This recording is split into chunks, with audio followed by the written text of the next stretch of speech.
21st Precinct, Sergeant Waters. What do you mean he's missing? Missing from where?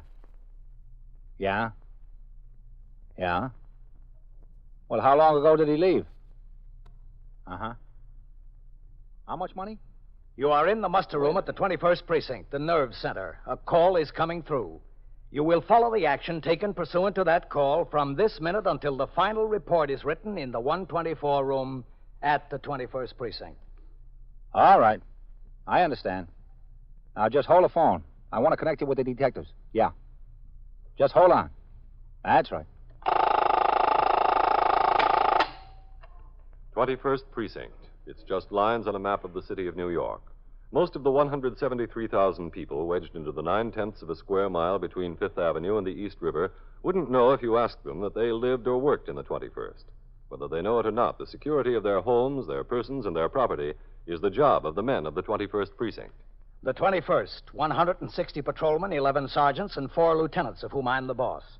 My name is Kennelly, Frank Kennelly. I'm captain in command of the 21st. I was working my day tour, 8 a.m. to 6 p.m.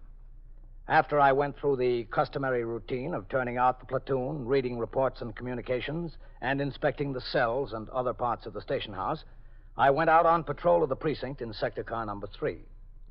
At 10:30 a.m., I returned to the station house to keep an appointment with the owner of one of the many nightclubs in the precinct, who asked to see me in regard to the application of several of his new employees for cabaret worker permits, which are under the jurisdiction of the police department.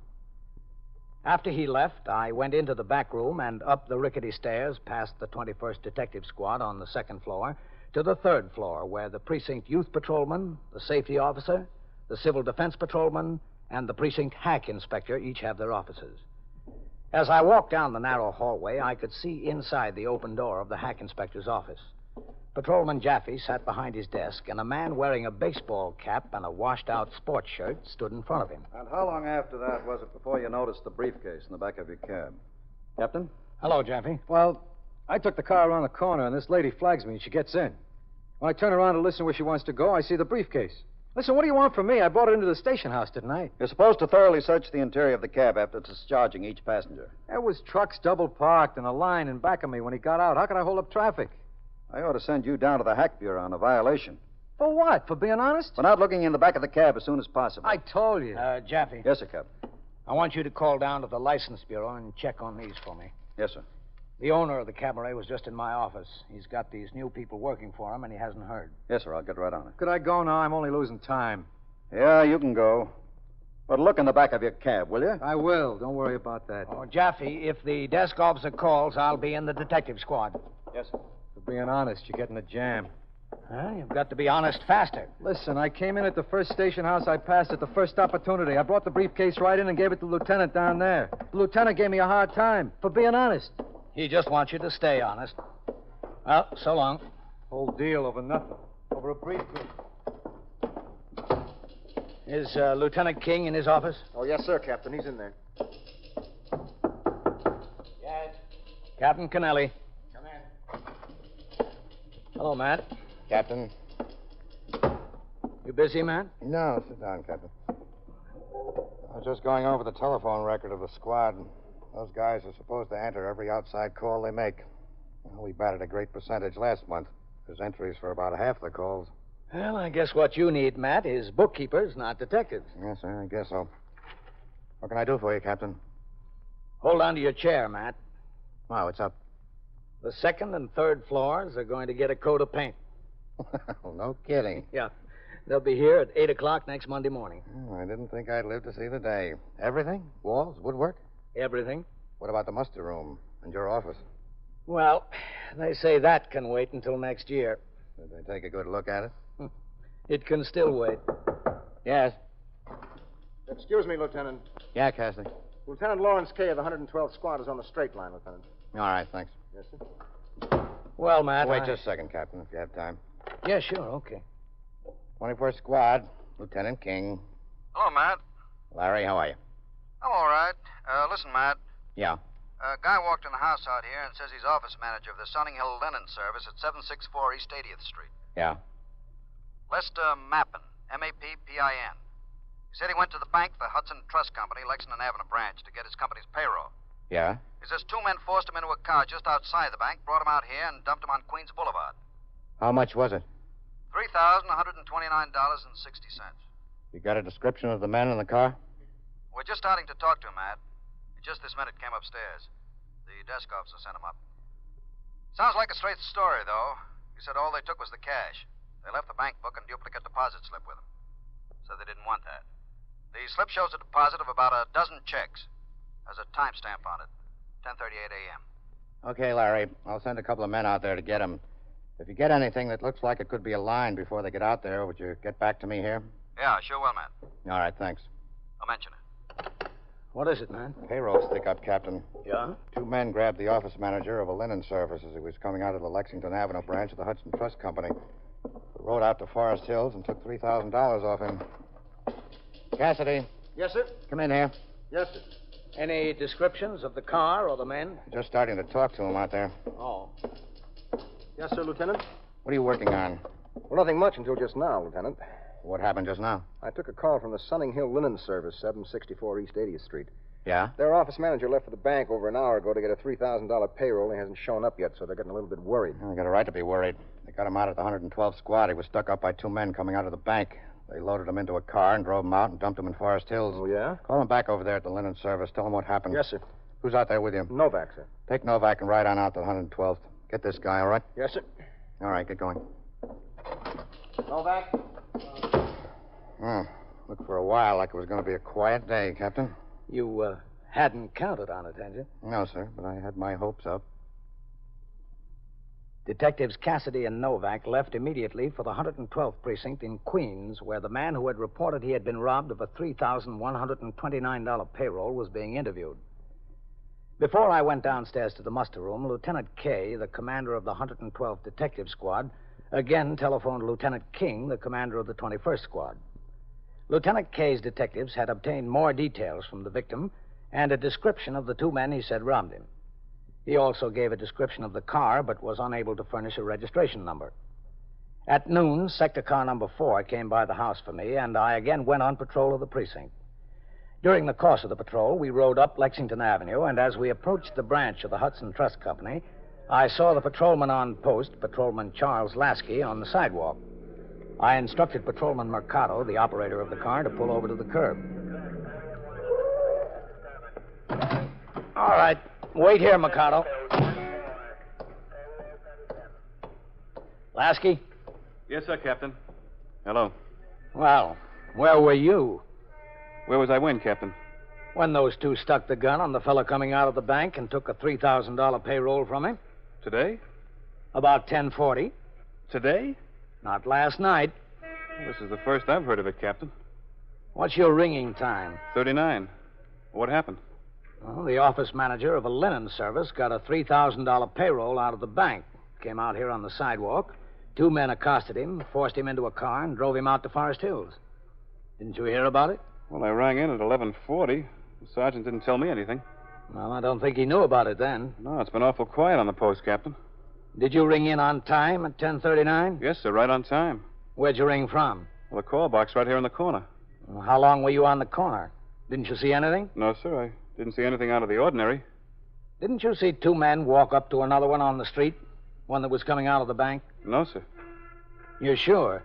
Captain, I would have noticed something like that if that happened. You're positive you were on the corner here at 10:39? Yes, sir, I was ringing in. For what length of time did you talk to the sergeant? Well, for a couple of minutes, Captain. He was giving out an alarm on a lost child. Then where did you go? Well, if I remember correctly, I stayed right here on the corner for a while, and... Oh, yeah, there was a car parked in the no-standing zone here, so I wrote out a summons to hang on it. Right here on the corner? Yes, sir, it was parked right here. Let's see the summons stub. You have it in your book? Yes, sir. Let me see. Yeah, there it is. Yeah, the car was parked right here. I wrote out the summons at 10:43. Uh-huh. In other words, you were on this corner for at least 5 minutes. At least 5 minutes, Captain. The car you wrote out the summons for, it wasn't a black Plymouth two-door, was it? No, sir, it was a convertible. Did you see the driver? A Chevy convertible, green. Yes, sir, I saw the driver when she came out.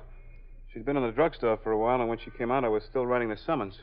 Were there any other cars parked between here and the bank at that time? No, sir, there weren't. You're sure? Well, if there were, Captain, they would have gotten a summons. Come on over to the call box a minute. Yes, sir. No, I didn't see anything going on here, Captain. If anything was going on at that time, I would have seen it. Yeah.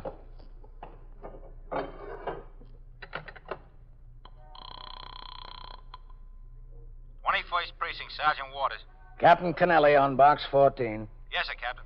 Sergeant, look on your telephone record and tell me what was the last time Lasky rang in. Yes, sir. 11:40, Captain. And the time before that? 10:39, Captain. From box 14? Yes, sir. From box 14, both times. Sergeant, connect me with Lieutenant King, will you? Yes, sir. Hold on, Captain.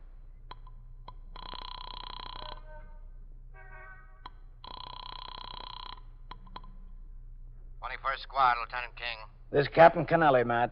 Yes, sir. Matt, did that hold-up victim tell the detectives out at the 112th that the two men accosted him as soon as he came out of the bank? Yes, sir. They held a gun on him, took him across the sidewalk to the curb? Yes, sir, that's right. Said they had their car parked there right at the curb. Down at the corner from the bank? Yes, sir, that's right, down at the corner. Matt, I'm over on that corner now. Yes, sir. Lasky on post here was on this corner from the time of the robbery and for at least 5 minutes afterwards. He didn't see anything like that happen. Well, he might have missed it, Captain. The guy said it happened awful fast. They got him in the car in a hurry. Oh, that's the point, Matt. Lasky says there was only one car parked here. It's a no-standing zone. He gave the one car parked here a summons, and it wasn't the getaway car. It was a green convertible. Is he sure he was there during the time of the robbery? Well, the man's deposit slip was stamped 1038 in the bank, isn't that right? Yes, sir, that's right. 1038. Well, Lasky rang in from this call box here at 1039. Oh, did he? Yes, and he was standing here writing out the summons after that. The time on the summons is 1043. That puts a little bit different light on things, Captain. Yeah, I think it does. Did they get back from Forest Hills with the victim yet? No, sir, but they left there. I expect them back any minute. Well, I'm kind of interested to hear a little bit more about this robbery, man. So am I, Captain. If there was such a thing. All right, I'll be in a little while. Yes, sir. Captain, if those stick-up men parked their car there, I'd have seen it. I'd have tagged it. I don't think there was a car. If there wasn't a car, Lasky, there wasn't a stick-up. You are listening to 21st Precinct, a factual account of the way police work in the world's largest city. You hear your confession repeated over and over again, drummed into your head. They make you memorize it, sign it, and by torture and drugs, they finally get you so you yourself believe it. Then, finally, they put you on the witness stand, and you hear a voice admitting the guilt. You don't even care anymore. You hardly realize that it's your own voice, repeating the words they want you to say. Yes, that has happened in some countries. But there's a very good reason why it couldn't happen to you. 15 words in our Bill of Rights are your protection. They say very clearly, no person shall be compelled in any criminal case to be a witness against himself. When we read about the rigged trials, the phony witnesses, the drugged confessions that take place in certain countries today, we're pretty glad that our Constitution was written by men of foresight. Well, maybe they couldn't look ahead to our day, but they were determined to protect us against such things happening in this country. For ourselves, for generations to come, this right exists, assuring us of fair trials, due process of law, and no one can compel us to be a witness against ourselves. It's right there in black and white, in words that have been unaltered for 165 years. It is one of our freedoms. Now back to 21st Precinct and Captain Kennelly. When I got back into the car, I instructed Patrolman Mercado to return to the station house. He made a right turn at the next corner and came downtown on 3rd Avenue. I got out of the car and told him to pick up his partner and resume patrol. Then I crossed the sidewalk, walked up the stone steps into the muster room where Lieutenant Gorman was desk officer and Sergeant Waters was on telephone switchboard duty. 21st Precinct, Sergeant Waters. Oh, Captain. Yes, Sergeant. All right, 17. Division called. Inspector McBride wants to talk to you. All right. As soon as I sign the blotter. Yes, sir. What's doing, Red? 21st Precinct, Sergeant Waters.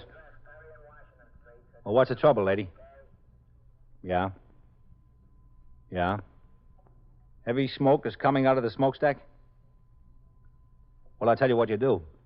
You call the Department of Air Pollution Control. Air Pollution Control. Yes, ma'am, that's right.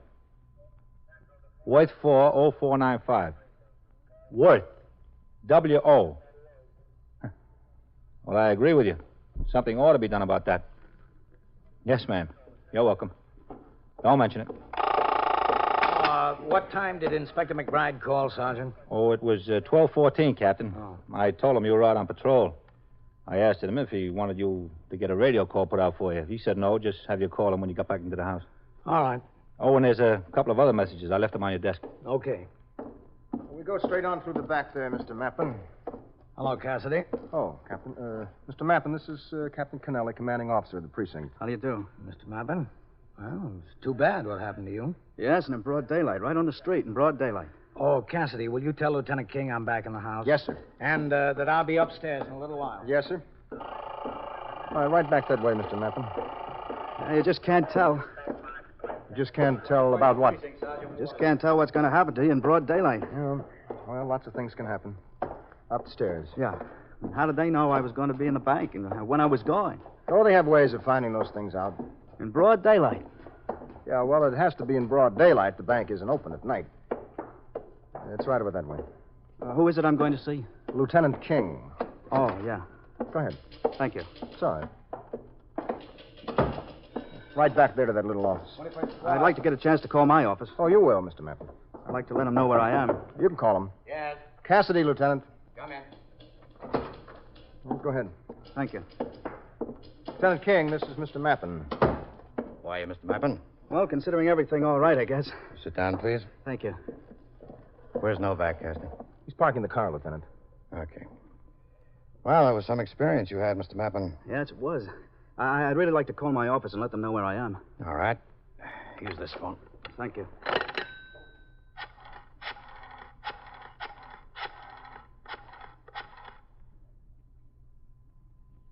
Hello? This is Mr. Mappin. Yes, I'm all right. I'm perfectly all right. No, they didn't hurt me. Could I talk to Mr. Douglas, please? Thank you.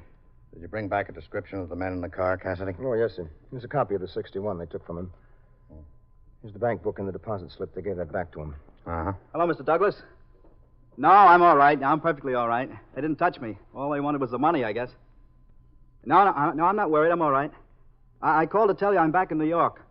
I'm at the 21st Squad, 21st Detective Squad. That's on the second floor of the precinct house. Yes, that's right, sir. That's right, Mr. Douglas. I'll ask him. Excuse me, Lieutenant. Mr. Douglas wants to know if you'd like him to come over here. No, that's not necessary right now. We'll want to talk to him, but we'll let him know when. There'll probably be someone over there to see him. Mr. Douglas, the lieutenant says it's not necessary for you to come over. He says they'll send somebody over to see you. All right, sir. Yes, sir. Yes, sir, I will, Mr. Douglas. Goodbye. Yes, sir. There's my boss.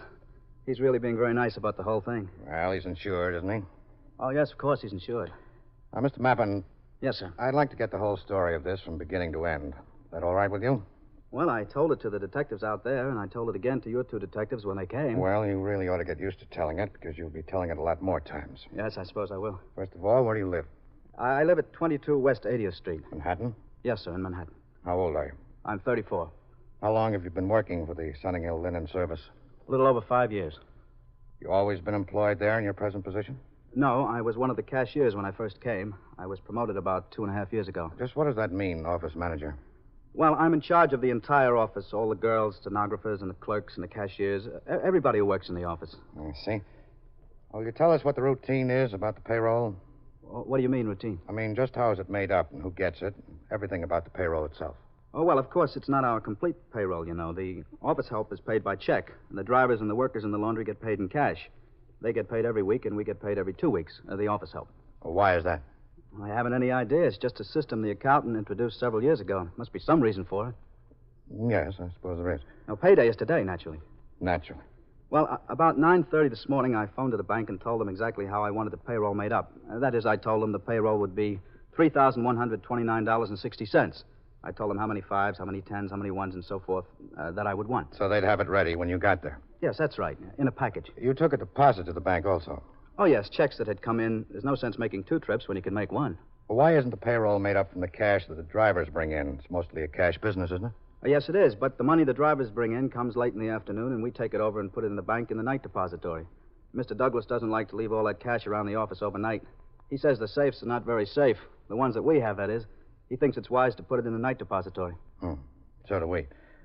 You went to the bank. Yes, I went to the bank, and first I made my little deposit. It was just 10 or 12 checks from some of the accounts that had come in. I gave the teller the payroll check, and he gave me the package containing the payroll. That was at 10:38 a.m. Oh, it was around there. I don't know exactly what time. Well, here's a deposit slip from the bank. You can see where it has the time stamped right on it. Oh, yes, I never noticed before they put the time on it. They do, yes. You left the teller's window with a package of money. Yes. $3,129.60. I headed out the front door to Lexington Avenue, just the way I do every week. When I got on the sidewalk, I turned to go back to the office. You're going to walk back? Yes. It's quite a pleasant day. I thought I would. And then I felt myself being shoved up against the wall, and these two men were there. One of them had his hand in his pocket, and I was sure it was a gun. It must have been a gun. It could have been anything else. And they told me to go over to the curb and get into the car, and I did. You just did? Well, there's nothing wrong in that, is there? There's nothing wrong in not wanting to get hurt. I mean, after all, it's only money. You can't take a chance of getting hurt just to save the money, especially if it's insured. Especially, yes. What happened after they put you in the car? Well, they told me to look down at the floor and not to look at either of their faces. They said they wouldn't hurt me if I didn't make them any trouble. And as I said, it's only money. I decided not to make them any trouble. I looked down at the floor, and I kept looking down at the floor. They told me they were going to take me someplace and let me out. And they took you out to Forest Hills? That's right. I knew we went across the bridge, and we were driving out Queens Boulevard. I don't know where exactly they were taking me, but they were very nice about the whole thing. They laughed. They gave me back the bank book and the deposit slip, as you can see. They said they had no use for that, and they knew how much trouble it would cause me if they took it and if it was destroyed. They were very considerate about that. Did you ever see their gun or guns? No, as a matter of fact, but I knew they had them. They must have had them. What made you so sure? Well, the one of them, the one who wasn't driving, he kept his hand in his pocket all the time, in his coat pocket. He said he had a gun, and I couldn't do anything but believe him. You don't blame me for not taking a chance, do you? No, we don't blame you. After all, it was only money. Yeah, that's all it was, only money. They drove you out Queens Boulevard. Yes, that's right. And they got to 75th Road. They pulled the car into the curb. And the one that wasn't driving, he opened up, and he got out, and they told me to go down the subway. Go down there, don't look around. He said a friend of his was standing on the sidewalk there and would follow me downstairs and see that I didn't turn around or talk to anybody, use the phone, anything like that. Well, I couldn't do anything else but believe him. And I was glad to get out of the car. Guess you were. Yes, sir. I agreed to do exactly what they said, so I went downstairs in the subway. I guess that car just pulled right away. I didn't see anybody around there, and I walked a few steps toward the train. Then I decided that was just a story about having somebody follow me downstairs in the subway. So I got back up on the street. I looked around. The car was gone. And I saw a cop standing over there on a corner, so I just walked over to him and told him what happened. That's all there is to it. Yes? Captain Kennelly. Come in, Captain. Hello, Matt. Captain? Hello, Mr. Mappin. Captain? There's a couple of things I'd like to get straight, Mr. Mappin. Oh, yeah, sure. Anything you want to know, I'd be glad to tell you. I don't think I skipped anything. Well, there's a few things I'd just like to make sure about. Sure, anything you want. But listen, could I get some lunch, do you think? Any way I could send out for a sandwich? Yes, we'll get a sandwich for you. Gee, I'd certainly appreciate it. I haven't had a thing to eat since breakfast. It's getting pretty late. As soon as we get through here, it won't take long. Well, all right, if it won't take long. You were in the bank at 10:38 a.m. If that's the time it says on the deposit slip, I guess that's when I must have been in there. I told you it was right around that time. Yes, you told us. Then you came right outside, started to walk back to your office. That's right. When you got out on the sidewalk, you were accosted by these two men. Yes. They told you to walk to the curb right there in front of the bank. Well, almost in front of the bank. Down closer to the corner a little bit, I think. Between the bank and the corner. Are you familiar with it? The bank isn't exactly on the corner. There's a couple of stores between the corner and the bank, Captain. Yes, I know the spot. They forced you to get into a car which was parked at the curb. That's right. You told the detectives it was, a 1952 Plymouth two-door. That's right. That's what I think it was. It could have been a 51, but I think it was a 52. What did you do with the money? Well, they took it away from me almost as soon as I got in the car. They took the package just like it was given to me at the bank. I don't mean about the two men. I mean, what did you do with it? I told you. I gave it to them, those two men. Now, how could you give it to them if there weren't any two men, there wasn't any car? Oh, wait a minute. Mr. Mappin, there was a police officer standing on that corner at the very time you came out of the bank. Well, that could have been. In the space you described, there's no parking allowed. The officer was writing out a summons for a green Chevrolet convertible that had been parked there in violation of the law. No other car was parked there at that time. Now, what'd you do with the money? I was held up. They took it away from me. Where is it? I told you that the two men took it away from me. They held me up on the street and made me get in the car. Captain, could we get Patrolman Lasky in here to have him describe the conditions on the street at that very time? We sure can. How soon do you want him, Matt? Let's get him in here as soon as possible. We'll have to take a ride out to Forest Hills and go to his sister's house. My sister's house? Yes, that's right. If you won't tell us where the money is, we'll find it. What are you going to do at my sister's house? Find the money. It's not there. I don't have it. But you were there this morning, weren't you? No. Now, why would your sister lie to me? I made a telephone call to the house. She answered the phone. I asked for you. I told her I was a friend of yours. She said you weren't there, but you had been there this morning. You came to visit her, and you left. How about it, Lester? Well, nothing about it. I don't know what you're talking about. Look, I knew you picked Forest Hills for some reason. While you were on the way back here, I called some people at your office, asked them who your relatives were. They told me you had a sister in Forest Hills. Is the money there, Lester? It is there, isn't it? Yes, it's there. I didn't even unwrap it. I didn't even take it out of the package. It's there. Now, why did you want to steal it from your boss? I didn't want to. I had to. I just had to. You believe me, Captain? I just had to. What do you mean you had to? I just did.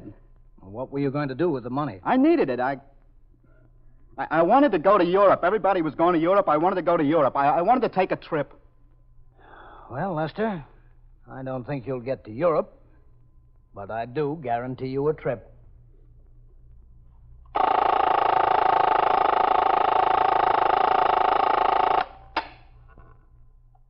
"21st Precinct, Sergeant Waters.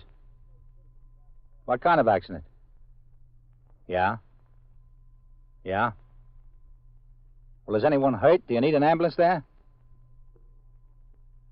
Who was hurt? Passengers of the bus or passengers of the car? Did the sergeant's car arrive on the scene yet? Yeah? Well, what are the traffic conditions there now? Yeah? All right. I'll notify the Communications Bureau to send an ambulance. Yeah. Are you placing the driver of the automobile under arrest? Okay. All right. Yeah.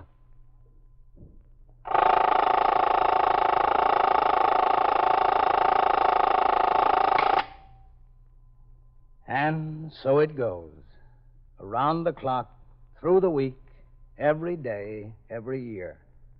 A police precinct in the city of New York is a flesh and blood merry-go-round. Anyone can catch the brass ring, or the brass ring can catch anyone. 21st Precinct, a factual account of the way the police work in the world's largest city, is presented with the official cooperation of the Patrolmen's Benevolent Association, an organization of more than 20,000 members of the Police Department, City of New York. Everett Sloan in the role of Captain Kennelly, Ken Lynch as Lieutenant King. Featured in tonight's cast were Harold Stone, Santos Ortega, Frank Marth, John Larkin, George Petrie, and John Sylvester. Written and directed by Stanley Niss. Produced for CBS Radio by John Ives. Art Hanna speaking. This is the United States Armed Forces Radio and Television Service.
First Precinct, Sergeant Waters. A shooting where? Yeah? Well, who was it that shot? Oh, you don't, huh? Oh, where's the man with the gun? Where? You are in the muster room at the 21st Precinct, the nerve center. A call is coming through. You will follow the action taken pursuant to that call from this minute until the final report is written in the 124 room at the 21st Precinct. All right. I'll send the officers right over there. Don't worry about that. I'll send the ambulance, too. You just wait outside and show them where it is, okay? Yeah. You're welcome. 21st Precinct. It's just lines on a map of the city of New York. Most of the 173,000 people wedged into the 9/10 of a square mile between Fifth Avenue and the East River wouldn't know if you asked them that they lived or worked in the 21st. Whether they know it or not, the security of their homes, their prisons, and their property is the job of the men of the 21st Precinct. The 21st, 160 patrolmen, 11 sergeants, and 4 lieutenants, of whom I'm the boss. My name is Kennelly, Frank Kennelly. I'm captain in command of the 21st. I was working my night tour. At 12:15 a.m. on post number 9, which covers 3 square blocks between 1st and York Avenues, patrolman James Joseph Cronin rang into the station house as soon as he reached his post. Then, as is required, he began on 1st Avenue the job of trying the front door of every business establishment.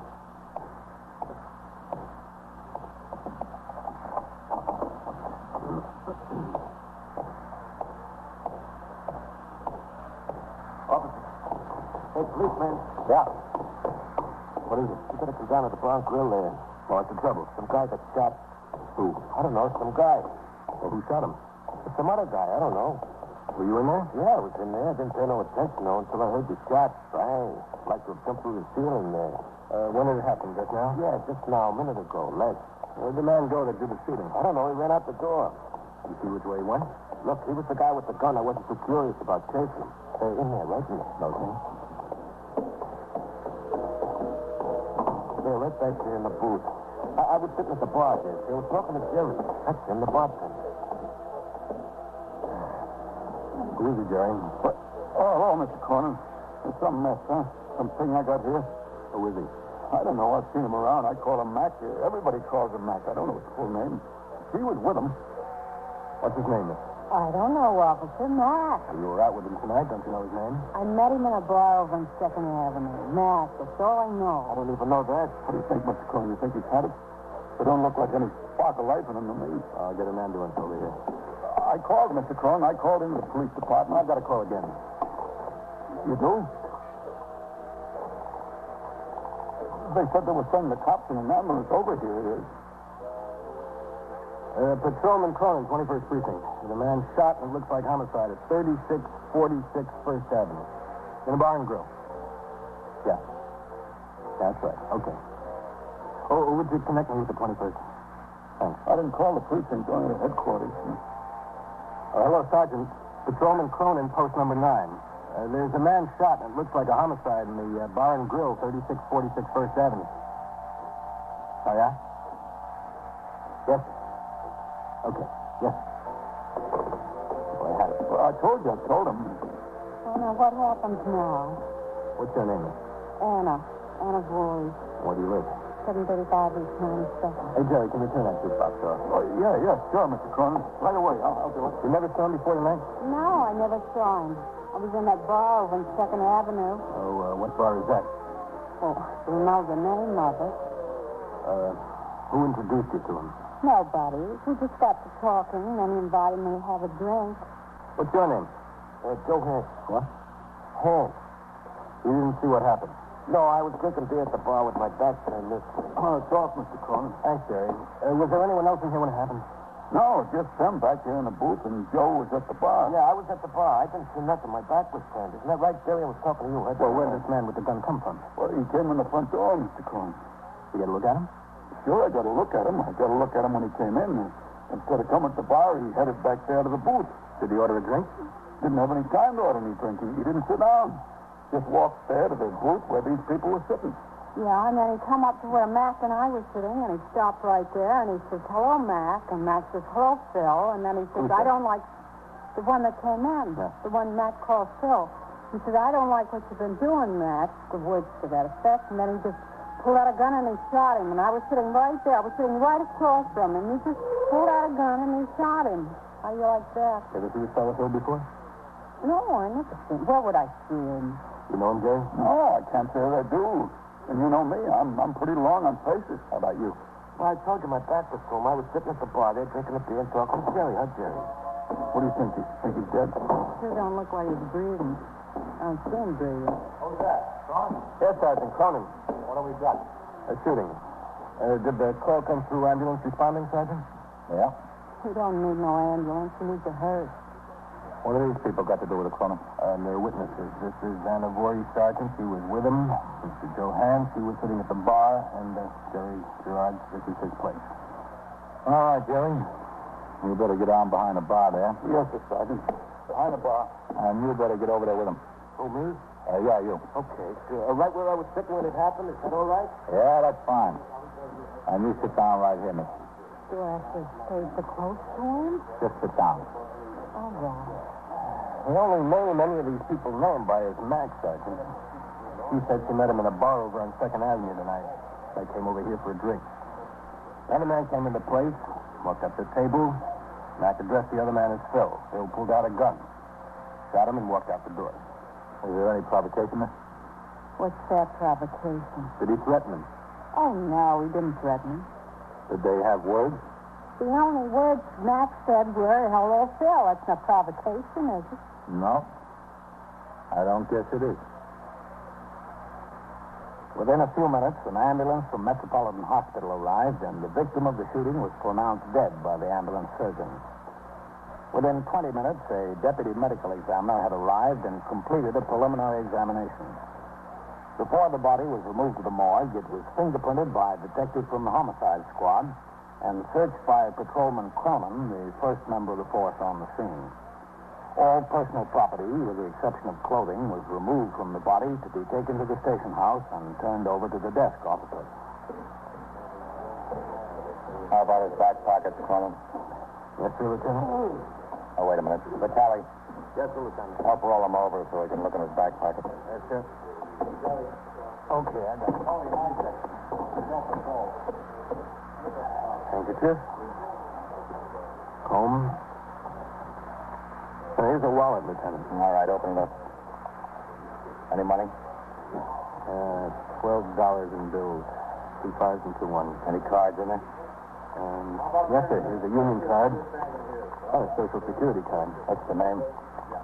Frank McLeese. M-A-C-L-I-S-E. Here's a selected service registration card. Under the name of Frank McLeese. How old is he? Card dated 1946, Lieutenant. Well, he was 18 years old in 1946. What's the address on the card? 3722 Lexington Avenue. That address probably isn't good anymore, Lieutenant, 1946. Yeah. Well, here's an operator's license, Lieutenant. Motor vehicle? Yes, sir. What's the address on that?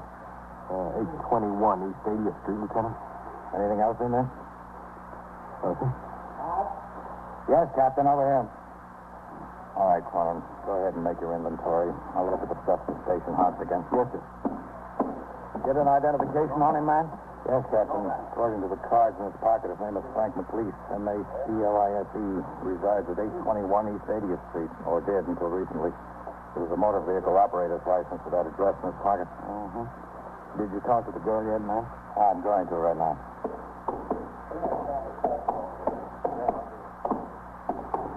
Well, this shouldn't be too hard for you. No, I don't think so. Well, who told you to pick up a strange man in a bar?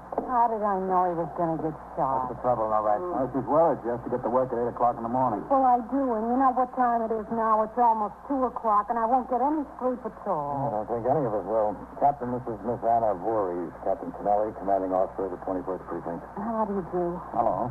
Are you positive you're not acquainted with Mac's full name? I told you. I only met him tonight, or last night, that is. The name's Frank McLeese. Does that mean anything to you? Why should it mean anything to me? That was his full name. Oh, was it?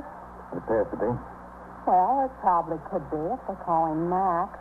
Look, Captain, could you tell them to let me go home? They don't seem to realize how long I've been here, and I've got to get to work at 8 o'clock in the morning.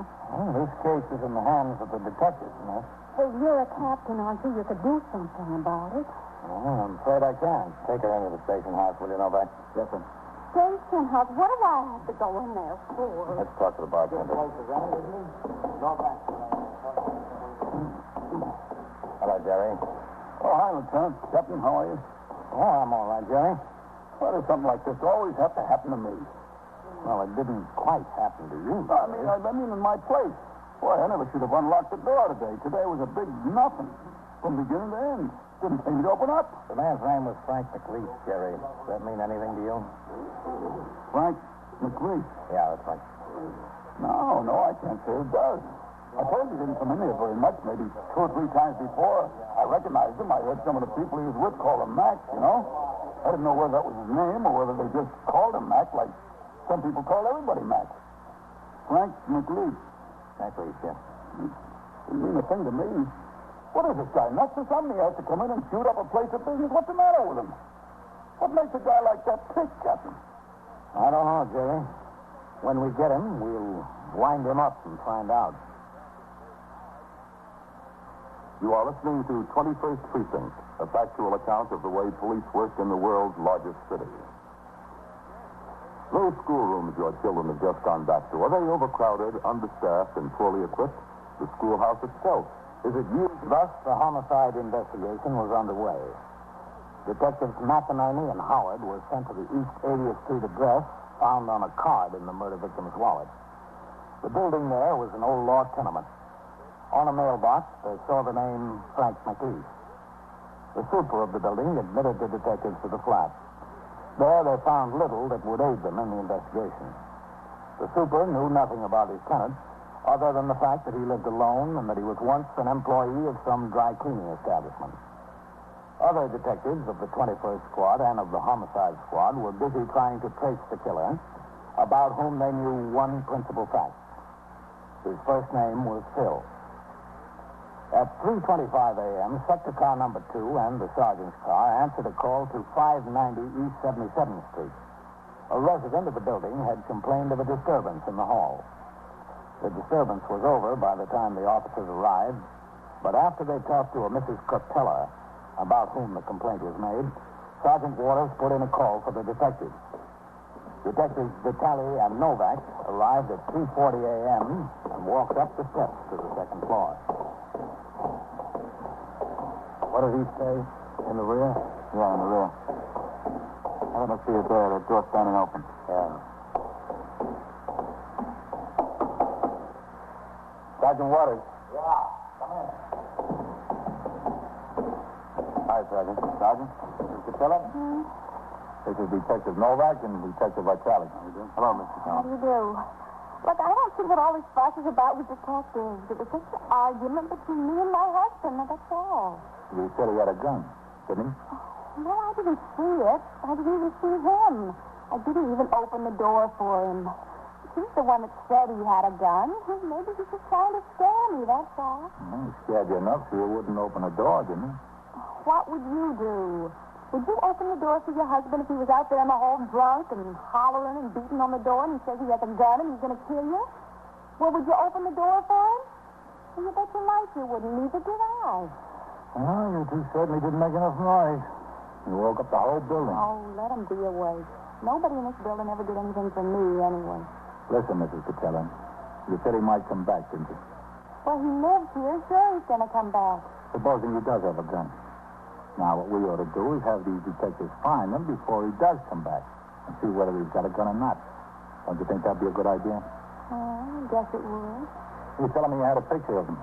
Why don't you go get it so we can show it to the detective? It'll give him an idea what he looks like. Why don't you just wait here? He's bound to come back. I don't see where he's got to go. He's got no place else to go. Why don't you get the picture? Oh, all right, if you want it. Yeah, we'd like to see it. I'll see if I can find it. It's in here someplace in the bedroom. What's it all about, Sergeant? I just wanted to get out of here a minute. Yeah? One of the neighbors said he did have a gun. The neighbor saw it. And do you know what the husband's name is? What? Phil. Oh. Phil Patella. Is it? Yep. And he fits the description of that guy, all right. Did you ask her anything about that, too? No, I didn't mention it. I thought I'd wait until you fellas got here. Thanks a lot. Oh, listen, did you see my car down the street? I told Osmond to pull it around the corner in case the husband came walking back here. What's around the corner? You didn't ask anything about the shooting? No, I figured she might know where her husband went. She doesn't know about the shooting. Maybe she'll tell you. Well, I found it. Good. It's only one of them snapshots. I made it myself out in the park last summer. Well, maybe it was the summer before. I don't know. Well, look, there, you see? There's trees in the background. I made it in Central Park. About how tall is your husband? Oh, he's about 5'9" or 10, I guess. Mm-hmm. Has he still got that mustache? Yeah, he's still got it. It was a prize the way he takes care of it. I wish he'd shave it off. What's his first name, Mrs. Capella? Phil. How old is he? He's 26. He was 26 last June. Do you know where he got that gun? Well, listen, I don't know for sure that he had a gun. He only said he did. I didn't open the door to find out. There wasn't any reason for him to lie, was there? He could lie without a reason. And before he came up here with a gun, what time did you see him last? Well, it was about 6:30 last night. He came home from work, and I gave him some dinner, and he went right out of the house. He was pretty mad about something. I don't know what it was. He just went right out of the house. That gun he was supposed to have, did he keep a gun in the house? Well, I never saw it. If he had a gun, he must have got it someplace tonight while he was out. Where were you when he came home? It was 2:30 in the morning. I was in bed asleep. And he woke you up? Sure, he woke me up. The way he pounded on that door, he woke up the whole building. But that's why the cops came. Didn't he have a key? The key wouldn't have done him no good. I bolted it from the inside. Well, any man that walks out after supper and doesn't come home anymore until 2:30 in the morning deserves to get bolted out. Why didn't you let him in? Well, I didn't want to get shot, that's why. You haven't any idea where he might have gone? No. Well, if you wait long enough, he'll be back here. Miss Catella, do you happen to know a woman named Ann Voorhees? Ann Voorhees? That's her. No. I don't know anybody by that name. Do you happen to know a man named Frank McLeese? Oh, sure. I know Frank McLeese. What's Frank got to do with this? How well do you know him?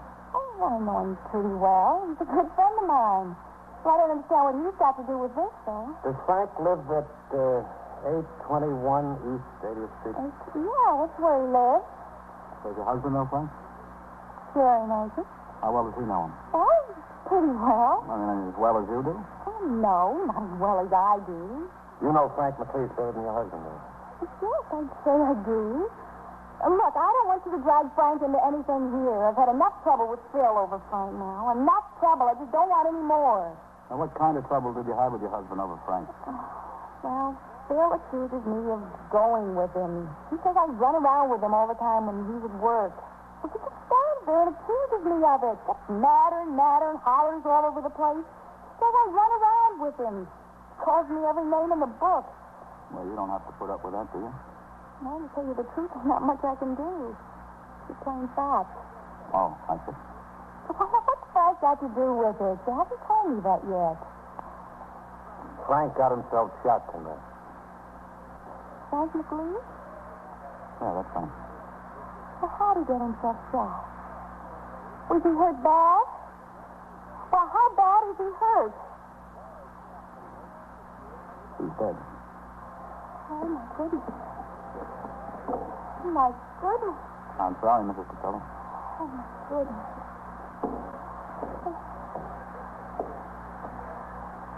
You fellas don't need me here anymore, do you? No, Sergeant. Thanks a lot. Oh, my goodness. I better get back on the job. Oh, I'll see you. Frank, my goodness. Yeah. That's awful. It's horrible. Sure is. Oh, who shot him? Hey, don't tell me it was Phil. Phil had a gun, and Frank was shot. Had him up. What did they do? Did they have a fight? It wasn't much of a fight. Frank was sitting in his bar on First Avenue with this person I asked you about, this Anna Voorhees. He was? What was he doing with her? Well, he just met her a couple of hours earlier. Oh? Phil walked into the bar, said hello to Mac, pulled out the gun and shot him. Just like that? Just like that. Oh, my goodness. Hey, he's liable to come back here and shoot me. Oh, you know, I just had a feeling when I didn't let him in. I just had a feeling that he was going to do something like this. He had trouble on his mind. If he told you he had a gun, he must have had trouble on his mind. The detectives reported the information they had obtained to Lieutenant King, and he instructed them to remain at the place on a plant in the event the husband, Phil Cotella, did show up. 2 more detectives were sent over to the address to cover the outside of the building. In addition, a detailed and accurate description of the suspect was given to each patrolman as he made his hourly ring into the station house. At 4:40 a.m., Patrolman Mercado spotted a man loitering in a doorway on 75th Street near 2nd Avenue. He approached the man to question him. As he neared the doorway, the man fired 2 shots at the officer. Both missed. The man, who appeared to answer the description of Phil Cotella, ran into the rubble left by the wrecking of a half-square block of old buildings to make room for a new junior high school. Patrolman Coley and Eisman in sector car number 4 heard the shots and joined the chase. While Mercado and Eisman followed the suspect into the pile of bricks and stones, Coley called into the Communications Bureau by radio for assistance. The area was quickly surrounded. At 5 in the morning, Lieutenant King, Sergeant Waters, and I held a conference on the sidewalk alongside a parked detective cruiser. All right. Well, there are 2 things we can do, Captain. We can either go in and get him, or we can wait for him to come out. We could wait a long time for him to come out, man. All right, stay behind cover there, Mercado. Want to get your head shut off? Well protected in there. He can see us coming. We can't see him. That's the only thing I don't like, Captain. You want to try to talk him out, man? I don't know how much good talking he's going to do with this fellow. It'll take a lot more than talking, if you ask me, Captain. Well, we can try. If we stay here too long, we'll have the whole neighborhood up and on the street. That won't help us any. Oh, it sure won't. We better go in after him. Okay. Who are those 2 men over there, Sergeant? Coley and Mercado, Captain. Get them over here. Yes, sir. Coley, Mercado. Yes, sir. Novak. Vitale. Yes. Okay, Lieutenant. All right, Mercado. Take a walk around. Tell all the men we're going in after the guy. Tell them to stay out, get behind cover. All right, Mercado, get going. Yes, sir. Now, get this. I'm only going to say it once. Yes, sir. Yeah, Lieutenant? We'll go in through that break in the fence. We're working 3 teams of 2. Sergeant Waters and Eisman. Yes, sir. Battalion Novak. Okay, Lieutenant. Captain Kennelly and myself. As soon as we get inside, I want to talk to him. I want to see if I can talk him out. Spot yourself some cover and get behind it. This boy killed 1 man tonight, and he took 2 shots at a police officer. It's not going to stop now. All right, now. You all set? Yes, sir. Okay, let's go.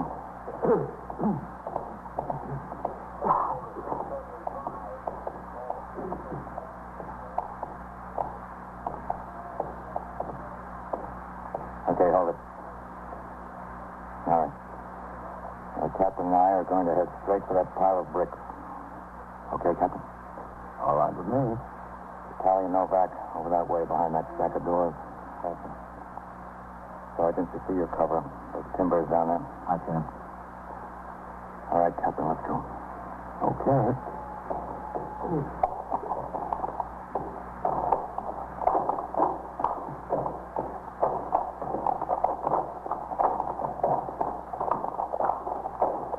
All right, go on, Captain. Okay, Matt. Drop.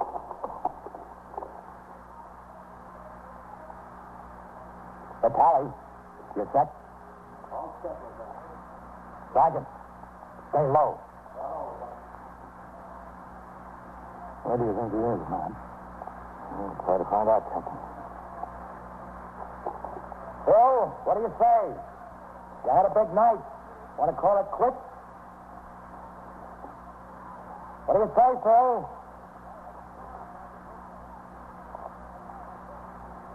Let's move up a little bit now.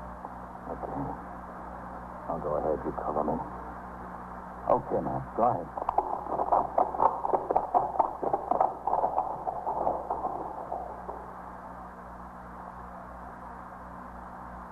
Matt?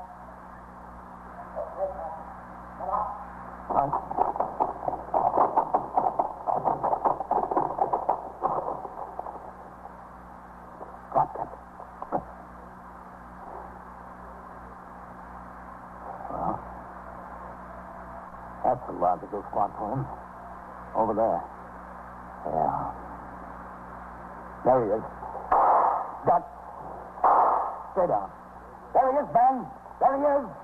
I see him. Phil, you better call it a night. What do you say? All right. Okay, don't shoot at me now. Don't shoot at me. Come on out here. Put your hands high in the air. Come out here. Okay. Don't shoot at me. There he comes. Come on, Phil. This way. I'm coming. Don't shoot at me. Stop there. Throw that gun over here. Come on, throw it. All right, come ahead. All right, stand right there. Okay, let's go. Keep those hands up, Phil. They're up. Okay, we've got him. Oh, took you a long time to get smart, Phil. This guy'll never be smart. What do you think it gets you to kill somebody over a woman? Oh, I don't care about her. There are lots of women. You know what she did? She gave my best suit of clothes, my very best suit of clothes. That rubbed me the wrong way. I wondered what it was, Phil. I knew it must have been something serious.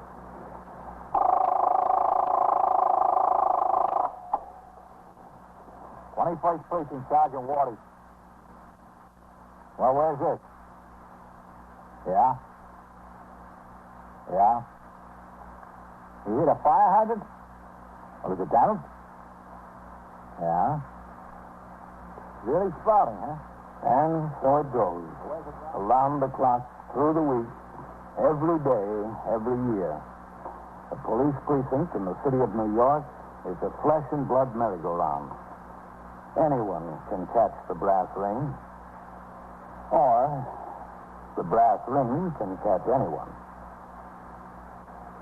21st Precinct, a factual account of the way the police work in the world's largest city, is presented with the official cooperation of the Patrolmen's Benevolent Association, an organization of more than 20,000 members of the police department, City of New York. Everett Sloan in the role of Captain Kennelly, Ken Lynch as Lieutenant King.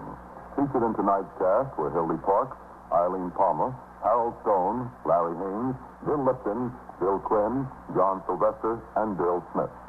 Written and directed by Stanley Niss. Produced for CBS Radio by John Ives. George Bryan speaking.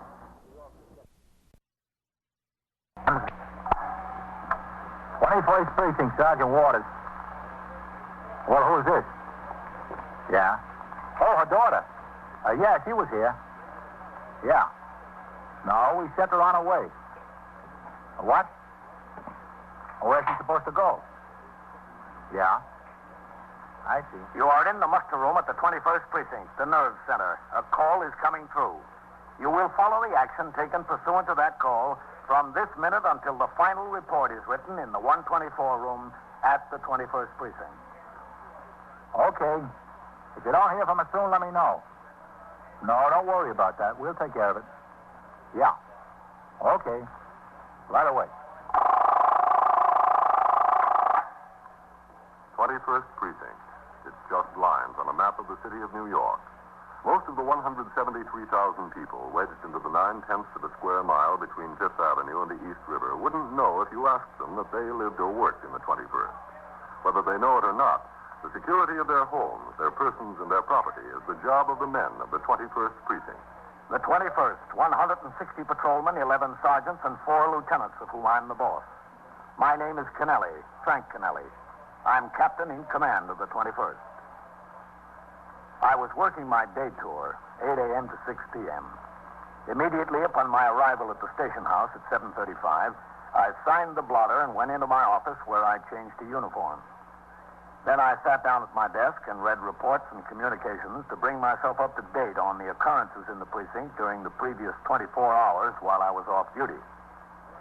At 8, I went out into the muster room and behind the desk to turn out the platoon for the day tour.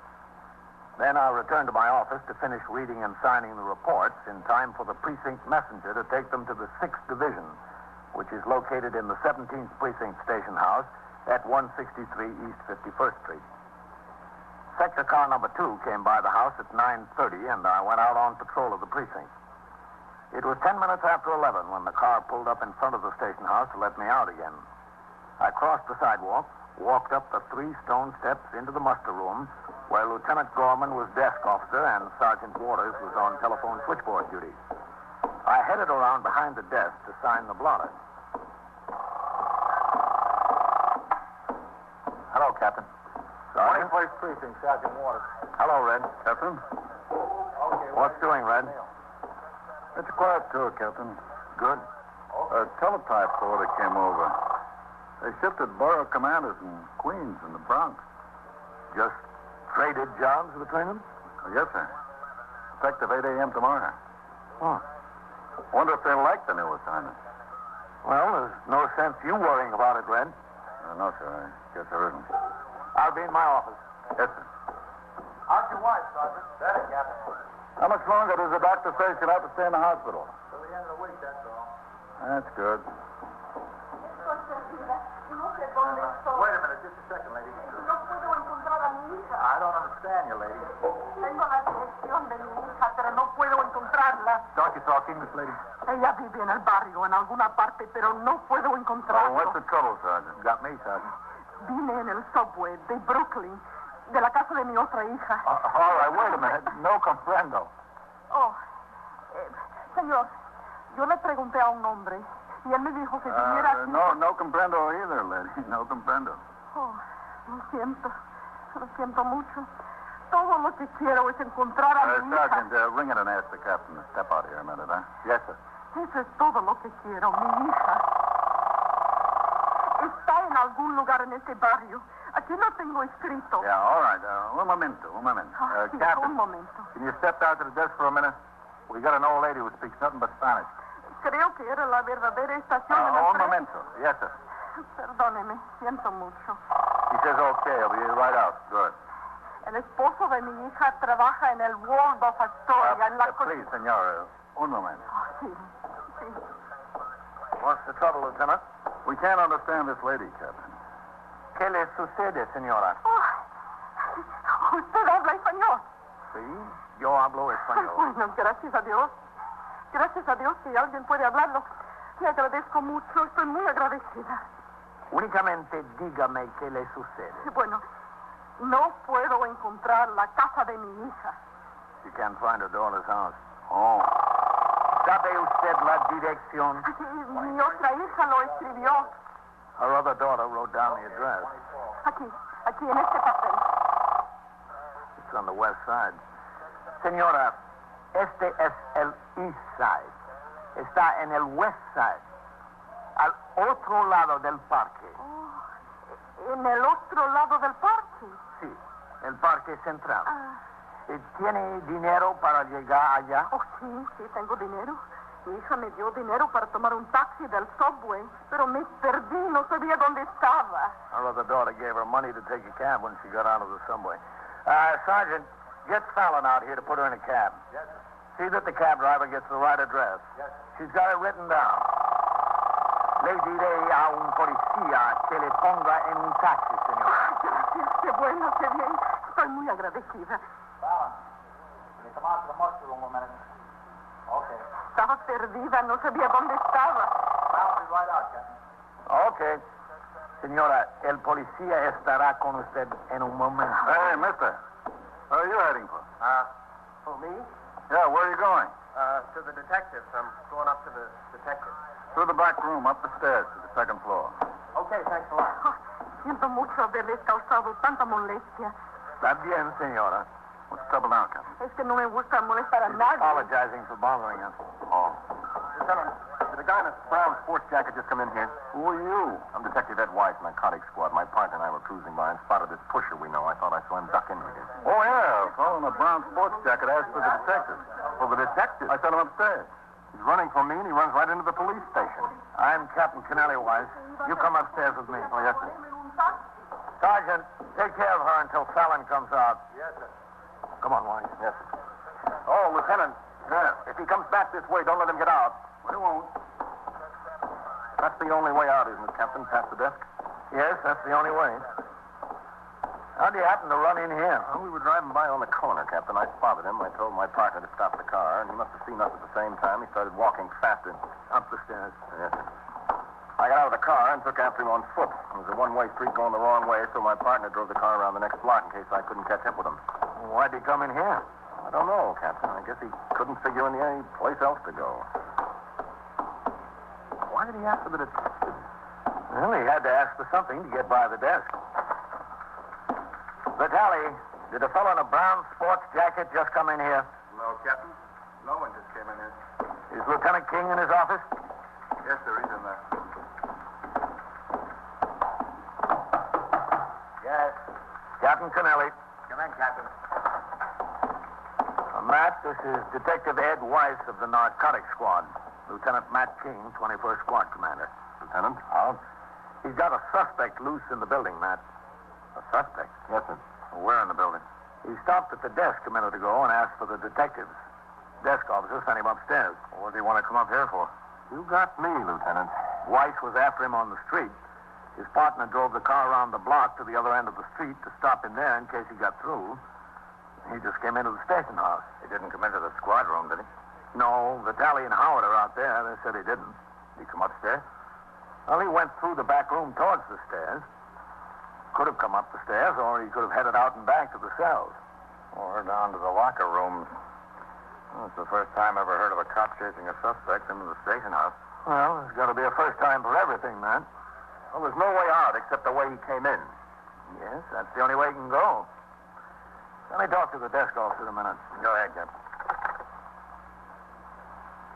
21st Precinct, Sergeant Waters. This Captain Kennelly. You didn't see anything of that boy in the brown sports jacket, did you? No, sir. Let's come back this way. Who's the attendant on the job this tour? Bailey, Captain. Well, you better check Bailey and see if he didn't head back toward the cells instead of coming upstairs. Yes, sir, I will. And grab him if he tries to get out that way, will you? Yes, sir, I'll grab him. Well, we'll see if we can find him. He must have been carrying, or else he would have stopped.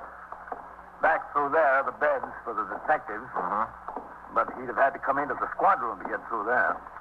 You fellas stick around. I might need you. Yes, Lieutenant. The only other thing we've got on this floor is old files from the detective squad. Go ahead. Yes, sir. That door is always locked, though. Sit down that way. Hold it. It's not locked now. Sure isn't. Half open. How'd he get in there? I don't know. Wife, you get down and take the far side of the door. Right, sir. Captain, you take this side, okay? Okay. I'll kick the door open the rest of the way. Wife, how bad is this boy? He's got 2 felony convictions, Lieutenant. I don't think he'd be so happy about a third one. Is he a user as well as a pusher? Yes, sir, he's a user. Think he's armed? One of his convictions was on a gun charge. All right. Let's get set.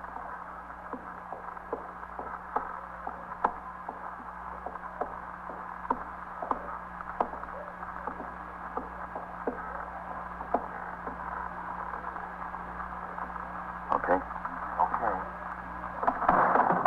There, behind that cat. All right, raise up. Hey, wait a minute. Take it easy, will you? What are you doing in here? Well, you asked me yesterday to get out the records on that beach case, Lieutenant. Oh, yeah. Look, what's the matter? What's going on here? Detective Weiss of the narcotics squad, Detective Vitale. Oh, yeah. Hello, Vitale. Look, what's the trouble? Weiss chased the suspect into the station house. Into the station house? Yeah. Well, what did he come in here for? We don't know. He's got a record as long as you're armed. Might be the only place he feels at home. You are listening to 21st Precinct, A factual account of the way police work in the world's largest city. Now, back to 21st Precinct and Captain Kennelly. We began an immediate search of the precinct house for the fugitive narcotics suspect. First, we went to the top of the building, the 4th floor, where the old records of the precinct dating back to the 1880s were stored. We looked behind stacks of old blotters and arrest records, behind filing cabinets and cartons filled with reports made by long-forgotten police officers about long-forgotten crimes.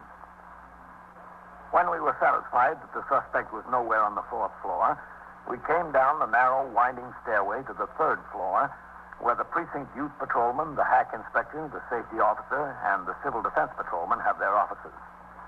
Only one of these men, Patrolman Jaffe, the hack inspector, was in his office at the time. His attention had been attracted by no one coming onto the floor during the last few minutes. But he said he'd been on the telephone talking to the license bureau, and he may not have seen the suspect. We searched each of the offices thoroughly. We searched the washroom and all the storage closets. He's not in there, Captain. He crawled behind everything. I don't think he came up here. He's got to be someplace. Vitale, Yes, sir? come on. White? Yeah, here, Lieutenant. Let's go. Well, there was nothing in there but air raid warden helmets. Well, the guy isn't up here. Not unless he crawled up in back of the plaster. You're sure there's no place he could have gone on the 2nd floor, Lieutenant? The only 2 doors are to the detective squad and the detective's old file room. He didn't come in the squad, he would have been seen. And he didn't come into the record room.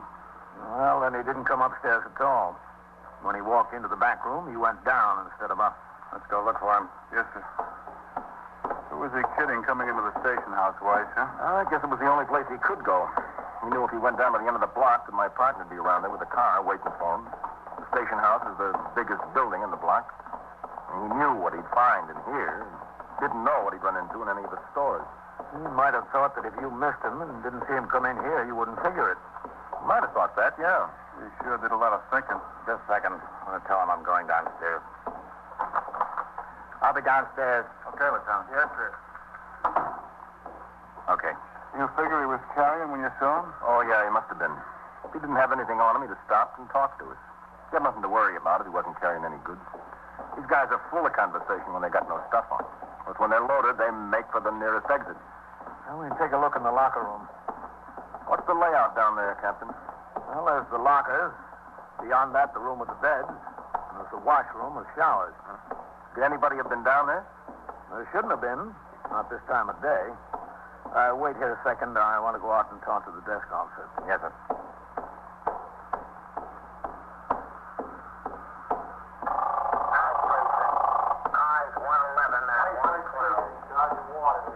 See him, Captain? No, Red. He wasn't upstairs. We're going to try down in the lockers. Yeah, he might have gone down there, Captain. You keep your eyes open here. Yes, sir, Captain.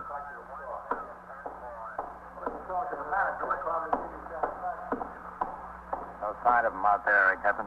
No, they haven't seen him. Let's go downstairs. Sorry to put you fellas to all this trouble. It's a novel experience for me, looking for a guy in a station house. Get the door, Vitale. Yes, sir.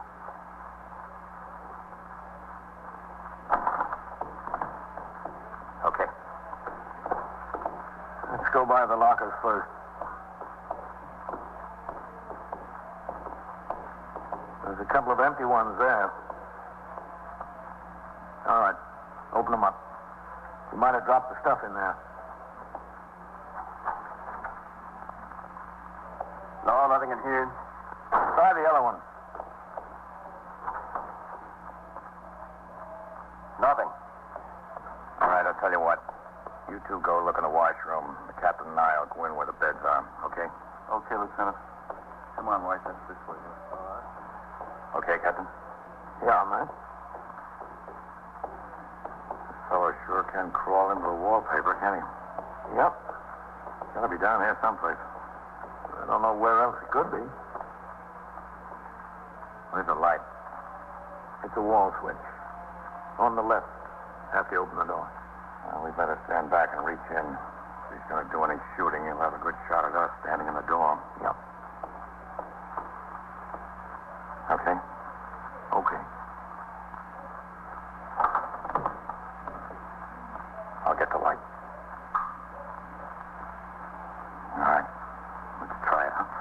Okay.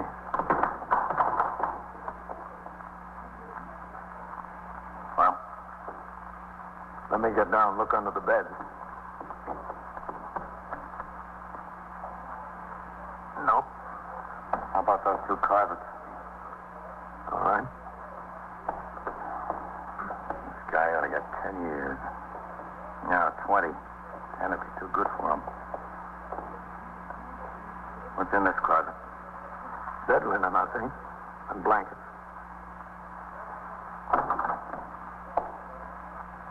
Nope. How about the other one? Cleaning equipment. Brooms, mops.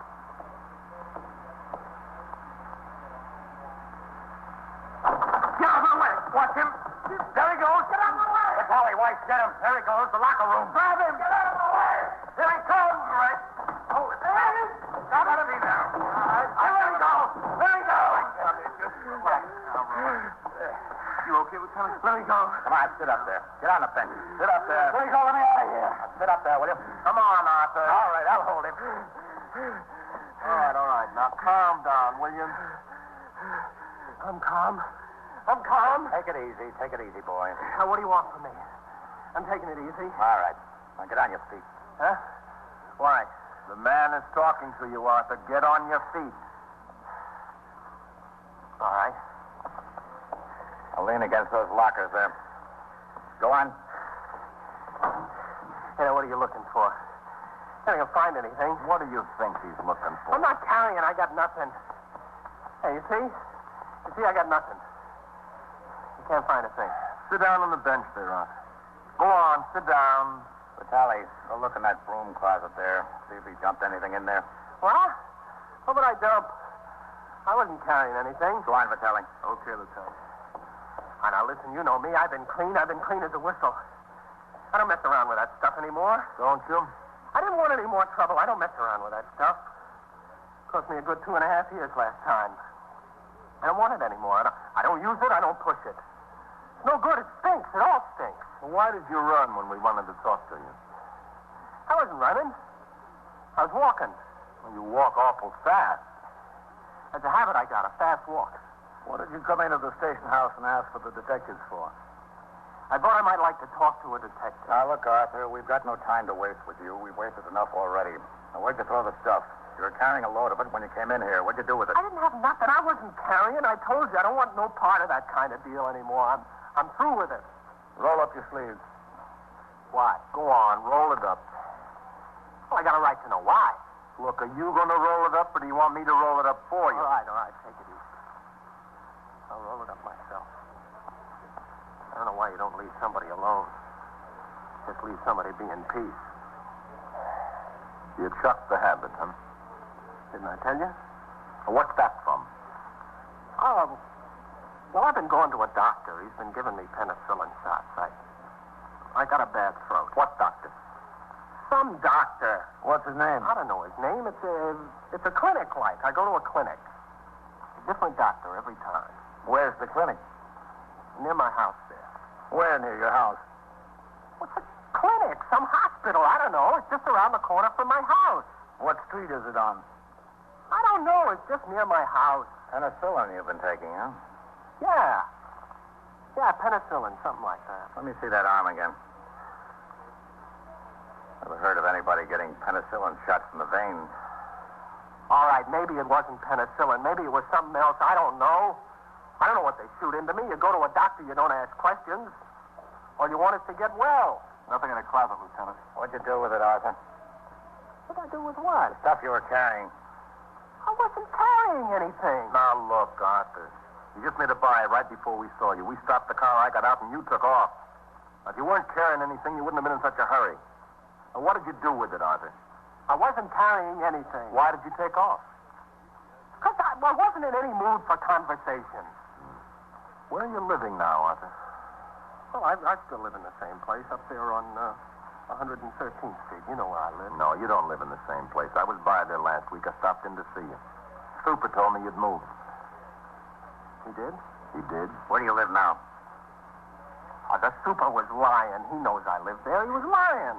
Why would he want to lie? He likes to lie. He gets a kick out of it. He likes to get people in trouble with his lies. Where do you live now, Arthur? Where? All right, up in the Bronx. I moved to the Bronx. Where in the Bronx? 2142 Vernon Avenue. Are you sure of that? Well, sure, I'm sure. I wouldn't tell you if I wasn't sure. Between what streets? Between Metzger and Naomi. Which house is it? It's on the corner there, right on the corner of Naomi. What kind of building is it? What do you mean, what kind of building is it? It's a house. How many stories? 4 floors. What floor do you live on? The second in the rear.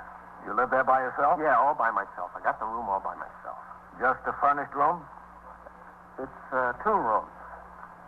It's a living room and a small bedroom. You know the building, Captain? Yeah. I know it. Well, I got the key for the place. I got the key in my pocket. You saw the key when you searched me there, didn't you? Yeah, I saw the key. Well, that's the key to that place.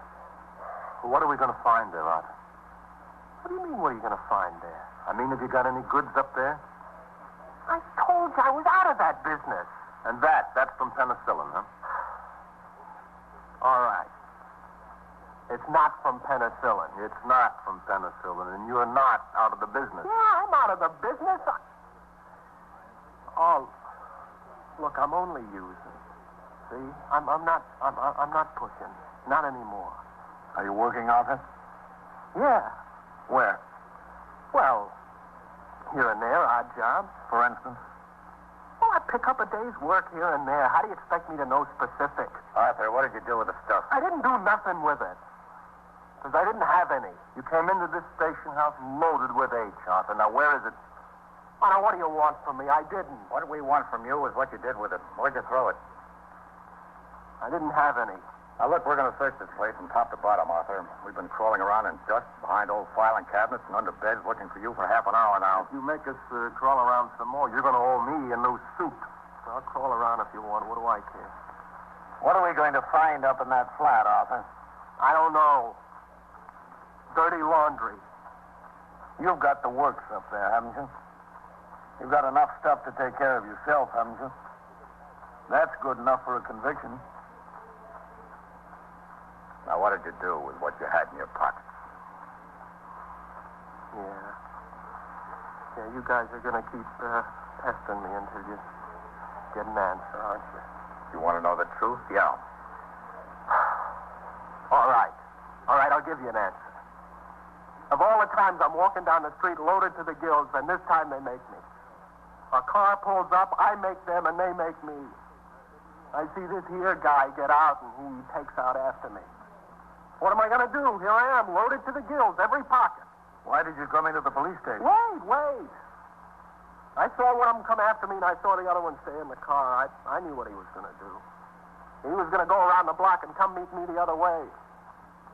So I didn't know any of those stores. The only thing in the block was, heaven forbid, a police station. So I figured I'd take my chance. I'd go inside. Where else could I go? I figured the guy that was walking behind me might figure that was the last place in the world I would go. He might figure the last place. He might just pass it up and go on down the block. So I came inside the police station.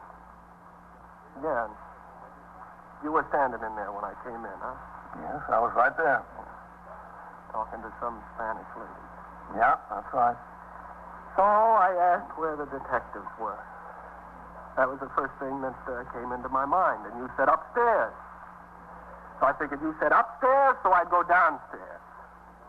So I came down here, and there wasn't anybody in the locker room, so this is where I came.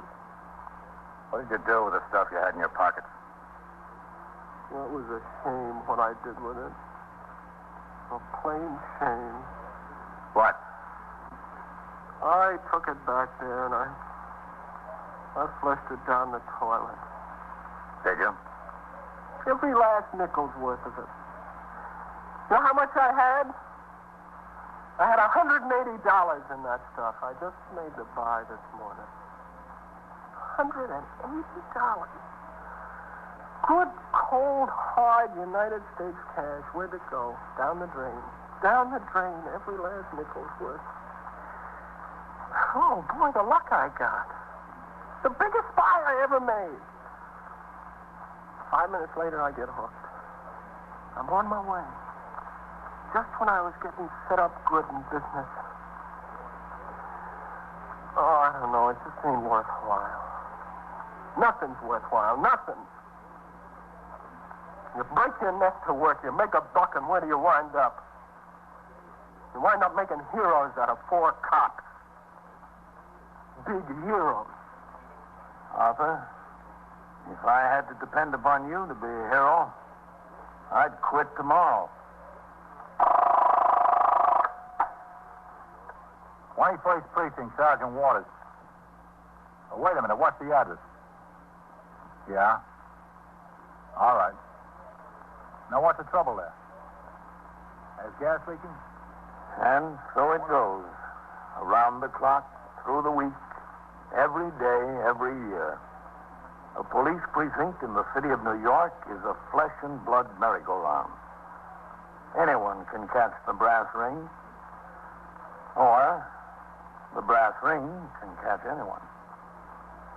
21st Precinct, a factual account of the way the police work in the world's largest city, is presented with the official cooperation of the Patrolmen's Benevolent Association, an organization of more than 20,000 members of the Police Department, City of New York.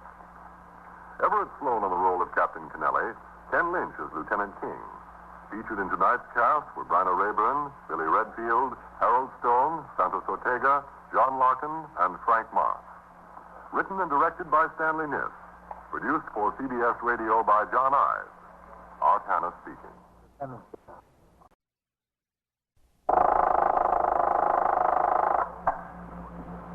21st Precinct, Sergeant Waters. Oh, wait a minute, what's the address? Yeah? All right. Now, what's the trouble there? There's gas leaking? From what apartment? Well, how do you know it's leaking? Yeah? Yeah? I see.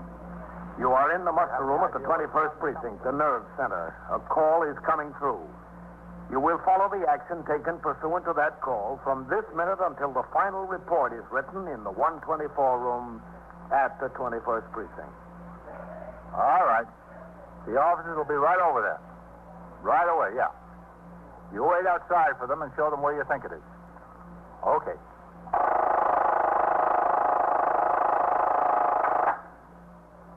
21st Precinct. Just lines on a map of the city of New York.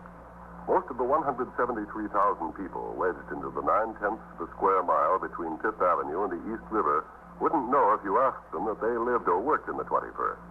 Whether they know it or not, the security of their homes, their persons, and their property is the job of the men of the 21st Precinct.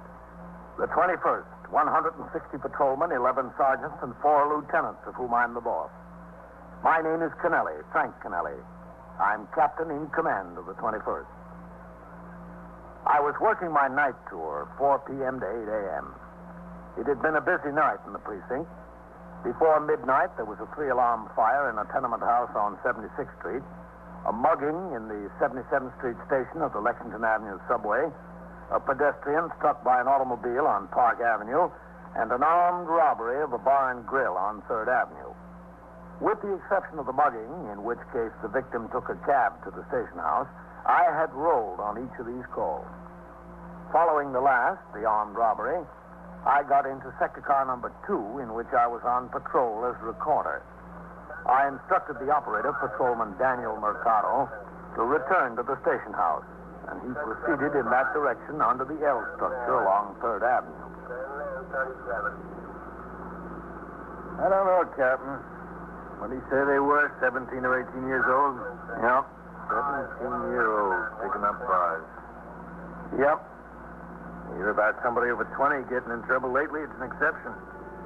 What's the matter with these kids, anyway? I wish I knew, Mercado.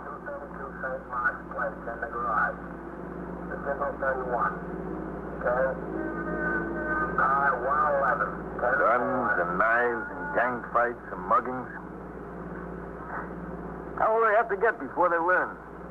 Well, I've got to have somebody to teach them before they can learn. Yes, sir. I guess that's the answer. Central is 681. Hey. That's one for the 21st. 681 and 78 East Madison Avenue. Gage. At 792 East 83rd. A gas leak in the building. Emergency squad and ambulance. Make the run, Mikado. We're almost on top of it. Yes, sir. 10 fall.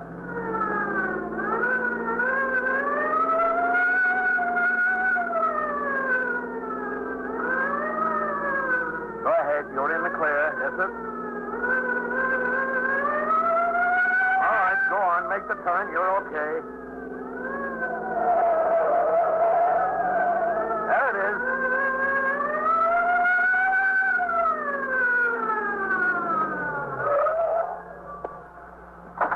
All right, come on. Yes, sir. Officer, this house. Did you call the police? Yeah, I'm the super, John Parazzoni. This is the house, Captain? Yeah. What is it? What floor? I don't know. One of the tenants called me upstairs. He smelled gas in the hall. I was up in the hall, and it's lousy with gas. I couldn't tell where it comes from. You see? Lousy with gas. All over the place. Mikado. Yes, sir. Stay down here. Help the people out. Don't let anyone in. Yes, sir. And keep them away from those mailbox bells. Come on, John. Sure. Let's find it.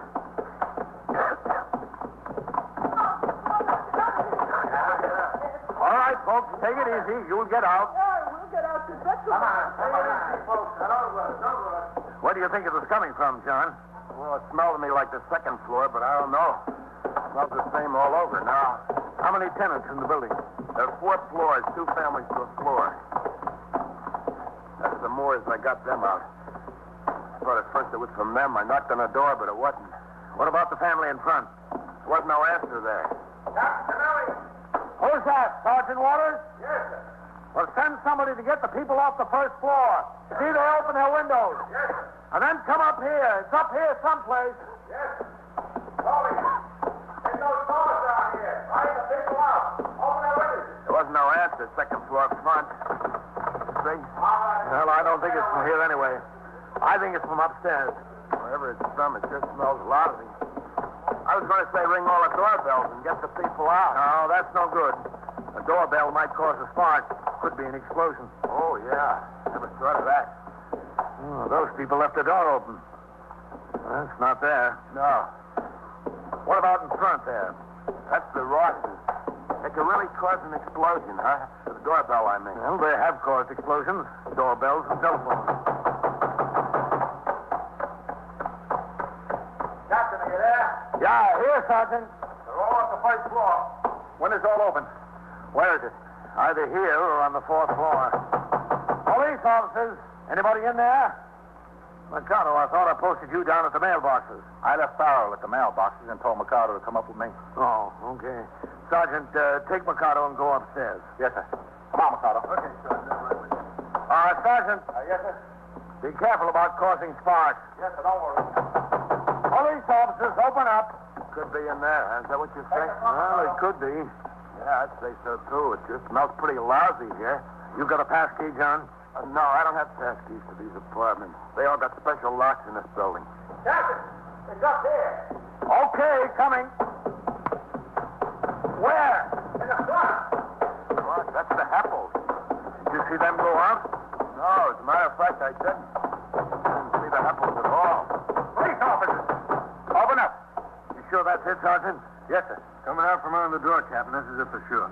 He's got no pass keys. Shall we kick it in? Yeah, I guess we'll have to. And listen, you got to break down the door. I'm responsible for that. The landlord will be around here shooting all kinds of questions. Never mind the landlord now. Okay, Sergeant. Yes, sir. Hit it right at the lock. One good one ought to do it. Yes, sir. Need more than one good one, Captain. All right, try it again. Now, listen, be careful, will you? Go ahead. Yes, sir. Once more. It's going. Try again. Yes, sir. That's got it. All right. Easy now. Easy. This is it, all right. Where's the kitchen? That way. Sergeant, get the windows. Yes, sir. Mikado, turn off the burners. Yes, yes. This is Heppel. Yes, yes. Windows are all open, Captain. She's dead. Dad? The burners are off, Captain. All four of them were on. And the oven. It's Mrs. Apple, all right. Mikado, get the emergency squad up here. Yes, sir. Right away, Captain. What do you think, Captain? How far gone is she? She looks pretty far gone to me. You better get over and stick your head out that window, John. Get some air. Where's the phone in here? I don't know. It's in the living room, I think. Hey, you don't think it's going to explode, do you?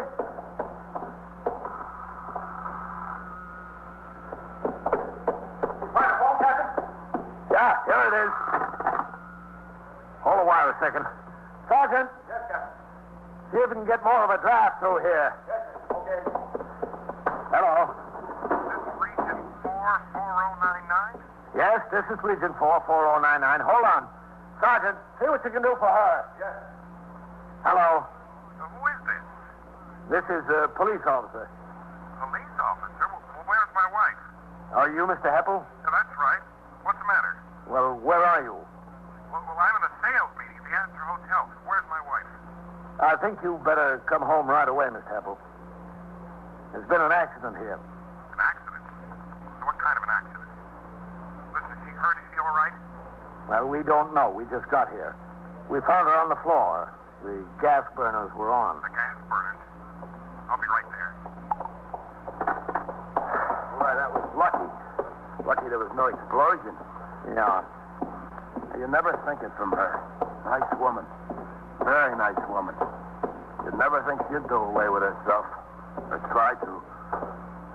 Any response from her, Sergeant? No, sir.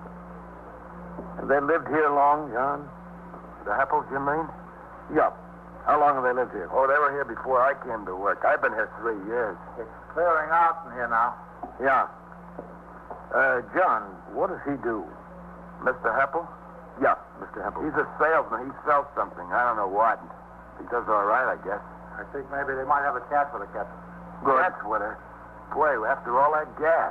I'll check on the emergency squad. Yes, sir. You come with me, John. I'm right with you, Captain. Now, look at that door. Landlord ain't gonna like that. Mikado! Yes, sir. Did you check on the emergency squad? Yes, Captain. There's the ride. I'll be up as soon as I get their equipment out of the car. Okay. Everything under control, Captain? Yeah, it's okay.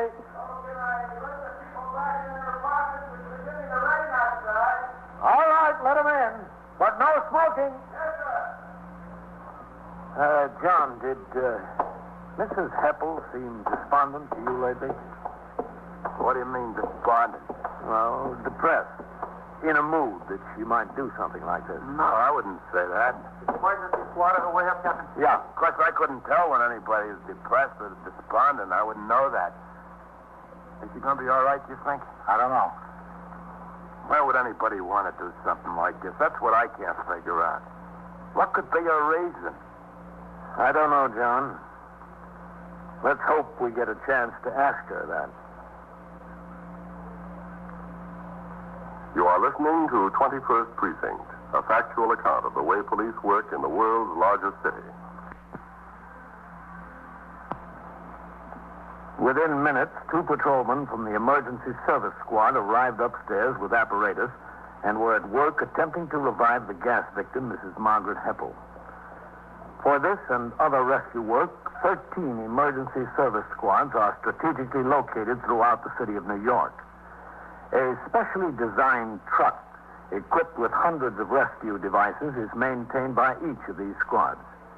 In addition, 2 radio emergency patrol cars equipped for light rescue duty are assigned to each squad and perform around-the-clock patrol duty within their territory to augment the regular precinct patrol force. Almost as soon as the emergency squad men got to work, an ambulance from Beth David Hospital arrived, and the ambulance attendant hurried upstairs to assist the officers. By that time, the odor of gas had cleared out of the kitchen, and along with Sergeant Waters, I watched as the specialist struggled fiercely to revive the woman.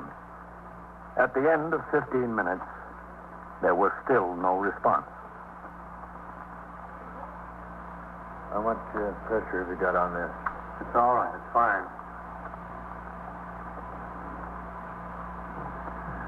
What do you say she is, Captain? About 35? Yeah, about that. Think they're going to be able to do any good? Well, they haven't done much good so far, Sergeant. No, they haven't. Look around on this side, will you? Okay. Husband ought to be here by now. Oh, I don't think he's had time to get uptown. Guess not, Captain. Oh, here's the detective. Hello, Captain. Matt? Lieutenant King. Hi, Fitz. Hello, Sergeant. How are they doing, Captain? No response yet, man. Any folks there? Did he leave a note, Sergeant? No, sir. None that we found. All 4 burners were wide open, Matt. The oven jet was on. The oven door was open. Wasn't any accident. Keep her legs warm, will you? What's her name, Sergeant? Mrs. Margaret Heppel. Age? We don't know. Oh, looks about 35. Where's Mr. Heppel? Well, the phone rang almost as we hit the door, man. The phone? Yeah. Lucky the roof didn't blow out. Sure is. Who was it? The husband. Oh, was it? Yeah. Is that pressure still good? He said he was at a sales meeting at the hotel after. He's on his way here now. Why did he call, did he say? He wanted to talk to his wife. Let's take a look around, Captain. Fitz, you and the sergeant stay here. Okay. Hold it now. We'll switch over tanks. Okay. How's she doing? Any response yet? No, sir, not yet. Okay, switch them over. Keep it going. Keep it going now.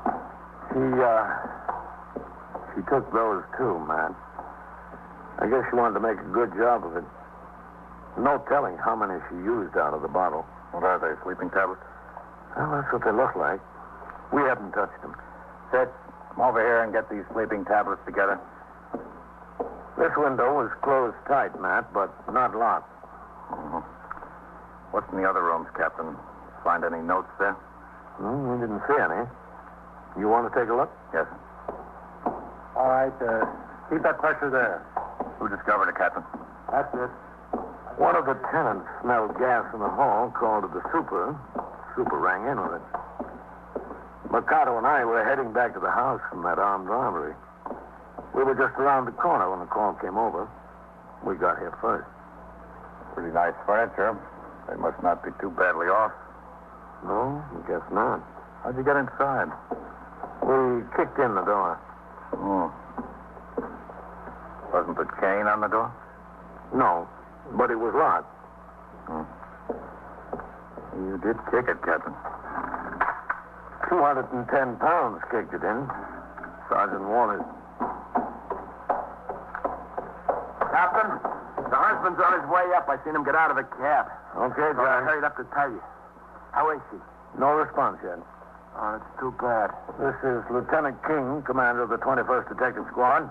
John Parazzoni, the superintendent of the building. All right, pleased to meet you, Lieutenant. Where is she? All right, Mr. Heppel, just take it easy, will you? Where is she? The officers are working on her with respirator equipment. There's nothing you can do. I just suggest that you stay out here with us. There's something I can do. There must be. I know how you feel, and I know that you want to help her all that you can. Well, of course I want to help her. Then I suggest that you stay out here and let the officers do their work. How is she? Do you think she has a chance?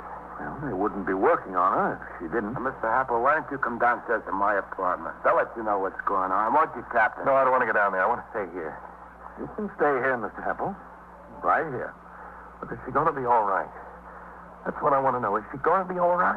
Well, we're doing our best. That's all I can tell you. You should see what they got in there. You should see the equipment. Just tell me honestly. Do you think she has a chance? She's got a chance, Mr. Heppel. A good chance. Oh, Mr. Heppel, this is Lieutenant King, commander of the 21st Detective Squad. Detective Squad? Yes, that's right. Well, what are the detectives doing here? What do we need detectives for? We roll on every unusual occurrence. In a case like this, we investigate to see that there are no suspicious circumstances. You didn't find any suspicious circumstances around here, did you? No, we didn't. Well, it depends on what you'd call suspicious. John, why don't you go down and tell all the tenants that they can go back into their apartments now? Well, I told them all already. Well, go downstairs anyway. Well, listen. Go down to your own apartment. All right. I'll get out of my own apartment. What does he mean? It depends on what you call suspicious. He didn't mean anything, Mr. Heppel. He must have meant something. He said it. He said it. We didn't. Listen, can I just go in there and have a look at her? I'd like to look at her and see what I can do to help. There's nothing you can do, Mr. Heppel. You're positive about that? Because if there is, I want to do it. I'm positive. Mr. Heppel, what time did you leave the apartment tonight? Well, I guess it was about 7:15, 7:30. You have dinner here? Yeah, sure, I had dinner here. Did your wife give any indication that she was in a depressed mood? No, she didn't. She didn't at all. Was she feeling all right when you left? Well, of course she was. She wasn't feeling all right. I wouldn't have gone. You told the captain that you were at the hotel after the sales meeting. Is that right? Yeah, that's right. Meeting was called for 8 o'clock, so it must have been 7:15, 7:30 when I left the house. What do you sell? Well, I work for the supermarkets. You know, I'm sort of a promotion man for a bakery. I go around the supermarket, see that the bread and the cakes, the cookies are all displayed nice. The root man servicing the supermarket's okay. That's my job. Attend to that. Did you work today? Yeah, sure. I work today. I work every day. Listen, couldn't you give me any indication of how she's going to be? I'm worried. I'm awfully worried. We understand that. I'd like to be able to go in to see her. I wish you'd let me. Mr. Heppel, there's nothing you can possibly do that's not being done already. You'll get plenty of chance to see her. But she may die. She may be dead now. Well, if you insist on going in, Mr. Heppel, I'll take you. But I think you're better off waiting out here with us. Well, all right, if that's what you think. What time did you get home from work, Mr. Heppel? Oh, it must have been about 5:45. I think it was just about 5:45 because I went in and got washed up and turned on the radio. The 6 o'clock news. I listened to the 6 o'clock news. Was your wife home when you got here? Yeah, sure. She was home. What did she say to you when you got home? I don't know. I don't remember. I don't know exactly what she said. Did you notice whether she was troubled about anything? No. But I told you if she was troubled about anything, I wouldn't have gone to the sales meeting. What time did you have dinner? Well, it was about 6:30, I guess. The news was over. I sat, read the paper for a few minutes, and she called me to come in. What did you have for dinner? Meatloaf. Just meatloaf? No, that was the main dish. She had a vegetable, some coffee, something else, some dessert, some cake I brought home. What'd you do after dinner? I helped her with the dishes. Do you help her with the dishes every night? Well, most every night. Did you have any kind of an argument with her before you left? What do you mean, argument? Were you quarreling? No, we weren't quarreling. Why do you ask that? We weren't quarreling. We had no argument. I just helped her with the dishes, put a fresh tie on, and I left. Go to the sales meeting, like I told you. I don't know what makes you think we were arguing. I was just trying to find out why she would do this, Mr. Heppel. You don't seem to have any answer. Oh, I don't. That's the truth. I don't. Has she ever tried anything like this before? Margaret? Yeah. No, she hasn't. Not that I know of. I'm sure she hasn't. You know, they're taking an awful long time in there. I wish you'd do something. I wish they'd get something done. They're not going to give up hope, are they? No, they won't give up hope. Not while there's a chance. Has she been in good health, Mr. Heppel?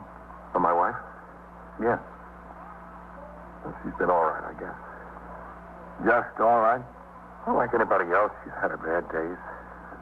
Feeling bad, you know. Has she been under the care of the doctor? Well, as a matter of fact, she has. Is she really ill? She never told me what was the matter. She went to this doctor 3 or 4 times.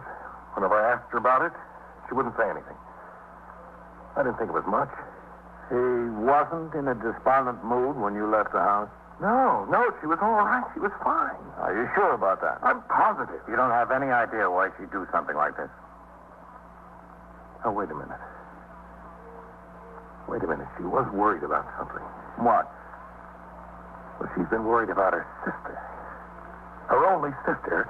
Her sister's been in a sanitarium upstate. You know, she got a bad chest, TB. You think she might have been despondent over her sister? Well, I didn't say that.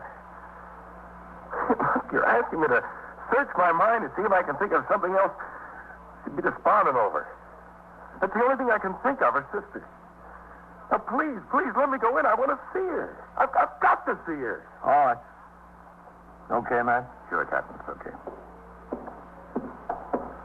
Oh, Mr. Heppel. Yeah? Why did you telephone home? What do you mean? As soon as the police officers got in the apartment, the phone rang with you. Oh. Why'd you call her? Well, I don't remember now. Oh, I wanted to tell her I'd be home in about a half hour. I wanted to know if she'd like me to bring some ice cream, something like that. Sometimes she asks me to bring ice cream home. That's why I wanted to find out. But can we go in now? Okay. Has she been taking sleeping tablets, Mr. Heppel? We had some around here. If she couldn't sleep, she took one. Nothing like a habit. Just occasionally, you know. If she couldn't sleep, sometimes I took them myself. She's in the kitchen. Thanks. Oh, Sergeant, this is Mr. Heppel. Is she going to be all right? Now, working, Mr. Heppel. All right, let's try it a little bit more. I know they're working with her. She's going to be all right. I've got to know that. I've got to know she's going to be all right. That's it. We're getting some response. You're getting some response, Captain. Good. All right. Get back out of the way, man. Give them some room to work. Thanks, Captain. Thanks a lot. You can make that mixture a little richer now. Okay. That's it. That's good. What do you think? She's coming around. Looks like she might be all right. Got some pulse. Good pulse. Okay. Good work. Well, she's coming around, Mr. Heppel. Is she? They say they think she'll be all right. Are they sure? Well, they're pretty sure, Mr. Heppel. Captain? Excuse me. Okay, put it on supplemental. Yeah. What is it? She's conscious, Captain. All right, cut it. I want to take the mask off. Yeah. Mrs. Heppel? Mrs. Heppel? I'm dizzy. I'm very dizzy. You'll be all right. Very dizzy. We'll have a shot of caffeine to counteract those sleeping pills as soon as she gets in the hospital, Captain. I don't feel very well. Mr. Heppel. I feel terrible. Yeah? Come here. Very bad. How is she? Is she all right? I'm dizzy. Oh, Margaret, what happened? What did you do? Ed? I'm sorry. Sorry, Ed. Why did you do it? I feel terrible. Don't try to move, Mrs. Heppel. Why did you do it? I don't know. I was just tired. Very tired. Oh, Margaret, honey. All right, Mr. Heppel, you better let them get her to the hospital. Very All right, open up that stretcher. Now, Captain, I'll see you at the station house. Thanks, Captain. Thanks a lot. That's all right. Oh, she was lucky. Very lucky. Yeah, she was. But that isn't very hard. Not when you don't want to be lucky.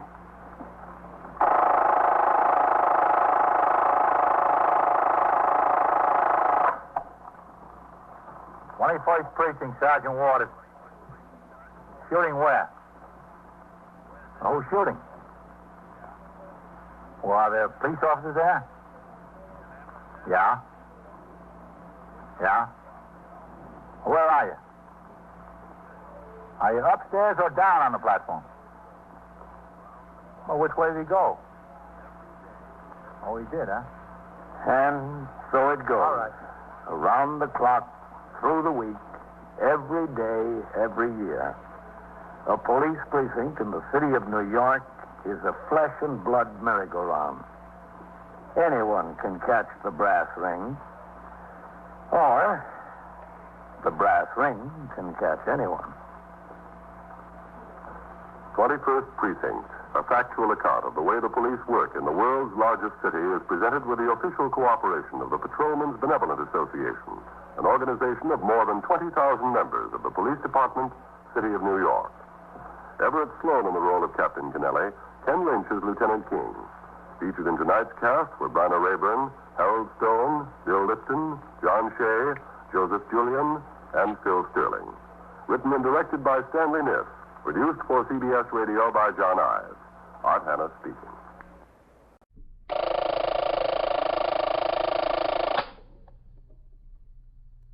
"21st Precinct, Sergeant Waters.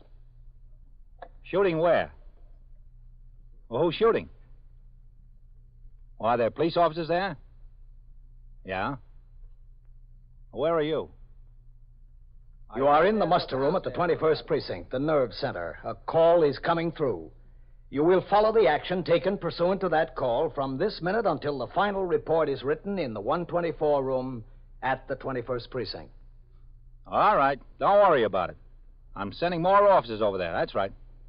They're on the way, okay? Okay, thanks.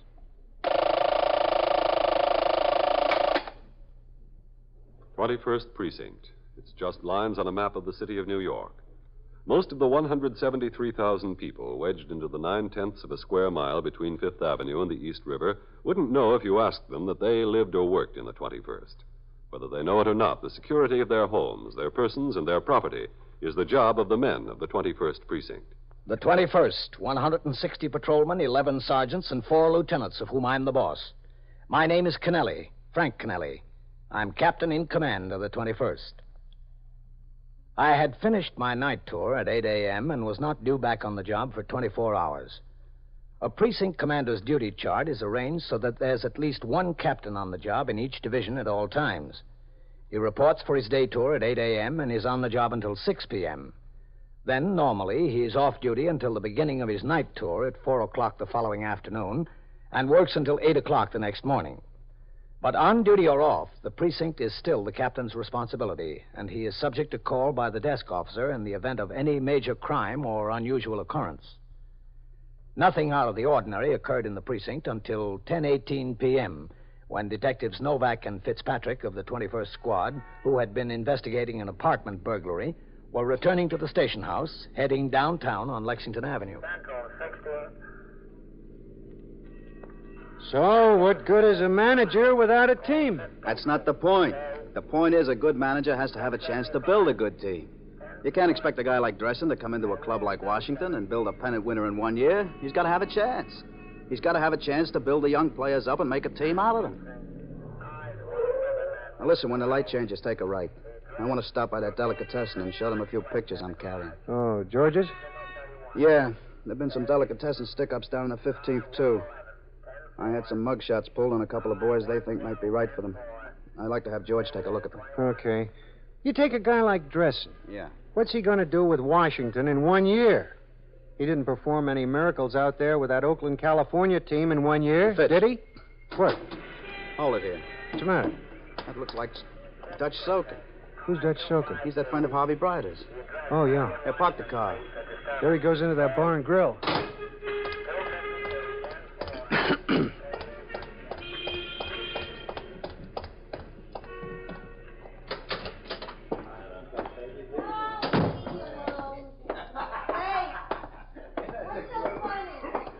Hello, Dutch. Yeah? Oh, hi. How have you been? How have you been? Oh, I can't complain.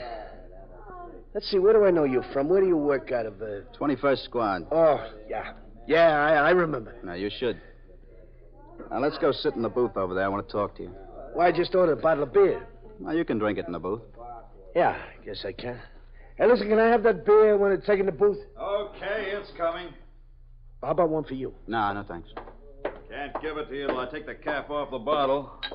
I just wanted to move to the booth. 35 out of a half. Ah, forget it, huh? Some for you? No, not right now. Come on, Dutch. Yeah. You sure you won't have something? No, not right now. Sit down. Yeah. Yeah, it's nice running into you. I didn't just run into you, Dutch. Oh, didn't you? A call came over for us to ring in. Oh, yeah? This is my partner, Detective John Fitzpatrick, Dutch Soakin. Hello. How are you? Move in a little bit, Dutch. Yeah, sure. I better ring in first. Yeah, go ahead. I'll be right back. Can we order him something? No, I don't think so. Where you living now, Dutch? Well, still the same place, sir. Where's that? 619 St. George Street. In Brooklyn? Yeah, in Brooklyn, yeah. What are you doing up here? Oh, you know, I just come up to see a friend.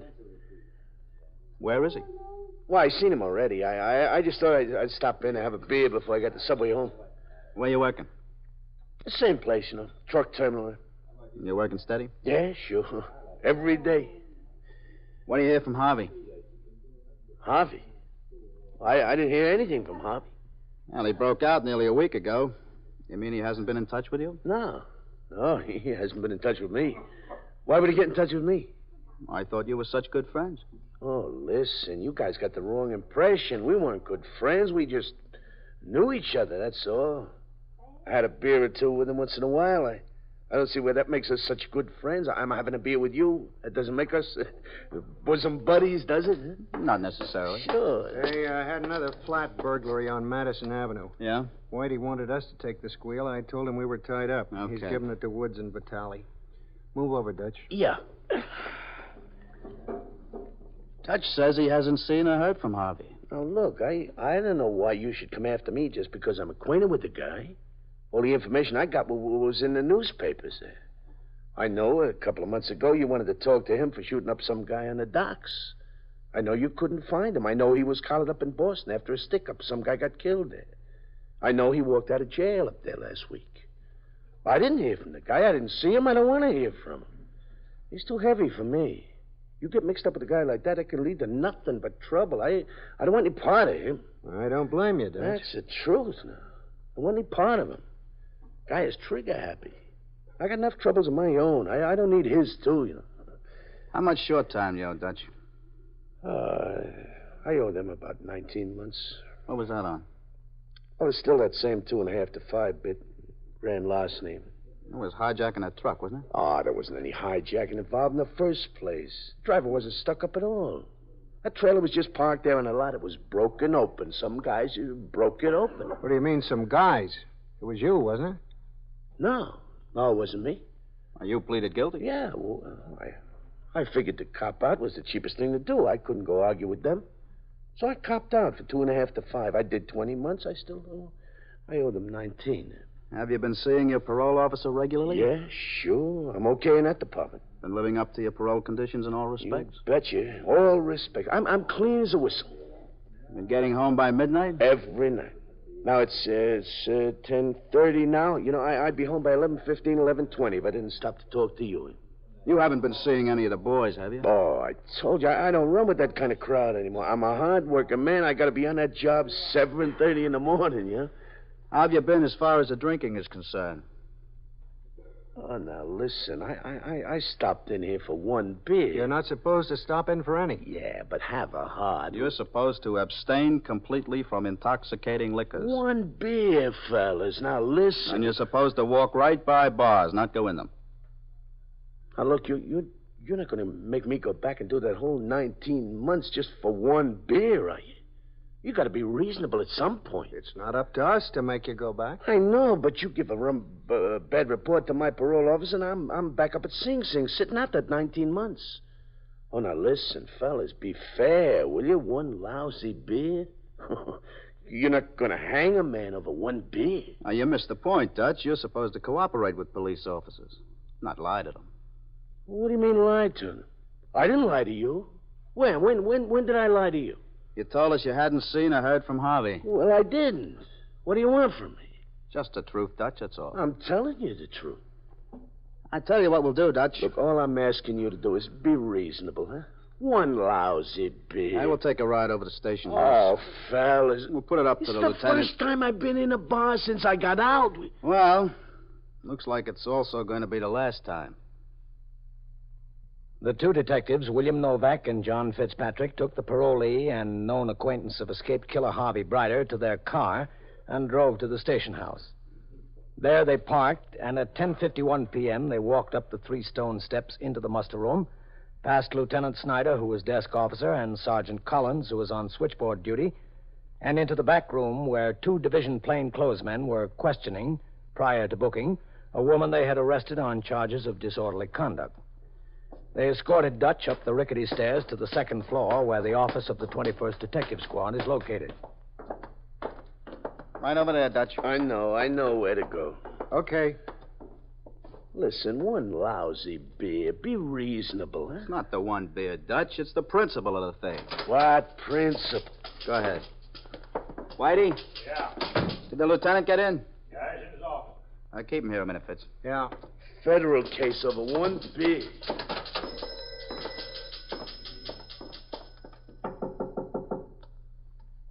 Yes. Novak, Lieutenant. Come in. Not doing a job until 8 in the morning. Yes, Novak? Now, listen, Lieutenant. Yeah? You know that Harvey Bryder that broke out of jail in Boston last week? The one that's also wanted here on a homicide charge? Yes, sir. What about him? Now, Fitz and I picked up a friend of his in a bar over on Lexington Avenue. Yeah? There's a fellow named Dutch Sokin. He traveled around a lot with Harvey. Do you know where Harvey is? He says he doesn't, Lieutenant, but he hasn't given us a straight answer yet. What's going to make him give straight answers? He owes 19 months short time. Yeah? We collared him in a bar. He was having a drink. I think he's worried about that 19 months. Where is he? Fitz has got him outside. All right, bring him in. Yes, sir. Fitz. Yeah? Come on in. What does he owe this short time for? Grand larceny, Lieutenant. Right in there, Judge. Okay, yeah. Close the door, Novak. Yes, sir. Lieutenant King, Dutch Sokin. Sit down, Dutch. Hang me over one bottle, one beer. Sit down. All right. Where's Harvey? I told them I don't know. I haven't seen him. I haven't heard from him. What do you want from me? Dutch, these detectives told me you haven't given them a straight answer in an hour. Now, you've seen Harvey, or you've heard from him, haven't you? No, sir. Where is he? I don't know. I told them I don't know. How many times they have to ask me? I don't know anything. I told them I don't want to run with that kind of guy anymore. It just means trouble, that's all, trouble. You owe 19 months short time, and they collared you in a bar. I was having a beer. One beer, Lieutenant. That's one too many. What's the name of your parole officer? Oh, now, look, be reasonable, will you? Who's your parole officer? I don't want to go back to do that 19 months over one beer. I ask you to be fair. Just be fair with me. We've been asking you to be fair with us, Dutch. Listen, can you forget about this if I see what I can do to help you out? I'm willing to trade, Lieutenant. I just want to be sure I'm on firm ground. Dutch, you've got a long way to go before you're on firm ground. Now, you help us. I promise I'll talk to the man. Where's Harvey? I don't know. That's not helping. I don't know. I only heard from him. When? Yesterday. I was hustling packing cases on the job. The foreman came over. He said there was an important telephone call for me. I went to the office. I got it. It was Harvey. Is he in New York? Yeah. Yeah, he's in New York. I told him, look, Harvey, you're too hot. I don't want anything to do with you.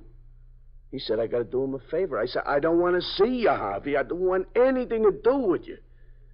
He said all he wanted to do was for me to contact his girl. I should make arrangements for them to make a meet. Who's she? Her name's Dorothy Curtin. Where's she live? 372 East 80th. Did you contact her? Yeah. That's where I was tonight. I was there contacting. I was giving her the message. That's all. That's all I told him I would do. Only give her the message. That's all. I didn't want anything else to do with it. What was the message? Message was that she was to call a certain telephone number at 10 o'clock. That's all. What telephone number? Pennsylvania 65599. Where's that? I don't know. I haven't any idea. He said she don't have a phone. He didn't want to risk going there. He just give me this number. He told me to have her call. That's all I know, Lieutenant. That's all I wanted to do with it. Okay. All right, now look, I helped you out. You going to do something for me? I don't want to do that 19 months over one little beer. That's a long time. You know, I've been okay otherwise. I've been clean as a whistle. Yeah, Dutch. Maybe you have. Trouble is, there are all kinds of whistles. You are listening to 21st Precinct, a factual account of the way the police work in the world's largest city. This is the second trial you've had since they accused you of a crime you didn't commit. As you sit there in the crowded courtroom, you know that there'll be another trial, and another if necessary, until finally the jury brings in a verdict of guilty. That's the way they want it.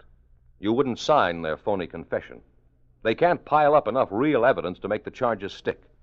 So this will go on and on until the jury is worn down, until that jury is ready to hang you rather than go through another trial. Well, there's a very good reason why you could never get in a spot like that. It's against the law, against the highest law of our land. You can't be placed in double jeopardy. You can't be tried again and again for the same offense where your life is at stake. The words that protect you against it are found in our Constitution, the 5th article of our Bill of Rights. Listen to what they say. No person shall be subject for the same offense to be twice placed in jeopardy of life or limb. That law goes clear back to the first Congress in 1789, city of New York. The group of men who gathered there to sign the Bill of Rights had you in mind. They were mindful of all the people and determined that the rights and freedoms of the people should never be ignored or denied. The Fifth Amendment is part of those rights. It is one of our freedoms. Now back to 21st Precinct and Captain Kennelly. Lieutenant King and his detectives interrogated Dutch for some time longer until they finally concluded that he knew no more than he had told them. In the meantime, the telephone number was checked out. It was a pay station in a bar and grill on 8th Avenue in the Times Square district. Lieutenant King sent detectives Howard and Vitale to the place. There was no sign of Harvey Brider. Neither the bartender nor 3 waitresses there remembered him, nor could they identify his photograph. One of them, however, recalled that the pay telephone did ring about 10 o'clock and that a man sitting at a nearby table walked into the booth to answer. At 10 minutes to 12, Lieutenant King and Detective Novak left the station house and drove to the address of Dorothy Kurt, 372 East 80th Street, given to them by Dutch. They parked down the street from the old 4-story tenement building and got out of their car to meet Detectives Fitzpatrick and Scanlon, who had been sent to plant the building while the questioning of Dutch was in progress. Okay. Yes, sir. Fitz? Yes, sir. Here, Lieutenant. Hi, Fitz. Novak? Where's Scanlon? Across the street there in the doorway to the cleaners. Oh, yeah. What'd you find out? I talked to the super. She lives in the 2nd floor front, all right. Uh-huh. She's got 2 rooms. She lives there alone. Did she have any visitors recently? Well, the super told me he hadn't noticed any. Do you know whether she's home? There was a light up there a little while ago. It was turned out about 11:30. Which window is it? Those 2 up there. 2nd floor this side. The super said the one towards this end of the building is in the living room, the other's in the bedroom. Okay, let's go. Yes, sir.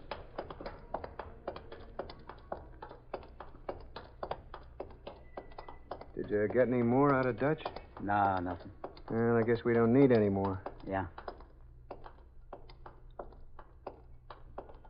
Front door's open. Okay, hold it. Signal Scanlon to move over to this side when we go in. Yes, sir. Okay, Lieutenant. All right. Get the door. Yes, sir. Go on. All right, now watch your step. She might have met him and brought him home. Yes, sir. She might have, yeah. Okay.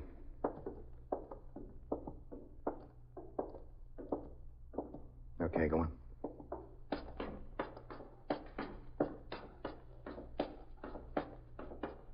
I'll do the talking. Yes, sir. Confront her. Okay.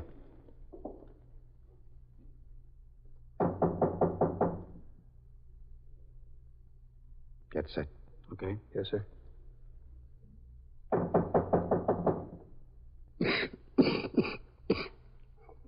I'll have to get this fixed. Who is it? It's Dutch. Who? Dutch. Oh, why? Listen, I was sounding... Good police officers. Listen. Where's Harvey? Is he here? No. Watch her, Fitz. He's not here. We'll take a look. He's not in there.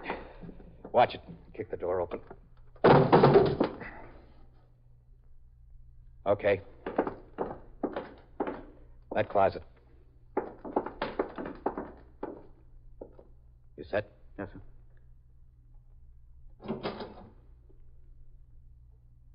How about the bathroom? Okay.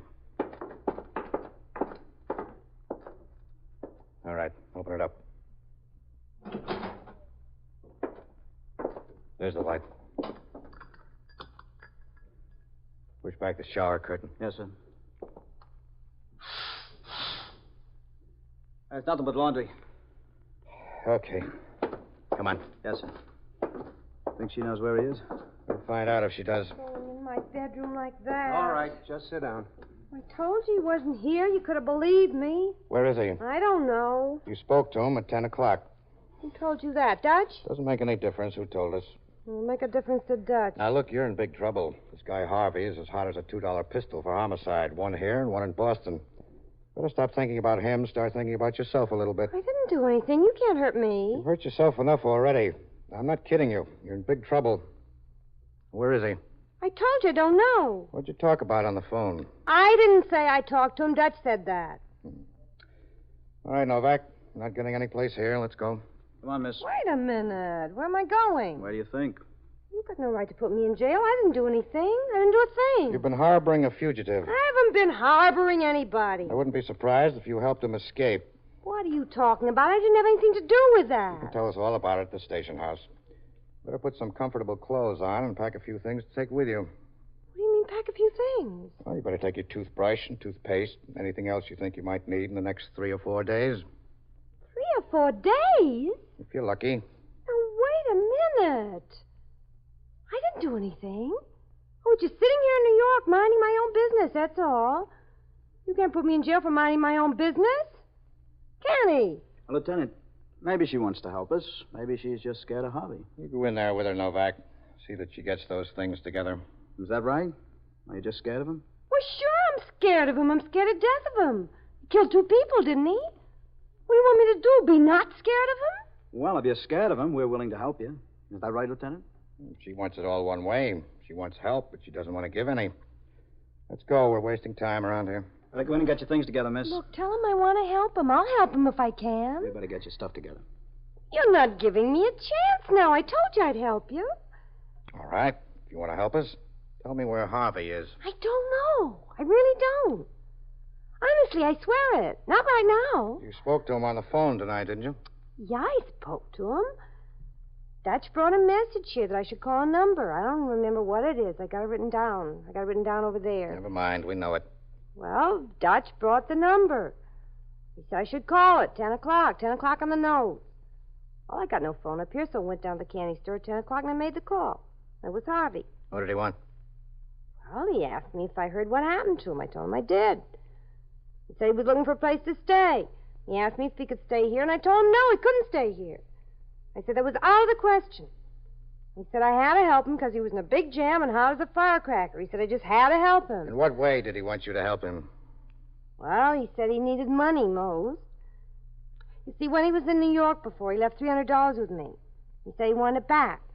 He asked me if I had it. I told him sure I had it. He said, all right, he'd meet me. Meet me tomorrow morning. Did you make a date? Yeah, I made a date with him. Tomorrow morning, 9:30. Where? He said I should be on the uptown platform at the 77th Street station, the Lexington Avenue subway. He'd get off the train 9:30 tomorrow morning. You told him you were going to meet him? Yeah. I told him I was, but I wasn't. I was going to pack up and go to my sister's house tonight. Why? Well, tell you the truth, I spent the $300. The girl, Dorothy Kirk, was taken to the station house by Lieutenant King and Detective Novak. Detectives Scanlon and Fitzpatrick remained on a plant at the building in the event the fugitive showed up during the night. Lieutenant King notified Lieutenant Snyder, the desk officer on the job, and informed him that the subway station at Lexington Avenue and 77th Street would be the scene of considerable police activity in the morning. Lieutenant Snyder called me at my home at 4:30 a.m. and gave me a report of the situation. Immediately upon arrival at the station house, I signed the blotter and went upstairs to confer with Lieutenant King. At 8:30 a.m., detectives and uniformed officers began to man the posts assigned to them on the street and on the subway platform. At 8:50, it was decided to change plans slightly. The girl, Dorothy Kurt, would remain at the station house. It was planned originally that she stand on the platform where the fugitive could see her. This idea was abandoned as too dangerous for the girl. At 5 minutes after 9, I joined Lieutenant King at his post next to a bench near the center of the platform. We waited. By 9:20, the fugitive had not shown up. He hadn't come by 9:31. He was late.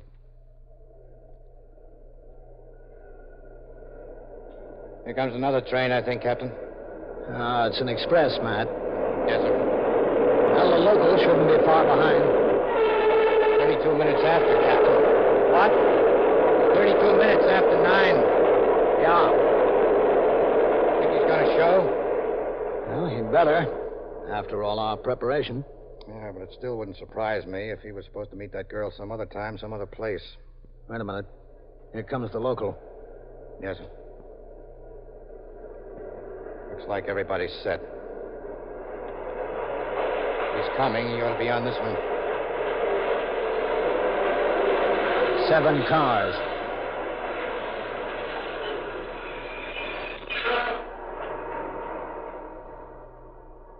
You see him, Captain? No. Way down there. Last car. That might be him. Novak made him. Come on.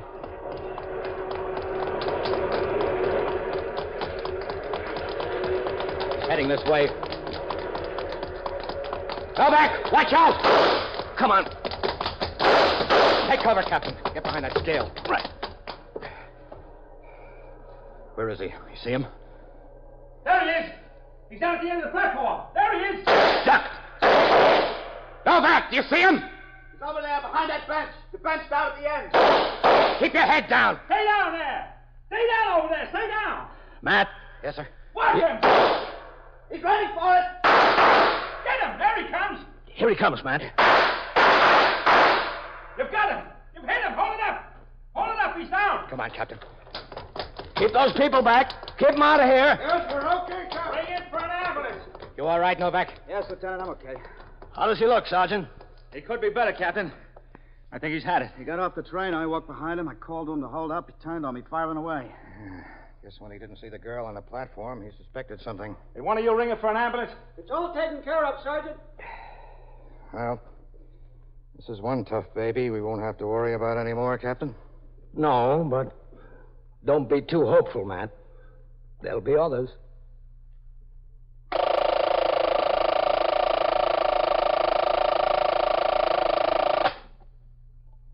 "21st Precinct, Sergeant Waters. Stole your what? Yeah? Oh. Well, where was this? 643? Where was it? Uh-huh. Uh-huh. Well, were the doors to the car locked? Well, how long were you away from the car? Yeah?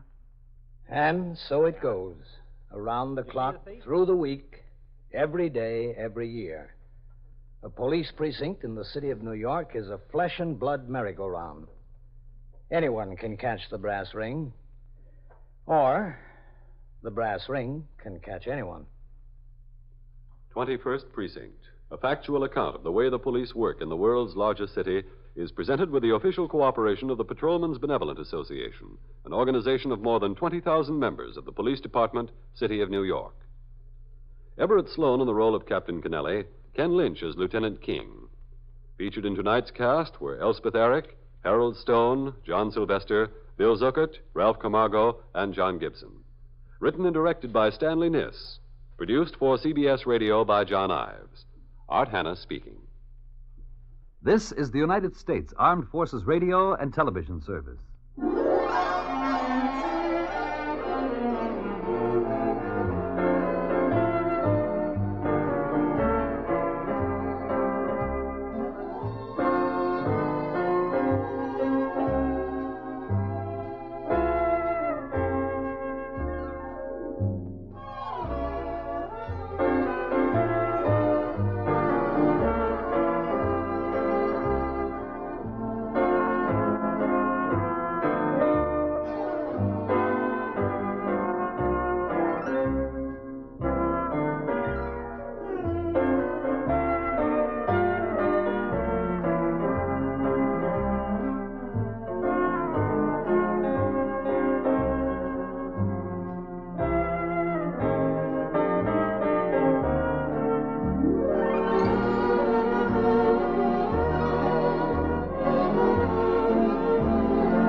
21st Precinct, Sergeant Waters.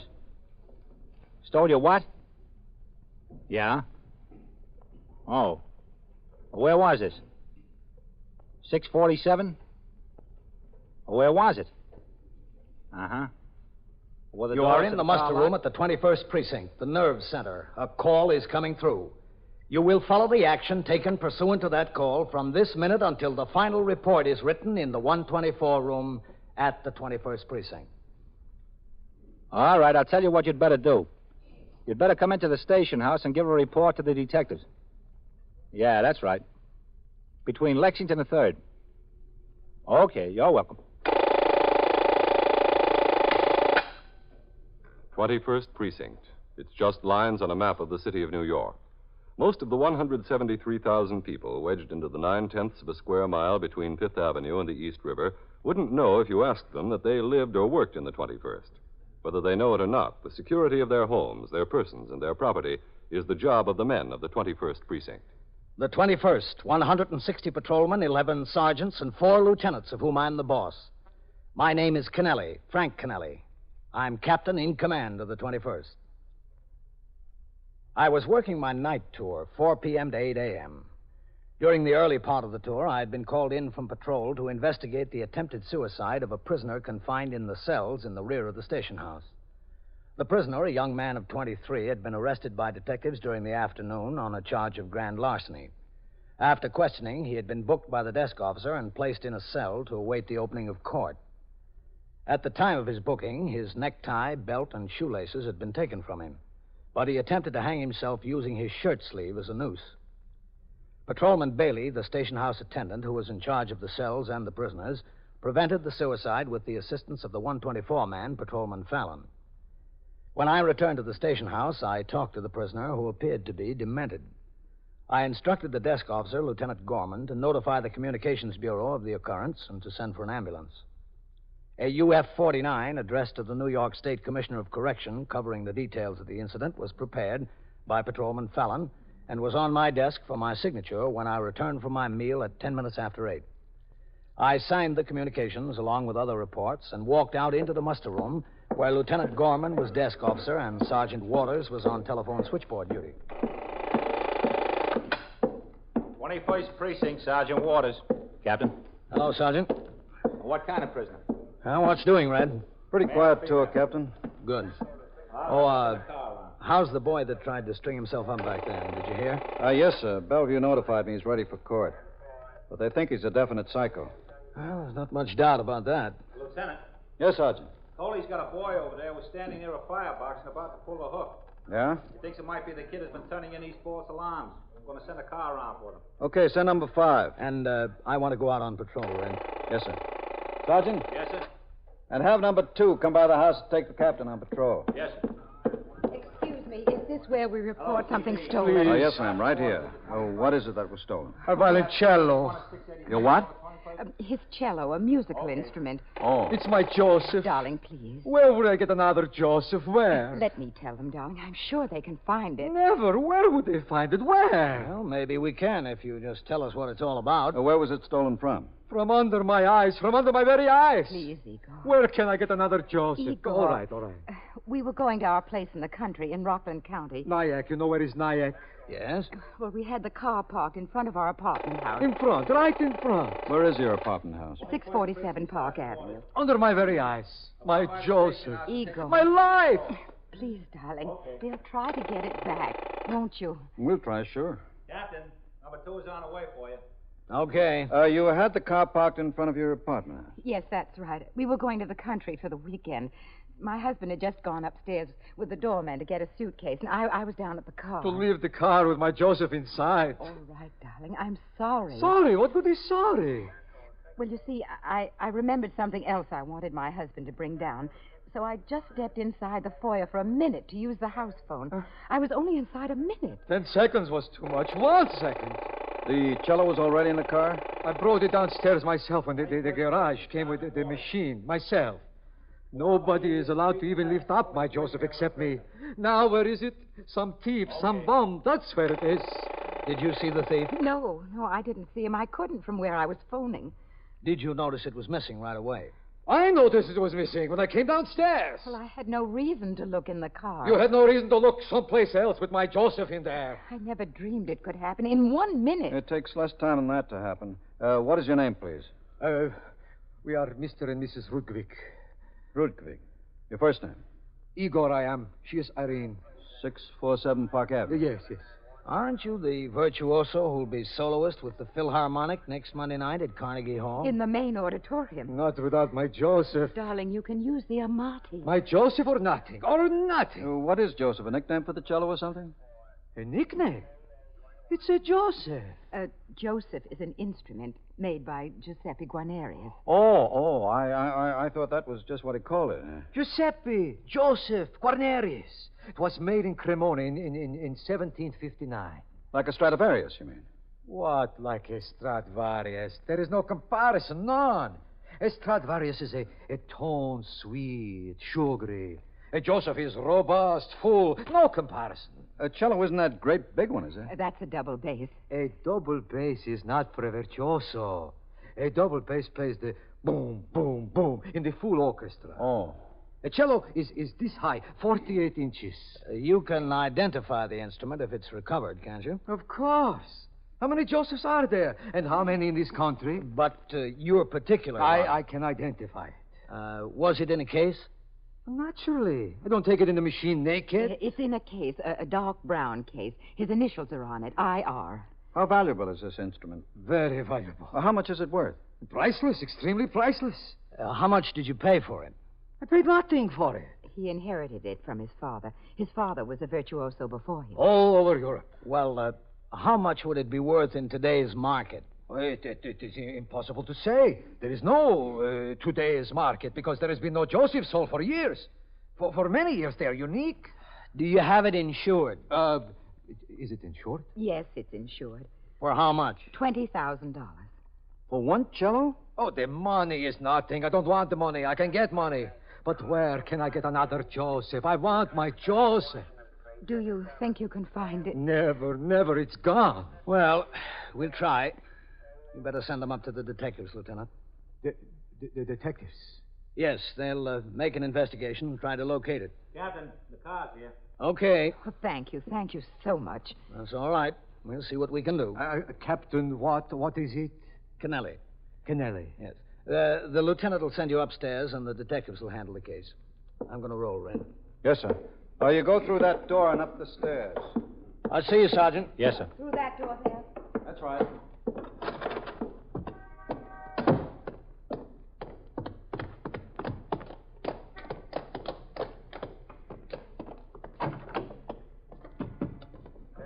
Hello, Captain. Vaccaro. There's a political rally at 80th Street, New York Avenue. Let's take a look over there. Yes, sir.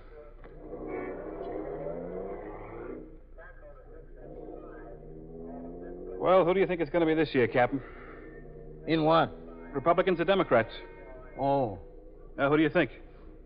I wouldn't know. The press keeps harping on the fact that registration is way down from the last off-year election. It's supposed to be some sort of indication. Oh? Which way? Well, that's something the experts couldn't make up their minds about. Some say one way, some say the other. Well, I guess it depends which side the expert is pulling for. Yes, sir, I guess it does. Yeah, but it's a hard one to figure, though. You take things like what happened in Maine, and the president with his personal appeal, and scandal here and there, and kennel dogs. You roll them up, and what do you got? What? Beats me. Well, I wouldn't worry about it, Vaccaro. It'll all be solved for you the morning after election. Yes, sir, I guess it will. Oh, you want to go up first to York, Captain?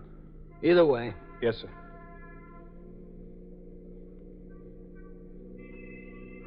Pull in, Vaccaro. Yes, sir. What's the matter? Oh, I want to take a look at that man sleeping on the steps back there. Looks like a bum, Captain. A rummy.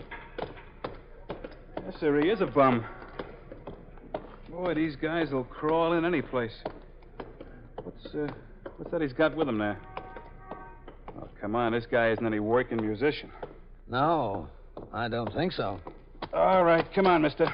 You'll have to do your sleeping at home. Come on. Would you? Oh, boy, this guy is blotto, Captain. All right, come on, Dad. Let's put the show on the road, huh? Watch out for that thing, Vaccaro. Yes, sir. What's in there? Cello or something?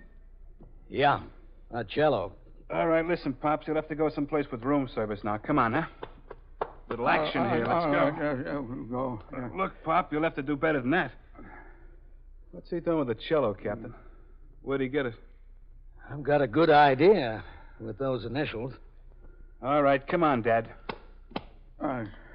Hey, come around the corner, huh? They're on the house there. I knew that'd get a rise out of him. What's the matter? Something hurt here? All right, you'd better move on, folks. It's just a man drunk. Spectacle of Come on, Dad. Sit up. All right, sit up. Come on. He's going to need more convincing than that, Captain. Let's get that cello out of the way. I don't want it damaged. No, Yes, yes, sir. Watch it. Be careful. Yes, sir, I will. Now, look, Dad, huh? Fun's fun. Let's sit up, huh? Yeah, it's all fun. Hold him up there. I've got this side. All right, come on, Dad. Party's over. Oh, this bum is really polluted. Where'd you get it, Dad? Where'd I get what? All right. Sit up there now. The cello. Where'd you get the cello? What cello? That cello right there. In Milano. In Milano, a long time ago. Oh, Dad, come off it, will you? You've never been to Milano. No, I've been again. You've been a lot of places, huh, Pop? Most any place you could name. Rikers Island included? Rikers Island included. And Bellevue. You lifted that cello out of a car on Park Avenue, didn't you? No, Hold him up. Come on, Dad. Sit up. Hold him. All right, come on, Dad. No. Well, this old bird sure knows when to lose consciousness, don't he? Come on, Dad. On your feet. All right, come on, on the feet. Come on. On the feet. Hold him. Watch it now, please. Watch it. All right. Where are we going? Would you mind telling me where we were going? To the station house, Dad. Oh? Well, don't forget the cello. We won't. You are listening to 21st Precinct, a factual account of the way police work in the world's largest city. If you were to sit down and list some of the rights and freedoms that you have, you'd probably list the big things like freedom of speech, freedom of the press, freedom of religion, and others. Well, those are mighty important. But what about the little things? Things you don't think about much because you pretty well accept them as a matter of course, like choosing the business or profession you want to go into. You know, in some countries, you work at the job assigned to you with no free choice at all. Or like getting as much education as you can in schools that are open to all. In some countries, education is only for the privileged few. Or take a little thing like buying a house or renting an apartment for your family. There are places in this world where you live right where you're told. Have you ever thought about why you're allowed these free choices? Why you accept it as your right? It's because such free choices are guaranteed to you and your children and to generations in the future. To be exact, it's in Article 9 of our Bill of Rights. The men who wrote our Constitution and our Bill of Rights put this in just in case they forgot to mention something important in the others. It says, "The enumeration in the Constitution of certain rights shall not be construed to deny or disparage others retained by the people." You get that? It's not left to Congress or the President or any special group. These rights belong to all of us, to the people. It's one of our freedoms. Now back to 21st Precinct and Captain Kennelly. After considerable trouble, Vaccaro and I got both the cello and the drunken suspect into the car and drove to the station house. As soon as we arrived, the suspect passed out cold and was stretched out on a bench in the detective squad office. Lieutenant Matt King, the commander of the 21st Squad, told me that Mr. and Mrs. Rudkovic had left a few minutes earlier after giving their report of the theft to Detective Goldman. They said they were going to a restaurant to have dinner, and they had promised Lieutenant King they would check by telephone before driving to the country. We took the instrument out of the case and carefully examined it. There was no visible damage. I returned to the muster room and instructed the desk officer to send for another car to take me on patrol. I visited the political rally I had started for earlier. The crowd was small, and there appeared to be no police problem. I made 2 or 3 other stops on precinct business before I returned to the station house at 10:35 p.m. 21st Precinct, Sergeant Waters. All right. Bring Hello, him when you Ren. get back on Captain? your post. Oh, did that Mr. Rudgovic come by the house? No, sir, not yet. Sergeant, get me Lieutenant King on here, will you? Yes, sir.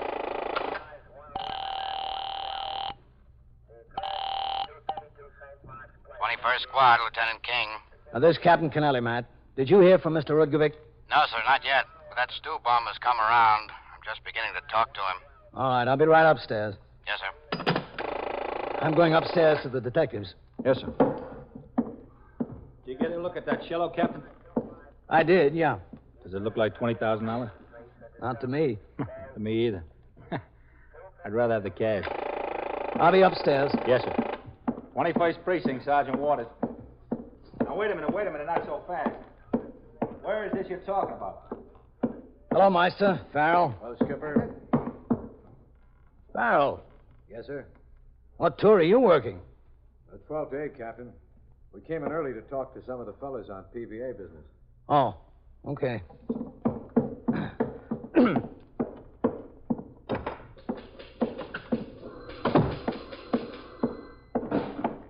21st Squad, Detective Goldman. Hello, Captain. Goldman? How long has he been following you, lady? Did he ever speak to you? Captain Kennelly. Come in, Captain. You know his name? Hello, Matt. Captain. Vaccaro. Captain? Captain, this is Jason Newfield, noted for drinking port wine and stealing cellos. I didn't realize what I was doing. I just walked by there. I didn't even know I was taking it from the car. If you stole a cello every time you killed a bottle of wine, we'd really be up to our ears in cellos, wouldn't we? I never stole anything before. Never. You told me you've been out to Rikers Island 4 or 5 times, didn't you? Yes, but never for stealing. I don't steal. What for, then? For being drunk. And for mooching. Mooching, huh? Mooching. And being drunk. Where'd you get that fancy handle, Jason Newfield? It's my name. Oh, I guess it's got to be. Couldn't think that up. Where do you live, Jason? Oh, here and there. Around. Where? I flopped down on the Bowery. What were you doing uptown on Park Avenue? I was just walking. I got a right to walk on Park Avenue. What were you doing uptown? I went to work over on Lex this afternoon. Work? What kind of work? I wanted to make a couple of bucks. I got on setting up pins in an alley over there. Wasn't any good, though. The boss said I was too slow on the uptake. He gave me my money and told me to get out. What time was that? I don't know. It was just about getting dark. Just about then. What'd you do? I put the money in my pocket and I went downstairs. And into the first package store you saw? Well, as a matter of fact, yes, I got a bottle of wine. There wasn't anything wrong in that, was there? I earned it, didn't I? I was entitled to buy a bottle of wine. What was it, a pint? A quart. You went over to Park Avenue. Well, I went walking. You know, I swigged a little bit and I walked some. That's the way I like to drink. Swig and walk a little bit. And you walked right up to this car and stole a $20,000 cello. $20,000? Is it what it's worth? That's what the man said. $20,000? I didn't know that. I didn't mean to steal it. I never stole anything before, never. Well, you started big. Well, I had no intention of taking anything like that. I didn't. Maybe you weren't looking for a cello. But you had your eye on something, Jay. No, I was leaning against the building there. I was taking the last swig out of the bottle, and I saw this lady and this man come out of the house. He was carrying this cello, and they walked to the car, and he put it in. Then he went back into the house with the doorman, and she waited there. I just stood there and watched her for a minute. Jay, now you can be interested in either wine or the ladies, not both. I was interested in the cello. I thought you had no intention of stealing it. Well, I didn't. I was just interested in it. You weren't interested in the cello, just how much you could get for it in hock. Well, the cello is my instrument. Oh, is it? Well, didn't I tell you? No. Must have forgotten to mention it. Oh, yes. I was with the Hamburg Symphony. Yeah? I was the only American ever to study under the great... The great who? Pentek in Budapest. The only The American. only American student he ever took. I was a young man. I was in Hamburg with a symphony. I was just a nobody in the cello section. Nobody. He came to be the soloist for a concert. The great Pentek. Huh? Oh, yeah, it was a Pentek. We rehearsed that day, and we rehearsed. I remember, and suddenly he told the conductor to stop the whole orchestra. He wanted to hear me play alone. And the conductor and the whole orchestra looked at me, and I played it alone. When I finished, he said, "You're very good." He said, Pentek, meaning himself, was getting old, and would I come to Budapest and study with him? So you went to Budapest? Oh, naturally. It was a great honor. I went and I worked and I studied with Pentek. And finally he said, "You're ready." So then there were concerts arranged and recitals. You became the toast of Europe. Well, not quite, but I played in Rome and Munich and Paris, London, Copenhagen and Oslo and Warsaw, all over. Oh. Did you ever play in New York? Well, no, never. Why not? It was her, Manya. Oh, Manya. She was a dancer. No, she was a singer. I met her in Prague, and I fell deeply in love. Deeply in love. But she didn't return my love, and so I started to drink more and more and more. In Prague? Yes, in Prague. And finally, I was no good at all. And I haven't been any good for 20 years. Would you believe me to look at me? I'm only 51 years old, that's all. I know I must look 70. Tell me something. How did you get back to this country if you were in such bad shape in Prague?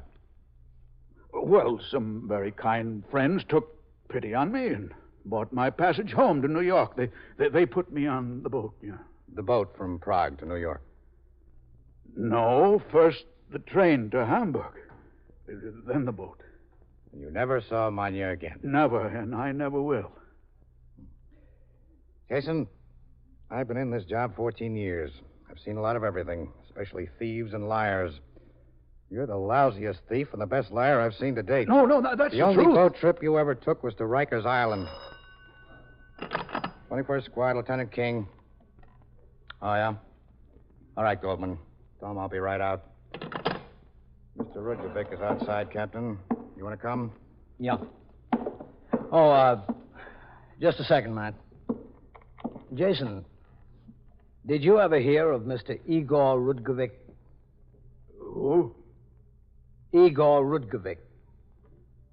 No. A great virtuoso. You stole his cello. Oh, him? Yeah, I've heard of him, but, well, I haven't been keeping track of things lately. I guess you haven't. I've been kind of out of touch with the musical world. You sure have. They have told me you have my Joseph. Igor. Yes, we do. Where is it? Is it all right? We think so, Mr. Rudkovic. Oh, I'm so grateful. I don't know what to say. I couldn't put it in words. You're sure it wasn't hurt? Not that we can tell. You see, I told you, Igor. Where is it? In my office, in there. Good. Mr. Rudkovic, the thief is in there, too.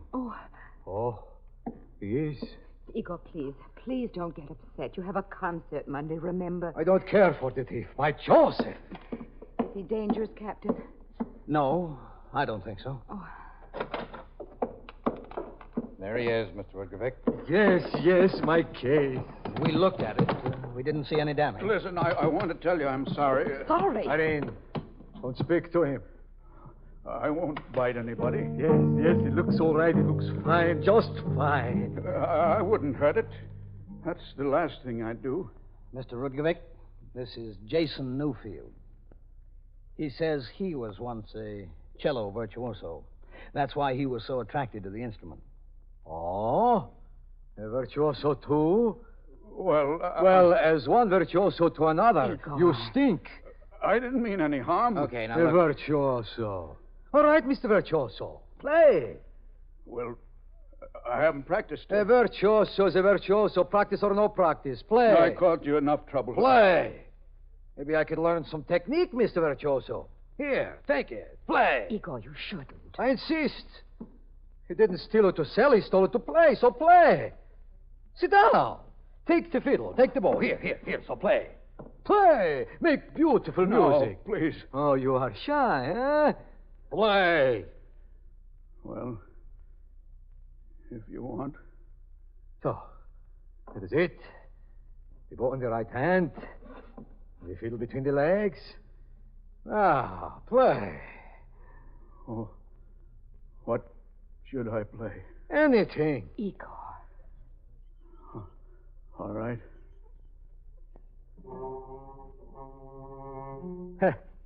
Some virtuoso, huh?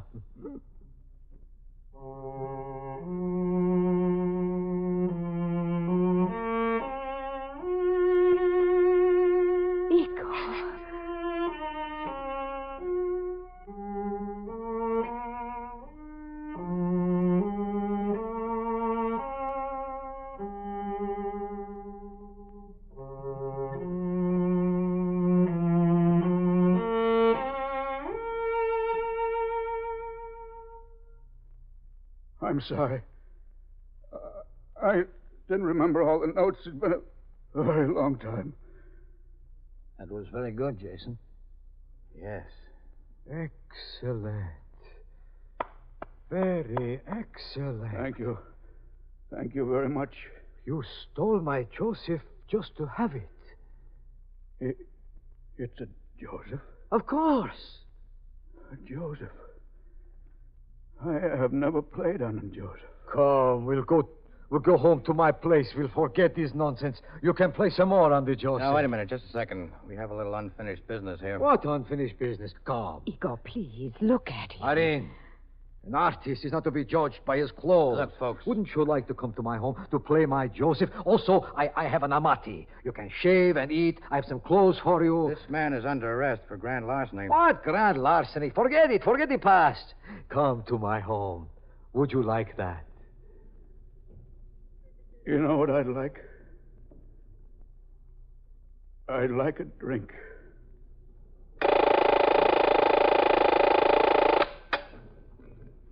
21st Precinct, Sergeant Waters. All right, get on over to 2nd Avenue. The third alarm on that fire just hit. Sergeant Tierney's on a job there. He'll put you to work on traffic. Yeah, that's right. We're rerouting everything off of 2nd Avenue. Okay? Well, get going. And so it goes. Around the clock, through the week, every day, every year. A police precinct in the city of New York is a flesh and blood merry-go-round. Anyone can catch the brass ring, or the brass ring can catch anyone. 21st Precinct, a factual account of the way the police work in the world's largest city, is presented with the official cooperation of the Patrolmen's Benevolent Association, an organization of more than 20,000 members of the Police Department, City of New York. Everett Sloan in the role of Captain Kennelly, Ken Lynch as Lieutenant King, Harold Stone as Sergeant Waters. Featured in tonight's cast were Ethel Everett, Santos Ortega, George Petrie, Frank Marth, and Bill Smith. Written and directed by Stanley Niss. Produced for CBS Radio by John Ives. Art Hanna speaking. This is the United States Armed Forces Radio and Television Service.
21st Precinct, Sergeant Waters.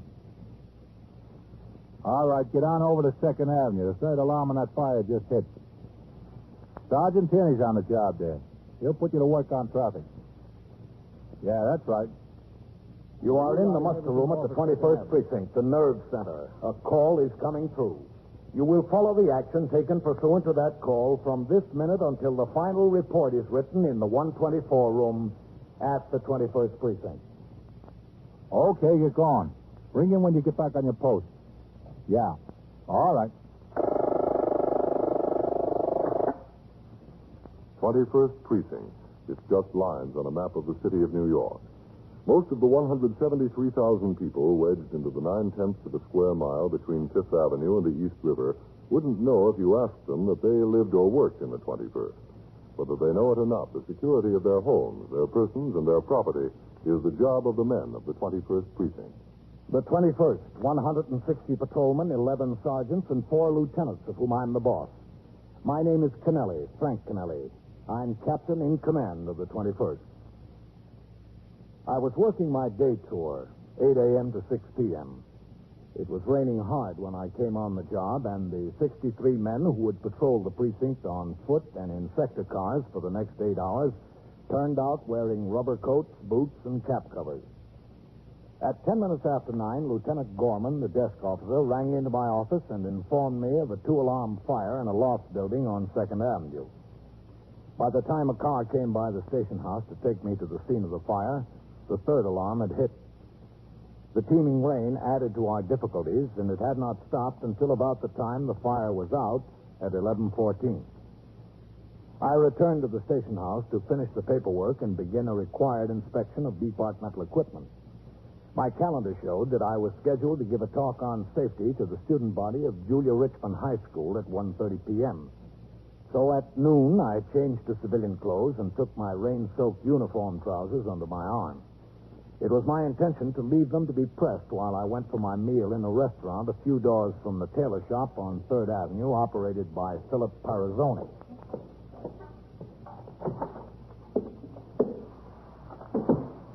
Hello, Miss Parazzoni. How are you?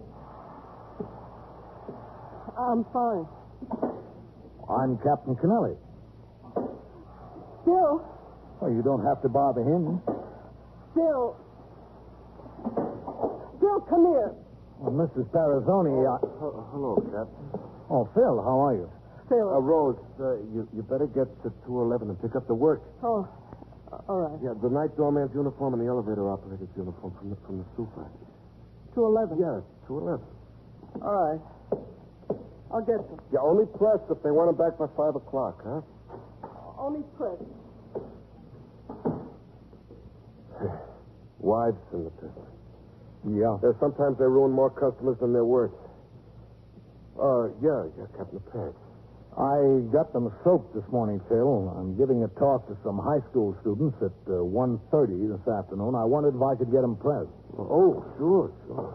They're not too wet, are they? No, don't worry about it. I'll take care of it.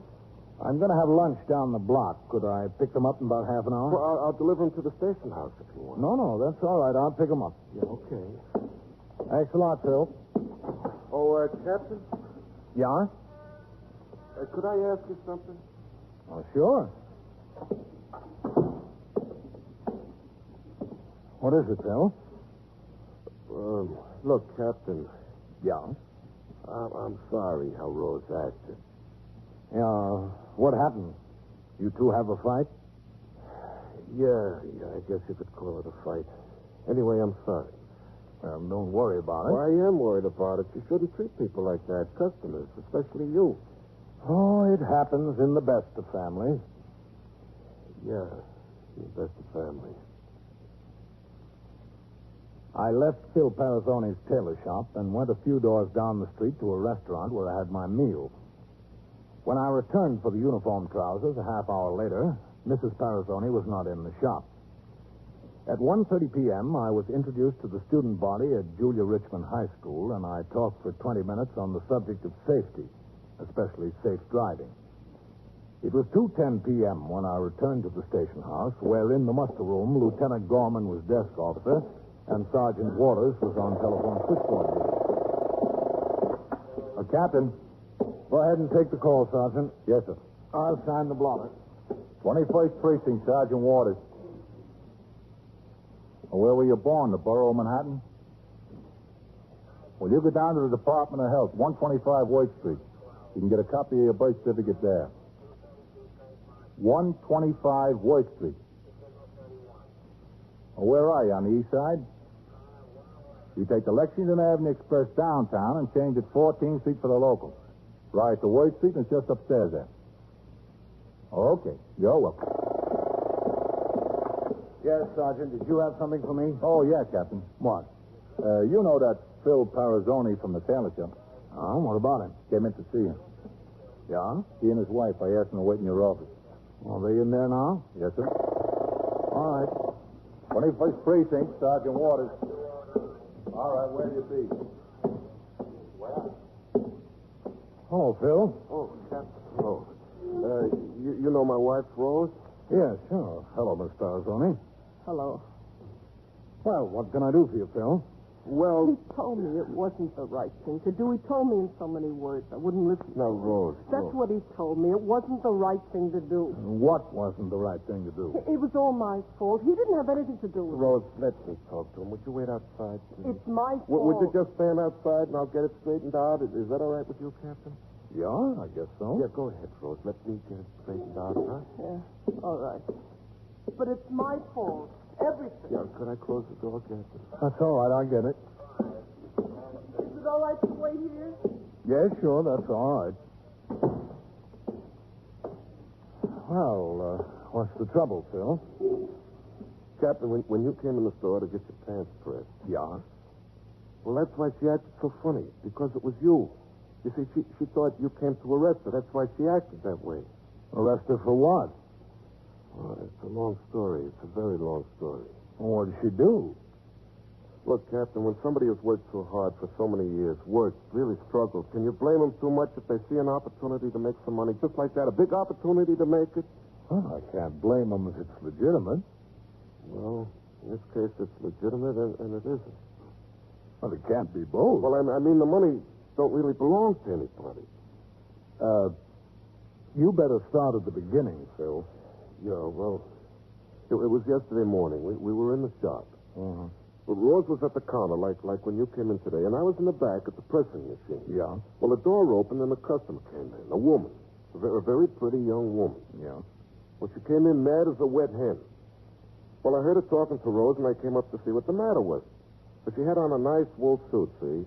The front of the skirt was dirty and smudged, and I didn't blame her for being mad. Anyway, she said she was on the bus. She said two men got on, and the man who was sitting next to her saw the two men. Well, she thinks they were detectives, and they were after the man that was sitting next to her. Uh-huh. Well, anyway, he jumped out of the seat and crawled all over her and ruined her suit with his shoe, and he went out the back door of the bus, and the two men ran out after him. Uh-huh. Well, anyway, after a minute, she looked down on the seat, and there was a package, you see? A pretty big package. Must have belonged to the man that the policemen were chasing. She picked it up. And did the woman have the package when she came into the store? Oh, yeah, she had it, all right. Oh, I see. Yeah, it was right down on the counter there all the time. Anyway, I said I tried to fix up her skirt as best I could, and she went in the dressing room. Yeah. Well, I was in the back there working on the skirt, and then the lady asked Rose to bring the package into the dressing room. She'd like to take a look at it while she was waiting. So Rose brought the package in, and Rose said, you know how curiosity can get the best of ladies. Oh, sure. Well, they sat there looking at it, and Rose was hoping that she would open it up, and finally the lady decided to open it up. Well, what was in it? Well, I didn't know. I didn't find out until last night. Oh, didn't you? Well, she didn't say anything to me about it while we were in the store. I was busy back there. I didn't know what was going on in the dressing room. I see. Your wife only told you what was in it. Yeah, I never saw anything in there. Well, what was in the package? Money. Lots of money, Captain. How much? Well, I don't know exactly. Rose said at least $3,000, they think. Well, aren't they sure? Well, Rose told me they didn't count it. They were so scared they didn't count it. I see. Oh, the money wasn't all that was in there. What else? Number slips. You know, slips from playing policy? Oh? Yeah, well, they figured out, Rose and the lady, that This fella on the bus was a racketeer, you see, and he was being chased by the cops. Yeah. Oh, you going to ask Rose in? Well, I think we ought to have this story from her, don't you? Yeah, I think we ought to. Miss Parazzoni, Yes? would you come in now? All right, sure. Just have a seat. Yeah. You tell him, sir? Well, not everything yet. Sit down, Miss Parazzoni. Thanks. I only got up to the part after you opened the package in the dressing room. Oh. Yes, I'd rather hear the story from you, Miss Parazzoni, instead of what you told your husband. Yeah, sure. Now, how much money was in there? We didn't count it. We saw all that money in the policy slips. We got scared. You and the lady. Yeah. We wrapped the package back up again. What was it, a stack of money? Yeah, a stack about this thick, about 2 or 3 inches thick, lots of money. And was the pile of money tied up? Yeah, with a rubber band, a couple of rubber bands. And what was on top? $20 bill. Mm-hmm. Did you see the bottom? Yeah, it was a 10, I think. There was a $10 bill on the bottom. You never did take the rubber bands off. I didn't even touch it. She was holding it. And you decided to wrap it up quickly. Yeah, she decided it. She said the best thing to do would be to call the police. That'd be the best thing. Well, why didn't you call the police? Well, I came back with the skirt. You better let her tell it, Phil. Oh, yeah, okay, all right. Well, Phil came back to the dressing room with the skirt, and she had the package all tied up again. I took her out front of where the telephone was, and she walked over toward it, and she picked up the telephone. All of a sudden, she hung up. Where was Phil? I wasn't back there. I was working on some work at the pressing machine. I don't know. I didn't see any of it. No, that's right. He didn't see any of it. Did she tell you her name? Not then. Well, did you ever find it out? Well, later she said it'd be best if I didn't know her full name. She said her first name was Marion. Uh-huh. Did she tell you why she didn't call the police? Yeah. She told me that she was afraid to call the police. She said that she was afraid that they'd find out that she had 22 parking tickets on her car. Never went to court about any of them. She was afraid she'd be arrested and fined a lot of money and things like that. She said maybe it'd be better if she left the package in the store and if I'd call the police. Did you agree to that? Well, I didn't care, but... And she said there wasn't any reason why we couldn't keep the money to ourselves. Better that we should have it than the criminal. I see. The only thing was, she was afraid that the man from the bus might have gotten away from the cops and might have remembered her. So what did you do? Well, it was decided that we could leave it in one of those lockers in Grand Central Station. You know, one of the lockers right in the waiting room there. Your little locker with a key that you take out and put in a dime. Yeah, I know. Well, because she was scared, I took the package. Went out of the store and she followed me. I went over and took the subway and rode down to Grand Central. I put the package in the locker, and she said I could keep the key because I didn't know her full name or where to get in touch with her, but she sure knew me, and she was sure I was honest. Is the package still in the locker? Yes, still in the locker. And you've got the key? Yeah, I got the key. I got it right here. See? How much cash did she ask you to put up? So did you tell him she asked me to put up cash? No, I didn't tell him. No. How did you know she asked me to put up cash? I knew. How much was it? $750. Have you given it to her yet? No, I'm supposed to meet her this afternoon. You're lucky, Mr. Parazzoni. What do you mean lucky? I'm worried to death. Scared to death. You're lucky. You not only didn't find $3,000 of someone else's money, you didn't lose $750 of your own. You are listening to 21st Precinct, a factual account of the way police work in the world's largest city. Now back to 21st Precinct and Captain Kennelly. I took Mr. and Mrs. Parazzoni upstairs to the 21st Detective Squad and into the office of Lieutenant Matt King, the squad commander. Shim-shamming, bunco, and pigeon-dropping, as the small con games are called, are old stories and easily recognizable to police officers. But to the victim, they're most convincing. This is especially true because in many there is a blinding streak of larceny exceeded only by that in the con artist. These confidence rackets are invariably based upon the victim's desire to get something for nothing, something that belongs to somebody else. To the police officer, the gullibility of people is amazing.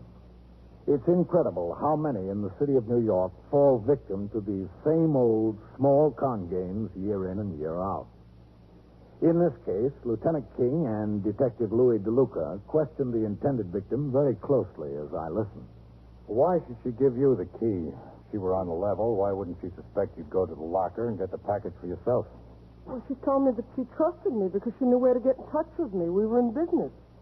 She walked in off the street with a smudge on her suit, and that's sufficient reason for her to trust you with $3,000? Well, she told my wife she had to trust somebody. Yeah, that's right. She couldn't go to the police on account of the 22 parking ticket. You've known these people a long time, haven't you, Captain? Yes, ever since I've been in the precinct. Many years. As far as I know, they're good, honest, hard-working people. It was all my fault. After I told Phil, he said, why didn't I go to the police? I should have gone to the police. That's what he said. Rose, please, huh? If I meant for you to go to the police, I would have insisted. Now, let's pick this up for a minute where we left off. Yeah, all right. Yesterday, you and this Marion took the package down to Grand Central, and you got one of those dime lockers. Yes, that's right. Then what did you do? We went to a coffee bar, I guess you call it, in Grand Central. We stood there and we had a cup of coffee, and she said, well, I guess nobody followed us. I guess the detectives arrested the man. I said, yes, I guess they did. So she thanked me a lot for helping her, and she started to say how much I should get for helping her. She mentioned something like 25% of what was in the package. Well, I would have been satisfied with 25%, but anyway, we settled on the fact that I should get a third. We were supposed to meet at Grand Central right at this coffee bar exactly at noon today.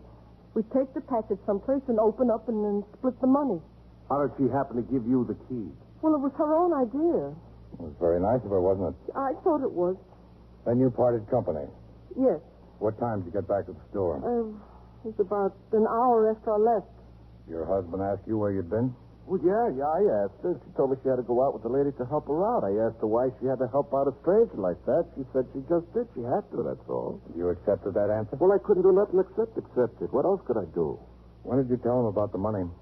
Last night after dinner.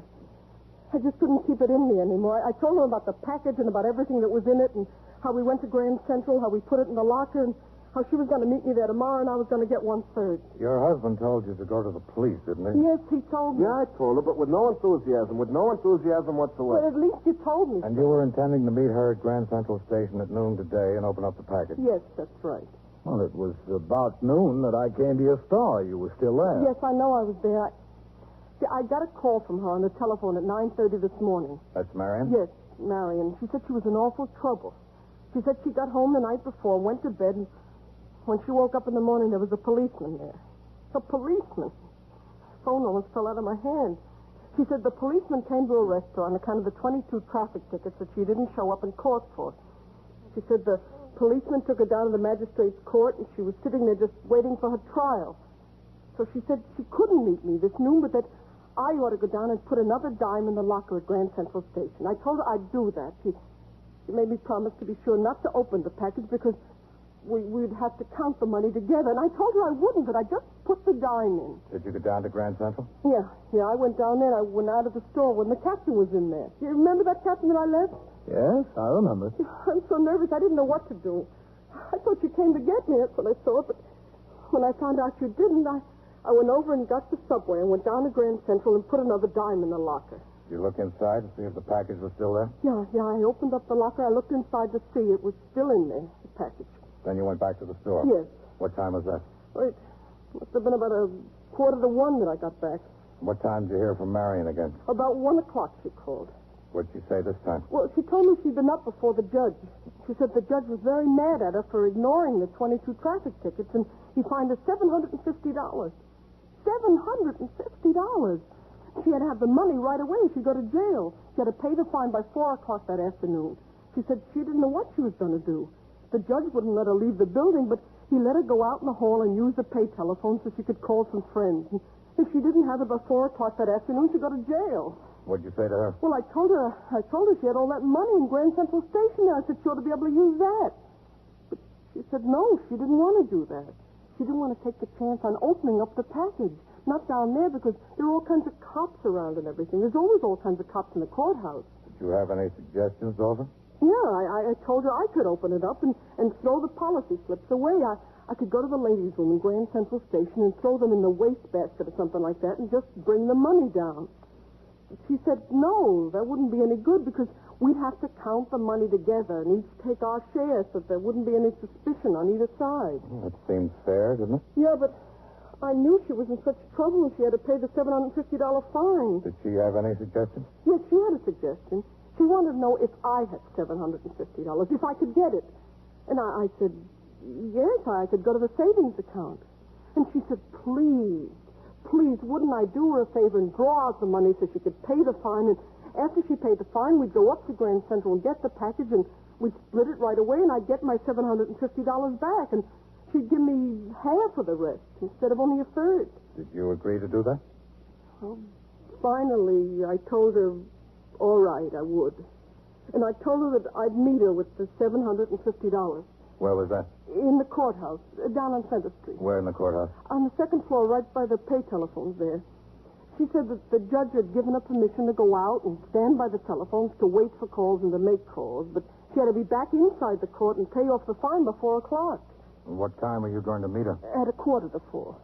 Well, you ought to be thankful that you decided to bring the whole thing to me.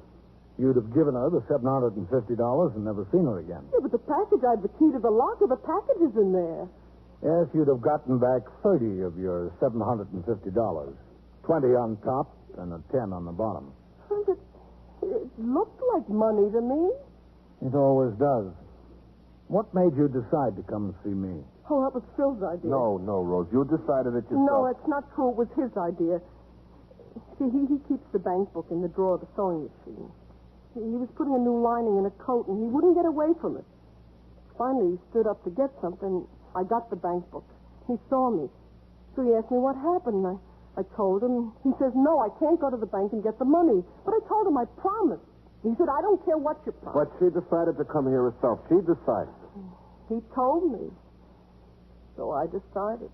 What do you think, Lieutenant? Think I ought to go down to Grand Central and pick up that package? What time is it now? 2:45. I think you ought to leave it there, at least until we're sure that this Marion is down at the courthouse. Just as liable to be standing in Grand Central watching that locker. If she sees a police officer or Rose go get the package, she's not going to show up at the courthouse. If it stays there in the locker, then she's sure the deal is on. Is it on? What should I do? You don't have to worry about that, Miss Parazoni. You just do what we tell you.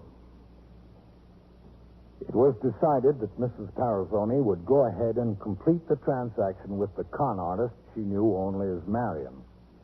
A dummy package of money prepared in exactly the same manner as the package left in the locker in Grand Central was gotten ready. There was a $20 bill on top and a 10 on the bottom. In between was plain paper cut to size. The serial numbers of the two real bills were recorded for evidence. Detective DeLuca was instructed to see that Mrs. Parazoni waited until the exact time of the appointment, entered the building, and took the elevator to the second floor. Lieutenant King and I went into the lobby of the building and met two detectives of the 5th Squad. The four of us took the elevator to the second floor. It was hardly necessary to make ourselves inconspicuous in the corridor. The place, as always on court days, was jammed with police officers, defendants, witnesses, complainants, bail bondsmen, and attorneys waiting for their cases to be called in the various courts. The two detectives from the 5th Squad were planted near the elevators. Lieutenant King and I walked to a place in the corridor close to the telephone booth, and there we waited.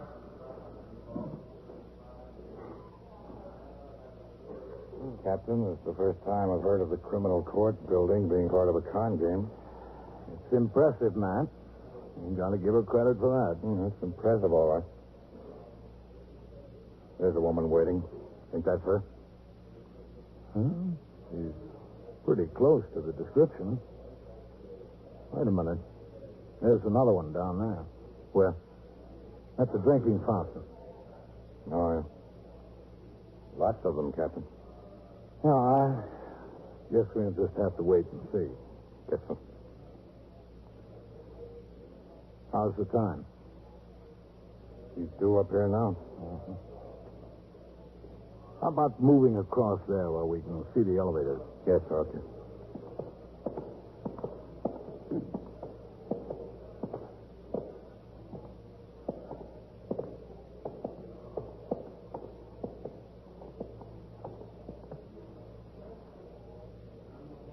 There's a babe there. The blue dress. Yeah?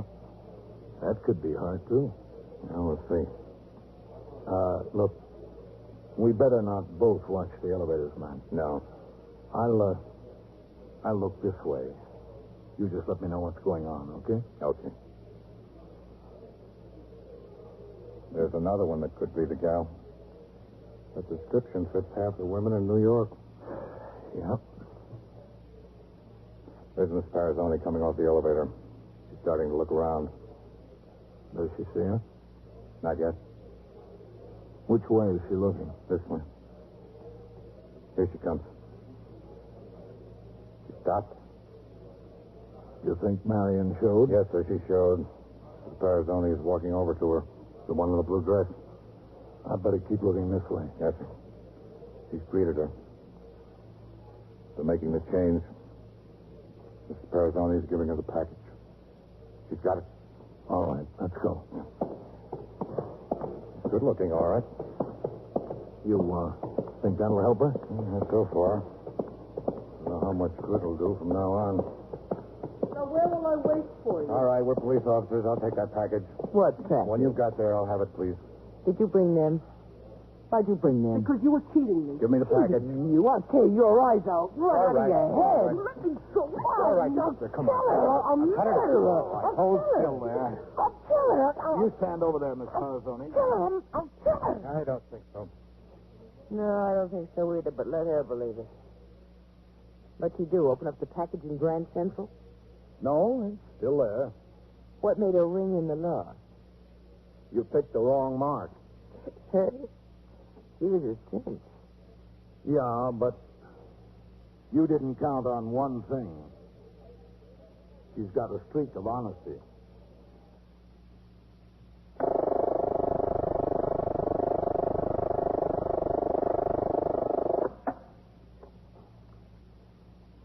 "21st Precinct, Sergeant Waters." Yeah, that's right. There was our policeman working over there. What do you want to know for? Well, how does what they're doing concern you? Yeah? Yeah? Well, you'll just have to bear with us a while, mister. Getting her out is more important than your losing a little sleep. All right. Yeah, we'll be through there right away. As soon as possible. Yes, sir. Yes, sir. You're welcome.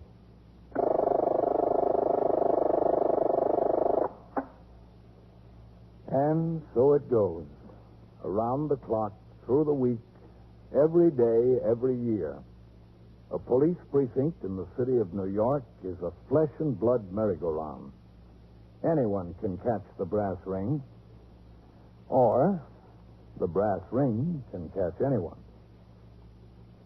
21st Precinct, a factual account of the way the police work in the world's largest city, is presented with the official cooperation of the Patrolmen's Benevolent Association, an organization of more than 20,000 members of the Police Department, City of New York.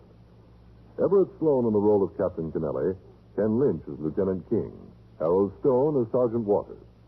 Featured in tonight's cast were Bryna Rayburn, Joan Allison, Larry Haynes, and Bill Quinn.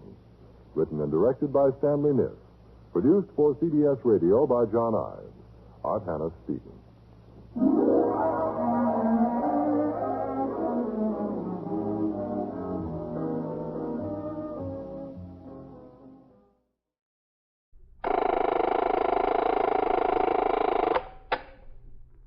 "21st Precinct, Sergeant Waters."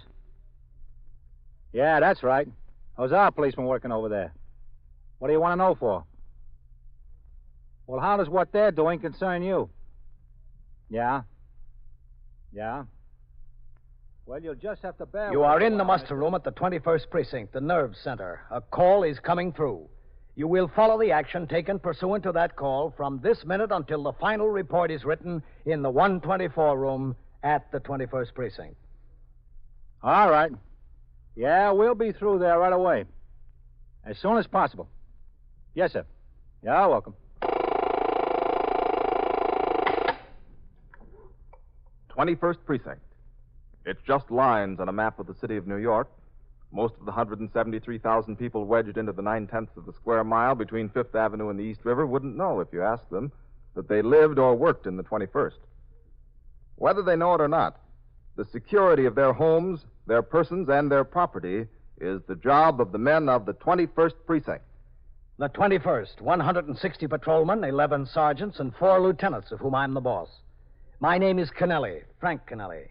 I'm captain in command of the 21st. I was working my night tour, 4 p.m. to 8 a.m., but in fact I had been on the job for 3 consecutive days. The election had come on a day which, according to my duty chart, would normally have been time off. But as is required, I had been on the job since I signed the blotter at 7:38 a.m. on Monday. For every man in the department, the regular duty chart went out at 8 p.m. on Monday night. Then they were on the job guarding the polls and the voting machines and then tabulating for 16 hours straight. Then they went on reserve for 8 hours more, then back on the job. After I turned out the platoon at midnight, I lay down on the couch in my office and slept for the first time in nearly 48 hours.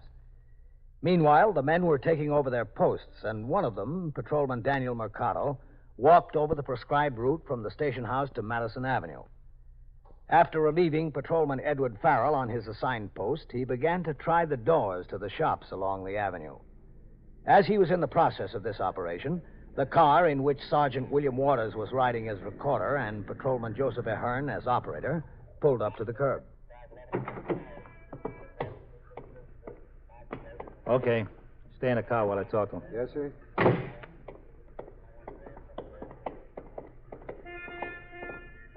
Mercado. Yes, Sergeant? There's a street light out down the next block. You report it? Farrell said it had been out for about 2 hours when I relieved him. He reported it. Okay. He said they're on their way to fix it. All right. If it's still out at the end of the tour, make another report of it. Yes, sir. They've been having trouble in this whole circuit up here the last couple of days. What's that? What's what? That knocking. I don't hear any knocking, Sergeant. Stop now. There it is. Sounds like somebody hitting a window.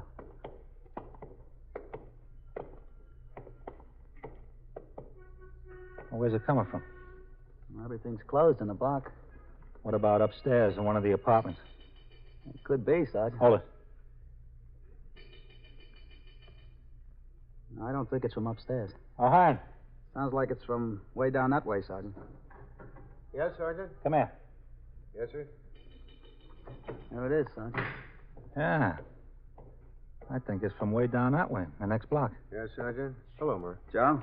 Somebody's knocking on some glass, huh? I don't hear it. Oh, wait just a second, you will. There it is. Yeah. From down the next block. What do you think, Joe? You got me. Could be coming from across the street. Hold it. All right. Yes, sir? We'll walk down. You'll be in the car. Okay, Sergeant. Come on, Mercado.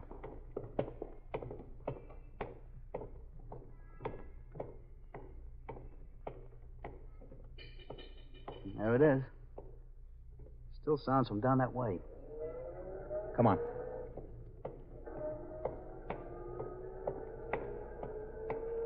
Keep your eyes on those apartment windows upstairs. Okay. I'll look in the stores. Yeah, it rings out like a bell. Sure does. There's nothing to stop it this time of night.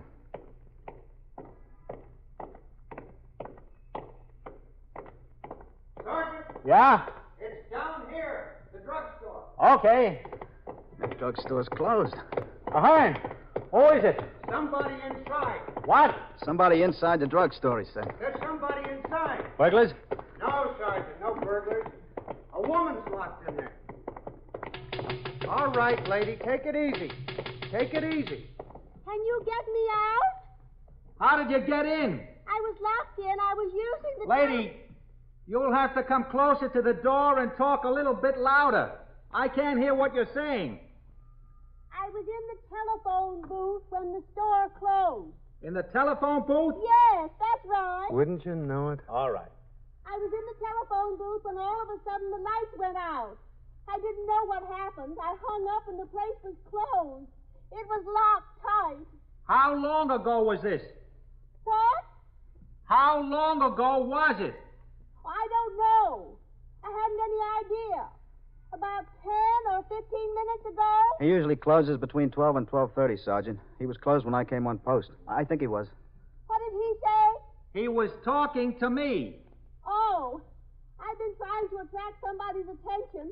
I've been just standing here knocking on the door with $50. All right, lady. I would have called the police, but the dime I used in the phone was the last dime or quarter or nickel I had.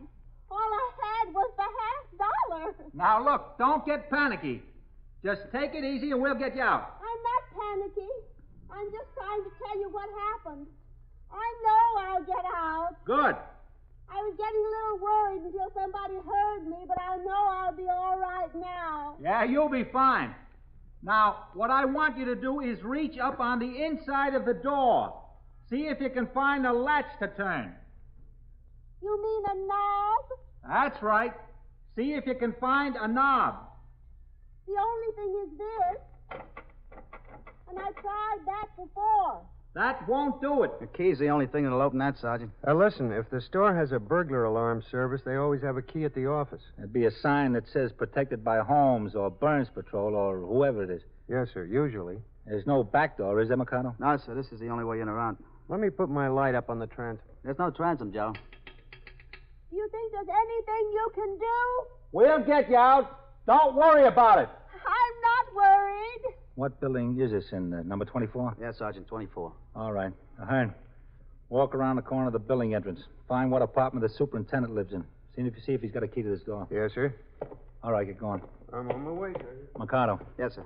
Go to the call box and ring in. Tell the lieutenant what we've got. Okay, Sergeant. You might want to check Holmes' protective anyway, and Burns and...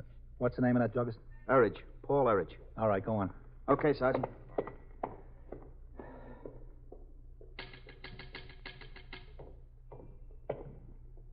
Yes, lady? You're not going away and leave me. No, we're not going anyplace. Oh, that's good. I saw them leave. I sent them to see if they could find somebody with a key. Oh, thank you. You're welcome. Now, listen. Yes? Didn't the druggist know you were in the telephone booth? No, I guess he didn't. It's in a funny place way in the back, in an alcove almost.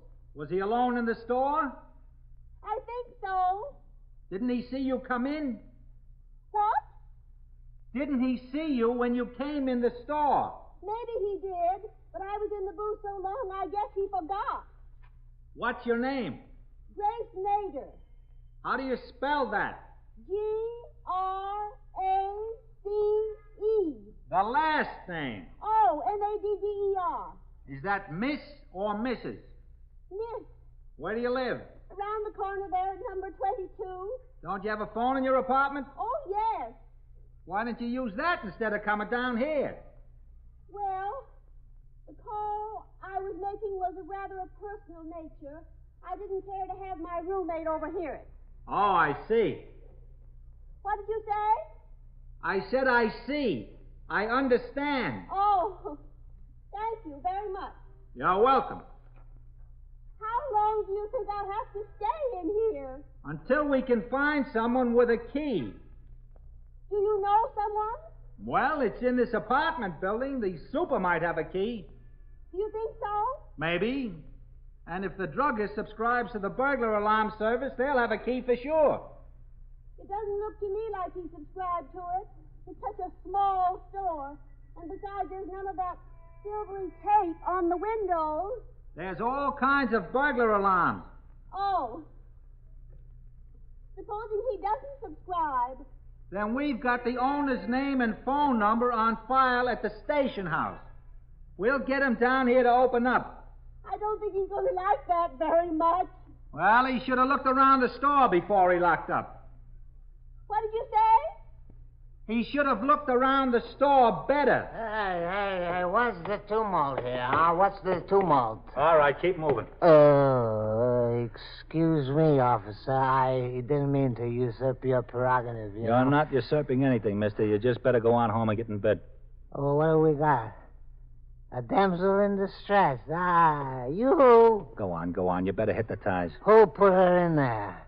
Yoo-hoo. Get moving, will you? Listen. I am not drunk. I'm only offering you my technical know-how for this damsel in distress. If you think I'm drunk... Yeah, I think so. You are perfectly mistaken. All I had was one rocks on a scotch with a whisk of peppermint wheel. Now, look, will you get going? Go on home. All right. Word from the wise is sufficient. Yoo-hoo! Good night. Good night, sweet damsel in distress. I'll fetch he you was a a big mandolin help. and we'll have a little fun. I was worried. I thought you were going to arrest him. Him? No, we've got bigger troubles. I say we've got bigger troubles. You know, I'm beginning to get a little worried. What? I'm beginning to get a little bit worried, I said. Are you in a hurry to get any place? No, Will anyone be concerned about you? just my roommate, but I don't care about her or whether she's concerned. All right, then, relax. Enjoy the fuss that's being made over you. I can't relax. You were relaxed before. We'll get you out, don't worry. I know you'll get me out. I have no doubt about that. I'll try to be calm and collected. But I just feel that I'm going to lose control. I feel so ridiculous in here. How do you think I feel out here? I spoke to the desk officer, Sergeant. Yeah? He rang over to Holmes. This store isn't a subscriber. They got no key. Burns either. I didn't think they would be. How's she doing? He's still in there. Is there any news? Did you find the key? No, not yet. Sergeant, Lieutenant got the owner's name from the business house file. And like I told you, it's Erridge, Paul Erridge. He lives up Washington Heights. The lieutenant said if the super didn't have a key, to ring in again, and he'd get hold of Mr. Erridge right away. Okay. Yes? What's going on? What are you plotting out there?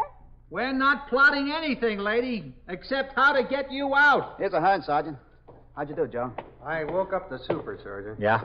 He's got no key to any of these stores. Uh-huh. All he handles is the residential apartments in the building. These stores here are handled direct by the office. Okay. Mikado, you better ring into the lieutenant again. Tell him we can't locate a key. Okay, right away, Sergeant. The super said he'd come and see if he could give us a hand as soon as he gets dressed, but he doesn't know what there is that he can do. There's no other way out of this store, is there? No, sir. He says there isn't. Just this door. Yes, lady. Did you get a key? No, not yet. I thought that policeman went to wake up the super of the building. He did.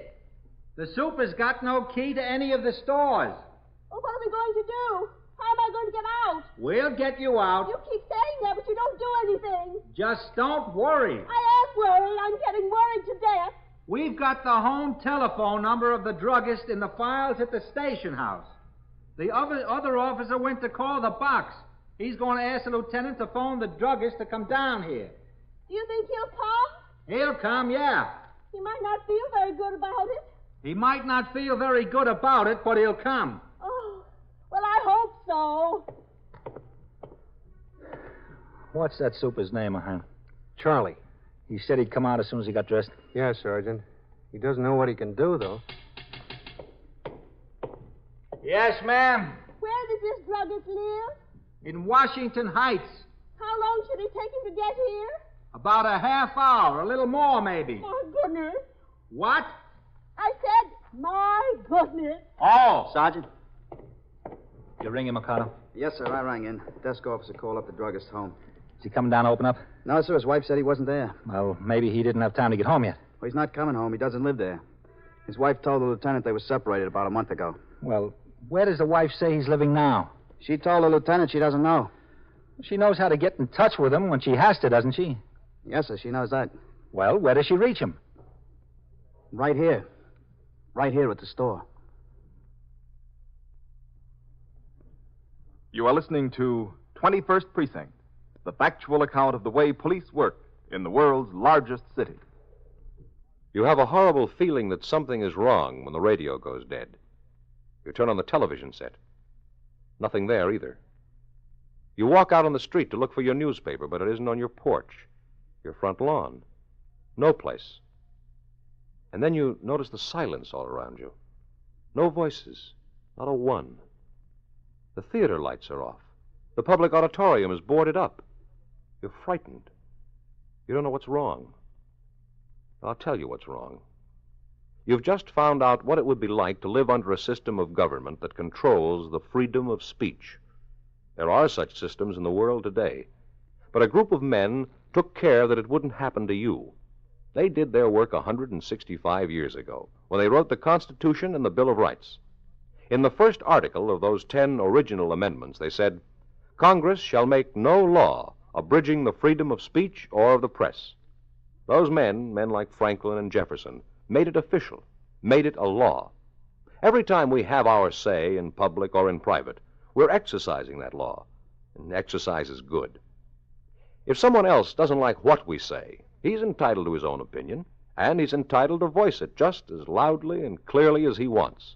That's guaranteed by our Constitution, by our Bill of Rights. Freedom of speech. It's one of our freedoms. Now, back to 21st Precinct and Captain Kennelly. Although I had been without rest for many hours, I was not able to fall asleep on the couch in my office. After 20 minutes or so, I had gotten up, washed my face, and walked into the muster room where I saw Lieutenant Matt King, commander of the 21st Detective Squad, come into the station house. He'd been on the job the same number of hours as I. Detectives, as well as members of the patrol force, are assigned to election day duty either at the polls or on patrol in uniform. Oh, Matt. Hello, Captain.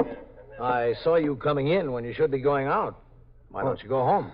I thought about it, Captain. I've got to be back here at 7:30 in the morning. Just use one of the beds upstairs. Oh, well, how about a cup of coffee? Yeah, sure, Captain. Red, is there any hot coffee? Yes, sir.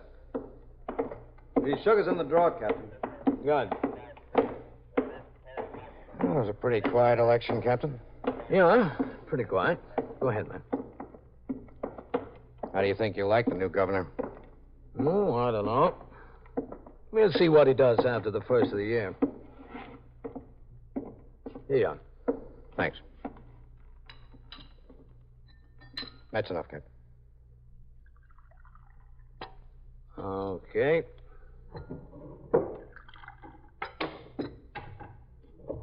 Sugar, Matt? Yes, thanks. Well, how did your squad make out with its election duty? Any hitches? No hitches, no, sir. But Fitz had a time for himself. Did he? Yes, sir. He said everything was nice and quiet at the polling place he was assigned to, until about 2 o'clock, that is. Yeah. And in walks this individual who says she's Mrs. So-and-so. Well, the husky voice didn't bother the election clerks too much, but that heavy beard made them a little suspicious, despite the beautiful fur coat and the high-heeled shoes. So they called over Fitz. Well, who was it, a man? Yes, sir. Fitz says he was quite a guy. Said it took all 3 cops that were there to help get him quieted down. Well, what was the idea? Well, it seems he voted earlier in the day. Mrs. So-and-so was sick in bed, and he'd be darned if she was going to lose her vote. He said she told him exactly how she wanted to vote, and he was going to vote for her. The election clerks and Fitz and a half dozen cops weren't going to stop him. Well, what happened to him? Oh, they got him tagged for a psycho down at Bellevue.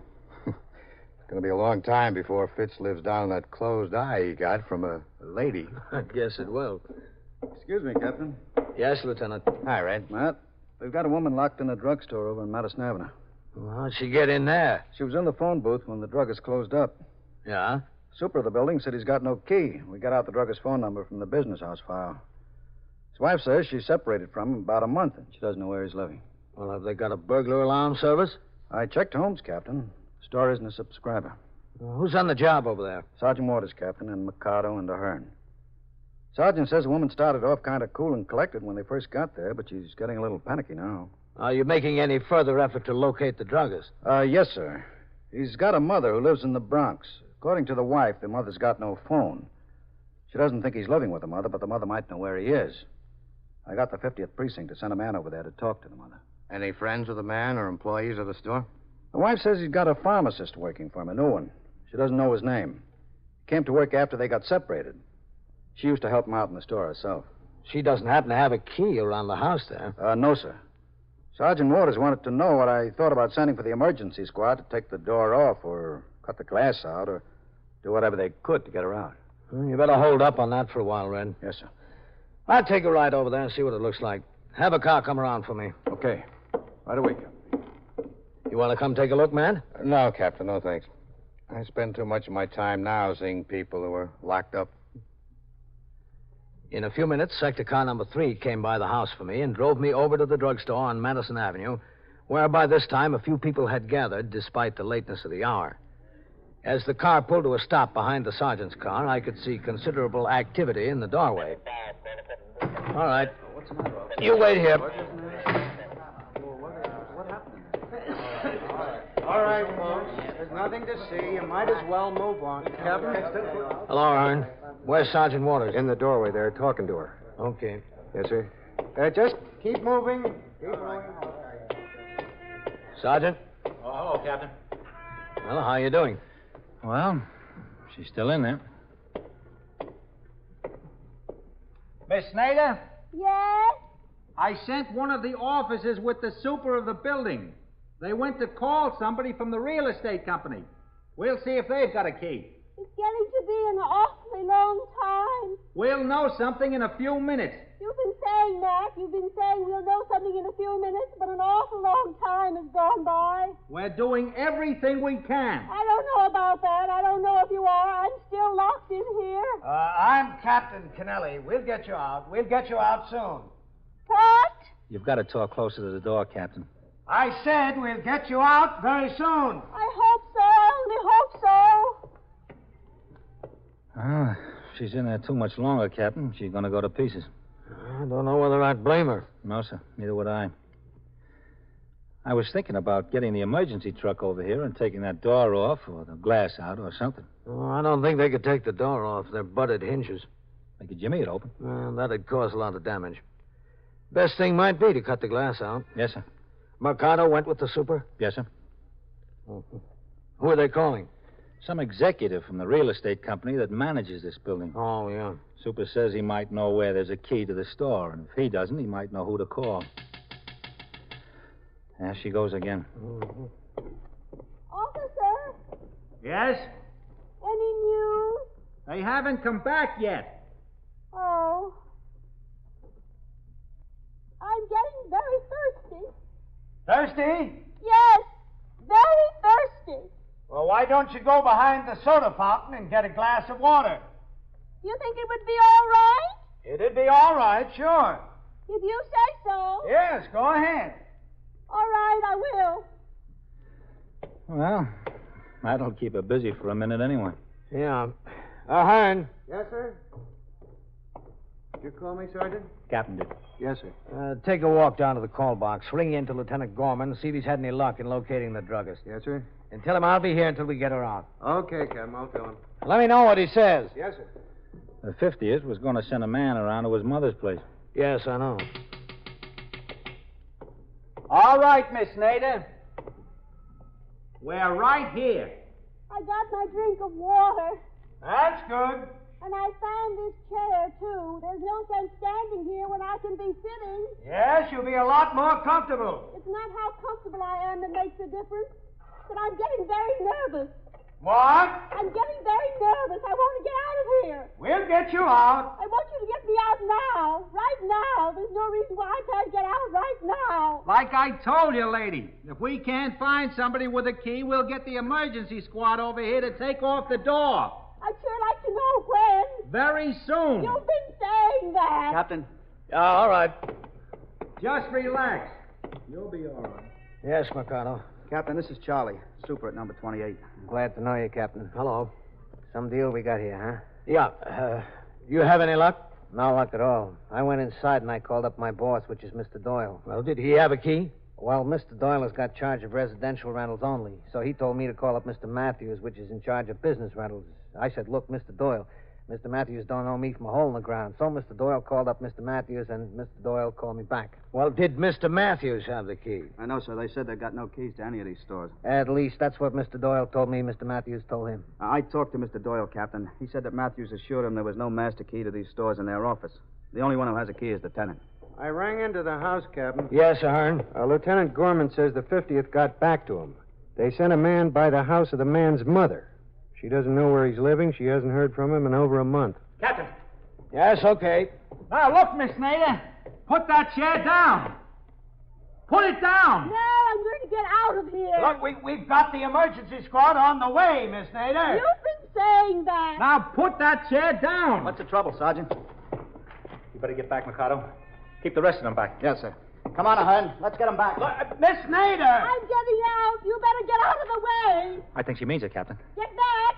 Get back now. Put that chair down. We'll get you out. Get back. Get back. Come on, Captain. Miss Nader! Captain, come on. Wait. Move.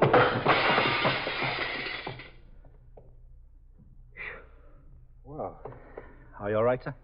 Yeah, I'm all right. I'm sorry. I pushed you, Captain, but I saw that chair coming down. Don't worry about it, thanks. Yes, sir.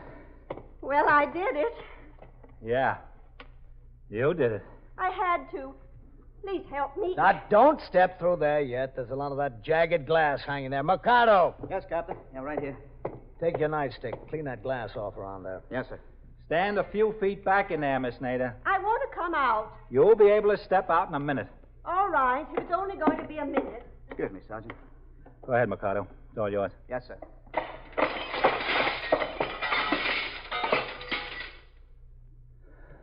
Okay, Mikado, that's good. Well, Captain, I guess she solved the problem for us. I guess she did. And from now on, I don't think she'll mind if her roommate overhears a phone conversation.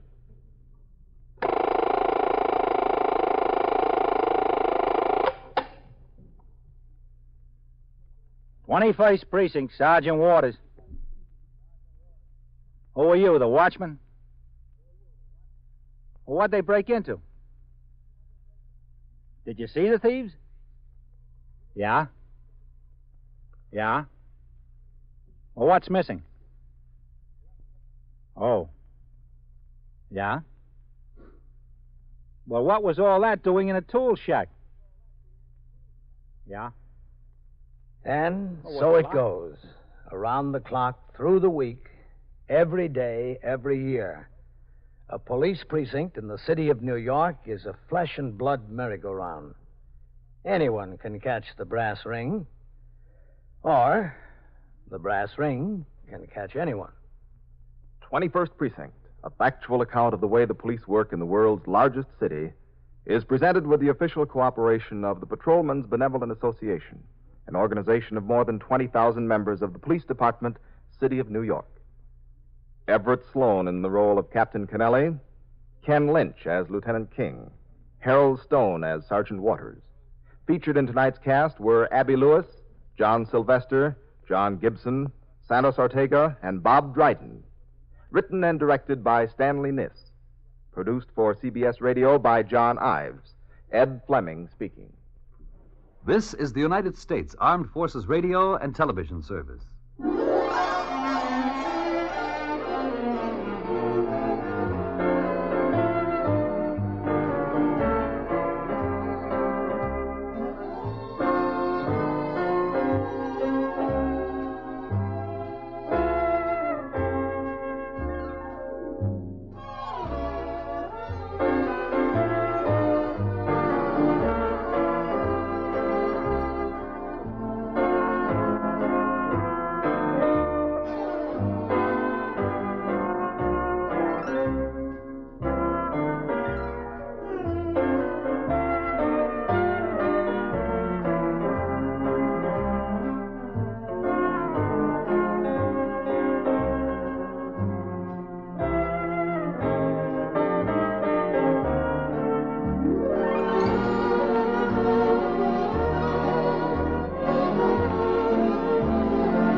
First Precinct, Sergeant Waters. watchman? What'd they break into? Did you see the thieves? Yeah. Yeah. Well, what's missing? You are in the muster room at the 21st Precinct, the nerve center. A call is coming through. You will follow the action taken pursuant to that call from this minute until the final report is written in the 124 room at the 21st Precinct. All right. I'll send the officers right over there. Yeah. Wait right at the gate there so you can show them where it is. Okay. Yeah. 21st Precinct, transcribed. It's just lines on a map of the city of New York. Most of the 173,000 people wedged into the 9/10 of a square mile between Fifth Avenue and the East River wouldn't know if you asked them that they lived or worked in the 21st. Whether they know it or not, the security of their homes, their persons, and their property is the job of the men of the 21st Precinct. The 21st, 160 patrolmen, 11 sergeants, and 4 lieutenants, of whom I'm the boss. My name is Kennelly, Frank Kennelly. I'm captain in command of the 21st. I was working my day tour, 8 a.m. to 6 p.m. It was Sunday, and things were quiet in the precinct. During the last few weeks, we had received several complaints from various churches about boys playing in nearby streets in a boisterous manner and disturbing the services. I had given instructions at the turnout for the men on post and in sector cars to correct this situation by warning the boys to play more quietly or move their games to other locations. Later, during the course of patrol, I went to the vicinity of every church in the precinct to observe whether the conditions had been corrected. En route down 2nd Avenue, I saw sector car number 1, the sergeant's car, and the detective squad car of the 21st Squad parked outside the fence around a new construction project on which excavation had started about 2 weeks before. I instructed my operator to pull in. As I got out of the car and headed for a gate in the fence, I saw Sergeant Waters also walking toward the gate from a call box on the opposite corner. Sergeant? Oh, hello, Captain. What have we got? In here, Captain. Oh, watch your step. We've had a burglary in a tool shack down there. Oh, that's a pretty deep hole they dug. Yes, sir. And they've got to go still deeper. Well, what have we got? There was a call from the watchman. See that wooden shack way down there at the bottom? Yeah? That's what was broken into. And it's interesting to me how they do this. They dig it all out except for this ramp for the trucks to get in and out. Then that steam shovel backs up here, digging up the ramp behind it. Well, what was stolen, Sergeant? It was a good haul. Oh, what? 11 sticks of dynamite and 8 blasting caps. Yeah? Yes, sir. Watch your step here, Captain. These planks get kind of rough. Heavy trucks chew them up. Where are the detectives? Lieutenant King of Italia here, Captain. Oh. A watchman rang into the station house from a call box when he discovered the theft. Lieutenant Gorman notified the detectives. Yeah. I just spoke to Lieutenant Gorman again and told him what it looked like. Where is it? That shack there? Yes, sir. This is some hole, you know. And these engineers, they figure it out down to the fraction of an inch. Yeah. Even when they got to blast out all this rock, they shave it down to a hair. Oh, I guess they're all in the shack, Captain. Yeah, I guess so. You see, they hacked the lock right off the door. Everything was locked up. That's how they got in. First noticed it when you got back. That's right, Lieutenant, when I got back. Hello, Matt. Captain, Mr. Bernard Curley, the watchman on the job here. The sergeant tells me they got 11 sticks of dynamite and 8 blasting caps. Yes, sir, that's what they got. This is Captain Kennelly, commanding officer of the precinct. I'm pleased to meet you, Captain. I was on the job myself. Oh, were you? Yes, sir. I was in the old 12th precinct. I put my papers in 1944. Curley, you say? Yes, sir. I spell it Kerly. Oh. Well, how do you know exactly that it was 11 sticks of dynamite and 8 blasting caps, Curly? Well, we got to keep close track of these things around here, the explosives, you know. Yeah. Now, you see this inventory tacked up here? Right here on the wall? Uh-huh. Well, that's company rules. When a fresh case is cracked open, every stick and every cap's got to be accounted for. It's scratched off the inventory as it's used. And a new case can't be brought in from the company office until the last case is entirely gone. Uh-huh. So when they finished work here Friday night, they had 11 sticks and 8 caps left over. They were locked up in here. Where? Right here. Loose on the shelf? Well, the shack was locked. Lock didn't do much good, did it? I guess we'll have to get a new one. What time do you think this happened? I know what time it happened. It happened from between 11:15 and 1:15. You left the premises at 1:15, down the street to a luncheonette. Get sandwiches to bring back here. Are you permitted to leave? Well, company rules say we can take a half an hour off for lunch or dinner if we're working daytime. That is on Saturday, Sunday, or holidays. If we're working nights, we got to bring our meal with us. That's the rules of this company. And you left here at 11:45? Yes, sir. The shack wasn't broken into then? No, sir. I made my rounds immediately before I left. That's another rule. The shack wasn't disturbed. Did you see anyone suspicious hanging around the premises this morning? No, Lieutenant, I didn't see a soul. And when did you discover the theft? As soon as I came back. I get to the top of the ramp. You know, that's just where you came in up there. Yeah. And I could see down here that this door to the shack was standing wide open. I came on down. I thought whoever it was might still be inside here, but they were gone. Then I went up to the street and I walked over to the call box and rang into the station house. I talked to the desk officer there, Lieutenant Gorman. Lieutenant Gorman, yes, sir. Well, it wasn't a couple of minutes before the officers got here. Did they use a lot of dynamite on this job here? A lot of dynamite. We've been blasting for 10 days. You saw no sign of these thieves at all when you were coming back? No, sir, they were gone. Did you take a look around, Matt? They might have been scared off by his coming back and hidden the stuff on the premises somewhere. I doubt it. They might have, Captain. Sergeant, Tally, Woods. Yes, sir. Yes, son. Split up into teams of 2. Make a thorough search around. Go over the power shovel, to all the equipment behind that lumber, every place. Yes, sir. Look and see if they dropped any of the stuff or left any physical evidence of their presence. Mr. Curley. Yeah? You go with the sergeant. Okay. I ought to notify my boss, don't you think? You can do that as soon as you get through. Come on, Mr. Curley. Yo, Matt. Come in over there. Matt. Come on over here. Yes, Captain. It didn't take much to get this lock off, did it? No, sir. Not much. One good pull on whatever they used for a jimmy, and the screws came right out of the wood. Yeah. The shack is probably 30 years old. They move it around from job to job. Come on inside a second, Matt. Yes, sir.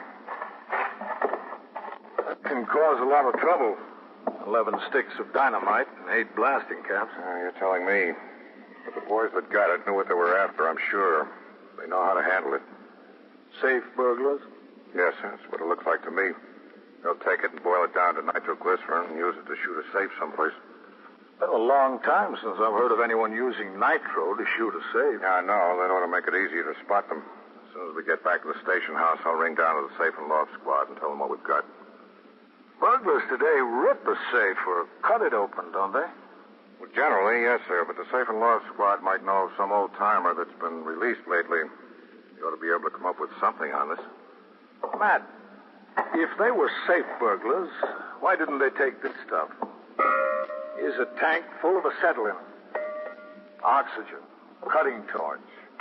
Well, this is all made to order for safe burglars. Why didn't they take it? Captain, if a guy likes a rare steak, you just can't talk him into pork chops well done. The theft of the dynamite and plastic caps from this construction job did, as Lieutenant King suggested, look like the work of safe burglars, although the use of nitroglycerin to blow up a safe is now infrequent. A thorough search of the entire site of the excavation by patrolmen and detectives revealed nothing. Meanwhile, I got a call from the 19th Precinct informing me that a patrolman had been slightly injured while disarming a youthful offender carrying a switchblade knife.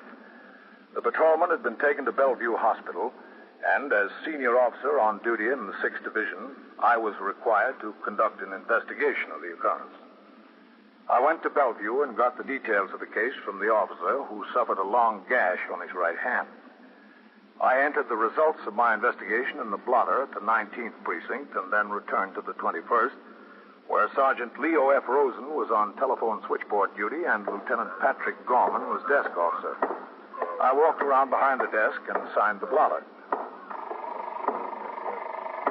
Hello, Captain. Sergeant. 21st Precinct, Sergeant Rosen. Hello, Red. Captain. What's doing? Nice, quiet Sunday afternoon. That's good. How's that cop that was hurt? Oh, not too bad. Got a nasty cut on his right hand, straight across the palm. Where he grabbed the open blade? Yep. Doctor had to take 7 stitches in it. That could be kind of rough, an injury to the hand like that. Yeah. Oh, there's about 9 million nerves and tendons and bones and blood vessels come together in the hand. It'd be some job getting them all straightened out. Well, he was able to move all his fingers okay. The doctor said that was a good sign. Yeah, that is a good sign. You know, a doctor told me once that the hand is just about as complicated as any part of the body. You wouldn't figure that, would you, Captain? Well, I can see where it would be. Well, I'll be in my office. Yes, sir. Oh, anything turn up on the theft of that dynamite? No, sir, nothing yet. But there's Matt King. Maybe he's got a line by now. Yeah, he may have.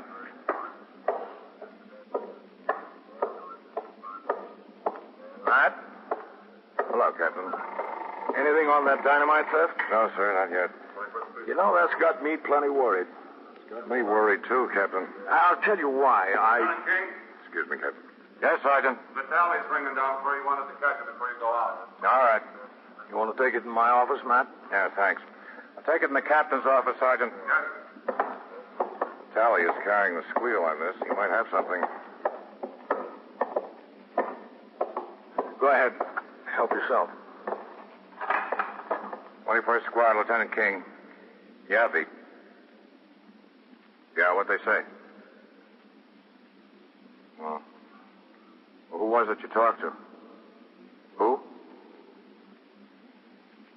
Well, you ought to know. Yeah, all right, just keep at it. Tally spoke to one of the men down at the Safe and Loft Squad. Yeah? Tally says they know of no one around who's using nitro to blow a safe. Haven't had a case like that in a couple of years.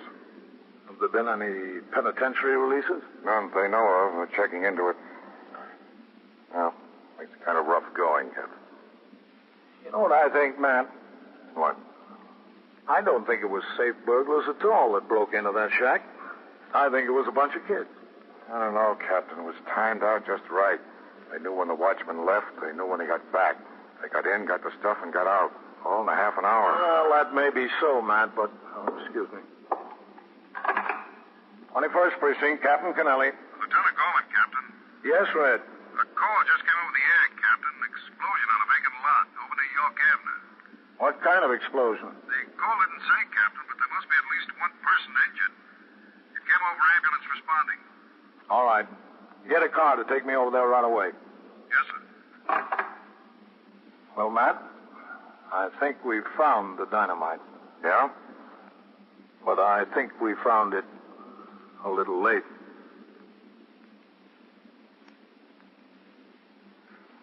You are listening to 21st Precinct, a factual account of the way police work in the world's largest city. Now back to 21st Precinct and Captain Kennelly.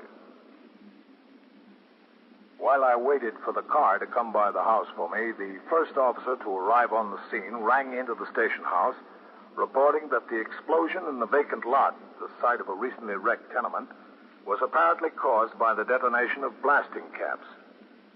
An unidentified boy who appeared to be between the ages of 12 and 15 had been injured by the blast.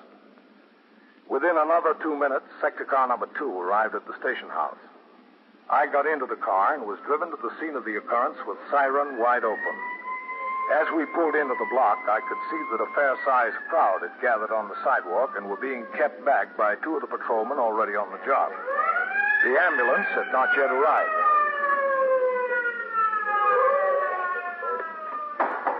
All right, get on the job. Help keep those people back. All right. All right, Police officer. Coming through there. Coming through.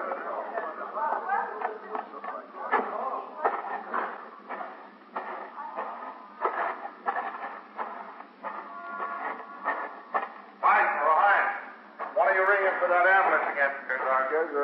Sergeant. Hello, Captain.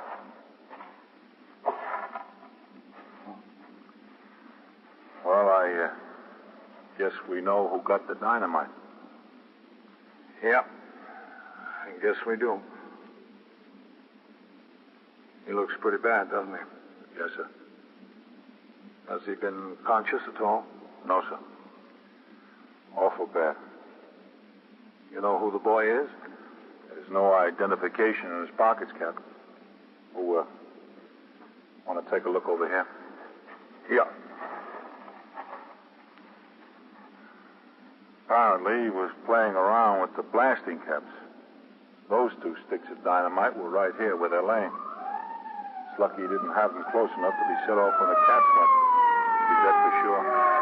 How many caps went, do you know? There's no telling, sir. Oh, here's the ambulance. Yeah. A man who lives on the second floor of that building there, he was down here. He said he was looking out the window before and saw 3 boys sitting out here in the middle of the lot. 3? Yes, sir, 3.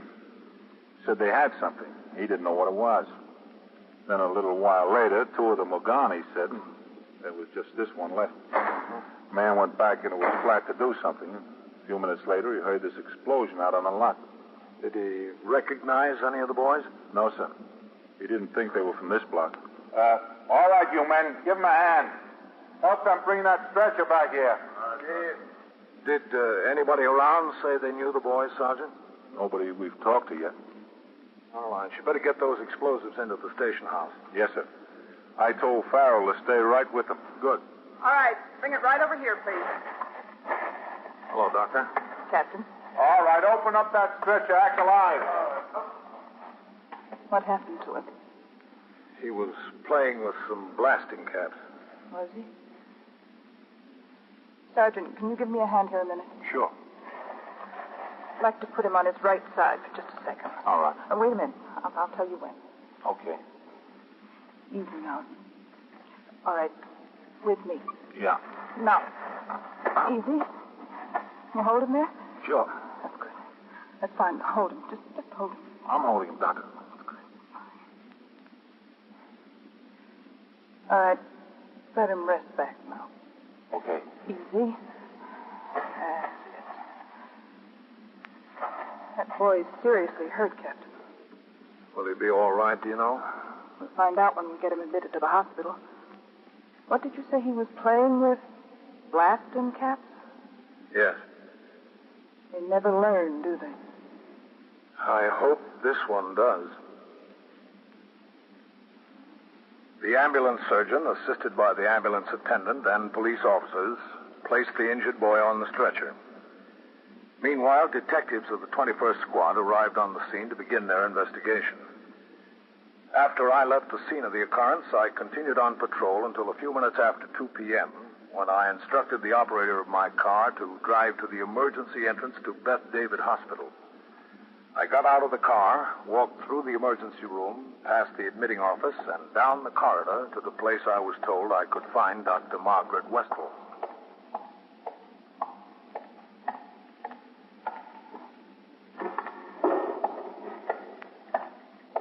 Hello, Doctor.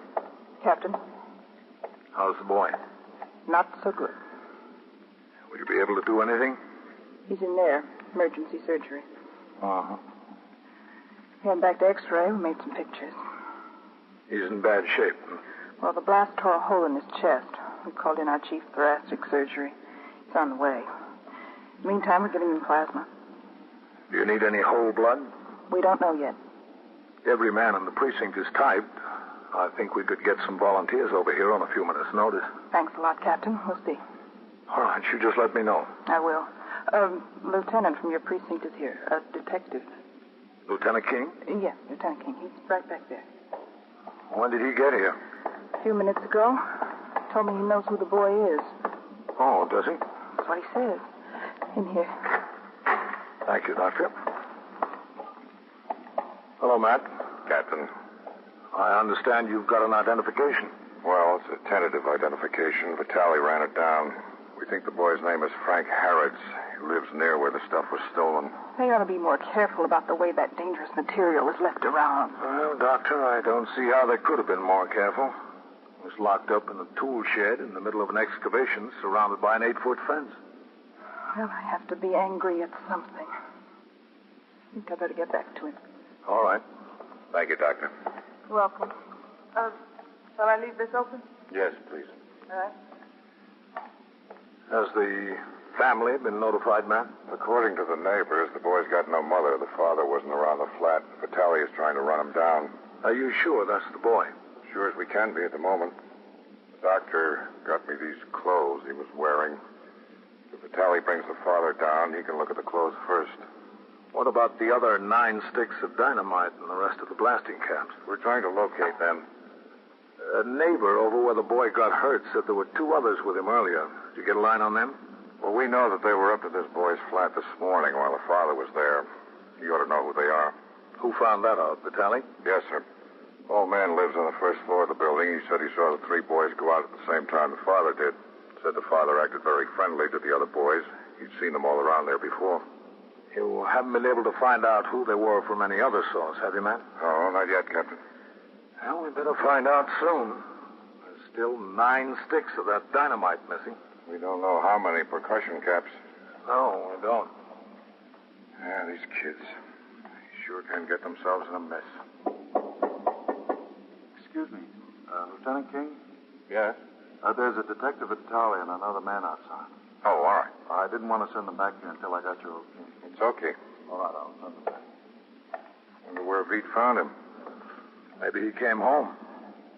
How old is the boy? You know for sure? Oh, not for sure. I think about 14. That's what the neighbors say. 14. What are we going to do with these kids, Captain? It isn't a cop's job to straighten them out. What are they hanging on us?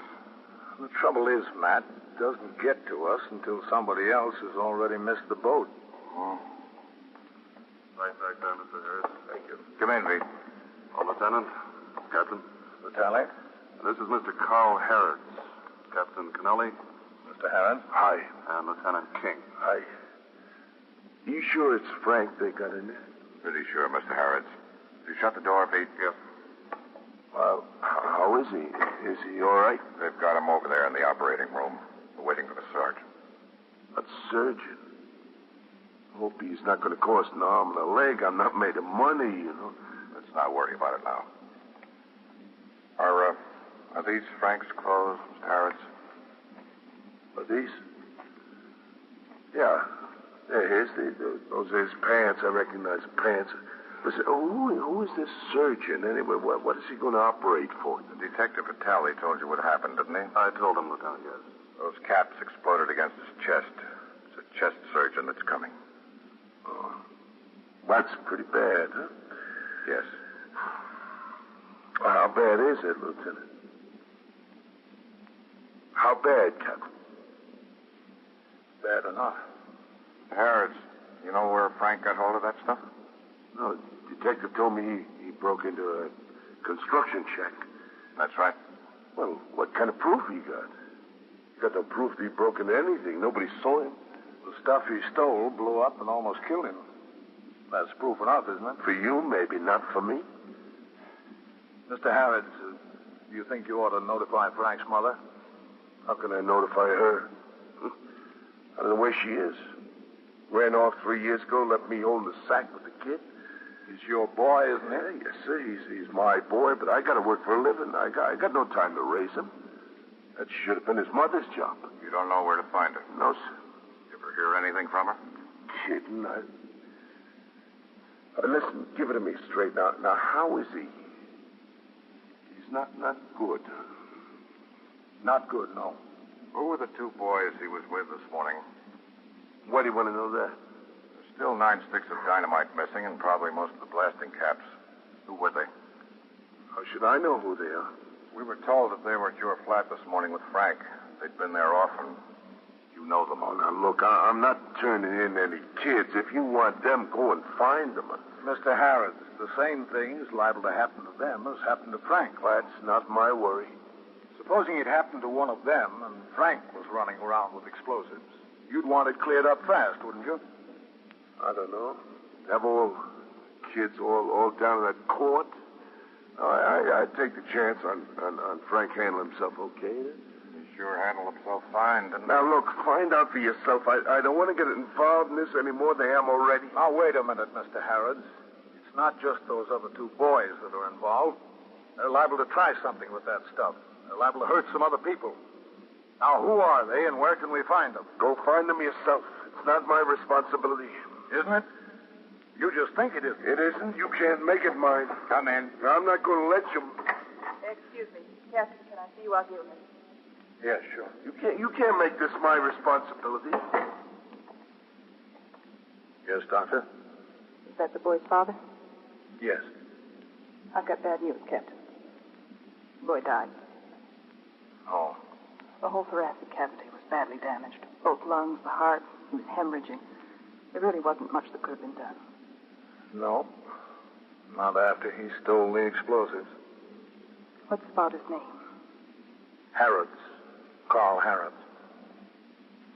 Well... Look, Doctor, this is a police case. We can notify him. No. No, thank you, Captain. I won't accomplish anything. Won't accomplish anything except to get Frank in bad with his friends when he gets out of here. There's one thing I don't want to do with my kid. That's peg him as a rat. Rat on his friends. Mr. Harrods, this is Dr. Weston. That's all I got to say, Captain. Doctor who? Dr. Weston. Oh, very pleased to meet you. You're the one who's been taking care of Frank. Yes. Well, listen, what is all this about a surgeon being called in? I don't want any surgeon called in unless I'm consulted first. If he needs to be operated, all right, but I want to have the privilege, of talking it over first. He doesn't need the surgeon, Mr. Harris. Well, that's very good to hear. That's... Wait a minute. Listen, he didn't die. Yes, he did, Mr. Harris. 5 minutes ago. I'm sorry. Yeah. Here. Better sit down, Mr. Harris. That's all right. I'm all right. You'd better. Okay. Take a bit. Hurt? Yeah, I knew he was hurt bad, but I didn't think kids died. I didn't think it. He's 14 years old. 14? Why don't you gentlemen wait outside? No, don't go. I'll... No, don't go. I want to give them the names of the other boys. I want to give them to you. I'm sorry. I'll be all right now. I'll be all right in a minute here. We'll wait outside. You better, yes. What? No, don't go away. I want to talk to you. We'll be right outside. Well, I was wrong about him. I thought he was pretty hard. He was, man. I just wish it hadn't taken so much to soften him up. 21st Precinct, Sergeant Waters. The shooting where? Talking to the phone, will you? Where's the shooting? Lexington and what? And so it goes. Around the clock, through the week, every day, every year. A police precinct in the city of New York is a flesh and blood merry-go-round. Anyone can catch the brass ring, or the brass ring can catch anyone. 21st Precinct transcribed the factual account of the way the police work in the world's largest city is presented with the official cooperation of the Patrolmen's Benevolent Association, an organization of more than 20,000 members of the Police Department, City of New York. Everett Sloan in the role of Captain Kennelly, Ken Lynch as Lieutenant King, Harold Stone as Sergeant Waters. Featured in tonight's cast were Elaine Rost, Bill Smith, Lynn Cook, Sandus Ortega, and Bill Zucker. Written and directed by Stanley Niss. Produced for CBS Radio by John Ives. George Bryan speaking. 21st Precinct, Sergeant Waters. The shooting where? Talk into the phone, will you? Where's the shooting? Lexington and what? Yeah, well, who shot? Who? Yeah? You are in the muster room at the 21st Precinct, the nerve center. A call is coming through. You will follow the action taken pursuant to that call from this minute until the final report is written in the 124 room at the 21st Precinct. Okay. Go back there and wait. The officers will be right over there. Yeah, that's right. I'm sending them now. Right now. 21st Precinct, transcribed. It's just lines on a map of the city of New York. Most of the 173,000 people wedged into the 9/10 of a square mile between Fifth Avenue and the East River wouldn't know if you asked them that they lived or worked in the 21st. Whether they know it or not, the security of their homes, their persons, and their property is the job of the men of the 21st Precinct. The 21st, 160 patrolmen, 11 sergeants, and 4 lieutenants, of whom I'm the boss. My name is Kennelly, Frank Kennelly. I'm captain in command of the 21st. I was working my night tour, 4 p.m. to 8 a.m. I had come into the station house at 3:25 in order to give myself enough time before the turnout of the platoon to change to uniform, read reports and communications, and confer with the desk officers, Lieutenant Gorman and Lieutenant Snyder, who were coming on and going off duty, respectively. When I turned out the platoon, the most important instructions I gave the men concerned a series of armed robberies of liquor stores which had plagued detectives and the patrol force of every precinct on the east side of Manhattan, uptown from 34th Street during the last 3 weeks. The 2 armed men had hardly missed a night. Sometimes they hit twice or 3 times in the same night. The victim was always a package store. The time was always between 7 and 10 p.m. The score was 19 robberies and $3,300. It didn't look like they were ready to quit. Of the 19 robberies, 6 were in the 21st Precinct, and Lieutenant King, the commander of the 21st Detective Squad, hadn't been home in a week. Neither had most of his men. After the 62 men who would patrol the precinct until midnight marched out the front door of the station house to take over their posts, I returned to my office, closed the door, and walked over to my desk to more thoroughly read the reports waiting for my signature. 21st Precinct, Captain Kennelly. Sergeant Waters on TS, Captain. Yes, Sergeant. Lieutenant King is down at the desk. He wants to know if he can see you a minute. Yeah, sure. Tell him to come in. Yes, sir. Okay, Lieutenant, go on in. Sergeant. Yes, sir. Have a car come by the house for me at 4:35. I want to go out on patrol. Yes, sir. Come in. No, come in, Matt. Hello, Captain. Saw the door closed. I thought you might have someone in here. Sit down, Matt. Yes. No, I've been keeping it closed when I'm in here. Some psycho has been wandering into the station house and heading right for my office before anyone could stop him. He's got some story about the flying saucers being after him. Oh, him. We had him up in the squad, too. Well, how are you doing on those liquor store robberies, Matt? Get any line on them? Well, that's what I want to talk to you about, Captain. Yeah? The borough chief called all the squad commanders concerned to a meeting this afternoon. What do you have to say? Well, he had plenty to say for a half hour straight. 19 armed robberies, he said. Same 2 guys. Always in liquor stores, always between 7 and 10 p.m. Nobody's been able to get a line on them, he said. Nobody's been able to get to first base. Well, you can't say you haven't been working.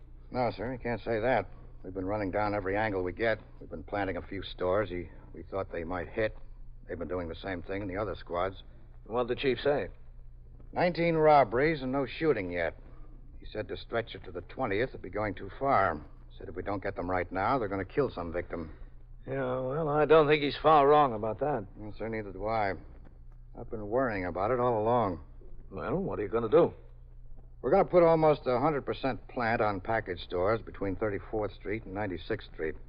Plant all of them? Well, there's a couple of hundred. Well, we're narrowing it down some. In the first place, these guys haven't hit a store where there's been more than 1 clerk. Always only 1 clerk on the job. Well, that takes it down a lot. Yes, sir.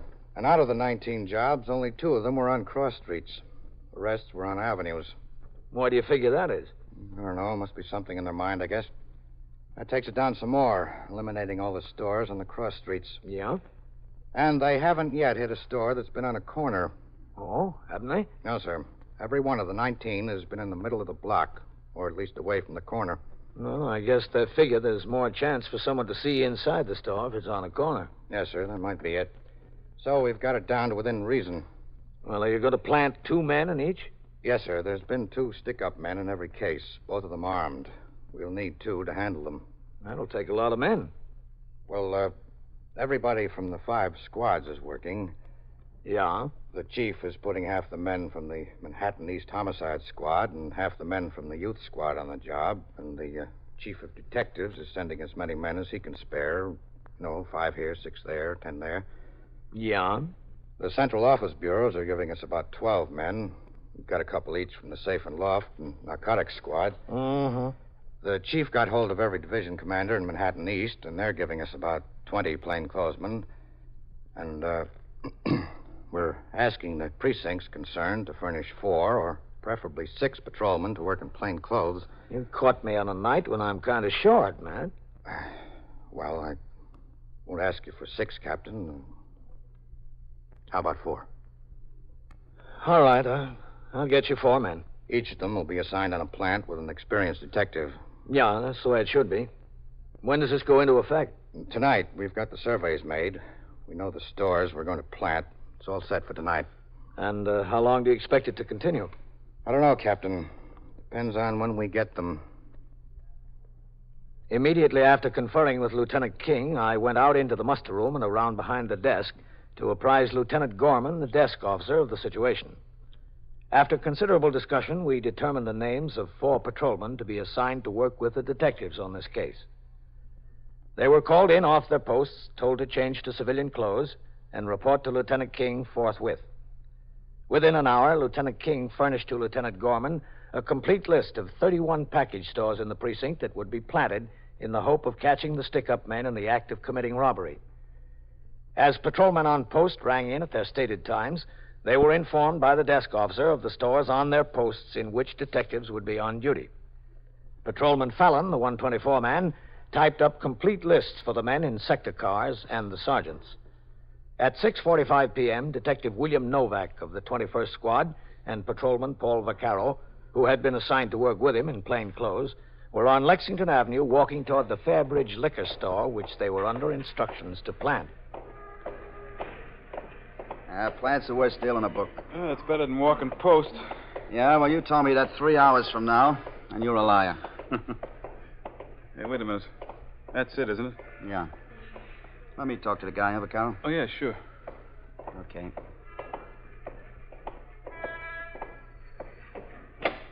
Go ahead. Uh-huh. What do you say? What did you have in mind? We've got a special in rum. We're detectives. Oh. My name's Novak. This is Vaccaro. Hi. How are you? Healess. Jack Healess. Glad to know you. You know, for a minute I was worried when you came in. I've been hearing all this about watch out for 2 men together, those holdups, you know. Yeah. Well, that's what we're here to see you about. What do you mean? Are you the boss? You own the place? No, I'm not the boss. I'm just a clerk. The boss went home. He works days. I work nights. Yeah, well, we want to stick around here a while tonight. What do you mean, stick around? Why?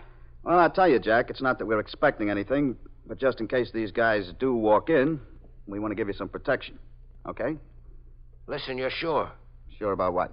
That you don't expect them here. We don't expect them here any more than we do any place else. We're covering a lot of places tonight. Oh. Hey, listen, what's this here? Special on champagne? Yeah, special this week. It's pretty cheap for French champagne. Lay off. That's a lousy year. That's why it's cheap. The connoisseurs won't touch it. Oh. This neighborhood is lousy with connoisseurs. I wondered why it was so cheap.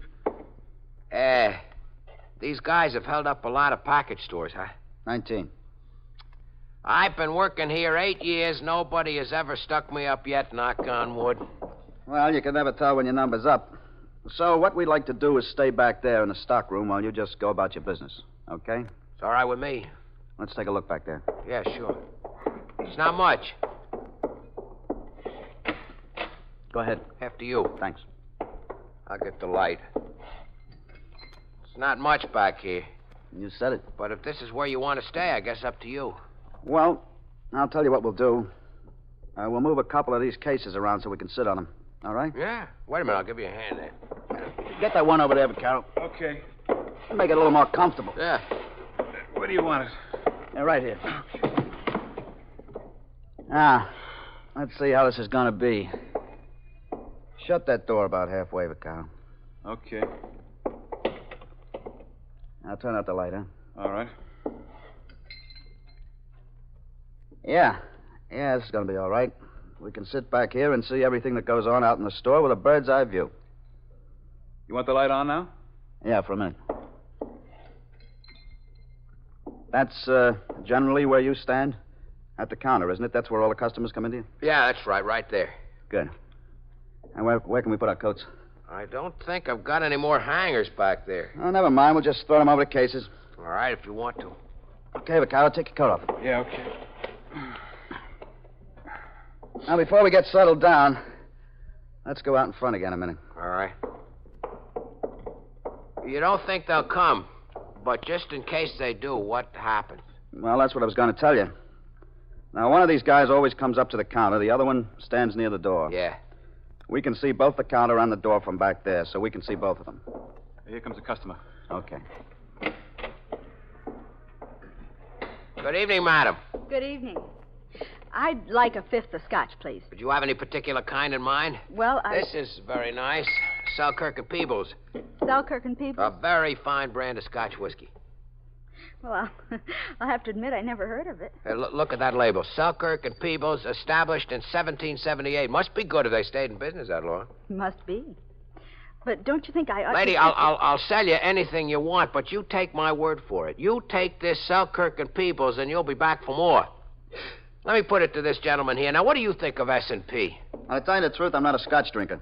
I don't know one scotch from the other. Well, my husband is, and he does. Then you take this bottle of Selkirk and Peebles home to your husband. And if he's not satisfied with it, I'll miss my guess. Well... You'll be back for more. All right. What did you say, 2/5? One. Just one, please. Here you are. Out of $10. Yeah, 60, 75, 6, 7, 8, 9, and 1 is 10. Thank you very much. Call again, ma'am. Good night. And you'll be back for more. I hope so. Selkirk and Peebles, huh? The boss says push it, so I push it. The salesman sold him, so I got to sell the customers. It's good. It's as good as any of them. Never even heard of it. I got news for you. Neither did I. Well, let's get set here. Now I'll tell you. And you just go about your business the way you would normally. Now, forget we're even back there. All right. We'll see everything that goes on out here, and if these two guys come in, don't try to signal us. Don't try to attract our attention. Don't look to the back. Just do what they tell you. Get your hands up in the air, open the cash register, do whatever they tell you. All right. And when we yell at them, they won't pay any more attention to you. They turn around toward us. You hit the floor and stay there. All right? Okay. Now you got me a little shaky. Now, don't be shaky, Jack. Let me ask you a question. If they come in here, are you better off alone, or are you better off with us in back? You sold me. Come on, Vaccaro. Right with you. Just a normal operation, okay? Okay. Get the light, Vaccaro. All right. Now, settle down. You've got a long wait. Yeah.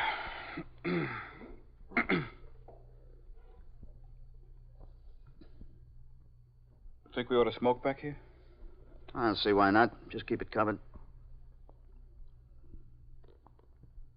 Novak. All right, I see them. Sit tight. Two of them. And they fit. Good evening, gentlemen. Good evening. What do you got in a bottle of rye? Yeah, here's a real nice one. Okay, I'll take it. Anything else? No, that'll be all. How much? That'll be $4.05. Easy. Yeah, sure. Thank you, gentlemen. Call again. Yeah. Good night. Bye. Oh, brother. Yeah. Jack, you're a real trooper. What do you mean I'm a real trooper? Those two guys looked right. You acted as natural as all get out. Well, why shouldn't I? They're from the shoe store around the corner. I've known them for years. All right, just keep up the good work. Hey, look, it's not going to be like that every time the door opens up, is it? I'll tell you. That depends who opens the door. You are listening to 21st Precinct, a factual account of the way police work in the world's largest city. Today's newspaper is just like yesterday's, you figure. Hardly seems worthwhile to buy one, since the authorities closed down all the newspaper plants except their own. Government decrees, new laws, work quotas. Makes pretty dull reading. And there's no sense in trying to figure out what's true and what isn't. You get their side of the news, or none at all. Can't compare it with others. There aren't any others. And people are so afraid to talk that you hardly get any news by word of mouth anymore. Well, that's the picture in some countries where the government owns or controls the press, but not in yours. You know why? It's because your government is absolutely forbidden from ever making a law to restrict freedom of speech or freedom of the press. Those freedoms were protected for you by a group of men who sat down 165 years ago and wrote out our Constitution and Bill of Rights. In the first article, they wrote, "Congress shall make no law abridging the freedom of speech or of the press." That's why you can buy a newspaper with an editorial page, where someone writes his views on a particular subject. If his views aren't in accord with yours, well, you can write in and tell him so, and like as not, they'll print your letter the next day. And you have a freedom of choice of which newspaper you want to read, too, or which book you want to buy, or movie you want to see. It's guaranteed for you by our Bill of Rights. It is one of our freedoms. Now back to 21st Precinct and Captain Kennelly. While Detective Novak and Patrolman Vaccaro waited on a plant in the stockroom of the liquor store on Lexington Avenue, officers were concealed in other package stores in the 15th, 19th, 21st, and 23rd precincts where the rash of armed robberies had broken out.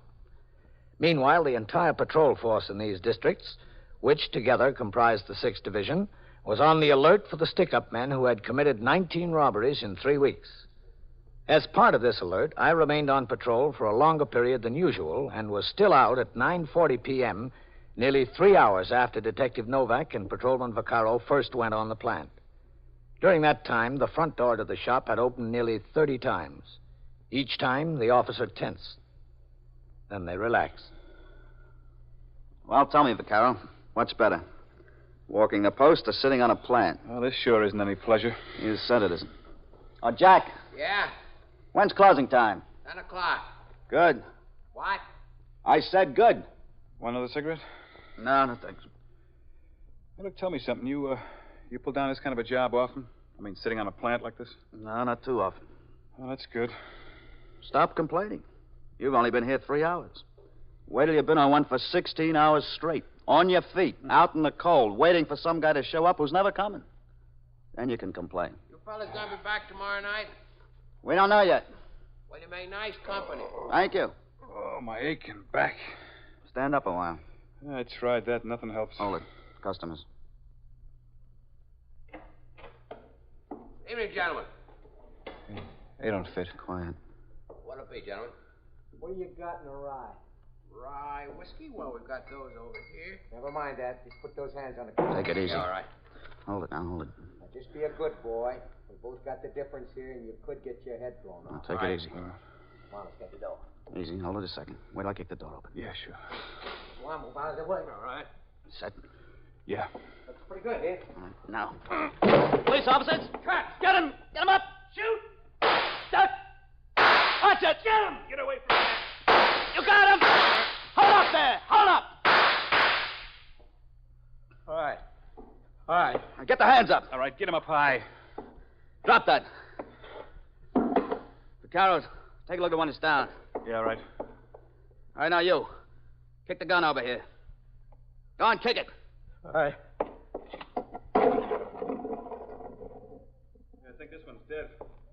Caught one right between the eyes. Jack, you all right? Yeah. Where are you? On the floor. All right, you can get up now. Yeah, I got the other one's gun. All right, hold on to it. Okay, you. Lean up against the counter. Go on. Go on, lean up against it. All right, take it easy. See what's on it, Vaccaro. Yeah. Take it easy. Shut up. Boy, what a mess. You better get over there out of the way, Jack. Oh. Over here, all right? That's fine. Yeah. Money's in his top coat pocket. Yeah, I got it. All right, hold on to it. Here's a couple to beat. What's going on there? What do you got? The liquor store bandits, we're okay. Post yourself out front. Keep the people out. Okay. All right, let's get the cuffs on them. All right, put your hands behind you. How am I going to lean? Lean with your head. Get your hands behind you. Okay. All right, he's set. All right, mister, straighten up. Listen, what do you want from me? I want plenty from you. Sit down on the floor there. Go ahead, sit down. All right. Keep your eye on him. I'll ring in. Yeah, all right. Gonna use the phone, Jack. Help yourself. Boy, that was close. Pretty close. So it was. Hello, CB. Detective Novak, 21st Squad. Send an ambulance to 3302 Lexington Avenue. Yeah, 3302. We were sitting on a plan at a liquor store. 2 men attempted to commit an armed robbery. One shot, we're holding the other. No, I think he's dead. Yeah, all right. Will you connect me with 21st? Yeah, thanks. How many shots were fired around here anyway? I didn't have time to count them, Jack. Hello, Sergeant, Detective Novak. We're on a plan at 3302 Lexington. Yeah, Vaccaro and I. Yeah, that's right. They came in. One dead, I think. We got the other one. All right, good. Will you ring upstairs? Okay, thanks, Sergeant. That was good work. That was good work. Thanks, Jack. I knew you were back there. I knew everything was going to be all right. But I was still scared to death. Well, I don't blame you. I know how you feel. All right, where do you live?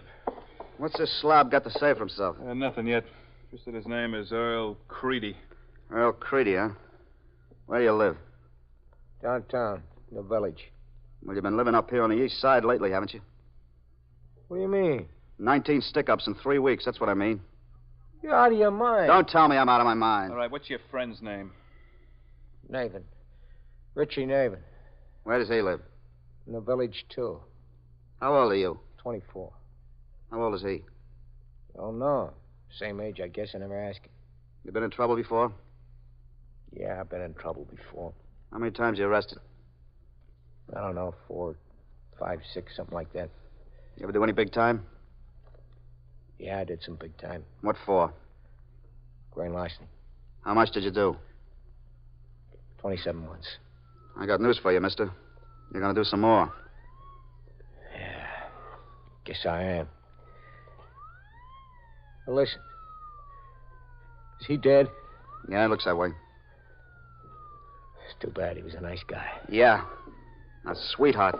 Listen, Mr. Novak, I better call my boss, don't you think? Now, wait a while. I like to keep this phone open. Well, he's entitled to know. Well, it won't hurt him if he knows 5 minutes later. Got some of the money out of the cash register. One put it in his pocket. No, we got it. Started stuffing in his pocket. I don't even know how much was in there altogether until I total it up. I gotta let my boss know how much it was. Well, whatever it is, you'll get it back. It wasn't much. It was enough. You better go stand over there, Jack. Brother, what a mess around here. Who is it, Vaccaro? Yeah, Sergeant. Vaccaro and Novak. Well, looks like you hit the jackpot. Yeah, I guess we did, Sergeant. This is a lucky one, huh? Yeah, lucky. I'm the luckiest man in the world. You sure are. Sure the other one's dead? Yeah, you got one right between the eyes. Well, 20 was your magic number, huh, mister?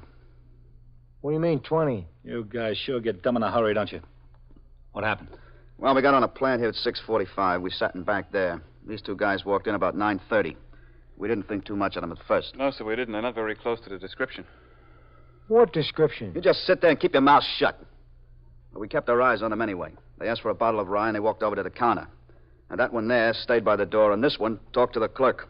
This one pulled a gun out and started threatening around. We got set and came out after them. We told them we were cops. They turned on us. This is how it wound up. I don't see how it could have wound up any other way. You guys just pressed your luck too much. Did the call come over ambulance responding, Sergeant? Yeah, Vaccaro. There's an ambulance on the way. Well, let's go over and take a look at the other one. Well, what does he mean, press my luck?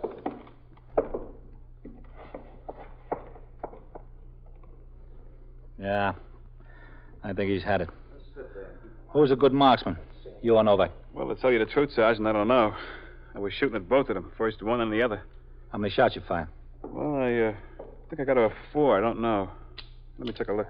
Never mind. Sit still. Yeah, 4. What's this one's name, do you know? Well, the other one says this one is Richie Nathan. Poor Richie, huh? Yeah, poor Richie. Well, he looked for it. And he got it. Well, let's talk to the clerk. That's the truth. It's the honest-to-goodness truth. You wouldn't know the truth if it had a neon sign on it. Hello, Jack. Oh, hi, Sergeant. Well, you hit the jackpot tonight. I guess I did. And I want to quit while I'm ahead. Well, there's a captain. Hello, Captain. Good work, Vaccaro. Thanks, Captain. Well, this ends a lot of trouble for us. Yes, I know. They gave you a rough time, huh? Well, we weren't sure at first that it was them. They weren't too close to the descriptions we had. I know it was them. I was looking at their guns. Well, I want to see what that one has to say for himself. Don't forget you fellas have your top coats in back there. Don't worry, we won't. Hello, Novak. Captain, this is the sorriest thief you ever met. He gets hooked hot on the job, his partner gets killed, and he's still got nerve enough to insist that this is the first deal he's been in on. What's your name? How many times do I have to say it? Now, look, mister, you better get straightened out and get straightened out fast. Now, tell the captain your name. It's Creedy. Earl Creedy. You and your partner been pretty busy boys, haven't you? Just met him today. Look, what do you want from me? Sure, you just met him today. And you dreamt about those 19 other stick-ups. I don't know anything about any other 19 stick-ups. He hasn't given us a hard enough time already. He wants to make it harder. Where'd you meet him?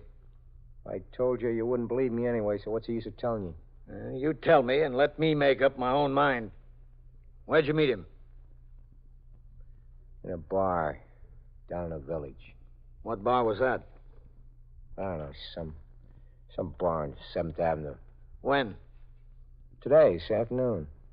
And you got to be such good friends that you just decided to go out together and stick up a liquor store, huh? Oh, it's not exactly the way we decided, but it'll do. Now, why don't you tell us the truth? I am telling you the truth. What have I got to hold back? Who do you think you're fooling? Not us. I'm not trying to fool anybody. You're past that stage. Hello, Captain. Oh, Matt. Good work, Novak. Thank you, Lieutenant. And this is Earl Creedy. The other one's Richard Navin. Earl doesn't believe in telling the truth. He says this is the first liquor store he ever heisted. He says he had nothing to do with those 19 others. He's right. He didn't. He didn't? Got yourself a good pair of heisters, Novak. But the ones we're looking for just hit down the 15th Precinct. Not 5 minutes ago. No kidding. You see, I told you. Did they hit a store that was planted, Matt? No, they got away clean, Captain. Number 20. I get dropped on number 1. And they hit number 20. Some luck I got. Well, you're better off than they are, Earl. You're through. They're still shopping around for what your friend got.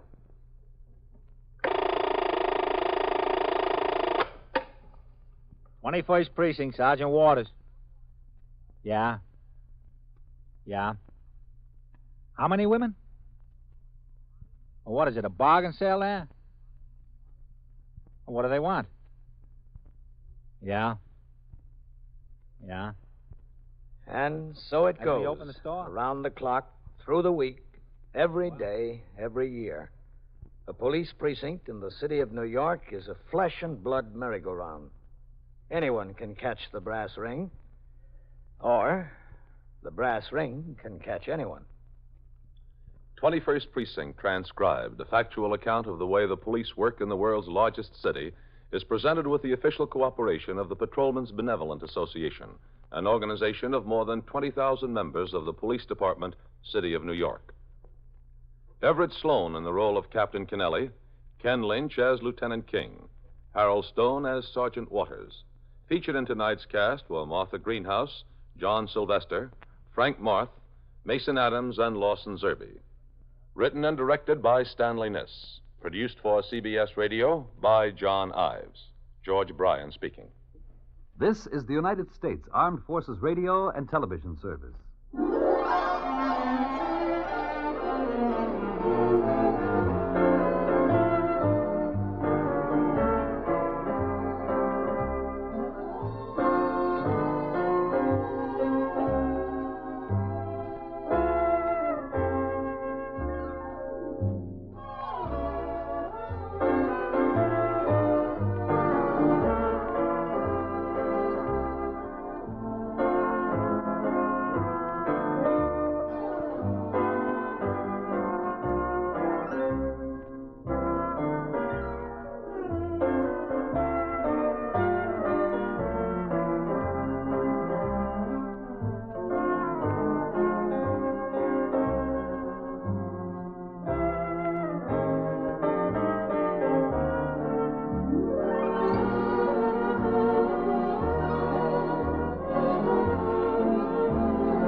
Precinct, Sergeant Waters.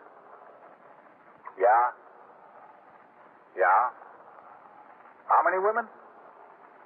Well, what is it, a bargain sale there? What do they want? Yeah? Yeah? You are in the muster room at the 21st Precinct, the nerve center. A call is coming through. You will follow the action taken pursuant to that call from this minute until the final report is written in the 124 room at the 21st Precinct. All right. I'll send a car around there. Right away. Yeah. Okay. 21st Precinct, transcribed.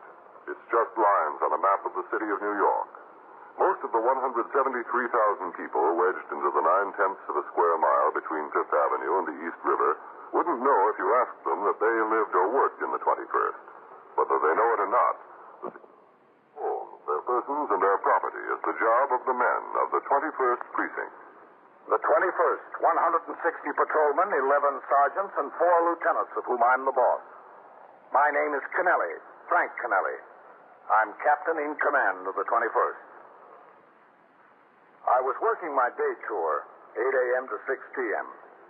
The weather had turned exceedingly cold over the weekend, and for the first time, the men turned out in their winter overcoats. After the platoon marched out the front door, I went into my office to read over reports of occurrences in the command during the last 24 hours while I was off duty. Shortly after 9 o'clock, I walked out into the muster room, through the back room, and across the iron bridge into the station house annex, which houses the cells where prisoners arrested in the precinct are held until taken to court. According to procedure, and in the company of Patrolman Bailey, the station house attendant, I made an inspection of the cells to see that they were clean and supplied with paper drinking cups, towels, and so forth. After I concluded this inspection, I returned to the back room and headed toward the muster room, where a heated discussion was going on between the desk officer, Lieutenant Gorman, on the one hand, and several women on the other. Now, please.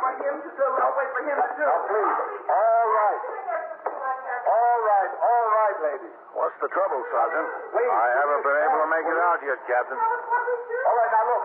21st Precinct, Sergeant Waters. All right. Now, wait a minute. Just wait a minute. One at a time. Means one at a time. What do you got, Red? Haven't found out yet, Captain. Now, one of you's got to do the talking. Who will it be? Mine's the most valuable. I'll talk plenty. Let it be me. All right. Now, wait a minute. You lady, what's your name? Me? Yes. Mrs. Perford. Mrs. Sarah Perford. All right. Now, let's let Mrs. Perford tell what happened. And the rest of us will just listen. We'll all get our turns. All right? All right, Mrs. Perford. Well, he stole our fur coat. Who did? The furrier. What's his name? Audley. What's his first name? George C. How'd he come to steal your coat? Well, it's not... Wait a minute. Is he in business over on East 86th Street? Yes. Fernhill Furriers? That's right, 738 East 86th Street. I had my coat in storage there since May, and I can't get it back. Neither can any of us, can we? That's right. So why won't he give them back to you? Well, he keeps saying he will. But he never does. I've been trying for 2 weeks. 2 weeks? I've been trying for months. All right. Okay. Does he give any reason? Well, I had to have a new lining put in mine. He keeps telling me the material hasn't come in yet. Then he tells her the right fur isn't there yet. That's right. The sleeves are a little bit worn. He was going to get skins to match. I see. But mine was just being stored, and I can't get it back. And there weren't any repairs to mine, and he keeps stalling me. Well, what did he tell you? Well, he keeps telling me Just a minute. I'm supposed to do the talking. No, that's all right. I'd like to hear what he keeps telling her. Oh, well, excuse me. Well, he keeps telling me that he has much storage space business, that he didn't have enough room in his own vault to store the coats. And, well, so he had to send most of them over to a wholesale storage company. And mine's not back yet. Well, maybe he's right. Maybe he's just having a hard time getting the work out. Oh, no, it's nothing like that. Are the three of you friends? No, we don't know each other, do we? No. You see, we were at the store this morning, and he didn't open up. It was 9:30, and he didn't show up. There were the 3 of us and 10 other women waiting for him. We all had coats in there being fixed or stored or something like that, and we got to talking. we found out that he'd been stalling all of us. Stalling us for weeks about our coats. Anyway, I said I was willing to do something about it. I was the one who said it. It doesn't make any difference who said it. We decided to come over here and see if anything could be done about it. That's right. And what makes you think he stole your coat? If he didn't steal them, where are they? Well, the store is still there, isn't it? The store is still there, but he isn't. He didn't open up today. That's right. Yeah, all right. You're Mrs. Purford. That's right. And you? Mrs. Tressiter, Mrs. Amy Tressiter. Miss Neal, Doris Neal, Niall. What kind of coat is yours, Miss Neal? Well, it's not a coat exactly. It's a jacket. Silver fox jacket. Mrs. Purford? Mine's a coat. It might be only muskrat, but it's a full coat, and I paid $400 for it. Did you buy it there? I should say not. I bought it on Fifth Avenue. Oh, two. Yeah, what kind? Honey, you don't seem very excited. If mine was a mink coat, I'd be over there with an axe. Well, you don't accomplish anything by getting excited. That's right. Mink coat, and I'm screaming about a lousy silver fox jacket. Besides, my husband said that if I didn't get the coat back today, I should report it to the police and then call the insurance company. Oh, the insurance company. I knew there must be a reason she wasn't excited. Well, I don't have any insurance, and I want my coat back. Well, who said I didn't want mine back? What are you worried about if you got insurance? I like my coat. All right, I lady. want it back. Okay. Look, I want you to tell me how come there was such a crowd there this morning. Well, he kept stalling and stalling us. And finally he told everybody Monday. Come back Monday morning and we could have our coats. Isn't that what he told you? That's right. And he didn't open up this morning. You can go over there now. I bet you there are at least 20 women hanging around the store outside. At least 20. There were at least 10 there already when we decided to come over here. Isn't that right? Yes, that's right. About 10, including ourselves. Besides ourselves. Miss Tressiter, did you store your coat there last year? Well, no, I didn't. I don't think he's been open that long to stored coats last year. Yes, he has. I stored mine there last year. And you didn't have any trouble getting it out in the fall? Oh, no trouble at all. I brought in the receipt and he gave it to me. He was just as nice as you please. He was nice. He was a very nice man. Get any compliments out of me, I'll say that. But what we'd like to know is what can be done about it. Well, in the first place, there's no evidence yet that he stole any of your furs. Well, I'd like to know what you'd call it. Well, he told you to come back on Monday. Well, today's Monday, and we were back. Where was he? No place in sight. The store was locked up tight. Lieutenant, will you get the card out of the business house file? That's Final Pariah, 7380 State 6. Yes, that's right. And his name is Audley, George. Yes, Audley. I know. What's that going to do? Well, I want to see if he's opened up yet. Well, you can count on it. He hasn't. When did you take your coat in to be stored, Miss Tressiter? In May. Oh, wait a minute. I've got the store's receipt right here in my bag. Here, May the 3rd. What value did you place on it? Well, we paid $4,000 for it. $4,000? Of course, that was nearly 2 years ago, and it will be 2 years Christmas. It was a Christmas gift for my husband. This Christmas, somebody should give me a husband like that. Here it is, Captain. Yeah. All right, bring over to the store. He's not going to be there. Take my word for it. He can try, can't he? Sergeant, bring it out on here. Yes, sir.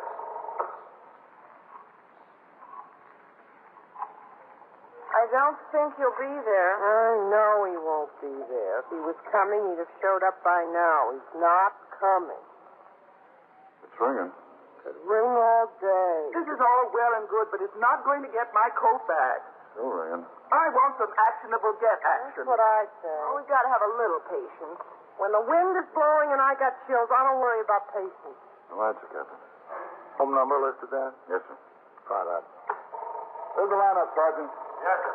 Did you say you have his home phone number there? Yes, that's right. Well, what is it?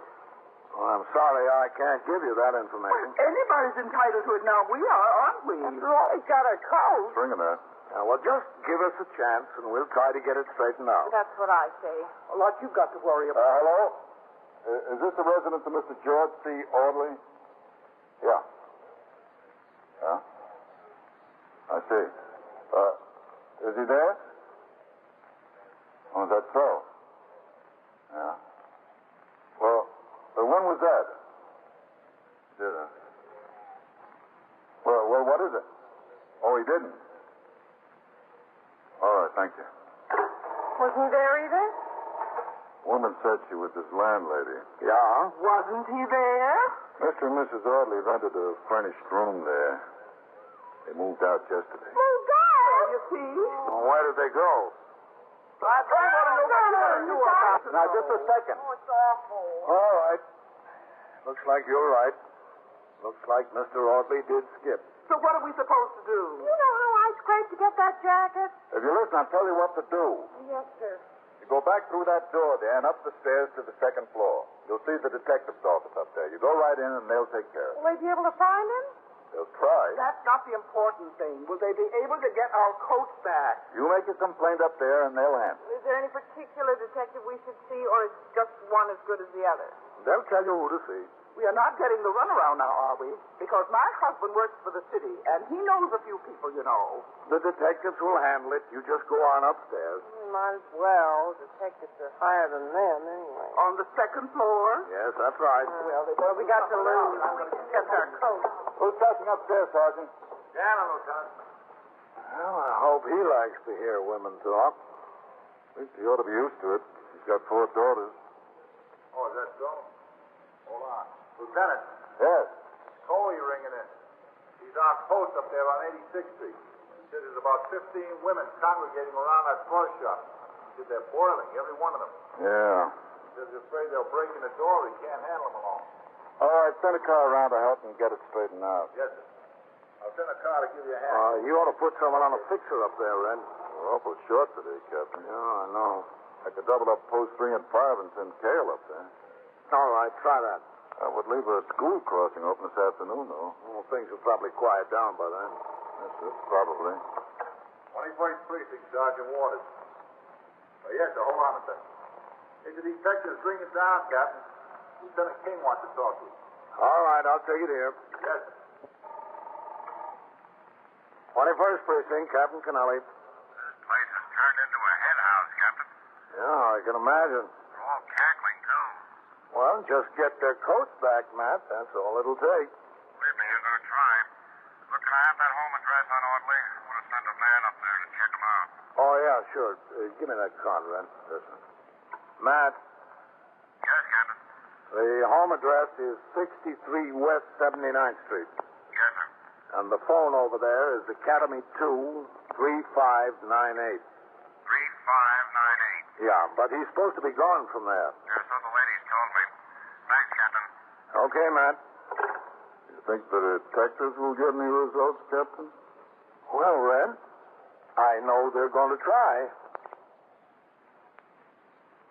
You are listening to 21st Precinct, a factual account of the way police work in the world's largest city.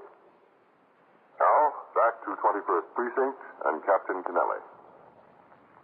A serious crime or an unusual occurrence seldom results in a shortage of personnel in a precinct command because in such instances the inspector commanding the division, the borough commander, or the chief inspector will order men into the troubled area for temporary duty from other commands.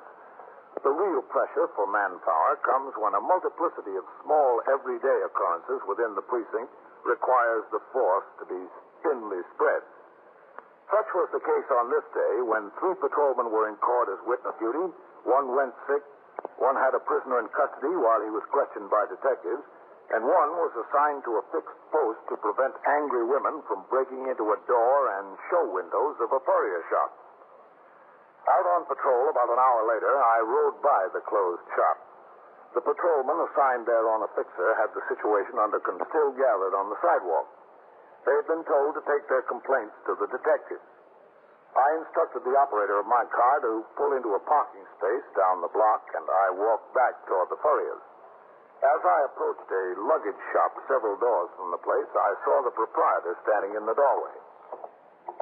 Oh, Captain Kennelly. Oh, hello, Mr. Tompin. Well, how do you like this? Oh, it's not good.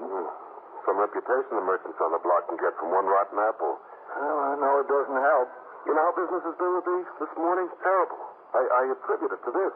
You know, something like this can run all the customers to the department store. Yeah, well, that's too bad. I mean, he's not such a bad guy, George. He's a pretty nice guy, as a matter of fact. He's a good friend of mine. We have lunch together all the time. We tell each other our troubles. But I didn't think he was in such bad shape as this. I had no idea. What did he do with the ladies' coats anyway, Captain? Do you know? Not yet. Not exactly. Well, I'm better see what's going on there. Oh, Captain. Yeah. Look, like I said, George is a good friend of mine. I know him since he opened up the shop there. You know, nothing social, just business acquaintances. Well, I think I know what his trouble is. What? Well, it's three troubles, really. He likes to play the horses, he likes to drink, and he likes women. You think that explains it?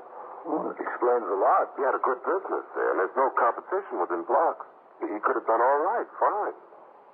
Wine, women, and horses. You can chalk it up to that. Yes, most likely.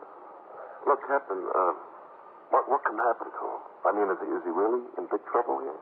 Not if these customers get their coats back. Well, there's no law against closing up the store if he wants to, is there? I mean, he can do that. He can go out of business anytime he wants. He can, if he didn't convert other people's property. Look, Captain, you want to know where he is, don't you? Yeah? Mm-hmm.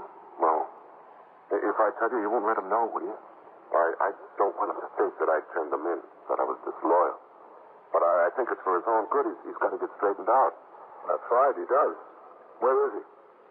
Well, he's around the corner there in the bar and grill, just around the corner. Can you come and point him out to me? Well, look, Captain, I told you I didn't want to get involved. I didn't want him to think that I had anything to do with him being turned in. Oh, just through the window. You don't have to come into the place. Well, all right. Just a second. I want to tell my partner I'm going. Okay.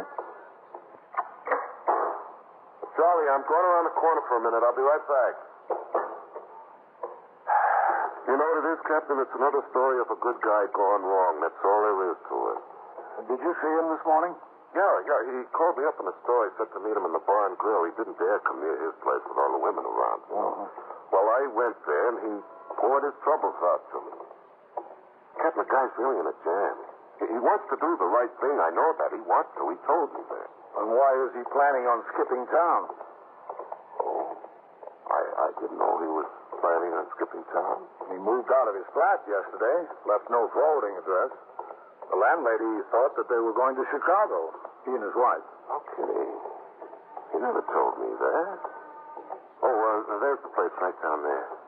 Going to Chicago, huh? That's funny. You never told me that at all. Well, it might not be so. We don't know it for a fact.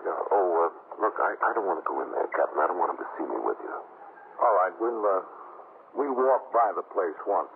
Straight by it. Mm-hmm. You look inside and tell me if you see him. All right.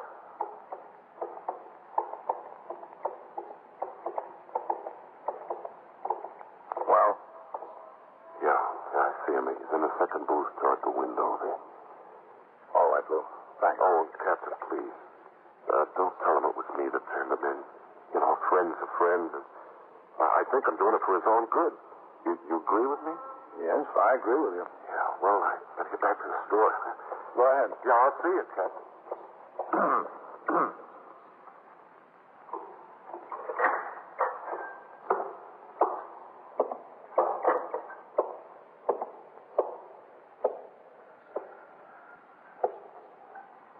Mr. Audley? Oh. Hello. You're the Mr. Audley that runs the Fernhill Furriers?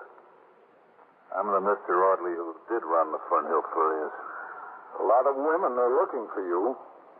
I know it. I know they are. Shame. It's too bad. I think you better come with me. Not to the store, huh? You're not going to take me over there? No, to the station house. That's good. Any place but the store. Care to have a drink before we go? No, thank you. And there's one last gulp in this. You mind? Go ahead. Thanks. Well, you know, you dread the day. You know what's going to happen, but you dread the day. It's not like that at all. It's a big relief when it's all over. Into my car without his being noticed in front of the shop down the block. En route to the station house, he began to tell me of his troubles.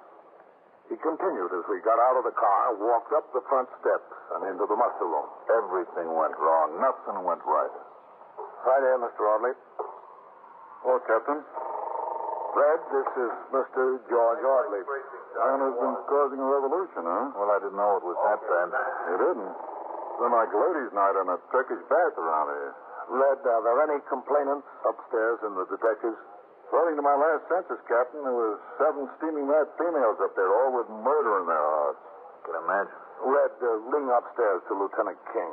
Tell him I've got Mr. Audley and I'm taking him into my office. Yes, sir. Thanks, Captain. Don't thank me. Sergeant. Yes, sir. I've got to protect city property as well as you. This is Lieutenant Gorman. Let me call you, Lieutenant King. I guess I'm pretty much city property now, too, huh? Sure, pretty much. Inside. All right. Sit down over there, Mr. Audley. Thank you. Right here? That's fine. I suppose I'm entitled to get a lawyer. Oh, sure. You're entitled to a lawyer. I don't know how much good it'll do me. I don't have any money for one. Oh, what a mess. What a mess I got myself into. Well, if you'd give these women back their furs, it wouldn't be so bad. I'd like to, Captain, believe me, but I can't. I'd sure like to. Yes? Lieutenant King. Come in, man. Hello, Captain. Hello, man. So this is Mr. George Audley. Yeah, that's right. I'm Lieutenant King. Glad to know you. I don't know whether I can say the same thing. I sure heard a lot about you this morning. I can imagine. Where have you got all these ladies' coats? Well, that's just it. I don't have them. Well, what did you do with them? Well, last spring, when the weather began to get warm and they didn't need their fur coats anymore, the customers started to bring them in for storage and for repairs. Yeah? Well, it so happened that at that time, last April and May, I was in desperate need of money. So instead of storing them, you sold them? No, not right away.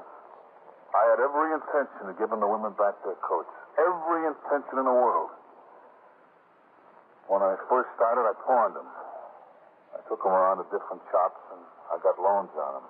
You were going to redeem the loans in time to have the coats ready for the women in the fall? Yeah, that was my intention. What did you use the money for that you got from pawning the coats? Oh, fish and debts, and my rent. And to bet on the horses? A little bit. You know it's more than a little bit. All right, I bet on them a lot. How many coats did you pawn? Oh, I don't know. It's been about 100, 125, maybe 150. That you pawned? Yeah, that's all I pawned. But, you know, I sold some outright, too. Oh, did you? Yeah. See, along about the middle of May and the 1st of June, things got really bad. I mean, terrible. No favorites for winning. Well, the favorites were winning all right, but when they won, I wasn't on them. How many coats did you sell outright? 75, 100. Who'd you sell them to? Other furriers. What'd you tell them? I told them the customers left the coats with me to be sold. Or that they had traded them in on something else. The other furriers and I negotiated a price, and they bought them. How much money was involved altogether? Any idea? Yeah, I got an idea. Something like $20,000. How much do you have left? About 500. 500 out of 20,000. That's the way things go. Things sure went pretty bad as far as you were concerned. Sure did. But I had no intention of taking anything from anybody. I didn't want to cheat those women, honest. I didn't want to sell their coats. It was just a situation that I found myself in. I was desperately pressed for money. You got no idea.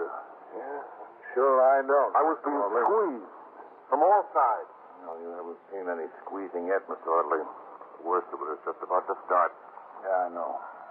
$20,000. But it was my intention to make every penny of it good, to give every woman back her coat. That might have been, as long as you were pawning them. You might have had the intention to redeem them in time for this fall. When you began selling them outright, that intention went out the window. What did you expect to tell all these women when they presented their receipts and wanted the coat? I don't know. I expected to have the coats, that's all. I always expected a windfall. I expected something to happen. I don't know what. If you sold most of the coats outright, what were you going to tell the women in those cases? I don't know. I got no idea. I'd have told them something. I'd have stole them off, I guess. That's all. Why'd you keep the store open so long? You knew you were in a big jam in the middle of the summer, didn't you? Yeah, sure, I knew it. You moved out of your room, you and your wife. That's right. Where are you staying now? Well, we don't have a place. Where's your wife? She's at a friend's house out in Kew Gardens. Where were you planning to stay tonight? Well, we hadn't really... True that you were on your way to Chicago, but you were leaving today. How'd you find that out? Isn't it true? Yes, it's true. Well, if you were going to skip, why didn't you really skip? What did you come back to the shop for and sit in the bar around the corner from it? That's another story. Well, I'm sure we'd like to hear it. All right, if you'd like to hear it. See, my wife was packing yesterday. Naturally, she's a little upset about this whole thing. Naturally. As much as me. So we were packing. To go to Chicago? Yeah. All of a sudden, she reminded herself she didn't have a coat. Her own fur coat? Yeah. The 3/4 length mink coat. Wild, Canadian. I made it for her about 3 years ago. So she said, where is it? I said, honey, it's in the vault down at the shop. So immediately she got suspicious. She accused me of selling it or pawning it along with the rest of them. I said, honey, I wouldn't do that to your coat. I wouldn't do that at all. She didn't believe me. And it is, they're honest. It's in the vault down there. I wouldn't do a thing like that to her. It's my wife. I wouldn't sell her coat. It's the only one you didn't sell, huh? No, there's a few I didn't sell. But I didn't sell hers. I didn't pawn it. It's really in the vault down at the shop. But she didn't believe you? No. No, she was sure I sold it. So she said either I go to the shop and get the coat or she don't go to Chicago with me. And that's why you were hanging around the neighborhood in the bar. Well, of course, I couldn't go near the shop. I couldn't get in with all those women around there. And I couldn't go get my wife until I had her coat. Guess I'd been better off if I'd have sold it. It was brought $1,500, maybe $2,000. 21st Precinct, Captain Kennelly. Captain, one of the women must have saw Mr. Audley go into your office and the word's out. They're all out in the muster room now. They're crying for blood. How many? Oh, 7 or 8. All right, thanks. Well, they found out you're here, Mr. Audley. There's a delegation of women right outside that door. There is, huh? Yes, there is. Well, might as well face the music. Take my word for it, Mr. Audley. It's not going to be music. 21st Precinct, Sergeant Waters. Yeah? What's the trouble? And so it goes. Around the clock, through the week, every day, every year. A police precinct in the city of New York is a flesh and blood merry-go-round. Anyone can catch the brass ring, or the brass ring can catch anyone. 21st Precinct, transcribed. A factual account of the way the police work in the world's largest city is presented with the official cooperation of the Patrolmen's Benevolent Association, an organization of more than 20,000 members of the Police Department, City of New York. Everett Sloan in the role of Captain Kennelly, Ken Lynch as Lieutenant King, Harold Stone as Sergeant Waters. Featured in tonight's cast were Santos Ortega, Mandel Kramer, Larry Haynes, Susan Strong, Elspeth Eric, and Gladys Thornton. Written and directed by Stanley Niss. Produced for CBS Radio by John Ives. Art Hanna speaking.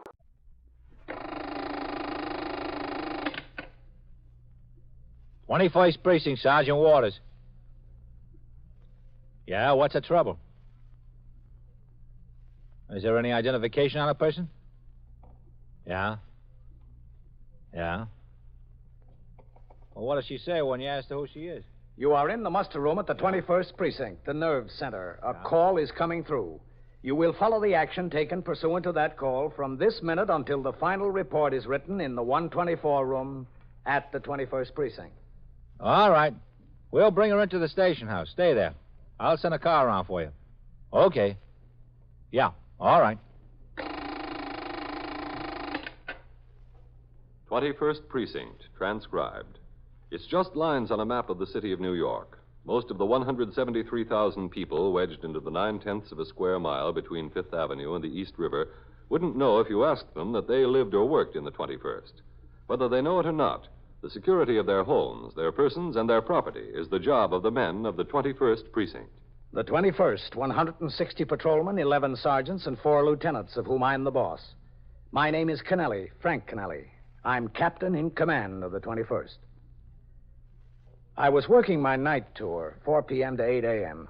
It had been a busy night in the precinct with plenty of work, but by the time the 12 to 8 platoon reported for duty at midnight, things had quieted down. At 2:15 a.m., I returned to the station house from patrol. Then, because there was a meeting of all precinct commanders in the borough scheduled for 9 a.m., I lay down on the couch in my office to get a few hours' sleep. Meanwhile, patrol of the precinct continued with 62 men on the job, assigned to sector cars or on foot. Among these was Patrolman Edward Farrell, assigned to post number 6, which included 3 blocks along Lexington Avenue in the 80s. At 2:55 a.m., he was walking his post when a slightly built man, dressed in a white apron and jacket, hurried from behind to catch him. Officer, policeman. Yeah, what is it? I'm Josh from the bar and grill up there, Jetley's. Yeah? Elliot, the night bartender, sent me out to see if you were in the block. What's the trouble? Well, there's no trouble exactly. It's just what you call a peculiar situation. What? Well, we're getting ready to close up. We got to clean up and everything, and she just sits there. Who? I don't know who she is. She don't even know herself. That's a peculiar situation. Oh. Elliot thinks she's got what you call amnesia. She has, huh? And she's a pretty little thing. Prettiest little thing you ever saw. That's it there. Okay. She just sits there, staring with them eyes. See? Over there, in the back booth. That's her. I see. Well, what have we got, Elliot? That's what I'd like to know. She came in here about 11 o'clock. I'd say it was closer to 10:30. Well, around then. I kind of looked at her when she came in. Now, she's not a bad-looking dish. Now, she walked to that booth way back there, and there she sits yet. She hasn't moved hardly an inch. Not drunk, is she? Are you kidding? She ordered one drink when she came in, and there it still sits in front of her. She hasn't touched it. All the ice melted and everything. There it sits. How do you like this? The one night the whole gang cleans out early before closing time and aren't hanging around here crying for one more drink. The first night that happens in 2 weeks, and I think I'm going to get out early. This has to hit me. Did you talk to her? Yeah, I talked to her. We both talked to her. What'd she say? She don't make sense. She doesn't know her name? She don't know anything. Well, she looks like she should know something. Pretty girl. And those are nice clothes she's got on. Yeah? Look, I could put her out on the street, you know, but she might be sick. I didn't want to take the chance on doing that. I could just go over there and said, oh, okay, honey, closing time, and she'd be out on the street. But if something's wrong with her, I just don't want that to be on my conscience. All right, let me talk to her. Now, get busy, Josh. Start sweeping up. Let's get out of here early. That's okay with me. You two stay here. I never complain about getting out early. Hi there. Hello. Hello. I understand you're not feeling so well. I feel all right, officer. Oh, that's good. What's your name? We'll see if we can get you home. I don't know. Oh, now, come on. Everybody knows their own name. I don't know mine, if I have one. All right. Where do you live? I don't know that either. Don't you have any idea? No. What do you know? Well, it seems I know a lot of things until I start to think about them, then I don't know much. Well, do you know who's president of the United States? Oh, yes, sure. Don't be silly. Well, who is? General Eisenhower. Good, good. Who's Bing Crosby? You know who he is? Of course. Who is he? He's a singer. Uh-huh. What about Willie Mays? Willie Mays? Yeah. Oh, I never heard of him. He's a ball player. New York Giants. Oh, I don't know anything about baseball. Well, if you don't know what your name is and where you live, how do you know you don't know anything about baseball? I guess because I never heard of Willie Mays. Yeah. That's logical. I think it is. Let's see if we can find out who you are. You have a pocketbook? No what? A pocketbook. A purse. No, I don't have any. You sure? Well, it would be here, wouldn't it? Well, what have you got in the pockets of your coat? Oh, not much. Oh, well, let's see. Put everything on the table.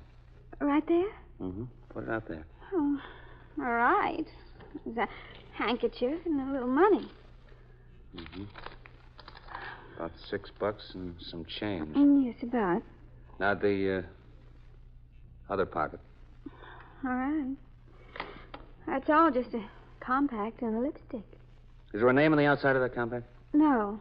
I looked at it before. You want to see? No, I can see. Open it up. Let's see what's inside. Well, it's just powder in a powder puff. Open it up anyway. All right. See? Just what I told you. Excuse me, sweeping by. All right, Judge. Take it easy. I can't. I sweep with gusto. He's really funny. He was making jokes before, trying to get me to laugh. Well, sometimes it helps. I wanted to laugh, but I didn't see any reason to. Mr. Farrell. Yeah. Can you come over here a minute? All right. You just sit there. I'll be right back. I wasn't planning on going anyplace. I've got no place to go. Yeah, Elliot? What is it? Your sergeant's car is outside. Oh, yeah. He must be looking for you. Sergeant! Sergeant, I'm in here. All right. Was he looking for you? Yeah, I think so. Hey, what's with her anyway? Beats me. Seems to be a pretty intelligent girl. Excuse me there, excuse me. Listen to you. Always have to sweep where somebody is. It's not that. It's just somebody's always where I'm sweeping. What do you do in a case like this? First thing is to find out who she is. She doesn't look like she was in any accident or anything. Clothes are all clean. She's just as pretty as a picture. Just like she stepped off a bandwagon. Yeah? Listen, you don't think she's giving us the rib, do you? Could be. I read someplace that 90% of the amnesia cases are fakes. It's something like that. Farrell. Yes, Sergeant, here. What have you got? You know Elliot here, Sergeant Waters. Oh, hi, Sergeant. Oh. Some deal we've got. Got a woman back there, Sergeant. Says she doesn't know her name or where she lives. You think she's on the level? Got me. Do you know her, Elliot? No, I've never seen her before. She's never been in here. I wish she didn't come in tonight. All right. Let's talk to her, Farrell. That's what I've been trying to do, Sergeant. Hi. Hello. Sergeant Waters, this is Miss... You know, if I work for a living, I must not work in a factory. Or I must not be a typist. Look at those long nails. They're really very nice, aren't they? Yes, they are. I'm kind of worried about not knowing who I am. Especially because I know so many other things. Of course, I didn't know about Willie Mays, did I? No. Ask me some more. Let's see what else I know. You know how old you are? Well, I know about how old I am. All right. About how old are you? When I was in the ladies' room before, I looked in the mirror. I would say that I'm between 20 and 25. What's your birthday? I don't know. What made you come in here? Well, I was walking around and I got very tired and I wanted to sit down someplace, so I just came in and sat down. You didn't drink any of your drink? I really didn't want it, but I thought I ought to order something. Don't you drink? I don't really know. Maybe I do and maybe I don't. The reason I didn't drink any of it is because if I don't drink, I didn't want to start now. Would you like a cigarette? No, thanks. I don't know whether I smoke either. This is really very nice of you to bother like this. It's considerate when people go out of their way to help someone else. It's all part of the job, lady. Oh, yes, I guess it is. How do I find out who I am? There are ways. Well, how, for instance? Well, we can take your fingerprints. We can have them checked out here and in Washington. Oh, that won't do any good. I was never fingerprinted before. You have to have been fingerprinted before you can find out who someone is that way, don't you? If you don't remember anything, how do you know you've never been fingerprinted before? Well, I really don't know for sure. Well, how could you even guess that you weren't? Because my memory might be gone, but my intuition isn't. My intuition tells me I've never been fingerprinted before. And your intuition is probably right. Probably. But most likely someone will have reported a young woman about your age, height, weight, and coloring missing. We'll have that description on file. If it matches, we'll just get hold of that person and have them come down to meet you. Who would that person be, for instance? Oh, mother, father, husband. Do you think I'm married? I wonder if I am. Well, you don't have on a wedding ring. No, I don't, do I? But that's not necessarily a sure sign. There are lots of women who are married that don't wear wedding rings. I wonder if I am married. I know what kind of man I'd like to be married to. Listen. Yeah? Does this happen very often? I mean, people losing their memory like I did? Oh, yeah, there's hundreds of cases like that every year in the city of New York. New York? Yeah, that's right. Am I in New York? You sure are. Oh, you're kidding me. Are you from someplace other than New York? Well, I know I'm not from New York. If I lived in New York, I'd know it. That's one thing someone would know, to live in a city like New York. Don't you think? I mean, even if they didn't know their own name or where they lived. I mean, what address. They'd know they were from New York City. All right, sure, you're not from New York City. That's settled. On the other hand, I might be. If I don't know who I am or where I live, I might very well be from New York, although I don't think I am. Isn't that reasonable? Miss, I'm beginning not to know what's reasonable and what isn't. Excuse me, sweeping through there, please. Hey, Josh, get away from there. All right. Sweeping through. Excuse me, please. Well, have you decided what you're going to do with me? I mean, what happens to me where I go? Well, right now, you're going to the station house. And from there? That depends on how fast you remember who you are. You are listening to 21st Precinct, a factual account of the way police work in the world's largest city. You made a little remark to a friend one day, and it got passed around.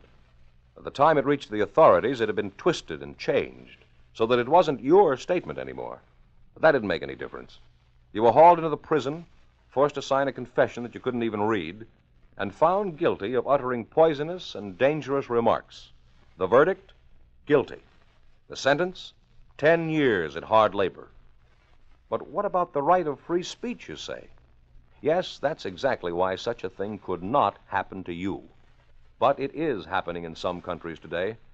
The difference between these countries and yours is that you are guaranteed the right to free speech. Now get that word guaranteed. You're not allowed, not permitted, but guaranteed the right to say what you want, where you want, any time you want. It's in the first article of your Bill of Rights. It says, Congress shall make no law abridging the freedom of speech or of the press. The lecture halls and the auditorium, the soapbox in the park, the conversations among friends, well, they're all examples of free speech. They had their birth in the town meetings of our ancestors. They'll still be there for our children and for future generations. No one can take it away from us or from them. No one can make a law against free speech. It's guaranteed to us, permanently. It's one of our freedoms. Now back to 21st Precinct and Captain Kennelly. The established function of the Detective Division, Police Department, City of New York, is the investigation of crime. Only one other specific duty is assigned the detectives. That is the location of missing persons and establishing the identity of unidentified persons. The specialists in this field are detectives in the Missing Persons Bureau, one of the several central office bureaus and squads. But each case is still the responsibility of detectives in the precinct in which it originates. The young woman, an apparent amnesia victim, was brought to the station house in the custody of Patrolman Farrell. There, at the direction of the desk officer, she was taken to the 21st Detective Squad on the second floor. In the meantime, I had awakened and walked out into the muster room where Sergeant Waters was on telephone switchboard duty and Lieutenant Harry Snyder was desk officer. You didn't sleep long, Captain. Oh, I did well enough. What's doing? It's been pretty quiet, Captain. That's good. I think I'll go out on patrol, Lieutenant. You got a car handy? Yeah, sure, Captain. Sergeant. Yes, sir. Have number 3 come by to take the captain on patrol. Yes, sir. What do you say, Lieutenant? Oh, hi. Joe Board, Sanitation Department driver, District 8. What's the trouble, Joe? No trouble, Lieutenant. Hello, Captain. Aye? I found this in the trash basket at 76 in Lexington. Oh, yeah? Yeah, I was just laying there. I figured a thief grabbed the purse off some lady, took the money out, and threw it away in the Department of Sanitation trash basket. Isn't that right, Captain? Well, that looks like about the story, yeah. What was it, just laying on top? Right in the basket. You know, like somebody threw it in as they was walking past. Everything in here but money. Yeah. There's a wallet and a cigarette lighter. Surprised he didn't keep the lighter. Usually all thieves want is cash. And all kinds of identification in there. The woman lives in Maryland. There's a car registration, operator's license, and all that. Okay, Joe, we'll check it out. Good. You know my name, Joe Board, Department of Sanitation, District 8? Yeah, Joe, I'll put it on the report. Okay. Thank you, Joe. Oh, don't mention it, Captain, anytime. Well, I'll get back to hustling ash cans. See you. Okay. A nice-looking pocketbook, Captain. Yeah. And a nice wallet. Bet she lost quite a few bucks. Yes, sir, quite a few bucks. You know what this leather in the wallet is? Ostrich. Genuine ostrich. No? That's the most expensive stuff to make wallets out of. Captain, car's in on the way for you. Okay. What's the name in there? Maryland operator's license. Evelyn Burges, age 24, Sage Hill Road, Hobart, Maryland. Yeah. Blonde hair, blue eyes, 5 feet 2 inches, 108 pounds. Well, I wouldn't care if she walked in here right now, Captain. It's been a dull night. The same on the registration? Yes, sir. Evelyn Burgess, Hobart, Maryland. Oh. Probably visiting New York, and somebody grabbed her purse. Yes, sir. That's what it looks like. Hello, Harry. What's doing? Awful quiet, Matt. Captain? Oh, Matt. What are you doing in at this time of morning? Oh, they rang me up at home. The 15th Squad collared a boy who was probably good for half those apartment house burglaries we've been having. Went down to talk to him, see if he could clear a few. How'd you do? He don't know nothing. But we went to his flat, and he's up to his ears there in radios, clothes, typewriters, everything. Besides a fistful of pawn tickets. We'll check our 61s against the stuff he's got, and I'll bet he's right for at least half those deals in this precinct. Good. Who's catching upstairs, Harry? Goldman, Matt. Has he been busy? No, nothing much, except Farrell came in with an amnesia victim a little while ago. Oh, one of those. Well, Captain. Yes, Matt? I've got those pictures of that bungalow out on the beach I'm considering. They came yesterday. Oh, have you? Got them up on my desk. Want to take a look at them? Yeah, I think I'd like to, Matt. Ring me when the car comes, Sergeant. I'll be up in the detective squad. Yes, sir. It's a sweet little place, Captain. Well, according to your description, it sounds it. Half a block from the beach. Price is right. What else do I want? Well, you'll never spend any time there, Matt. I'll spend some time there. Well, you sleep here more than you do at home now. Well, be good for my wife and the kids. It'd be fine for them. Now, look, we want to help you. That's all we're trying to do. I know it. Hello, Goldman. Lieutenant. Hello, Captain. Hi, Captain. Hi. What have you got? Farrell brought her in, Lieutenant. She was sitting in a bar and grill over on Lexington Avenue at closing time. She doesn't know who she is or where she lives or much of anything. Were you hurt, young lady? No, not that I know of. You getting a policewoman up here? Yes, sir. The desk officer phoned down on the 19th Precinct for one. What do you need a policewoman for? Well, there might be some labels in your clothes that'll help us. I've got the pictures in my desk, Captain. Oh, excuse me. Yes? Well, I mean, supposing you can't find any labels in my clothes and supposing you can't find out who I am, what happens to me? You know, I can't sit around the police station all my life just because I don't know who I am. Well, if we don't get some results very fast, we'll let the doctors try to see if they can help you remember. What doctors? Where? At Bellevue. You mean psychiatrists? Yes. They can find out what it's all about in a hurry. Oh. Okay, man. You see? It's got this porch all the way across the front. Oh, just a second, Matt. I want to talk to her. I really don't see any reason for a psychiatrist. Well, maybe he can help you. Excuse me, miss. Yes. Were you all alone when the officer came and talked to you? Yes, that's right, all alone. Mm-hmm. Where was this? In some bar. On Lexington Avenue? Well, I don't know exactly on what avenue. It was Lexington Avenue, Captain. What was your idea of going into a bar, Miss Burgess? Well, I went in there because I wanted to sit down. I was tired. Your name is Evelyn Burgess, isn't it? I don't know. I don't know what my name is. You live on Sage Hill Road in Hobart, Maryland. Isn't that right? You wrapping one up for us, Captain? I think so, Matt. That's right, isn't it, Miss Burgess? That's where you live, isn't it? I don't know. You have blonde hair, blue eyes. You're about 5 feet 2 inches, and you weigh about 108 pounds. Well, what does that mean? Ordinarily, it wouldn't mean a thing. Now, look. We've got a woman's purse downstairs that was thrown away in a Department of Sanitation trash basket. There's a motor vehicle operator's license in there in the name of Evelyn Burgess.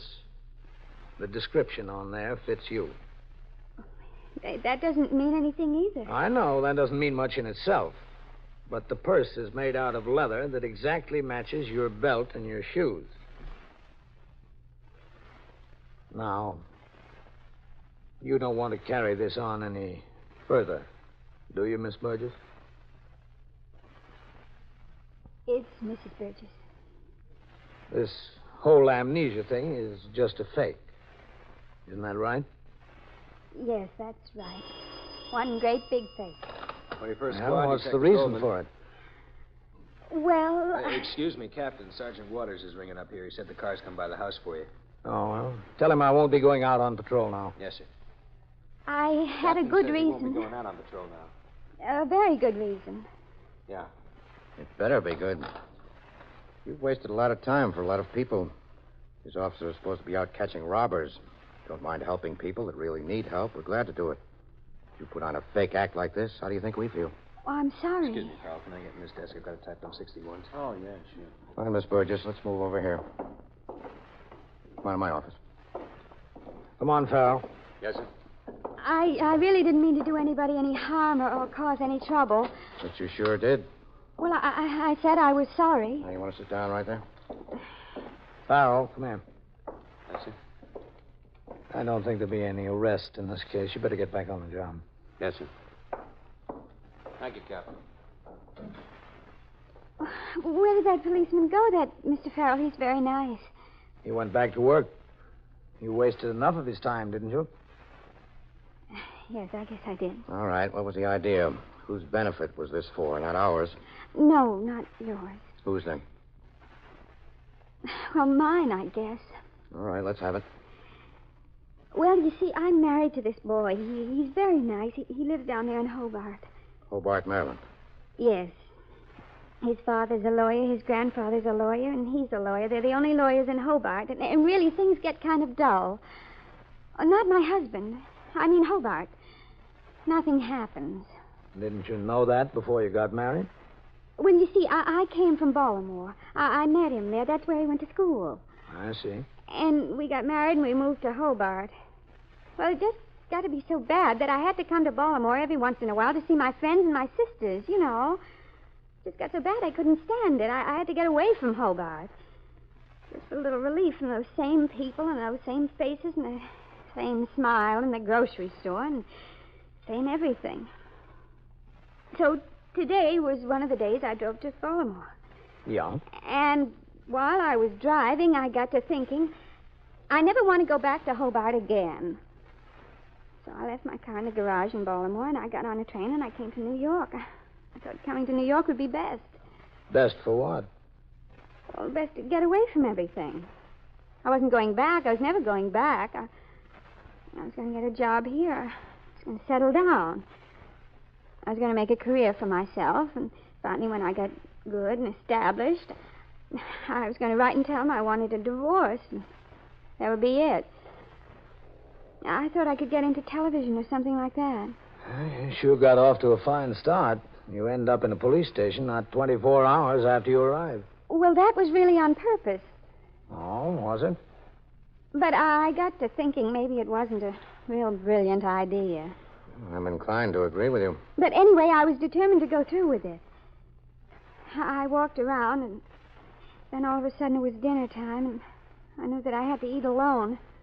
I had no one to keep me company and no one to eat with, and I got to thinking, well, maybe it really was a mistake, really a mistake. You certainly realized it a little late. I know I did. And I had to do something about it. How could I explain to him that I was in New York and how I got here and why I came and why I wasn't in Baltimore where I said I would be and everything like that? So you invented the amnesia story. Well, I couldn't think of anything else. You could have thought of something more original. Well, I know it's not exactly something new, but he would have believed it. We had a little auto accident 2 or 3 weeks ago. I wasn't hurt, but I did get a bump in the head. Oh, did you? Yes, I did. And well, it really wasn't anything. The doctor examined me, and he said I was all right. But I thought maybe my husband would take that into consideration and believe the story on account of it. And he'd come up to New York and get you. Yes, that was the idea.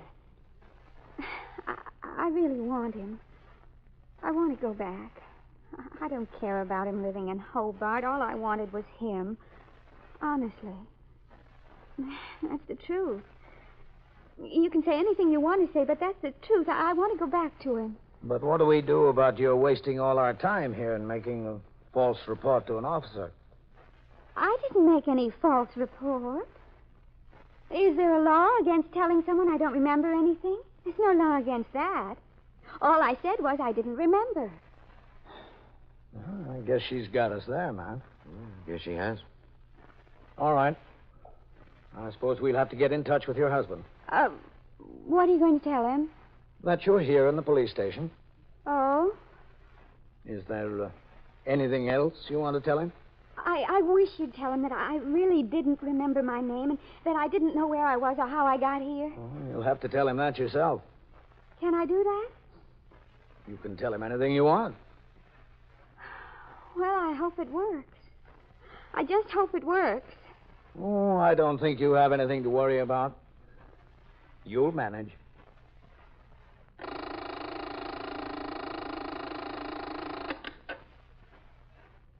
21st Precinct, Sergeant Waters. Hit a what? A fire hydrant? Is anyone hurt? How bad? Where is this? Madison and what? Where's the driver of the car? Well, is water escaping? Is it knocked off completely?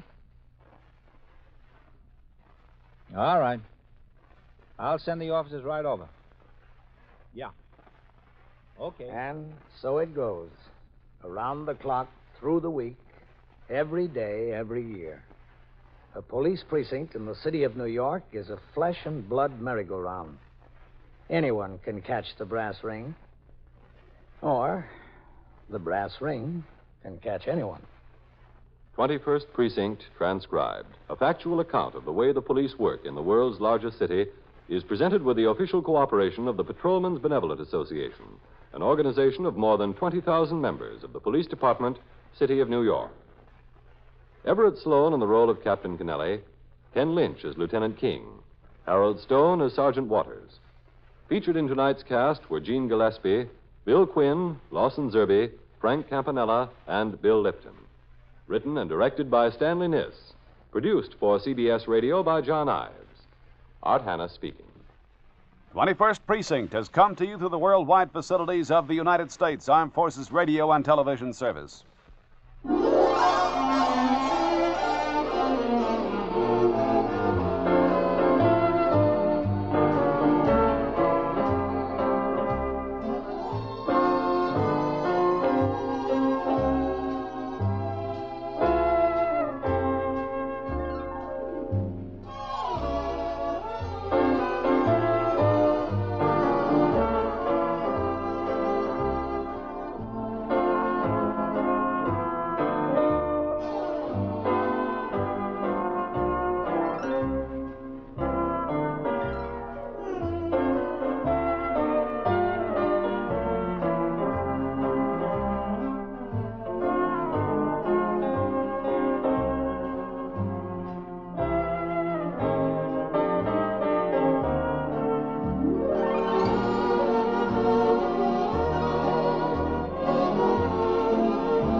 First Precinct, Sergeant Waters. Yeah, where's this? Yeah. Yeah. They're beating up a man? Who is? Yeah. Yeah. Which corner is it? You are in the muster room at the 21st Precinct, the nerve center. A call is coming through. You will follow the action taken pursuant to that call from this minute until the final report is written in the 124 room at the 21st Precinct. All right. I'll send the officers right over there. Yeah, right away. Okay.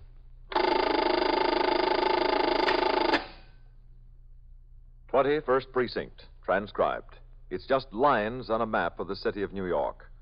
Most of the 173,000 people wedged into the 9/10 of a square mile between Fifth Avenue and the East River wouldn't know if you asked them that they lived or worked in the 21st.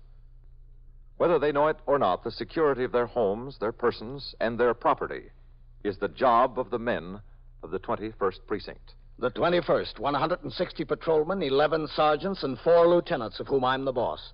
My name is Kennelly, Frank Kennelly. I'm captain in command of the 21st. I was working my night tour, 4 p.m. to 8 a.m. It had been a busy night in the precinct. Before I turned out the platoon at midnight, there was a 3-alarm fire in a tenement on 78th Street, a pedestrian killed by an automobile on Park Avenue, an armed robbery of a delicatessen on 2nd Avenue, and the mugging by 2 youths of a hospital orderly as he walked from his work to the 77th Street station of the Lexington Avenue subway.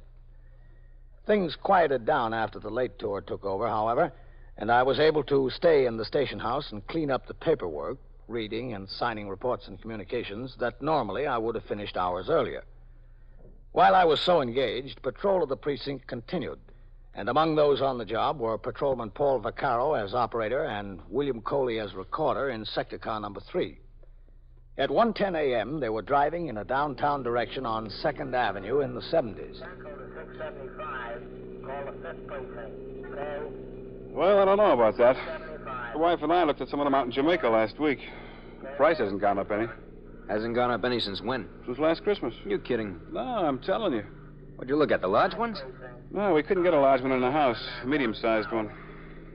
Where's this place you looked? Out in Jamaica there on the lot.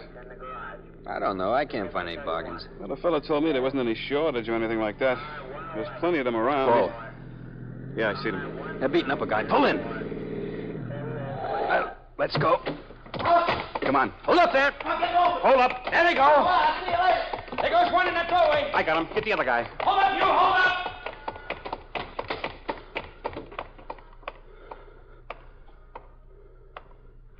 All right. You. Come out here. Come on out. Come on. Get out of my way. Come here, you. Let me go. Hold still. Let go. Get against there. Let me loose. Go on. Get against there now. All right. All right. Now settle down. All right, okay. Pull your feet way out. What do you mean? You know what I mean. Pull your feet way out and lean against the wall. Well, I guess you mean... Feet out further. Come on. I'll fall. Come on. Hey. That's it, like that. Hey, look, I want to tell you something. You get plenty of time to tell me anything. Now, just hold still. I got nothing on me. I'm carrying nothing. I'll find out about that for myself. All right, now, stay there. It was his idea. It was all his idea. Yeah, sure. You had to beat up an old man because it was his idea, huh? It was his idea. All right. Put your hands behind your back. I'm leaning with my hands. What'll I hold on to? Lean on your head. Get those hands behind your back. Wait a minute. Ooh. All right, now, straighten up. Hey, look, you got those things on awful tight. They're awful tight. They're going to stay on tight, too. Now, tell me something. How old are you, huh? 17. 17. That's all, just 17. Well, in 17 years, you ought to have gotten some sense into your head. Now, come on. All right. Let's see if you kill that old man. I didn't mean to kill him. I didn't even want to hurt him. It was his idea. We just wanted to get some money. It was Ernie's idea. Doesn't make any difference whose idea it was. I didn't mean to hurt him. I didn't want to hurt him. Yeah, sure. You didn't mean to hurt that other guy tonight either, did you? What other guy? The one you mugged on 77th Street there near the subway station. How do you know it was us that did it? Go on. Well, how'd you know? A little birdie told me. Hey, listen, you don't think he's dead, do you? I mean, I know he's old, but I didn't hit him so hard. And he kicked him, Ernie kicked him. I didn't. He doesn't look good, does he? All we wanted was a little money, that's all. Hey, listen, you got this on awful tight. That's too bad. Mister? Hey, mister. I'm all right. I think I'm all right. All right, just don't try to move, it's all. I'm okay. Really okay? Look, you just stay here. We'll get an ambulance for you. Oh, I want to go home. I just want to go home. Well, we better see if you're hurt first anyway. Hey, I'm sorry, mister. I'm awful sorry. I'm sorry, too. For you. I'm very sorry for you. All right, you just sit here, mister. I'll try to move now. I'll send for the ambulance. All right. Come on. I think so. Poor old mate, that hurts. Just walk to the car. What's your name, huh? Carl. Carl what? Carl Board. 17 years old, huh? Yeah, 17, that's all. You think the other cop will get him? Ernie, I mean? Yeah, he'll get him. Climb in there. Sit on the seat. I didn't want to kick him. It was Ernie's idea to kick him. He said, kick him good, hit him hard. That'd make him lose his memory. For our faces, he meant. All right. 681 to Central, K. Car 681 at 2nd Avenue and 74th Street. We had a mugging here. We got one suspect. The victim is injured. Send an ambulance. K. Hey, that's pretty good how that works. You talk to them, they talk to you. Yeah, that's the idea. Hey, that's pretty good. That's like a telephone to house, huh? Come on, Carl. Get out of there. All right, let's go. Over here to the man. Come on, let's go. He ain't gonna die, is he? He couldn't die if he's talking like that. He's talking like he's all right. What are you worried about him dying for, huh? Well, I wouldn't, except you caught me. It was Ernie said kick him. I didn't say kick him. I was against it. How you feeling now, mister? I don't know. Better. Not so good. I don't know. I can't tell. I just hurts inside here. That's where Ernie kicked him. You kicked, too. You kicked me, too. Just a little bit, not as much as Ernie. You kicked me enough. I want to thank you, officer. You saved my life. They were going to kill me. They said they were going to kill me. We weren't going to kill you. We just wanted the money, that's all. Just the money. If you wanted the money, you should have asked. I'd have given it to you. I'd have given you all I had, $1.20.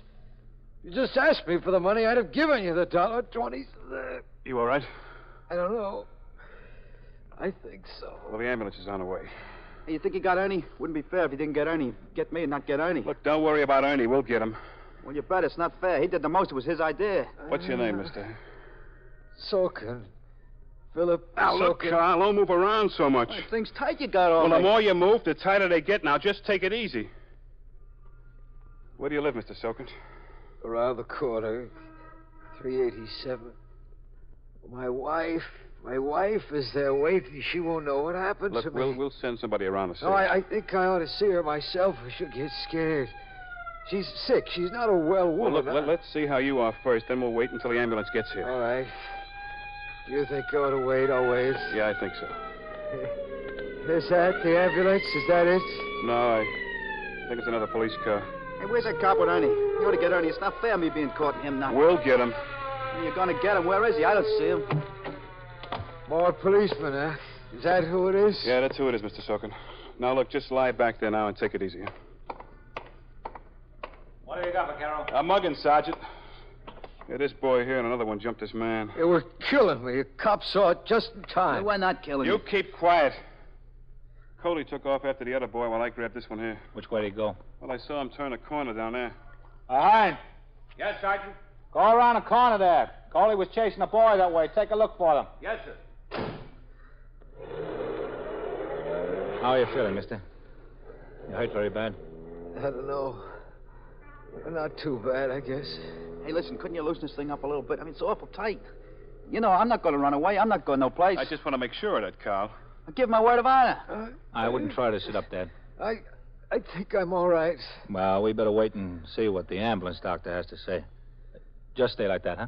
Okay, if you say so. Listen, I'm not going to no station house without Ernie. This was his whole idea. I don't want to go in there alone. We agree with you. You'll both go together. Well, don't look that way. Don't look like you're going to catch him. We'll catch him, all right. Is that the ambulance, you think? Is that it? No, Dad. Sounds like another police car. You called the ambulance, didn't you? I call the ambulance, yeah. Oh, where is it? Oh, it has to come all the way from the hospital. Oh, I see. What do you need all the cops for? Not to handle me. Hey, don't pull that thing, will you? You just sit still.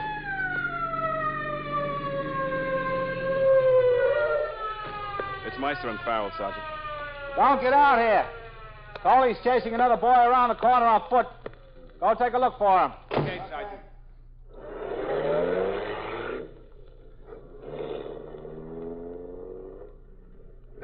Listen, my side's beginning to hurt a little bit more. Well, you just stay still and I'll see what the doctor has to say. Oh, it's beginning to hurt pretty bad. You don't think there's anything broken in there, do you? That's right where he kicked me. I didn't kick you, not there. I didn't kick you in the side. Yes, you did. I never kicked anybody in the side in my life. I don't kick in the side. He told me he and the other fellow jumped that hospital orderly near the subway entrance, Sergeant. They were the ones, all right. Oh, they did, huh? All we want to do is get a little money off him. Just get a little money off him, that's all. Did you ever hear of working for your money? I heard of it, yeah. Hey, we should have heard something from Coley by now, Sarge. Maybe chased him up into the building. Does your friend live around here? Who's that, Ernie? Yeah, Ernie. He's no friend of mine. Does he live around here? No, he don't live around here. He lives uptown. We both live uptown. Is there any place around the corner he might go? Any building he might duck into? No, not that I know of. How should I know where he might duck into? Does he have any friends around here? No, I don't think so. Not around here. What's the matter? Is somebody hurt? Did somebody get hurt? It's all right, lady. Everything's under control. Just move on, huh? Well, what's the matter? Nothing's the matter. Just go ahead. Move on. Oh, you'd think I asked for the world. All I wanted was a little information. Where were you going, Dad? Were you on your way home? Yes, that's right. I was on my way home. Where'd you been? I was over to my brother's house for a pinochle game. What happened? I was just walking by. Somebody said, hey, wait a minute. It was them two. They came up and one of them grabbed me. The other one started hitting me. I grabbed him and Ernie hit him. They started cursing me. They wanted money. Who cursed you? Not me. Well, you knocked me down. You hit me. You kicked me. You got tough. You shouldn't have got tough. All right, okay. Oh, he got tough. Those things are too tight. Loosen them up a little bit, will you? I'm pulling them and they won't be so tight. You don't have to keep them so tight. I'm going to run away. Yeah, I know all about it. Sergeant. Yeah? All right. Keep your eye on him. Where's the ambulance? It'll be here. I'll be right back. Well, it should have been here already. Yeah, Hein. Did you see Coley? No, sir. He wasn't any place in the block there. Meister and Farrell came around. They're looking for him. I thought I'd better come back and tell you. No sign of him, huh? Well, we couldn't see him. It was a hack driver who had his car parked in the block there. He was waiting for a fare who was up in the building. He'd been there about 10 minutes, he says, and he saw no sign of a police officer coming around the corner chasing a boy. Was he looking? Well, he was just sitting there in the cab, parked facing this way, just sitting there waiting. Said if a cop came around the corner chasing somebody, he'd have seen him. Just the cab driver in the block? Well, there was a man walking there, too. He lived in one of the buildings. A young man or an old man? Fellow about 40. He couldn't have been the other boy. He said he was standing on the steps saying goodnight to someone he knew. He didn't see anybody come in the block either. Vaquero. Yes, sir. You said you saw Coley turn the corner after that boy into the block? Yes, sir, I saw him. Vaquero saw him turn the corner. Oh, yes, sir, but where'd he go after that? That's what we'll have to find out. That boy he was chasing could have been armed. He might have turned on him. Might have. Yeah. Let's hope he didn't. You're listening to 21st Precinct, the factual account of the way police work in the world's largest city. You hear your confession repeated over and over again, drummed into your head. They make you memorize it, sign it, and by torture and drugs, they finally get you so you yourself believe it. Then, finally, they put you on the witness stand, and you hear a voice admitting the guilt. You don't even care anymore. You hardly realize that it's your own voice, repeating the words they want you to say. Yes, that has happened in some countries. But there's a very good reason why it couldn't happen to you. 15 words in our Bill of Rights are your protection. They say very clearly, no person shall be compelled in any criminal case to be a witness against himself. When we read about the rigged trials, the phony witnesses, the drugged confessions that take place in certain countries today, we're pretty glad that our Constitution was written by men of foresight. Well, maybe they couldn't look ahead to our day, but they were determined to protect us against such things happening in this country. For ourselves, for generations to come, this right exists, assuring us of fair trials, due process of law, and no one can compel us to be a witness against ourselves. It's right there in black and white, in words that have been unaltered for 165 years. It is one of our freedoms. Now back to 21st Precinct and Captain Kennelly. In another few minutes, 2 detectives who were on patrol arrived on the scene. With Sergeant Waters and the patrolman already there, they began an intensive search of the neighborhood for Patrolman Coley and the suspect he was chasing. Sergeant Waters rang in from a call box and apprised Lieutenant Gorman, the desk officer, of the situation and requested that more help be sent. Lieutenant Gorman immediately informed me, and I instructed him to have a car come by the station house to take me to the scene. In the meantime, an ambulance had arrived from Metropolitan Hospital, and the mugging victim was taken there for treatment. When the car in which I was riding approached the scene, there were several uniformed officers and detectives gathered around Lieutenant King, commander of the 21st Detective Squad. Despite the lateness of the hour, a dozen or so curious civilians were also on the sidewalk. Okay, get on the job. Give him a hand here.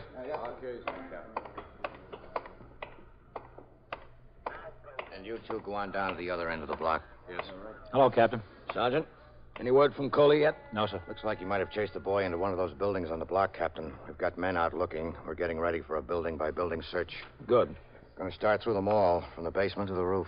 Good. Where's the other boy? Vaquero's got him in the car, Captain. I want to talk to him. Yes, sir. This way. Oh, and Matt, when you're set, I want to go with you. Yes, sir. Okay, Sergeant. You three will go into the first building on the other side. They're the same ones that mugged the hospital orderly, Captain. Yes, I know. Hello, Vaquero. Captain. Good work. Thank you. Only I wish we could locate Coley. We will. What's his name? Tell the captain your name. Carl Board. And you got yourself into some trouble, didn't you, Carl? Yeah, I guess so. What's your friend's name? Ernie. Ernie what? Ernie Van Taller. You know any place in the neighborhood that he might have gone? Listen, if I knew, I'd tell you. You think I want this all by myself? I don't want this all by myself. Where does Ernie live? Up near me there. Where's that? Up 113th Street. How old is he? We got a pretty complete description, Captain. Oh. Yeah, I gave it to him. I told him what he looks like. I don't want to take this all by myself. You catch him. I hope you catch him. He's 18 years old, 150 pounds, 5 feet 9 inches. He's got on a khaki field jacket, blue slacks, no hat or cap. Is he armed? Armed? No, he's got nothing. Except maybe a knife. I don't know. A switchblade knife? Yeah, I guess so. But don't you know? Yeah, switchblade. And he'll use it, too, won't he? I don't guess he carries it for decoration. I don't guess he does. We're all set, Captain. Oh, okay. Go on, you men, get moving. Stay with your prisoner, Vaquero. Yes, sir. You go on All ahead. right. Get the men on the job, Sergeant. Yes, sir. All right, keep moving up there. Get on your post. What do you think happened to him, Matt? Oh, in 20 minutes, he should have come back to the car or sent someone back, Captain. Or he should have rung into the station house. Yes, sir. You know, the boy had a switchblade knife. I know. There were 2 or 3 witnesses. Nobody saw them run through the block. My guess is that he chased the boy into one of those buildings, either up to the roof or down into the basement. And the boy might have jumped him with a knife. It's a good possibility, Captain. Well, if he did, maybe the boy went home. Yes, sir. I sent 2 men up to where he lives to plant the place. Good. All right, get going. Start into those buildings. Start into those buildings. Okay, Sergeant. There's 3 abandoned tenements that are going to be wrecked, Captain. We're going to try them first. Oh, it's a good idea. Then we'll try the occupied buildings. We'll search them all, top to bottom. If Coley went up into a dark hallway, that boy could have been waiting on a landing. One swipe with that knife would be all it'd take. Yes, sir. Captain. Captain Kennelly. Yeah, who is it? Ahern. Over here, Captain, on the stoop. All right. Come on, man. Here I am, Captain. Okay. Yes, sir, Ahern. Captain, this is Mrs. Protea, Captain Kennelly, and Lieutenant King. How do you do? Miss Protea? She lives on the top floor of this building. Top floor, fourth floor rear. Yes? She says she heard somebody on the roof a little while ago. First in the hall and then on the roof, running up the steps and then running up onto the roof. I heard them. Were they men? Yes, men, making lots of noise. How many? I don't know. It sounded like a lot. I was scared. I didn't move from the bed. I didn't know who it was. Robbers, I thought. And do you think one of them could have been a police officer? I didn't see. I only heard. Sergeant. Yes, sir. Get them to go straight to the roofs there and cut over this way. We think they went to the roofs. Yes, sir. How long ago was this, Miss Protea? I don't know, 10 minutes ago, 15, I don't know. Somebody was running up the stairs yelling. They went on the roof, then they ran around on the roof. I heard them. They were right over my head. Well, why didn't you call someone sooner? Well, I've got no phone. I had to get dressed to come downstairs. You waited a long time. Yes, Sergeant. I was scared. Well, I want him to stay with us, Sergeant. We're going up to the roof this way. I stayed in the bed until the noises stopped, and I got dressed. All right. You stay down here on the street, Mrs. Portillo. Sure, yes. Did you close the door to your apartment? I closed it, locked it, yes. All right. Let's go. Come on, Ahern. Yes, sir.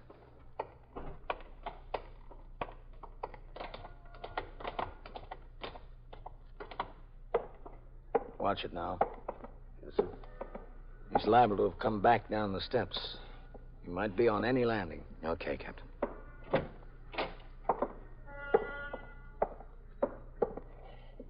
Keep your light handy, Ahern. Yes, sir.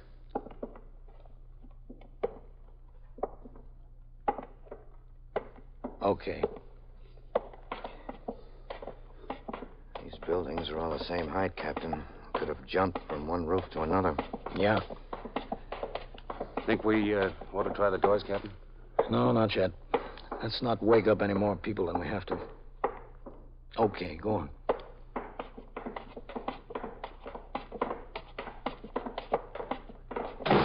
Come on. It's on the top floor. Go on. Watch yourself, get set.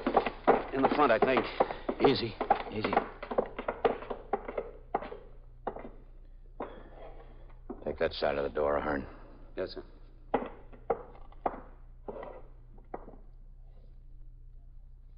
Who is it out there? Police officers, did you just slam this door? Yes, I wanted to see what the excitement was. What is the trouble? I see all the policemen in the street. There's no trouble. Better bolt your door and stay inside, lady. All right. Okay, let's go to the roof. Yes, sir. I don't think that boy's around here anymore, Captain. Wherever he's going, he's on the way. Yeah, but where's Coley? Let's go.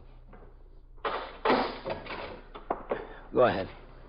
Post yourself right here, Ahern. Yes, sir. Right at the door. Keep it open. Yes, sir. Captain! Yes? There's a spiked iron fence between this roof and that one. He couldn't have gotten over this way. All right. Send your men downstairs and into the buildings toward the other end of the block. Yes, sir. All right, you men. Let's look that way, Captain.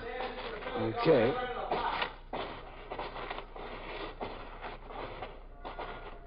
Watch it. Don't trip over that aerial wire. Yeah, I see it.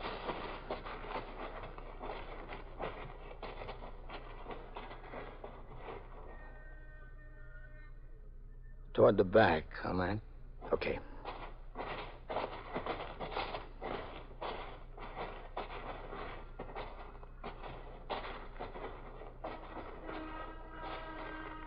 No, not on this building. How about the one that way? You don't think the woman was hearing things, do you, Captain?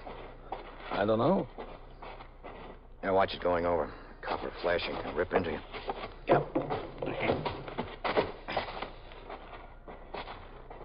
Beautiful night, isn't it? Oh, just a little bit cold, that's all.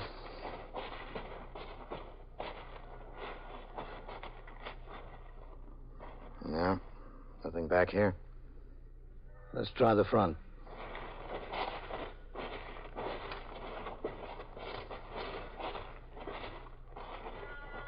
You know, Matt, I think we ought to... Someone behind that ventilator. Yeah? I think so. Saw something move. All right. Let's have a look.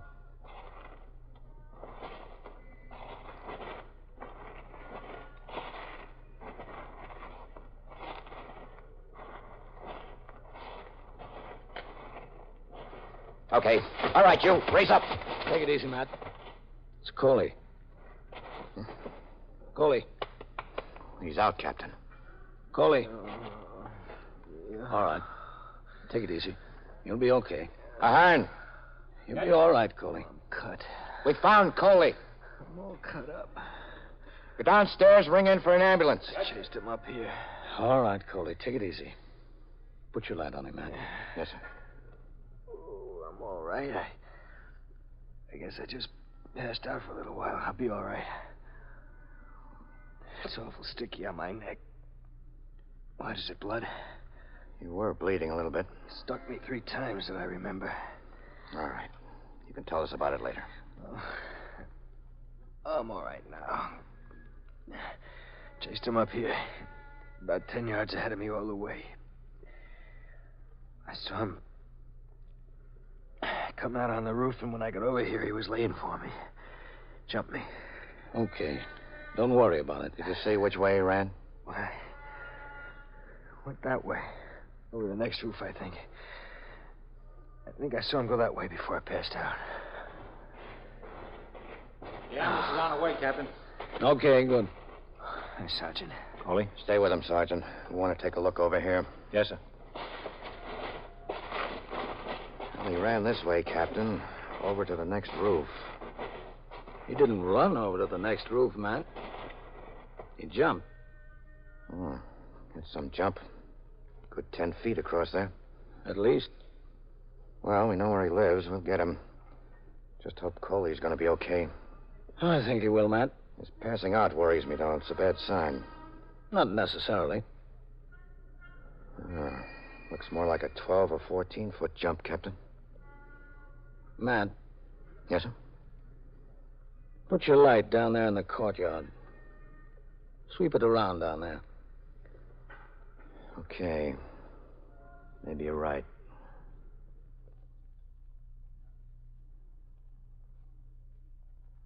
Yeah. There he is. Well, Matt, I guess you don't have to look for him at home.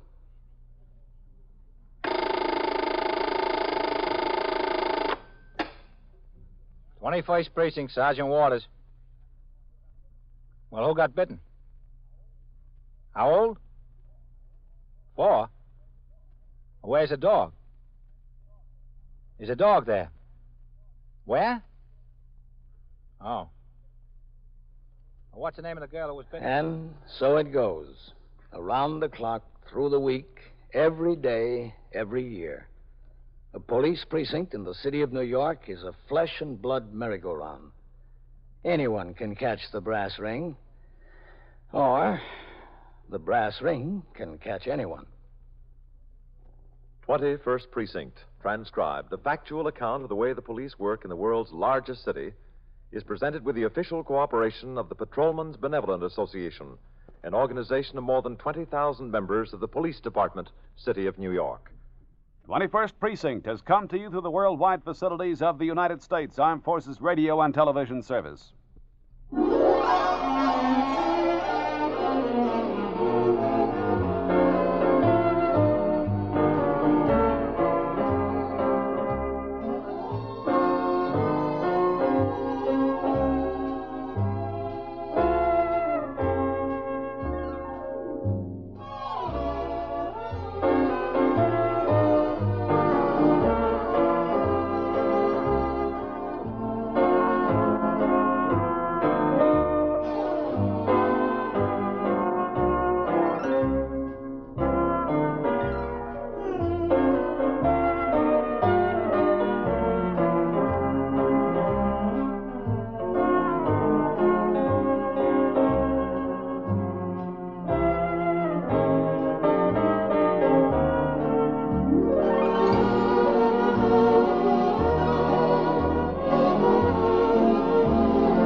Precinct, Detective Goldman. What do you mean, robbed? Held up? Where is it? 35 or 39? What is it there? The bar?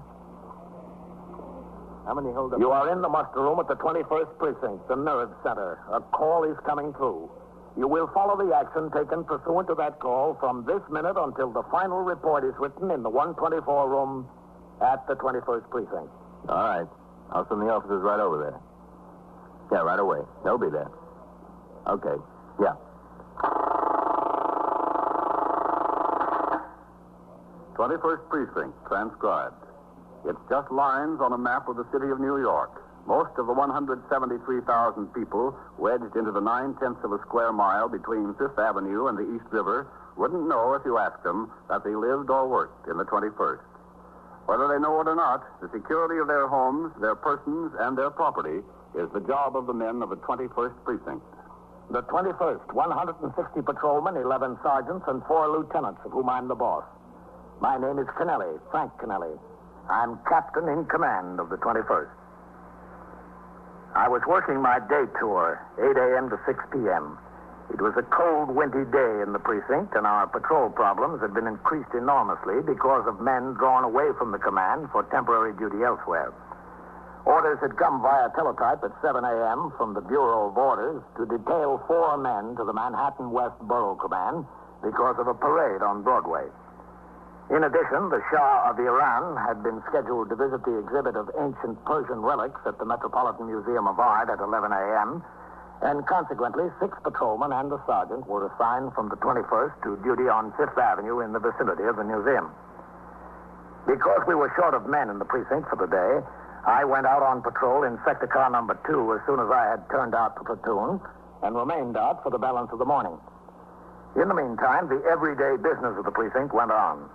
For instance, Detectives Ralph Scanlon and Chris Vitale, investigating the armed robbery of a bar and grill the previous night, parked their car on 3rd Avenue in the 80s and crossed the street under the L structure toward a small hotel, the entrance to which was wedged between 2 stores.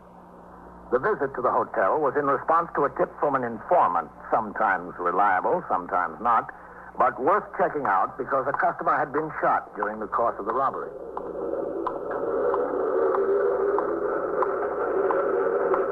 What do you say? You want to jump in for coffee after we get through here? Yeah, Pete, sure. This doesn't turn out to be anything. We'll go down the street then. Yeah. Okay. Do they even have a clerk on the job? Oh, he must be around someplace.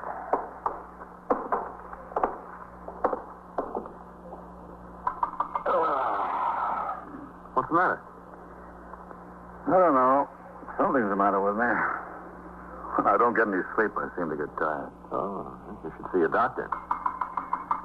Somebody could walk away with this joint. No rooms. We're all filled up. We don't want a room, Pop. Come in. Oh, you're a detective from the station house. Yeah, that's right. I didn't recognize you for a minute. I was in back getting some reading matter. You can go nuts in this job if you don't have something to read, you know. What can I do for you? Look, Pop. You know, it's funny. I was just dancing through here. It says for the 15th, with Jupiter in the ascendancy, that a friend in a high civic post may be of valuable assistance to you. Do you go for astrology? Never touch the stuff. Listen, Pop, we're interested in a guy that... Hey, excuse me, I got to get the phone. All right, go ahead. Hotel. Who? How do you spell it? Double F or double S? No, nobody here like that registered. Okay, yeah. Let's see your register, Pop. Yeah, sure. Help yourself here. You know, somebody left a couple of these astrology books around here once, and I got kind of interested in it. I'm Aries. Yeah?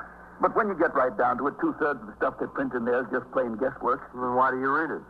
Well, I'm the kind of guy which doesn't like to miss any bets, especially with Mercury dominant.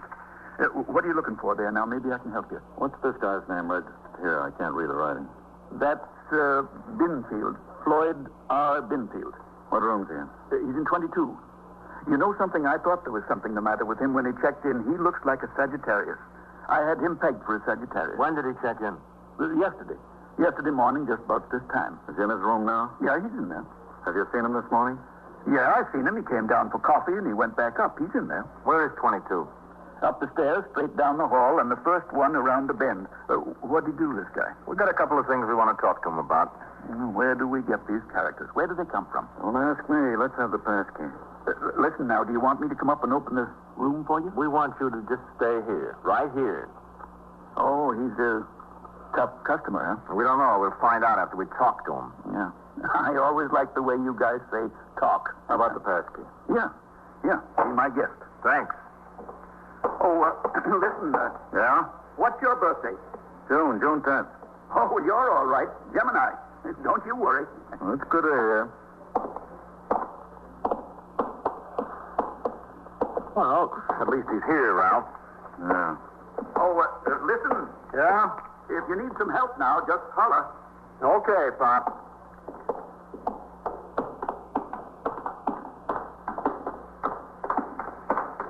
All he's got to be is the right guy. We'll find that out soon enough. That way.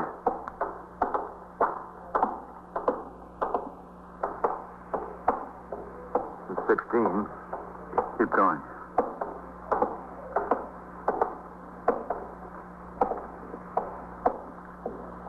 There it is.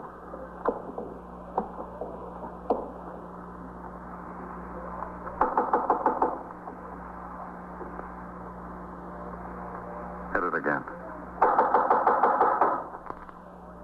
Yeah. Floyd Binfield?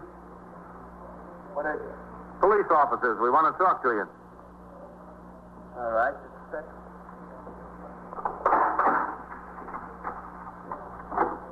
What's the matter? Wait, Get back in there. Let me alone. You swing at me. Go on to bed with him, Ralph.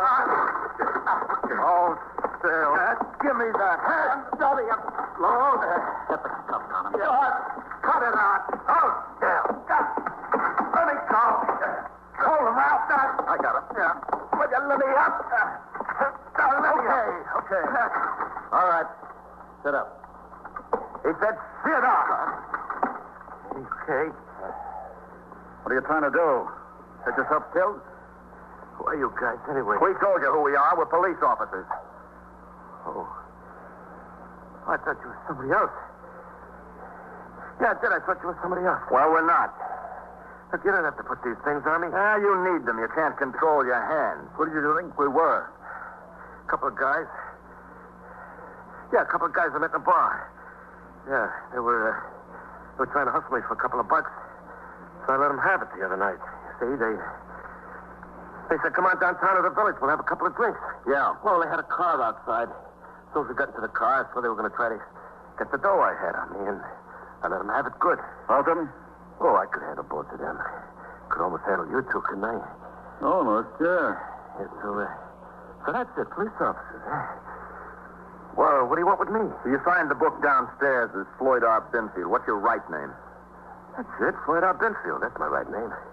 Hey, look, could you take these things off me? I won't give you no trouble. I promise it. Let them stay on a while. When you cool down, we'll take them off. I'm cool, Don. I didn't know you were cops. How was I supposed to know that? Have you ever done any big time, Floyd? Oh, me?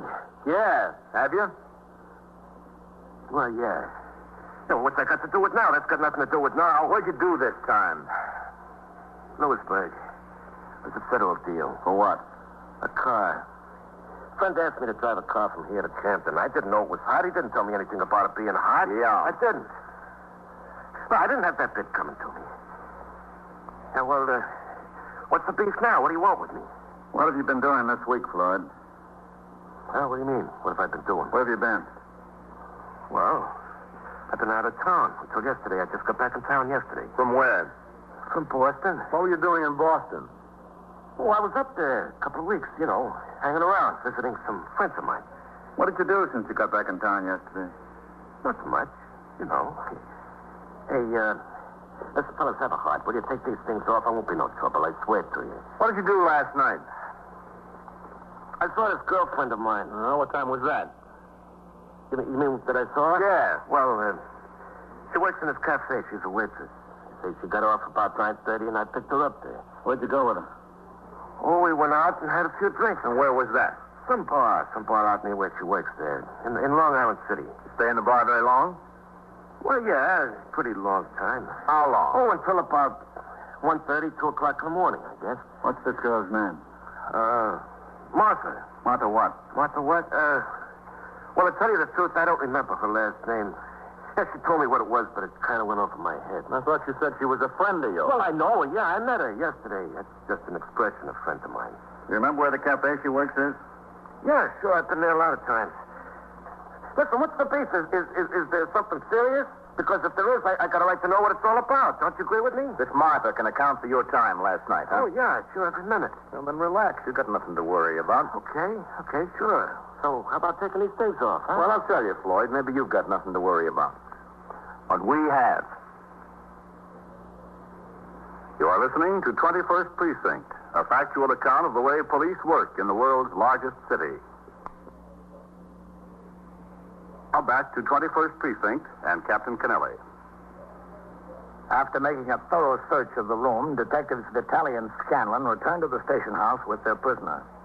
They took him, still in handcuffs, through the muster room where the desk officer, Lieutenant Gorman, and Sergeant Waters were on duty, through the back room and up the stairs to the second floor where the 21st Detective Squad is located.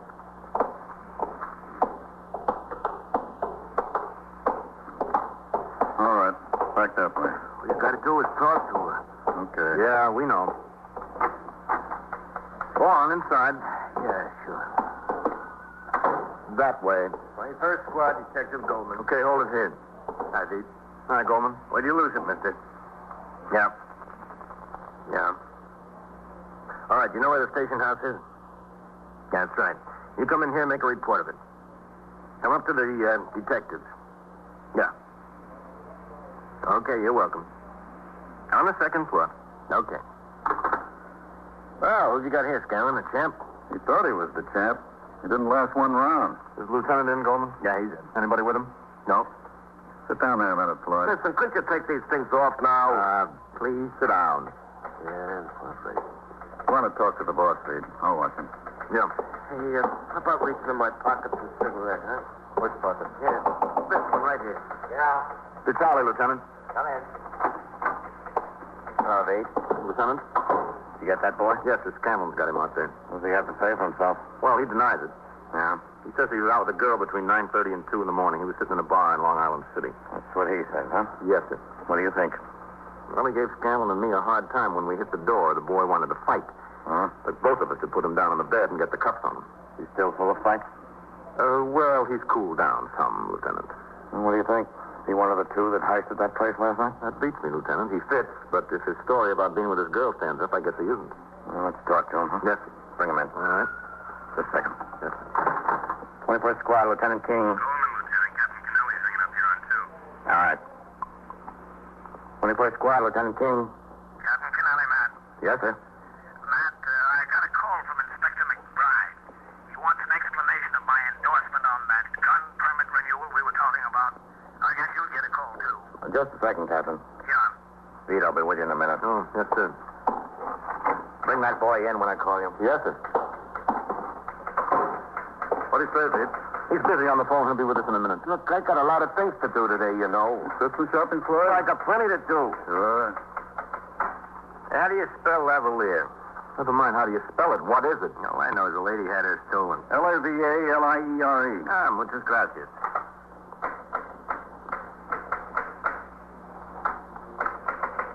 Hey, is this going to take long, do you think? Well, that depends on what you've got to say to the lieutenant. Now, what can I say to him? I don't even know what I'm supposed to be here for. What am I supposed to be here for? How do you spell Chatelaine? Stolen from the same lady? Yep. You ought to quit. Start over again. I'm not sure. You better look it up. If I'm supposed to have done something, I got a right to know what it is. Sure you do. So what is it? Chatelaine, the brooch-like clasp or hook from which a watch is worn suspended. Didn't get a liberal education in this job. Okay, Pete. Yes, sir. Come on, Floyd. Go on, Floyd. Just want to know what it's all about. Well, you came to the right place. Inside. Oh, Scanlon. Lieutenant. Sit down there, Floyd. Here, sit down. Floyd, Lieutenant King, Floyd Binfield. Pleased to meet you. Lieutenant, ask me to take these things off of me.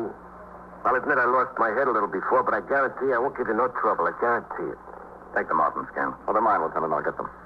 Hold out your hands, Floyd. I appreciate it. Just hold still. I do. I really do.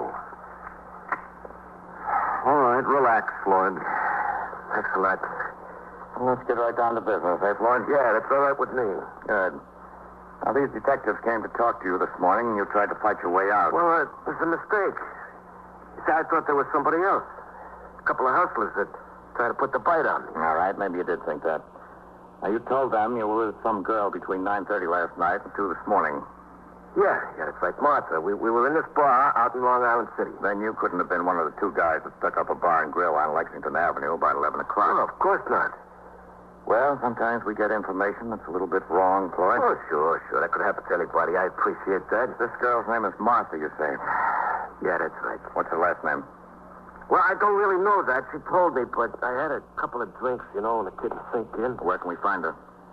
I told Lem she works in this cafe right near there where the bar was, where we were drinking after she got off, out in Long Island City there. You know where the cafe is? Oh, sure. Now, look, Floyd. Yeah. This was a pretty good tip I got on you. Not to my way of thinking. The guy I came from isn't wrong once in a year. Well, this is the time, believe me. I could put you in the car, and we could drive over to Long Island City. We could look around for this cafe and this Martha.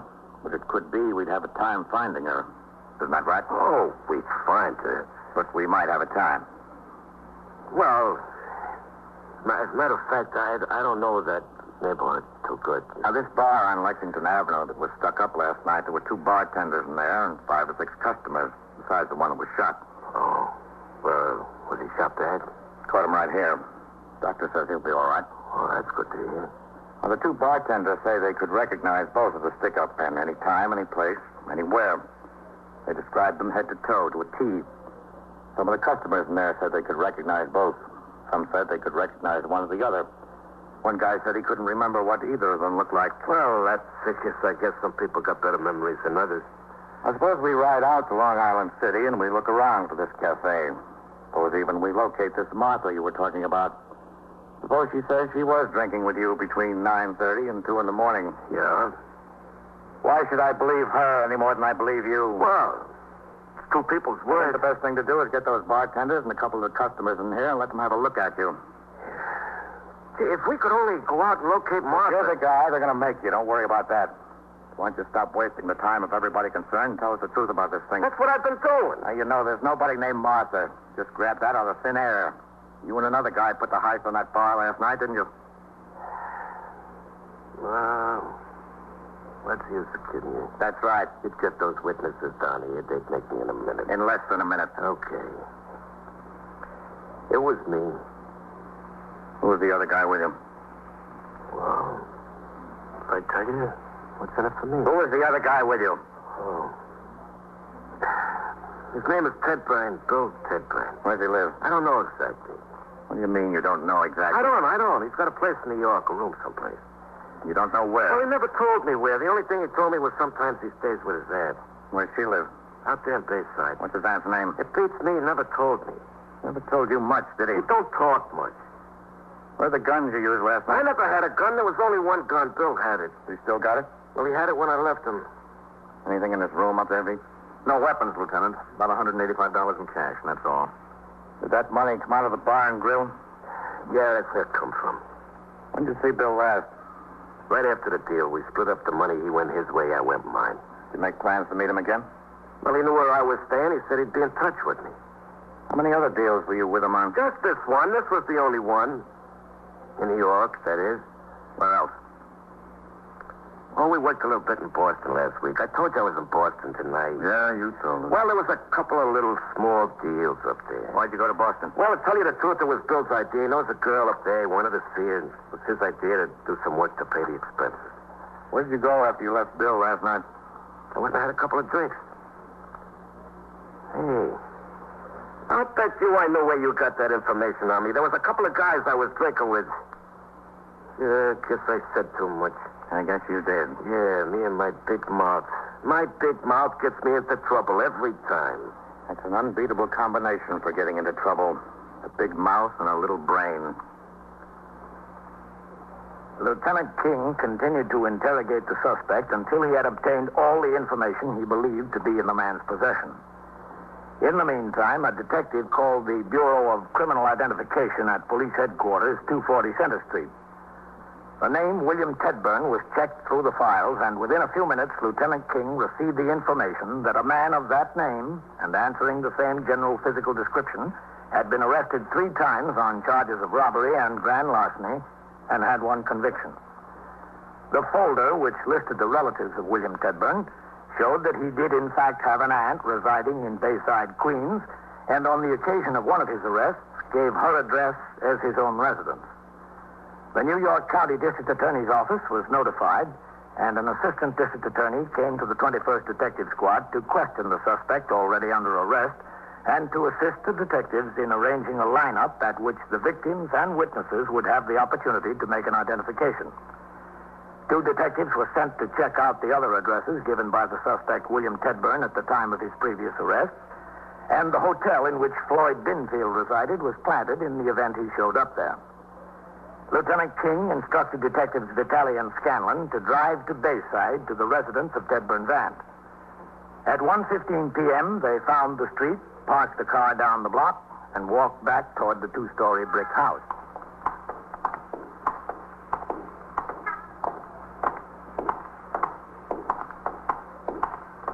Oh, this is a pretty nice neighborhood here.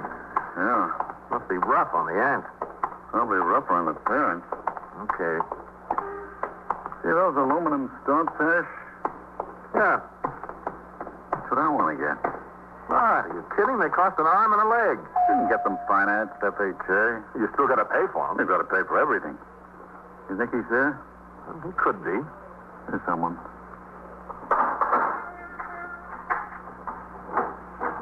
Yes? Is Bill home? Well, no, not right now. Where is he? Do you know? Well, no, I don't. Are you friends of his? We're police officers. Oh, Do you mind if we come in? well, all right. Is Billy in trouble again? Well, we want to see him about something. What's he done? He promised me he wouldn't get into anything after the last time. He went away for nearly 3 years. That should have been enough for him. Should have been, yes. Is it something serious? Well, we don't know. It could be nothing at all. Oh, well, that's good. Was he home last night? Well, yes, he was home. He came home after I went to bed.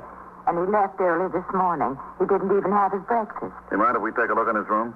Well, I don't We know. won't disturb anything. Well, do you think you ought to, really? Yes, I think so. Well, it's upstairs. Thank you. I don't know why that boy should get in trouble. He's had a good education and all that, and he's got a trade. If he worked at it, he could make good money. Well, that's the way it goes, I guess. It's that one right there. Now, you won't disturb anything. No, ma'am. We'll leave everything the way we find it. Let's try this. Well, there's just his clothes in there. Yes, ma'am, we know. Ah, look at this. What? 2 empty shells. What are they, 38s? Yep. That's how the gun was described. Wonder if it's around. I got an idea where it is. It's on his hip. You really have to go through Billy's things. I'm sorry, but we'd like to. You think he'll be home today? Well, I don't know. He didn't say. Does he usually come home? Well, usually, yes, but he didn't say. Do you mind if we wait around for him? Well, do you really have to? We should. Well, all right. You really should. Well, you know, that sounded like his car out in front. Can you look out this window and see if it's him? Is it? Yes, it's Billy. Is he coming in the house? Yes, he's getting out of the You car. stay in here. In here? If he calls to you, answer him. Tell him you're upstairs, but stay right here. All right. Come on, Pete. Must I stay right here? Right there, yes. Pete, get in that bedroom across there. Okay, that's a good idea. Are you set? Yeah, all set. Easy. Here he comes.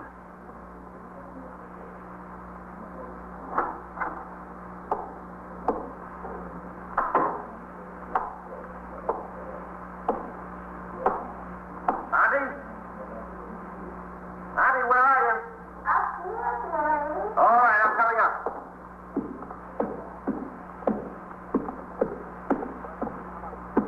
Bill. Get him up. Hey, he's healed. Drop it, Bill. Get him.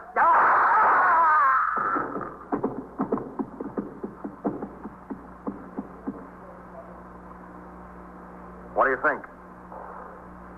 Let's go. All right.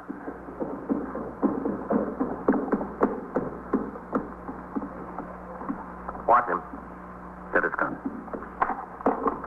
Yeah.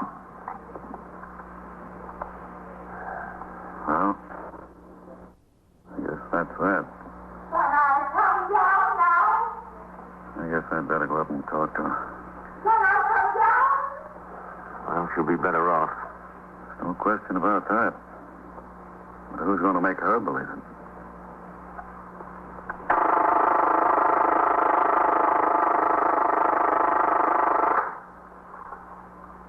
First Precinct, Detective Goldman.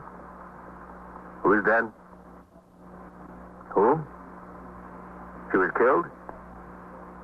How? Where is this? 88 East what? Yeah. Okay. Who's this calling? Yeah, your name. Doris what? All right. Just stay right where you are. Yeah, don't worry. The officer will be there right away. And so it goes. Around the clock, through the week, every day, every year. A police precinct in the city of New York is a flesh and blood merry-go-round. Anyone can catch the brass ring. Or the brass ring can catch anyone. 21st Precinct, transcribed a factual account of the way police work in the world's largest city, is presented with the official cooperation of the Patrolmen's Benevolent Association, an organization of more than 20,000 members of the Police Department, City of New York. Everett Sloan in the role of Captain Kennelly, Ken Lynch as Lieutenant King. Featured in tonight's cast were Ethel Everett, Santos Ortega, John Larkin, Bill Smith, Larry Haynes, and Bill Lipton. Written and directed by Stanley Niss. Produced for CBS Radio by John Ives. John Schaefer speaking.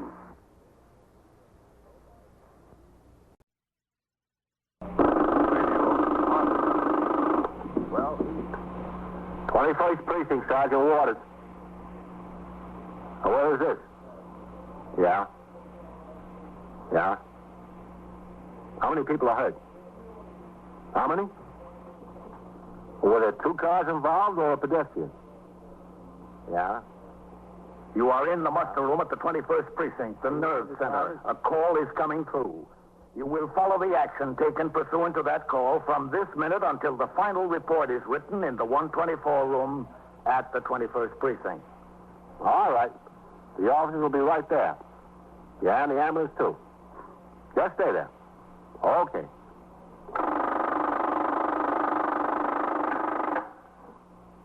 21st Precinct, transcribed. It's just lines on a map of the city of New York. Most of the 173,000 people wedged into the 9/10 of a square mile between Fifth Avenue and the East River wouldn't know if you asked them that they lived or worked in the 21st. Whether they know it or not, the security of their homes, their persons, and their property is the job of the men of the 21st Precinct. The 21st, 160 patrolmen, 11 sergeants, and 4 lieutenants, of whom I'm the boss. My name is Kennelly, Frank Kennelly. I'm captain in command of the 21st. I was working my day tour, 8 a.m. to 6 p.m.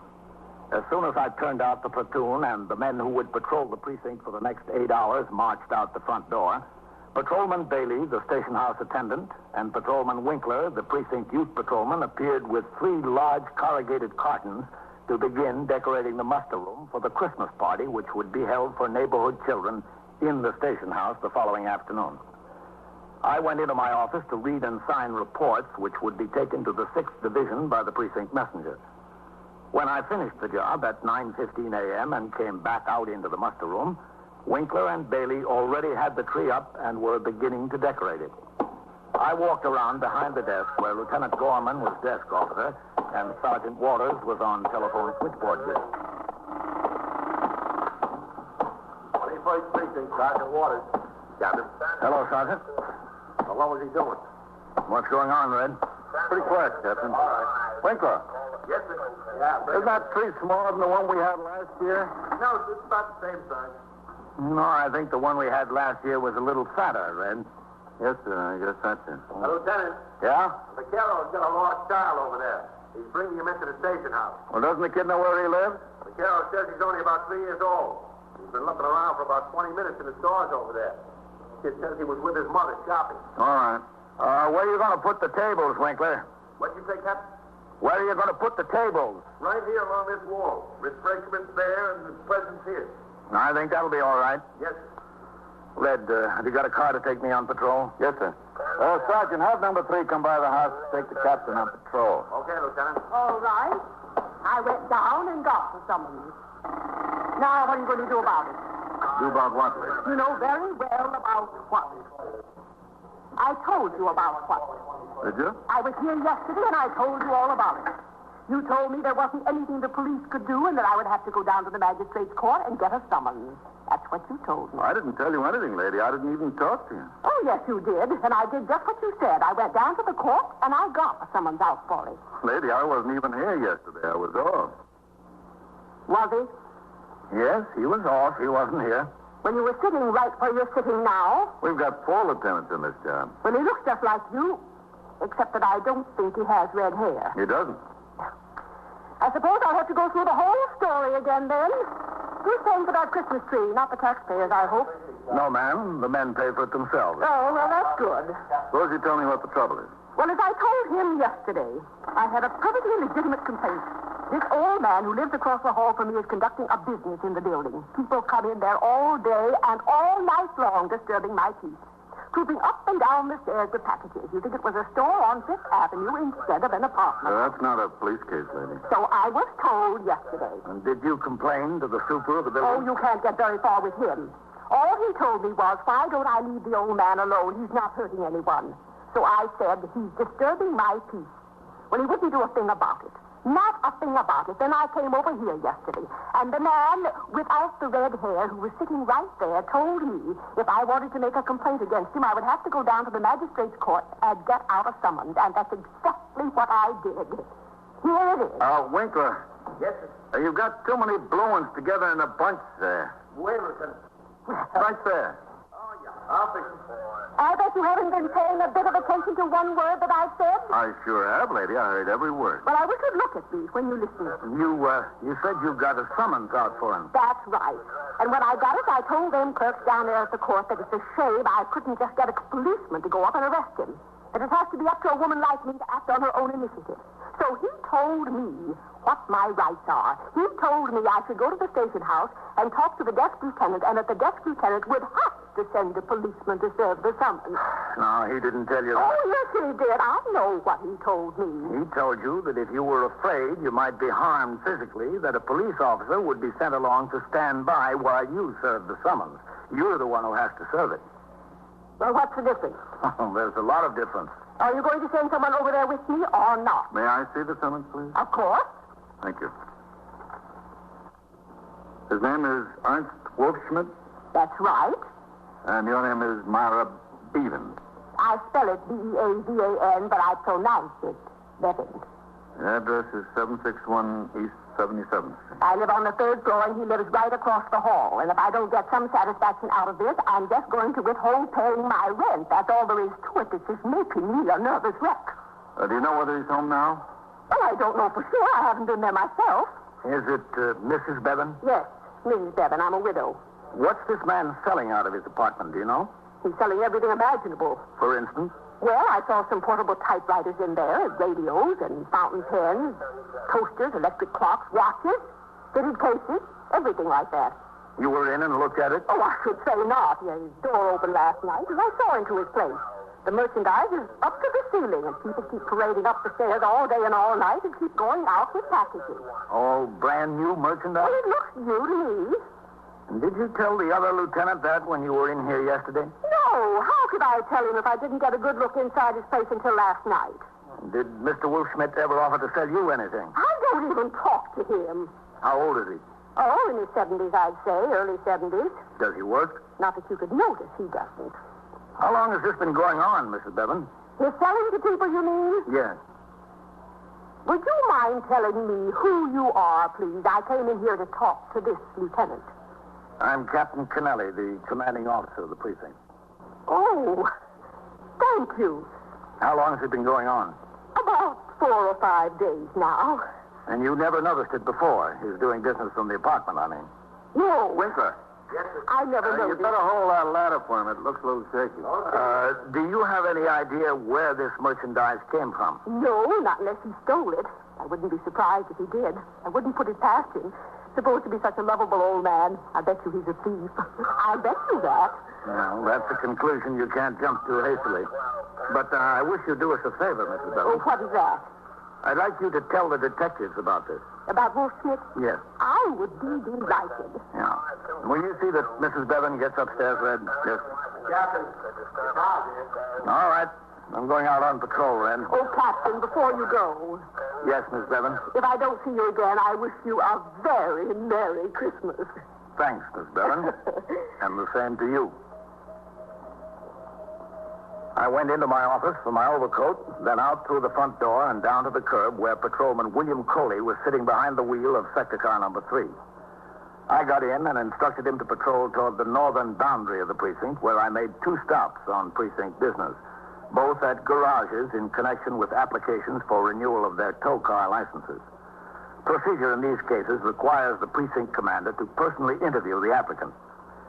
After these calls were completed, I instructed Patrolman Coley to make a tour of the retail areas in the precinct so that I could observe the traffic conditions, which were aggravated by the holiday crowds. At 10 minutes after 11, a call came over the air for us to ring into the station house. I instructed Patrolman Coley to stop at the closest call box.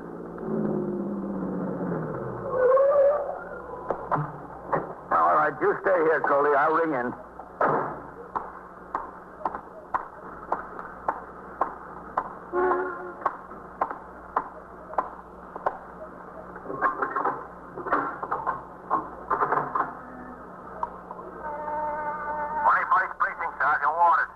Captain Kennelly, box 19. Lieutenant Gorman wants to talk to you, Captain. Okay. And Mr. O'Ban from the Corporation Counsel's office called. He said he'd be here around 4:30. Oh, yes. There was a woman fell down the steps at the 67th Street station of the 3rd Avenue L on November 10th. She's starting a personal injury suit against the city. Get out the aided card on the case and the UF-18 and leave them on my desk. Yes, sir.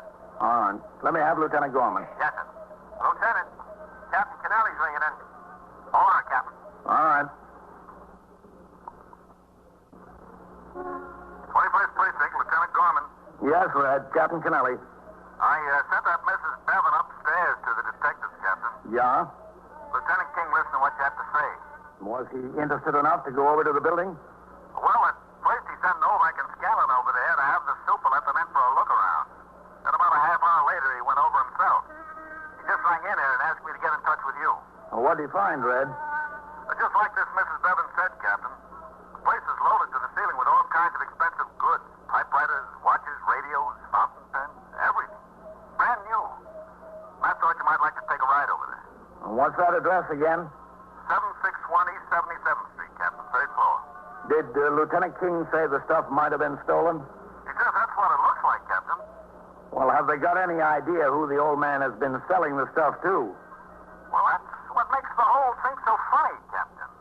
What do you mean, funny? From what they can make out so far, the old man hasn't been selling it. He's been playing Santa Claus. You are listening to 21st Precinct, a factual account of the way police work in the world's largest city. The car, after completing my call to the station house, and instructed the operator, Patrolman Coley, to drive to 761 East 77th Street, the address of Ernst Wolfschmidt and the woman whose complaint started the investigation. As we pulled into the block, I saw the detective squad car parked in front of the building, which was an old but clean 5-story tenement. After Patrolman Coley parked, I told him to wait in the car, and I walked into the building and up the stairs to the 3rd floor. The doors to the 2 apartments were open. In the first one, I saw Lieutenant Matt King, commander of the 21st Detective Squad, talking to another man.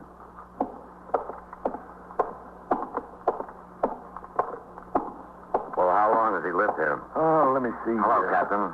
Matt, I come here in 1948 to work in the building. That is, he was a tenant then. Captain Kennelly, Mr. Joe Linwood, the super of the building. Mr. Linwood? Oh, I'm glad to know you. Well, how do you like this, huh? All we got to do is put out a catalog and we're in business around here, huh? Yeah, we sure would be. 3 portable typewriters, Captain. Yeah?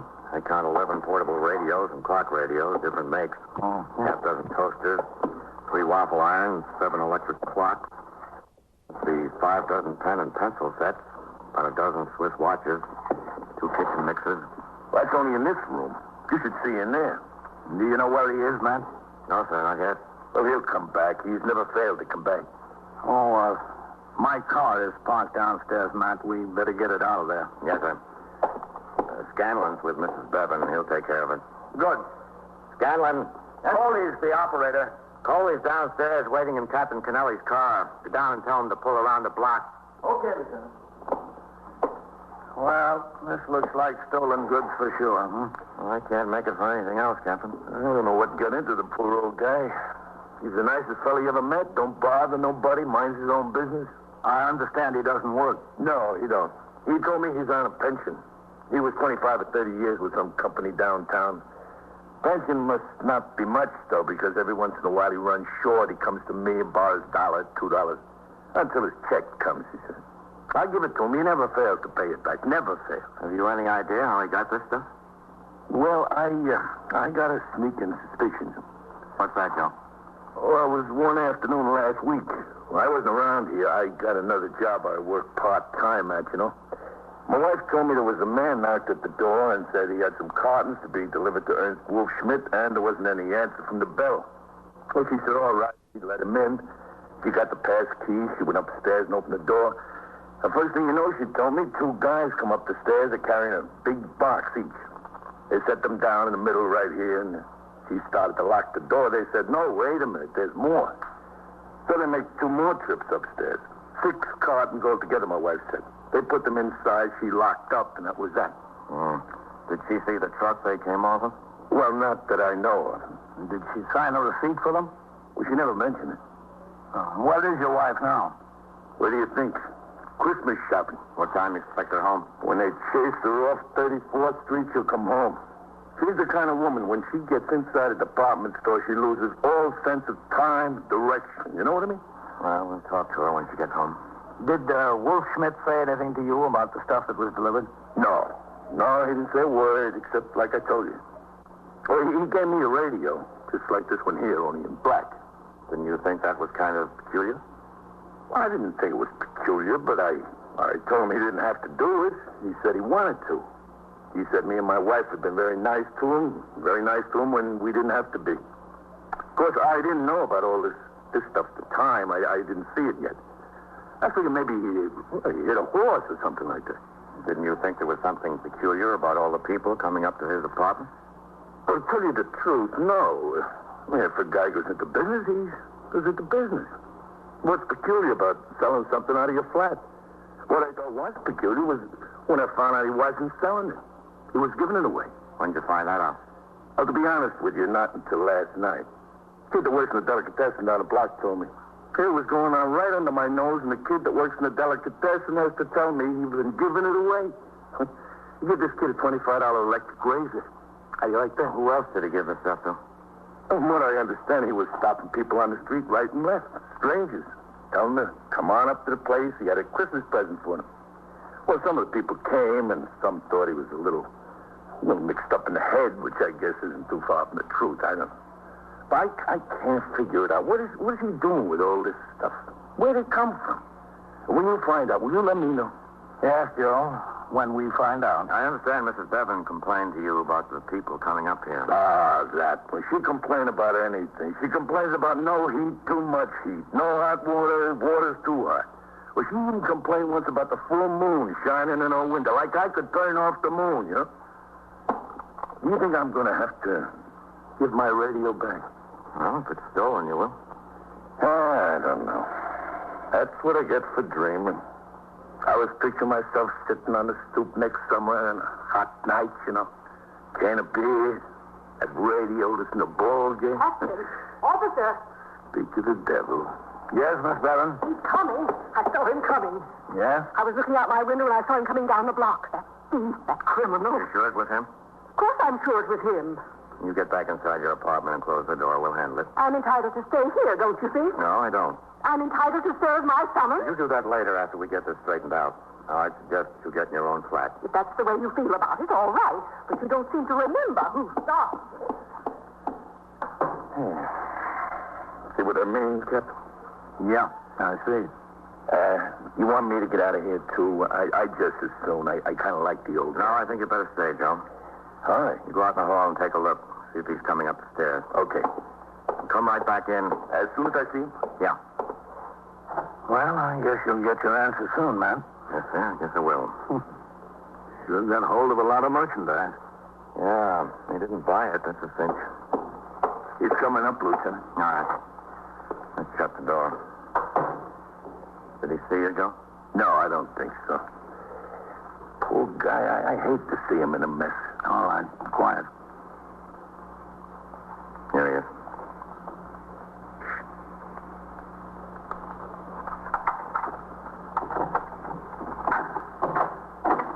Come in, Mr. Wolfsmith. Oh. What's the matter? Hello, Mr. Wolfsmith. Joe, what's the matter? Why the police? It wasn't my idea, Mr. Wolfsmith. This is Captain Kennelly. I'm Lieutenant King. Whose idea? Hers, across the hall? Yeah. She said she would make me trouble. Mr. Wolfsmith, where did all this stuff come from? I don't know. I don't know where it came from. What do you mean you don't know? I came home one night. It was here. You don't know where it came from? No. Well, don't you have any idea? It was delivered. From where? I don't know. Now, look, you just don't get $3,000 or $4,000 worth of merchandise just like that. I did. Brand new stuff. It's nice, isn't it? It's all very nice. Where did you think it came from? I don't know. Don't you care? It was here. It had my name on the boxes. It had my address. Did you order it from anywhere? Where would I order it from? Look, could we sit down and talk? I've been outside since 9 o'clock. My feet hurt me. You sit down. There are plenty of more chairs. Take the fountain pens off the chair there. Would you like a fountain pen? Put one in your pocket with a Merry Christmas. Now, look, Mr. Wolfsmith. Joe, maybe we all have some coffee, huh? Go in the kitchen, put the water down for the coffee, huh?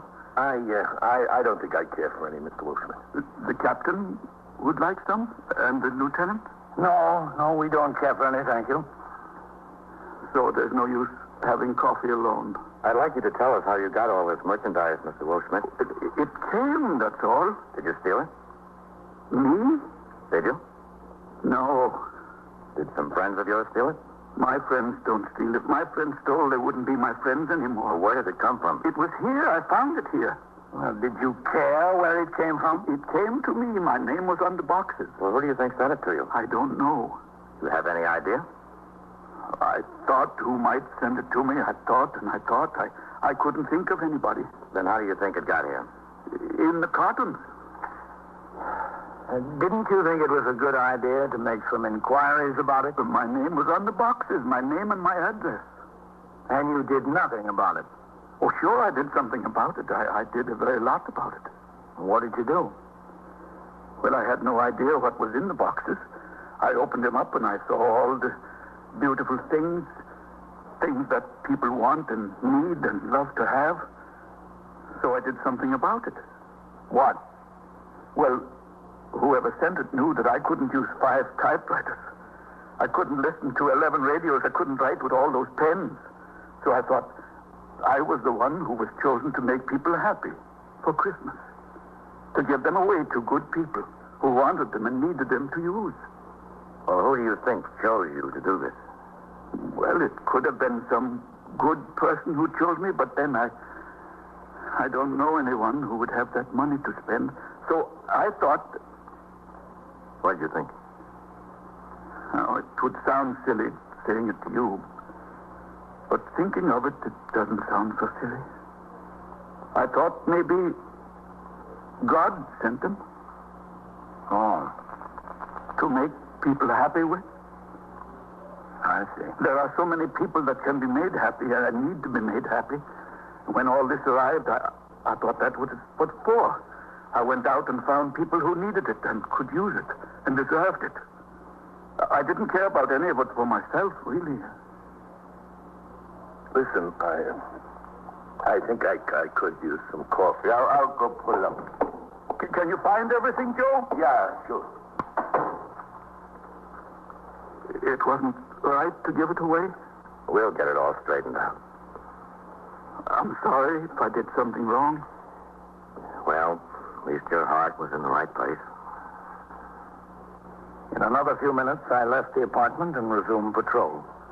I instructed Patrolman Coley to make another tour of the shopping districts in the precinct to check the patrol conditions. We were headed for the station house when a call came over the radio concerning an automobile accident, ambulance responding on the East River Drive. We made the run. A car had overturned attempting to avoid a collision, and the driver had been injured. I remained at the scene until the victim had been taken to the hospital and traffic restored to normal. It was nearly 1 o'clock when the car pulled up in front of the station house. I got out, crossed the sidewalk, and walked up the worn stone steps into the muster room. I headed around behind the desk to sign the blotter.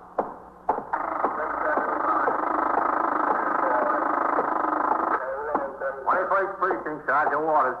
Captain. Hello, Sergeant. Okay, 17. Well, they did a good job decorating in here, then. Yes, sir, they sure did. What's doing?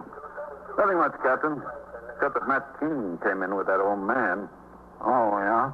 Did he find out where that merchandise came from? Not that I've heard of, Captain. All right, I'll be in my office. Yes, sir. I left some messages on your desk, Captain. Okay. Would you tell Fallon I want to see him, Sergeant? He's taking his meal, Captain. Is there anything I can do? Just tell Fallon to see me when he gets back in the house. Yes, sir. I'll be in my office. 21st Precinct, Sergeant Waters. Yes, sir. Captain. Yes? Lieutenant King is bringing it down for you. All right, put it on my line. I'll take it in there. Yes, sir.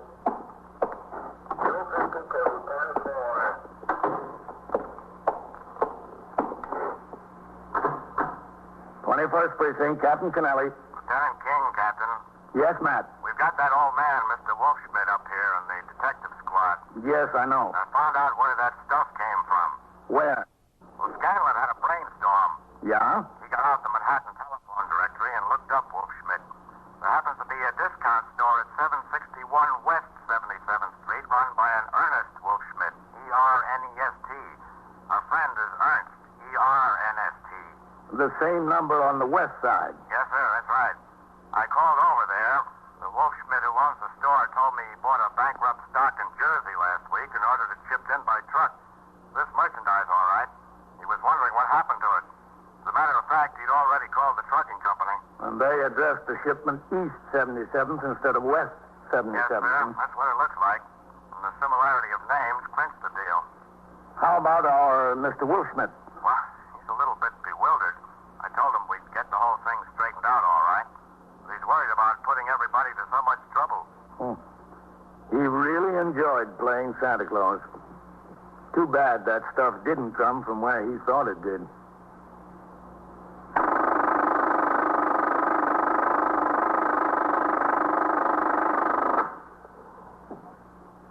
First Precinct, Sergeant Waters.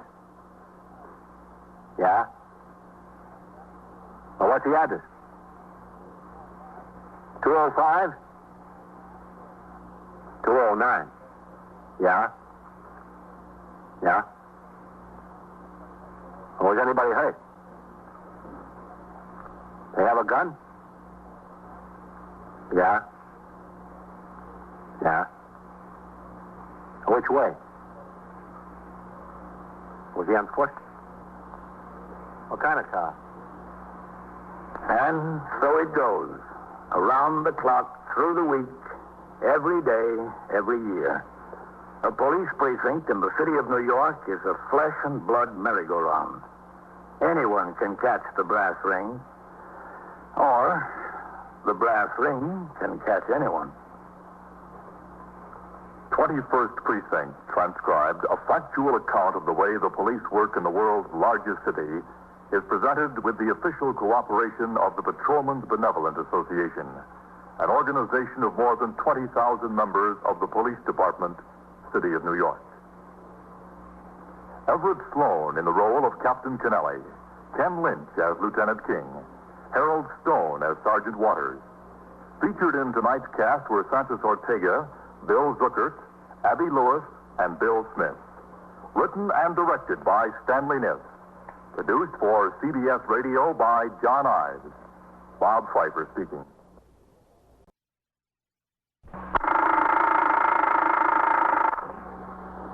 "21st Precinct, Sergeant Waters. The shooting where? Yeah? Yeah? Who shot? Who? You are in the muster room at the 21st Precinct, the nerve center. A call is coming through. You will follow the action taken pursuant to that call from this minute until the final report is written in the 124 room at the 21st Precinct. All right. Stay right there. I'll send the officers right over. And an ambulance, too. Yeah. Right away. Don't worry. 21st Precinct, transcribed. It's just lines on a map of the city of New York. Most of the 173,000 people wedged into the 9/10 of a square mile between Fifth Avenue and the East River wouldn't know if you asked them that they lived or worked in the 21st. Whether they know it or not, the security of their homes, their persons, and their property is the job of the men of the 21st Precinct. The 21st, 160 patrolmen, 11 sergeants, and 4 lieutenants, of whom I'm the boss. My name is Kennelly, Frank Kennelly. I'm captain in command of the 21st. I was off duty and not due on the job until 8 a.m. Among the 53 men on the job in the precinct was Patrolman Raymond Dowd, age 43, 17 years in the job, and 9 in the 21st Precinct, assigned to post number 6, which consisted of 5 blocks along 2nd Avenue in the 70s. When he reached his post a few minutes after midnight, he relieved Patrolman Louis Barron, who had been on the job since 4 p.m. Then, as regulations require, he began trying the doors to shops, checking street lights and traffic signals. Halfway down the avenue, he noticed a figure standing in the doorway to a butcher shop across the street. He went over. As he approached the opposite curb, he saw the figure was that of a man, a young man. A young man dressed too lightly and shivering with cold. A young man with a suitcase.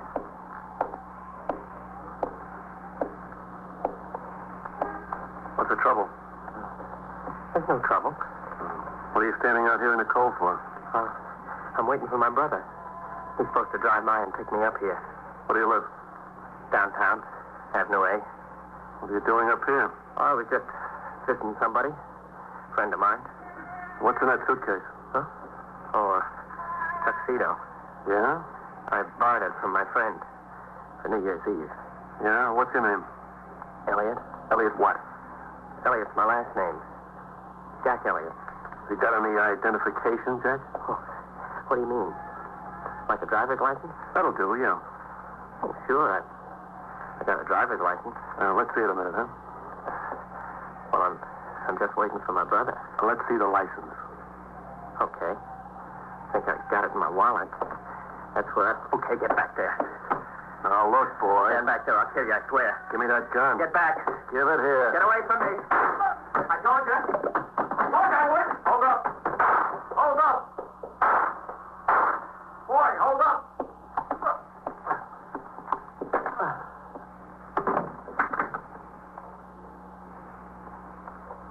The shots were heard by Patrolman Ernest Pagano, who was patrolling an adjacent post. Within minutes, 2 sector cars, the sergeant's car, a detective squad car from the 21st Squad, and an emergency service car arrived in response to the radio call. Under supervision of the detectives, a search of the neighborhood was begun for the assailant. In the meantime, an ambulance arrived and Patrolman Dowd was taken to Bellevue Hospital. The suitcase left at the scene by the assailant was taken to the station house. As soon as he had a report of the occurrence, Lieutenant Snyder, the desk officer on the job, notified me at my home, and I arrived at the station house at 1:15 a.m. I conferred with Lieutenant King, commander of the 21st Detective Squad, who told me that Patrolman Dowd's condition was serious but not dangerous, that the officer had fired 3 shots at the fleeing assailant and believed that one had hit him. While I went to Bellevue to visit Patrolman Dowd, Officers were called to Lenox Hill Hospital emergency ward, where an unconscious man suffering from loss of blood due to a gunshot wound in the thigh had been brought in by a taxicab driver. Detectives reported that although the man was in no condition to be questioned, it appeared from his clothing and general physical description that he was the fugitive. At 2:55, I returned to the station house and lay down on the couch in my office with instructions that I be awakened if there were any developments in the case, but in no event later than 7 a.m.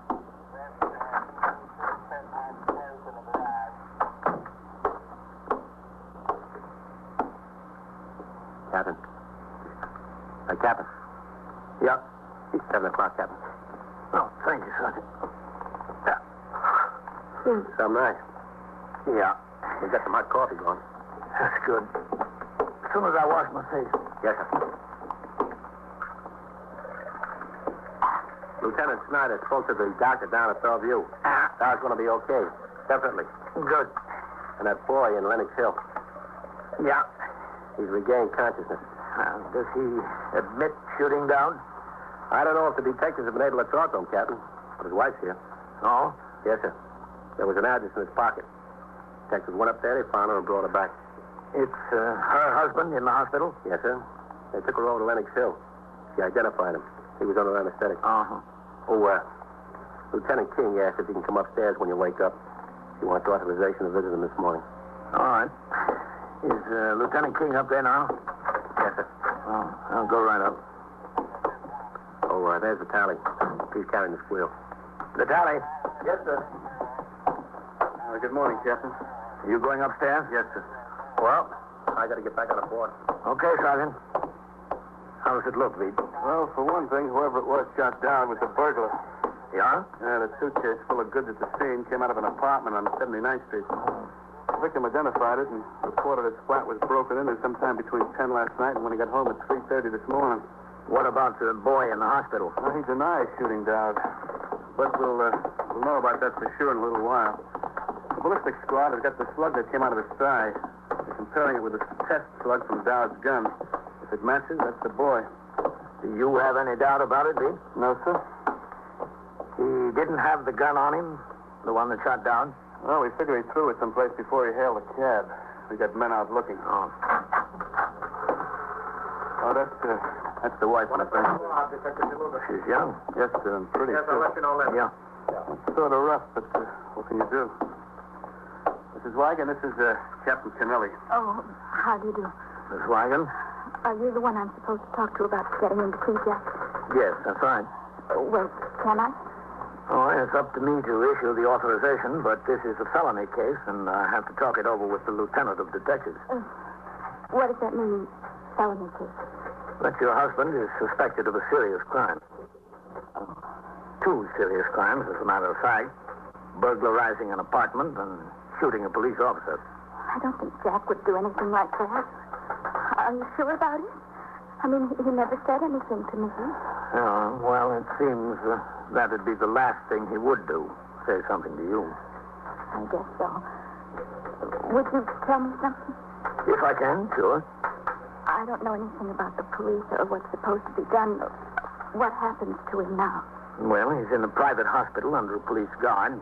He'll be taken to Bellevue Hospital prison ward as soon as he can be moved. Doesn't he get a trial or something? Yes, he'll be booked on the charges, and he'll have a hearing in felony court. They're not going to take him to court when he's so sick. No, it'll wait. Let's go in, Big. Thank you very much. That's all right. I'm sorry if I was any trouble. No, you aren't. Oh, just sit right there. All right. Yes? Captain Kennelly. Come in, Captain. Morning, Matt. Captain. Come in, Pete. Yes. Sit down, Captain. Yep. Well, is that the right boy in the hospital, Matt? Yes, sir, that's him. I just got a call a few minutes ago. The slug in his leg came out of Dowd's gun. This one's name is Jack Wigan. That's right. W-I-G-A-N. Where'd he get the name Elliot he gave to Dowd? Must have pulled it out of thin air, Captain. Have you talked to him? No, sir. I'm going over there right away. Understand he's all right. Isn't that what you said, Lee? Yes, sir. I spoke to him for a little while. The doctor said you can talk to him as long as you want after 7:30. That's after the nurses get through straightening things up. And the stuff in that suitcase came out of a burglary. That's right, Captain. He broke into a flat over there on 79th Street and cleaned the place out. That's probably why he was on such an edge when Dowd walked up to him. He'd just gotten away from there. Does he have any record? We haven't printed him yet, Captain, but Veach checked out the name through BCI. What do they have on him, Veach? Well, a man of the same name, John P. Wagon, also known as Jack Wagon. Same address. 5 arrests. One is a juvenile for car theft. 4 others, 1897 and grand larceny. 2 convictions. Probation the first time. Second time he pulled 2.5 to 5 in Elmira, plus 11 months he owed on the probation. Yeah? Well, he was up there 19 months altogether. Released last August. I see. What does his wife say about all this? She says she didn't know he was ever in a jam. Yes, sir. She was pretty surprised and upset when we hit the door up there. What do you say about her seeing him, Matt? Well, I don't see why not, Captain. I want to talk to him first, then she can see him. Okay. Let's have her in here, Pete. Yes, sir. I'm glad Dowd's going to be okay, Captain.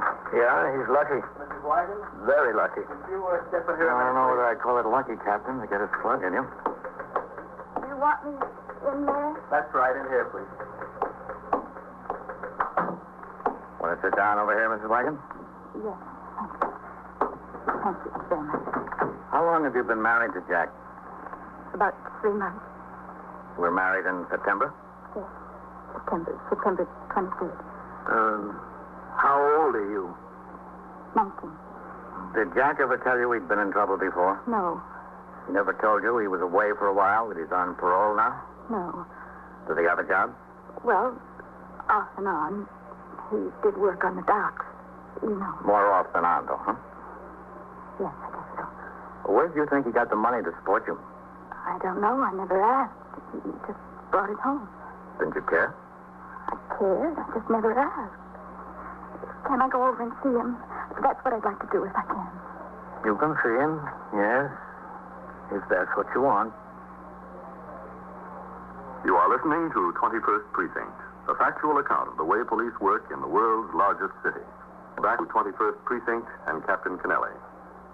As I was required to interview the suspect in connection with my report on the injury to Patrolman Dowd, I rode to the hospital with Lieutenant King, Detective Vitale, and Anna Wagon in the detective squad car. The girl said nothing on the way, nor after we got out of the car and walked into the hospital. When the elevator stopped at the floor and we got out, she still had said nothing. It's down that way. Uh-huh. You better wait right here, Mrs. Wagon. I want to see him. You'll get to see him. Please. You sit down here and wait till we get through talking to him. All right. Right here. It'll be okay. You won't forget. No, we'll call you. Thank you. Thank you very much. Okay. Still must be kind of rough on her. Yeah, Captain, it must be. What kind of place do they live in, Veach? Nothing fancy, Captain. Furnished room. Who's on the job as guard here, Veach? Meister was, Lieutenant, but that was the 12 to 8 tour. I don't think he's had a chance to be relieved yet. Oh, in there. Hello, Meister. Captain? How's the patient? He seems okay, Lieutenant. He ate. Well, that's a good sign. How you doing, Jack? Great. Yeah, I can imagine. This is Captain Kennelly and Lieutenant King. What do you say? Jack, how are you feeling now? Like $1 million. You want to tell us how you got that bullet in the leg? Some guy was drunk and playing with a gun. It went off. I didn't come over here to listen to that kind of stuff, Jack. Well, what do you want from me? That's what happened. You're going to stick with it, huh? It's the truth. Excuse me, Captain, while you're here, can I be excused on a personal? Yeah, sure. Go ahead, Master. Yes, sir. And while you're out there, ring in and find out where your relief is. Okay, I will, Captain. And what a deal he's got, huh? You think so? Sitting in a nice soft chair, drawing a salary to see I don't run away. A big hole in my leg, and you need him to see that I don't run away. That's the job of the year. Who does he know? He knew a guy like you, Jack. A thief. A thief stuck him in the chest with a knife. He was in the hospital 6 weeks. He's not over it yet. That's why he gets the soft job with the soft chair. Well, I sure walked into that one, didn't I? You sure did. Now, let's stop wasting time, Jack. I got plenty to waste. You're going to have a lot more. We'll see about that. Just because some guy got drunk and was playing with a gun. Now, come off it. We got the slug out of your leg. We're getting it matched up with a cop's gun. If that's not good enough for you, that cop will pick you out of a lineup with one eye closed. Now, you might have all the time in the world to waste, but I don't. How'd you get that bullet in the leg? All right. You win. I won before I started, Jack. I shot the cop, but I warned him. I told him to stay away from me. He can't say I didn't give him a warning.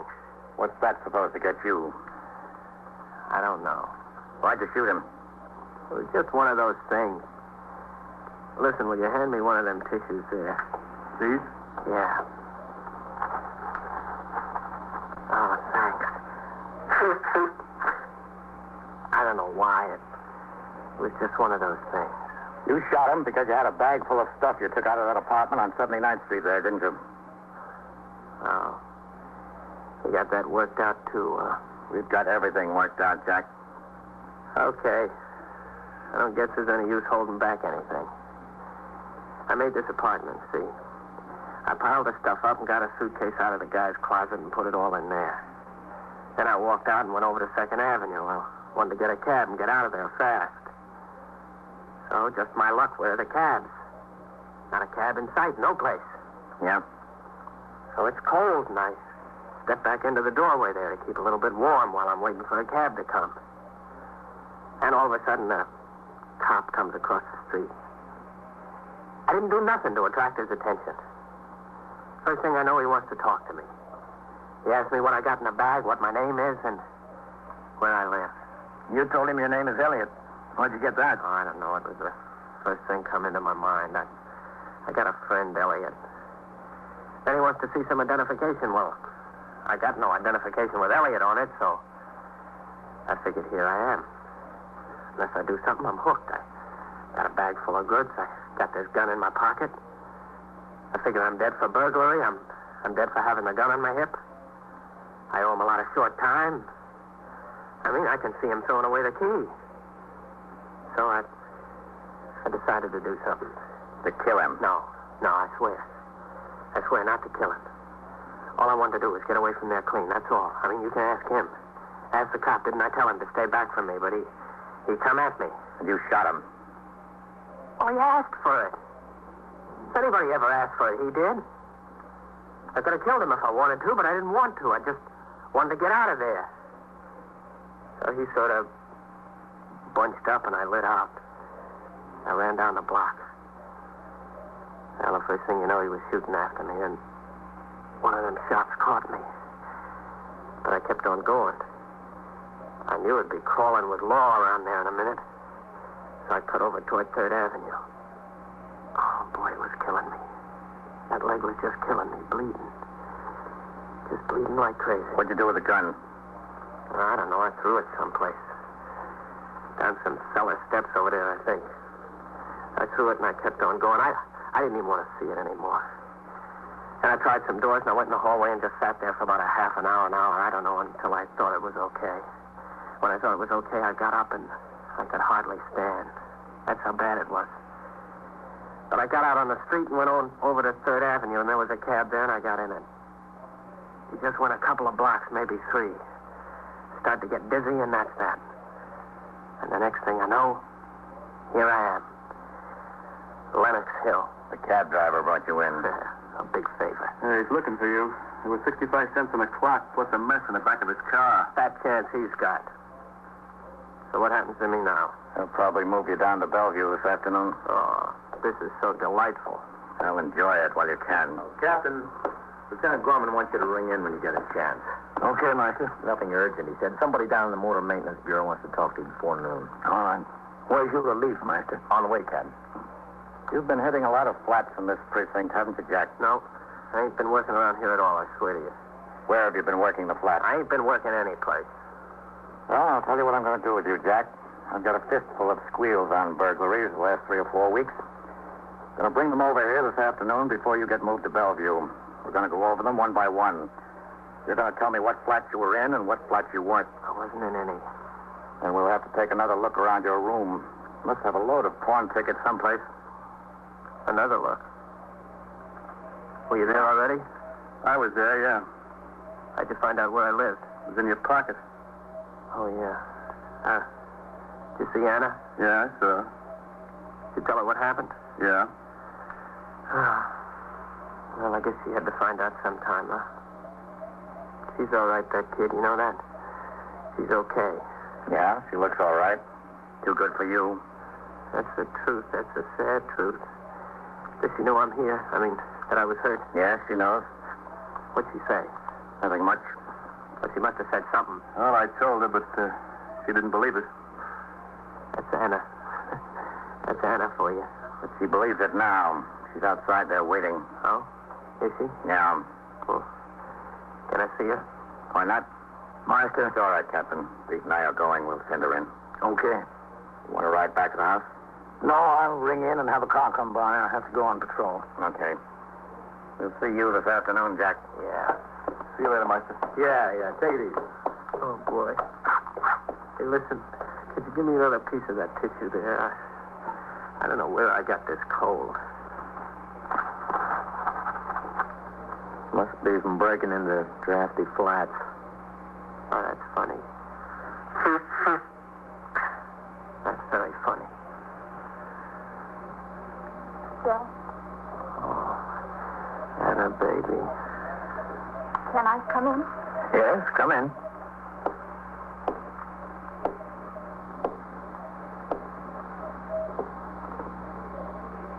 Hello, Jack. Oh, honey. I was worried. Worried to death. Oh, I'm all right. It's nothing. It's only in the leg. It won't take any time at all. I wasn't worried so much about you being hurt. It's being in trouble. I knew you'd get well. Well, that's the way things go. You should have told me, Jack. You should have told me all about yourself. Shouldn't you have, Captain? Well, I don't know whether he should have or not. He just should have stayed out of trouble. I can't say it wouldn't have made a difference to me, Jack, but it wouldn't have made that much of a difference. We could still have gotten married. That would have been okay with me. Well, I just didn't want to take the chance, that's all. Does it hurt? Your leg, I mean? Yeah, it hurts a little, but it'll be all right, baby. Don't you worry about it. I won't. Please, can I talk to him alone? No, you can't, lady. Why can't you?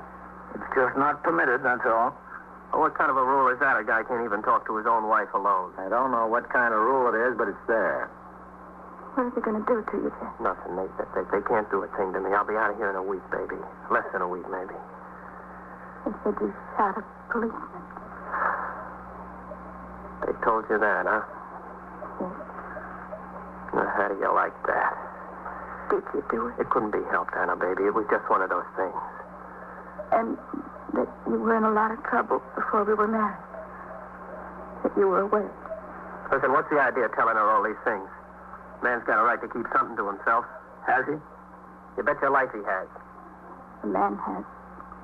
But I don't guess the wife. What do you mean? Can I see him alone just for a few minutes? Baby, what's on your mind? I want to see you alone. Well, don't worry about it. You'll get plenty of time to see me alone. I'll be home in a week. You know that's not true. You're going away again. You're going away for a long time. All right. I'm going away. Don't bring up the subject every 2 minutes. I don't like to think about it. Mrs. Wagon, would you step over here for a minute? Why? Would you step over to the bureau for just a minute? All right. Hey, who'd you come to see anyway? All right, Jack, take it easy. Yes? What have you got in that purse? What do you mean? You've got something in that purse that you want to give Jack. That's why you want to see him alone, isn't it? No. Open the purse and empty it on the dresser. I don't have to do that. I think you ought to. Hey, what's going on over there? Lay back, will you? Open it up. I don't think I care to. I want you to open that bag and empty the contents on the dresser right now. If I have to. All right.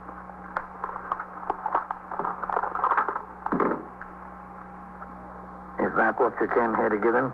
No. Why did you bring it? It wasn't for him. Listen, let me in on all the secrets. I'll take that. You put everything else back in the bag. All right. Well, he's not the only one in trouble now, Anna. I know. Let's go out in the hall for a minute. Yes. All right.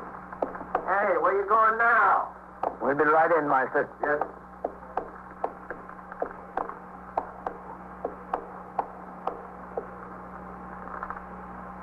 How did you think he could get out, even if you succeeded in passing him this gun?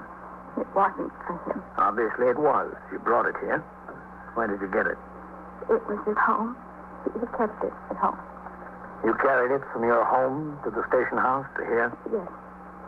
You see, when the detectives came and told me what happened, I didn't know what to do. They were searching all over the place, but he didn't look where it was hidden. Who hid it?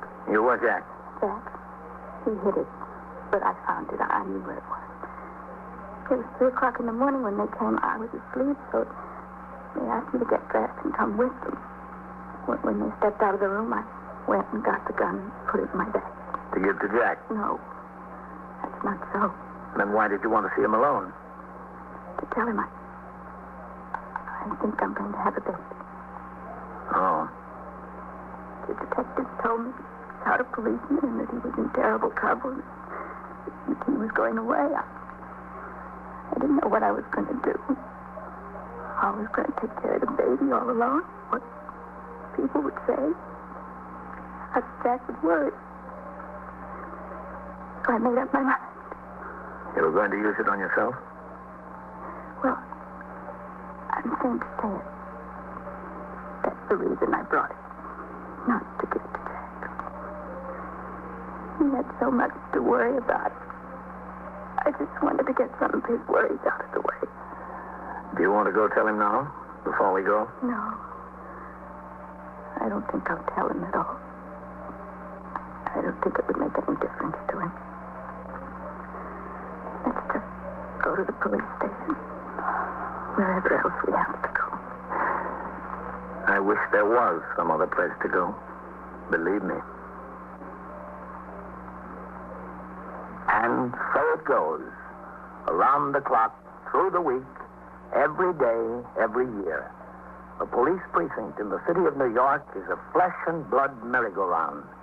Anyone can catch the brass ring, or the brass ring can catch anyone. 21st Precinct, transcribed, a factual account of the way the police work in the world's largest city, is presented with the official cooperation of the Patrolmen's Benevolent Association, an organization of more than 20,000 members of the Police Department, City of New York. Everett Sloan in the role of Captain Kennelly, Ken Lynch as Lieutenant King, Harold Stone as Sergeant Waters. Featured in tonight's cast, Lawson Zerby, Frank Campanella, Elaine Rost, and Frank Moss. Written and directed by Stanley Niss. Produced for CBS Radio by John Ives. Art Hanna speaking.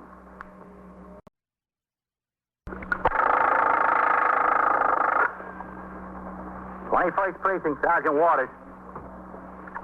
Chasing him where? Now, who is it, a police officer? Yeah? Yeah? What building did he run into? What is that, 452 or 492? Oh, was he man-armed? You are in the muster room at the 21st Precinct, the nerve center. A call is coming through. You will follow the action taken pursuant to that call from this minute until the final report is written in the 124 room at the 21st Precinct. All right. I'll send the officers right over there. No, you just stand there in front of the building. Show them where to go. Okay? Yeah. Thanks. 21st Precinct. It's just lines on a map of the city of New York.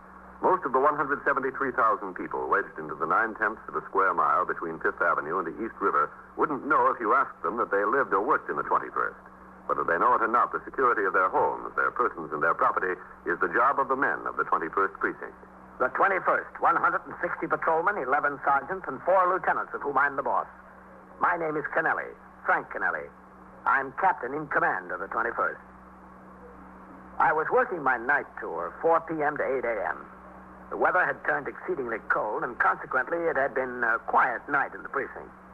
Cold weather, like rain, keeps the troublemakers off the streets. After my meal, I had gone out on patrol of the precinct in sector car number 2 with Patrolman William Coley as operator, and I remained away from the station house until nearly 10 p.m., inspecting various conditions in the precinct and responding to several radio calls along with the sector cars and the sergeant. At 9:50, a call came over the air to ring into the station house. I instructed Patrolman Coley to stop at the nearest call box. Lieutenant Gorman, the desk officer, informed me that Lieutenant Matt King, commander of the 21st Detective Squad, wanted to see me as soon as possible on an urgent matter. I told the desk officer to inform Lieutenant King that I was on my way in. I instructed Patrolman Coley to drive to the station house, where, after stopping at the desk to sign the blotter, I walked through the back room, up the stairs to the second floor, and into the office of the 21st Detective Squad.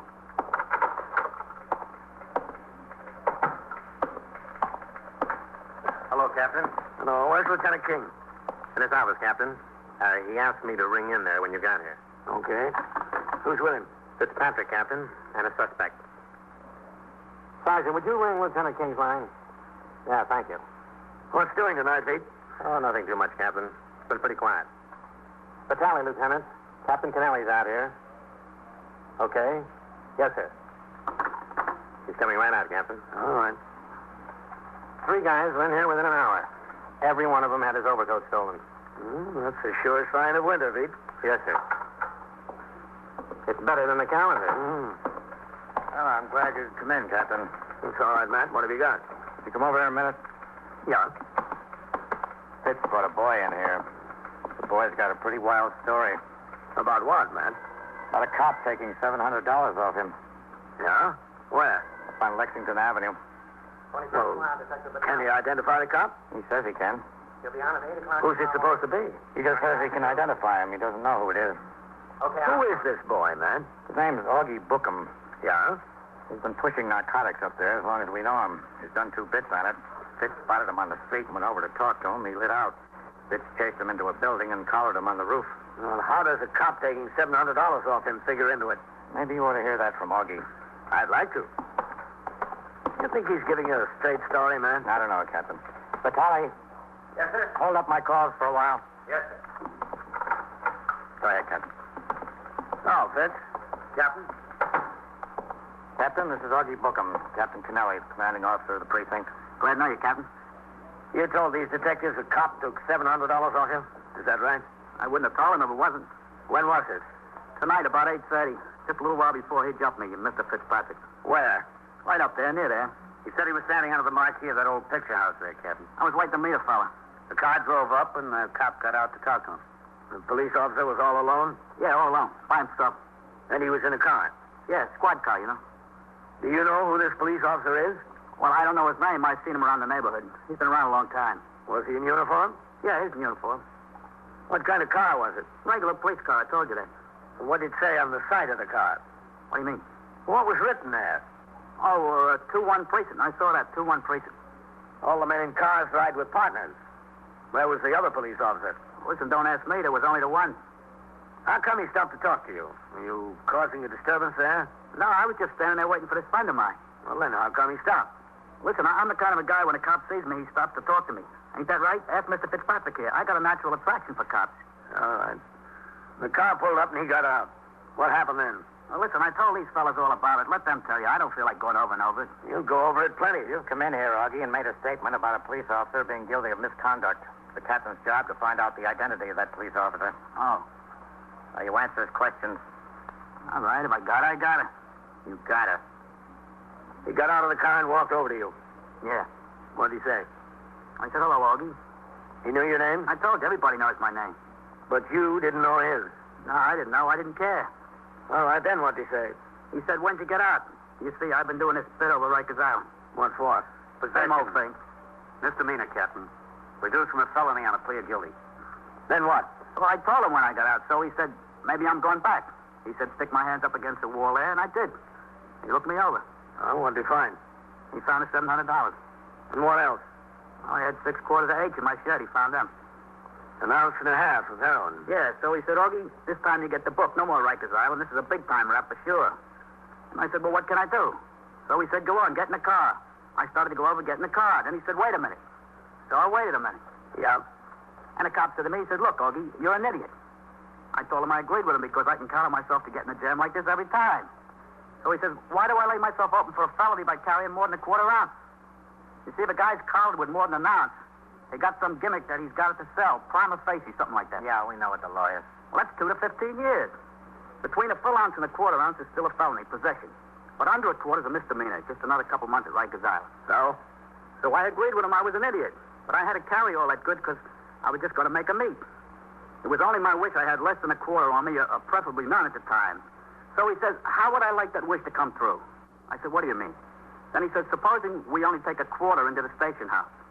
I was beginning to get the idea. I said, how could that be arranged?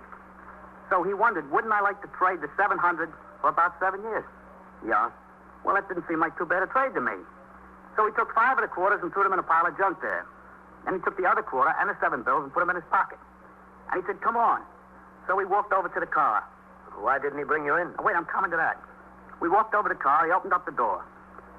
He was thinking, I guess, when we walked over there. He had the 7 bills. He didn't need me. So he put his foot up in the car. He said to me with a wink like, he said, Augie, I got to tie my shoe. When I got my back turned, don't you go walking away. Well, the way he said it, I figured that was just what he wanted me to do. Well, Rikers Island is better than 2 to 15, but nothing is better yet than Rikers Island. And so by the time he got through tying his shoe, I was halfway down the block already. Then what did you do? Well, I stood in the door down the block there till I saw him get in the car and take off. So I figure I'm out 7 bills, but I'm off cheap.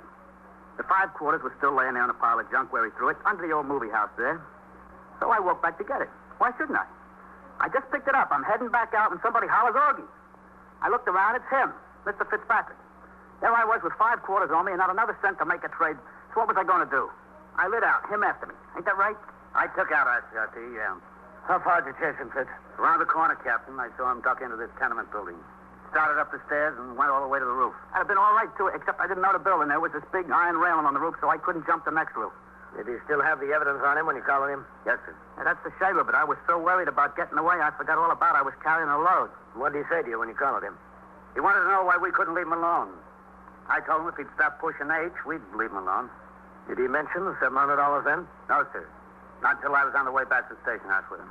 What did he say? He said he'd take care of me if he had the money, but he didn't have the money just then. And he got high and mighty, so I told him about the other cop. What time was it that you collared him, Fitz? About 10 minutes after 9, Captain. And then it would have been approximately between 8:45 and 9 o'clock that he met the officer under the theater marquee. Yes, sir, approximately. Would you say that's right, Augie? About right, yeah, approximately. Augie, would you be able to recognize this officer that took the $700 on you? Any place in the world. Fitz? Yes, sir. Take him outside, Fitz. Get it down on paper. Again? Yeah, again. Yeah, all right. Come on, Augie. Hey, listen. Hey, what's all this going to get me? What do you want it to get you, Augie? Well, I mean, I'm entitled to some consideration, don't you think? You were collared with 1.5 ounces of heroin in your possession. You know what that'll get you. All right, you got a cop that took $700 off me. You want to get that straightened out. You got me with 1.5 ounces of H on me. I want to get that straightened out. I'll help you on that. You help me on this. We can trade out a little bit. Augie, you've done enough trading for one night. Take him outside. Yes. Outside where? Come on, Augie. Come on, let's go. I'm talking. Yeah, looks like a rough one, Captain. Yeah. I don't know. He tells a pretty straight story. With these bums, you can't believe a word they're saying. Don't kid yourself, Matt. He was pretty convincing. Oh, can I use this? Yes, sir. 21st Precinct, Sergeant Waters. This is Captain Kennelly, Sergeant. Yes, sir. How long have you been on TS duty? Since 8 o'clock, Captain. Have you taken your meal? Yes, sir. 7-8. All right. Tell Lieutenant Gorman to get a man to relieve you on the switchboard. Yes, sir. Then bring the radio log and the telephone switchboard record up to Lieutenant King's office. Right away, Captain? Yes, right away. Okay, Captain. Has he got any idea who it might be, Captain? We will have, Matt. As soon as we find out who it couldn't have been. You are listening to 21st Precinct, a factual account of the way police work in the world's largest city. Now back to 21st Precinct and Captain Kennelly. Allegations of misconduct by members of the force are handled according to established procedure. In an organization of more than 20,000 men and women, incidents of this sort are anticipated and appropriate action is provided. In the event of delinquency, a delinquency that is of a minor nature, machinery is provided for disciplinary action following a departmental trial presided over by a deputy commissioner. On a determination of guilty at this trial, the punishment can range from a reprimand to dismissal from the department, depending on the nature of the complaint. If, as in this case, the allegations are of a criminal nature, A full investigation is made, and the facts turned over to the district attorney concerned in one of the 5 counties that make up the city of New York. When the charges against a member of the force originate with a civilian, the desk officer of the precinct enters the complaint in the blotter exactly as recited. A transcript is then prepared and forwarded to the inspector commanding the division, who assigns a superior officer above the rank of lieutenant to make an investigation. When the identity of the police officer concerned is unknown or uncertain, the commanding officer of the precinct must conduct a preliminary investigation to determine the identity. It was in this connection that I instructed Sergeant Waters to bring the telephone switchboard record and radio log to Lieutenant King's office. Yes? Sergeant Waters. Come in. Oh, come in, Sergeant. Yes, sir. Sit down here. Where do you want these, Captain? On the table, Sergeant. Okay, Lieutenant. All right. Let's see your entries in the telephone switchboard record. For this tour? Yeah. Yes, sir. You've got 5 sector cars on the street. Yes, sir. Who's in them? Meister and Farrell are number 1. Coley and Mercado are number 2. And Hine and Ziegler are number 3. Kane and Scully are number 4. And Bolney and Barr are number 5. Who's the operator of the sergeant's car? Romano, Lieutenant. Was the sergeant's car on a job between, say, 8:30 and 9:15? Look in the radio line. Yes, sir. Yes, sir. They were down at Bellevue on an 8 case. An auto accident on First Avenue. Child injured. They were at Bellevue from 8:40 to 9:05. Then back in service. Well, that puts the sergeant's car out of it, Captain. Yeah. Sectors 2, 4, and 5 come together pretty close up there. Sergeant, were any of the men in sector cars 2, 4, or 5 taking a meal around that same time? Yes, sir. Barr in car number 5 was on his meal period from 8 to 9. Well, that means that Bolney was on patrol alone in the car during that time. Yes, sir. Oh, and Mercado was also taking a meal 8 to 9. Coley was number 2. And I was on patrol with Coley during that time. Oh, yeah. Yes, sir. What about number 4, Sergeant? Well, neither of them had a meal during that time. As a matter of fact, they were on a job. They had a case on 93rd Street. An old lady overcome from a gas case, one of those defective hot water heaters. Well, that kept them pretty well tied up until about 9:15. Yes, I was over there for a while. I saw them. Sergeant, you had these 2 jobs, the gas case and the child injured. You didn't instruct any of the other cars to move up into that territory during that time? No, sir. We were adequately covered up there. Let's see that telephone record, Sergeant. Yes, sir. Let's see. This shows car 5's ringing time is 35. Bolney rang in 5 minutes late, 8:40. Yes, sir. What was his explanation? Told me he was on a job.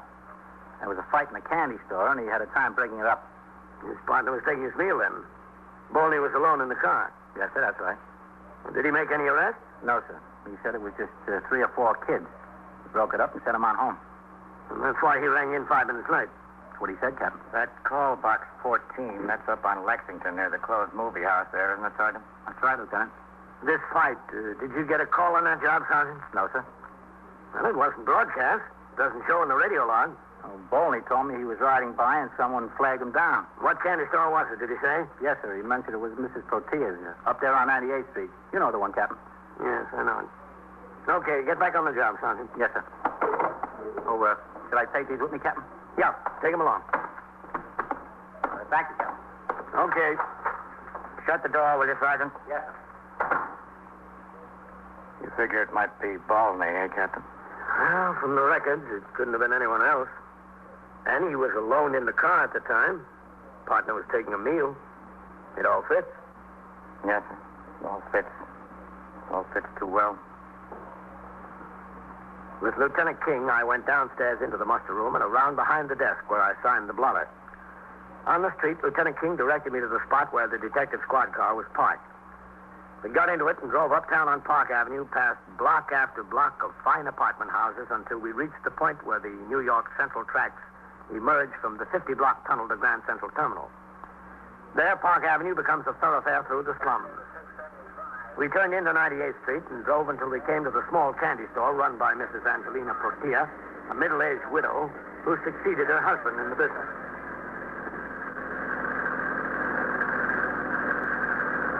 Yeah, she's still open, Captain. Good.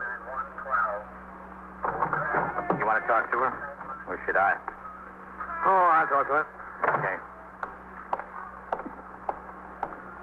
What about Bolney? Any previous complaints against him? No, nothing of any kind. Well, that's good.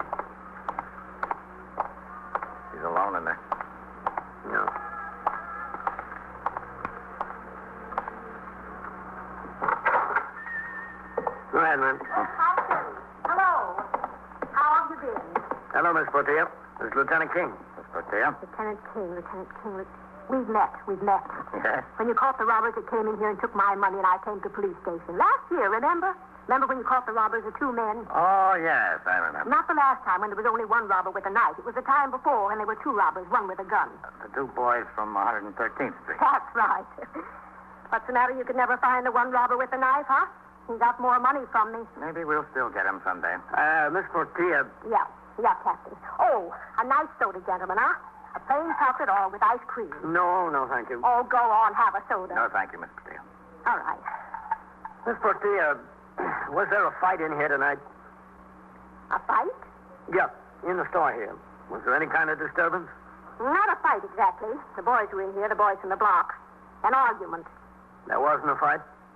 All right, it was a fight. But they didn't fight much. They didn't hit hard. The boys fight almost every night. Did a policeman come in and break it up? A policeman? Yeah, was there a policeman in here tonight? No policeman came in here. Excuse me, the telephone. You're sure? I'm positive. Hello? Who? Oh, he don't live here. This is the candy store. He lives upstairs next door. What? Yeah, you sure? I'll tell him. What? Well, wait a minute. I've got to write it down. Academy 2. What? Academy 2, 3098. I've got it. Who? Jose. All right, I'll tell him. Very important. I won't forget. Goodbye. Goodbye. Telephone numbers. I've got to take. All I've got to do. Telephone numbers. No, let me get this straight, Miss Portia. You said that no policeman came into the store tonight. That's right. No policeman came into the store. Now, what about the fight? In here, it was no fight. Didn't get to be a fight until it was out on the sidewalk. Was there a policeman there? Yeah, sure. Who do you think stopped the fight? They would have been dead, those boys. The fight started in here. In here, it wasn't a fight yet. It was still an argument. It was between Phil and Ricardo, only this little Fernando butted in. Fernando was always turning an argument into a fight. A big fight. I said, boys, not in the store. So they went out on the sidewalk, and they hit and they poked. Well, they were killing each other, with little Fernando right in the middle. I was out there. I tried to stop them. Man from next door tried to stop them. Nobody could stop until the policeman came. How did he come? In a car. I saw the car come down the street. I got out in the middle and yelled and screamed. He stopped the car, and he got out. He stopped the fight. Was he all alone? You mean any other cops? Yeah. Well, then? No, himself. That's all. Just himself. Now, how long did he stay here? Oh, a long time. Phil and Ricardo, as soon as he said stop, they stopped. But this little Fernando, he wanted to fight. He wanted to fight Phil. He wanted to fight Ricardo. He wanted to fight with everybody. Was the officer here 15 minutes, would you say? More. He had to first get Phil to go home, and then Ricardo. Fernando, he didn't want to go home. Policeman had to stand there with him and talk to him. 15 years old, and he wants to fight like a bull. So little like this, and all he wants to do is to punch and fight and hit. He was here about 20 minutes, you'd say? The policeman or Fernando? The policeman. At least 20 minutes. You remember what time this was, Miss Portia? Oh, tonight. It was tonight. Yes, but do you happen to remember exactly what time? Exactly what time? Now, let me see. Oh, the news in the Mirror weren't up yet. What time did the papers get here? 9:15. 9 o'clock usually, sometimes in between. Oh, and when the boys came in, I was listening to the radio to that, Mr. and Mrs. North. You know who I mean, Pam and her husband. What time is that program on? It's 8 to 8:30, Captain. Yeah, 8 to 8:30 is right. And the fight started, and they ran outside, and I ran outside. And I didn't get to hear who killed the lady of the program. Did you hear? Do you know? No, I didn't hear it. Were you out on the sidewalk until the policeman left? When he left, everybody left. I came inside the store, and Arthur Godfrey was on already. You know, with the contestants, I missed the first contestant. Beginning of the first contestant. I heard the last of him. Oh, and that must have been about 25 minutes to 9? About. You know this policeman that was here? Not here. On the sidewalk, outside. Yeah, do you know him? To say hello, not his name. Okay, Matt. Sure, Captain. I don't think we need anything else. Thanks a lot, Miss Portia. You were a lot of help. Are you sure no soda? Positive, thanks. Bye. You keep your eye on that little Fernando, huh? We will, Miss Portia. Well, you better. So long. Bye, Miss Portia. Goodbye. Well, Captain, it just about puts everybody in the clear. Sure does. You got a match? Yes, sure. You know what I think, Matt? Here you go. I think Augie was telling one great big lie from beginning to end. There's no doubt about that, Captain. I'd just like to know why. What do you say we go and find out? We walked to the car, got in, and drove back to the station house. I stopped at the desk to sign the blotter, and Lieutenant King went on upstairs to the 21st Detective Squad, where Detective Fitzpatrick had Augie Bookham in custody. At the desk, Lieutenant Gorman told me that things were quiet in the precinct, and I walked through the back room, up the stairs, and into the Detective Squad office. Did Lieutenant King go into his office, Deed? Yes, sir. He and Fitzpatrick and that suspect. Okay, thanks. Yes, sir.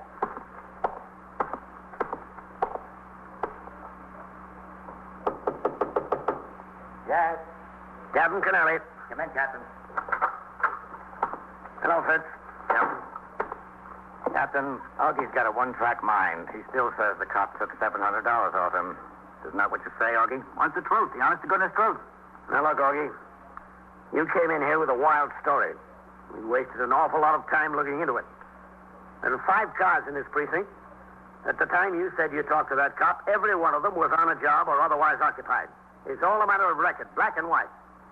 Now, how about telling us the truth? You guys just want to protect this cop, that's all. I don't want to protect anyone, Augie.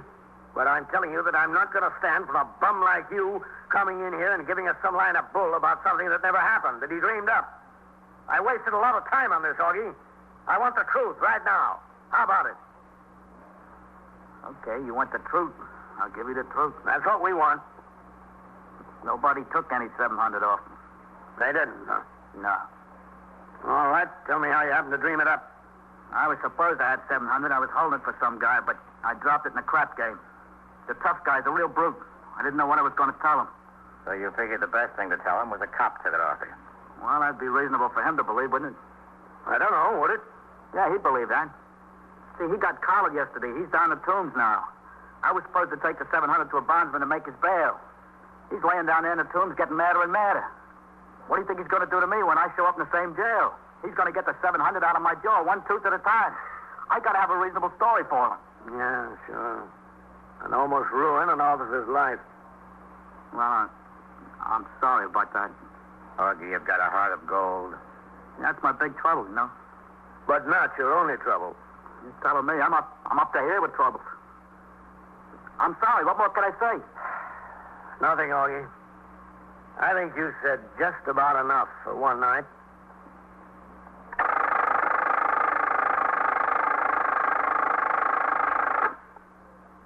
"21st Precinct, Sergeant Waters."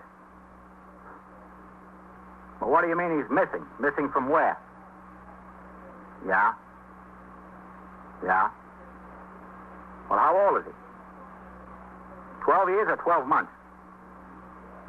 Well, is that the residence there? What apartment number? What? All right, take it easy. Talk into the phone. All right. I'll send the officers right over there. And so it goes. Around the clock, through the week, every day, every year. A police precinct in the city of New York is a flesh and blood merry-go-round. Anyone can catch the brass ring, or the brass ring can catch anyone. 21st Precinct, a factual account of the way the police work in the world's largest city, is presented with the official cooperation of the Patrolmen's Benevolent Association, an organization of more than 20,000 members of the Police Department, City of New York. Everett Sloan in the role of Captain Kennelly, Ken Lynch as Lieutenant King, Harold Stone as Sergeant Waters. Featured in tonight's cast were John Shea, Bill Quinn, John Sylvester, and Abby Lewis. Written and directed by Stanley Niss. Produced for CBS Radio by John Ives. Art Hanna speaking. 21st Precinct, Sergeant Waters. Yeah, that's right. We've got it here.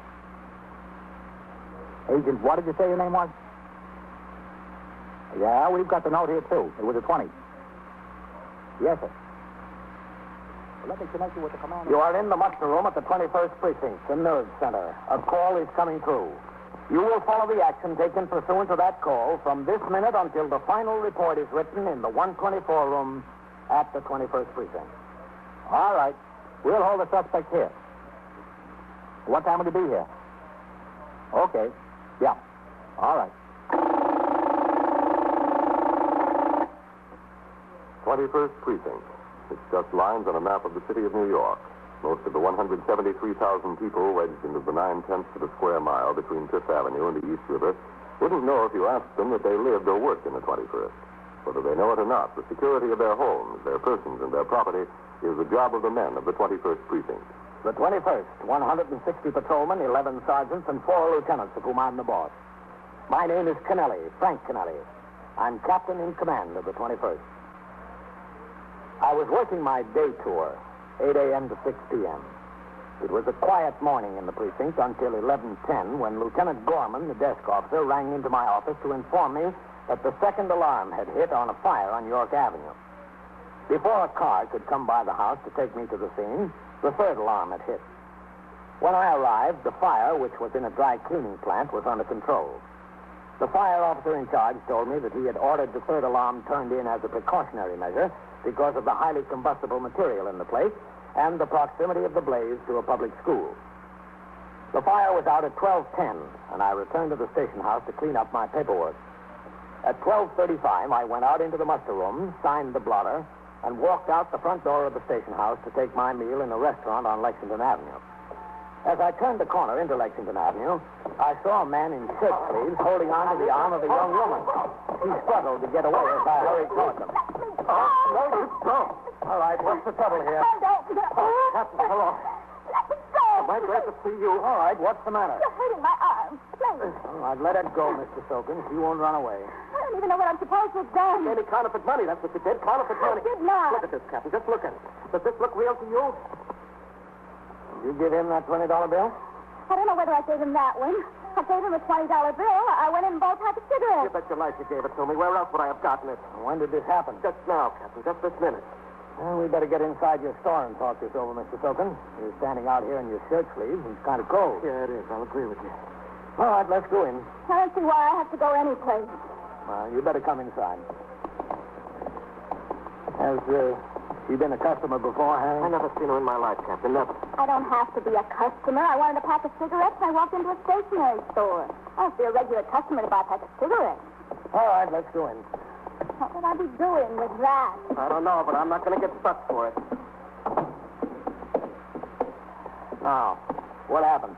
Well, I was right there, Captain. I was behind the counter, and she came in, and she gave me this phony bill. I did not give you a phony bill. Well, what do you call this? Look at it. Why didn't you notice it at the time? Yeah. Why did you wait until she got out on the street? That's what I'd like to know. Well, because she was talking to me. She was talking to Blue Street. I was just asking the best way to get to the Bronx from here. Yeah, and I keep telling her, but she don't understand, and I keep telling her again. Meantime, she's got the cigarettes, and I'm making change for the 20. Go on, search her, Captain. Search her right now. I bet she's got a fistful of them with her. I have not. Go on, search her. I can't do that, Mr. Silverman. Now, this 20 is definitely a stick. You can see that. Anybody can see that. All right, now, just a second. We'll get it straightened out. I'm willing to get it straightened out. So am I. What's your name, Miss? Gloria Combs. Where do you live? 216 Perry Street. In Greenwich Village? Yes. Well, what are you doing in this neighborhood? You passed the 20 on me. That's what you I was not. I was on my way to the Bronx. Well, this is a long way from the Bronx. I know it is. I took the wrong train at 14th Street. Somebody told me I should have gotten the 8th Avenue subway instead of the Lexington Avenue subway, so I got off, and I came up, and I was going to take the crosstown bus to get the 8th Avenue. That's why I got off here. Oh. What were you going to do in the Bronx? On my way to see somebody. Got a job. Yeah, and on your way, you got to stick me for $20. I did not. You did come in here and buy a pack of cigarettes. Yes. And you did give him a $20 bill. Yes, of course I did. I gave him a good $20 bill. You gave me this. I did not. All right. Now, Miss Combs, would you mind opening your purse and emptying the contents out on the counter? Do I have to? Now we'll see something. No, you don't have to, but it would help. You want to see if I have any counterfeit in my purse. Is that the idea? If I have any more of those? That's part of it, yes. Well, I don't. Well, why don't you show us? Well, all right, if that'll get it straightened out. It'll help. This is ridiculous.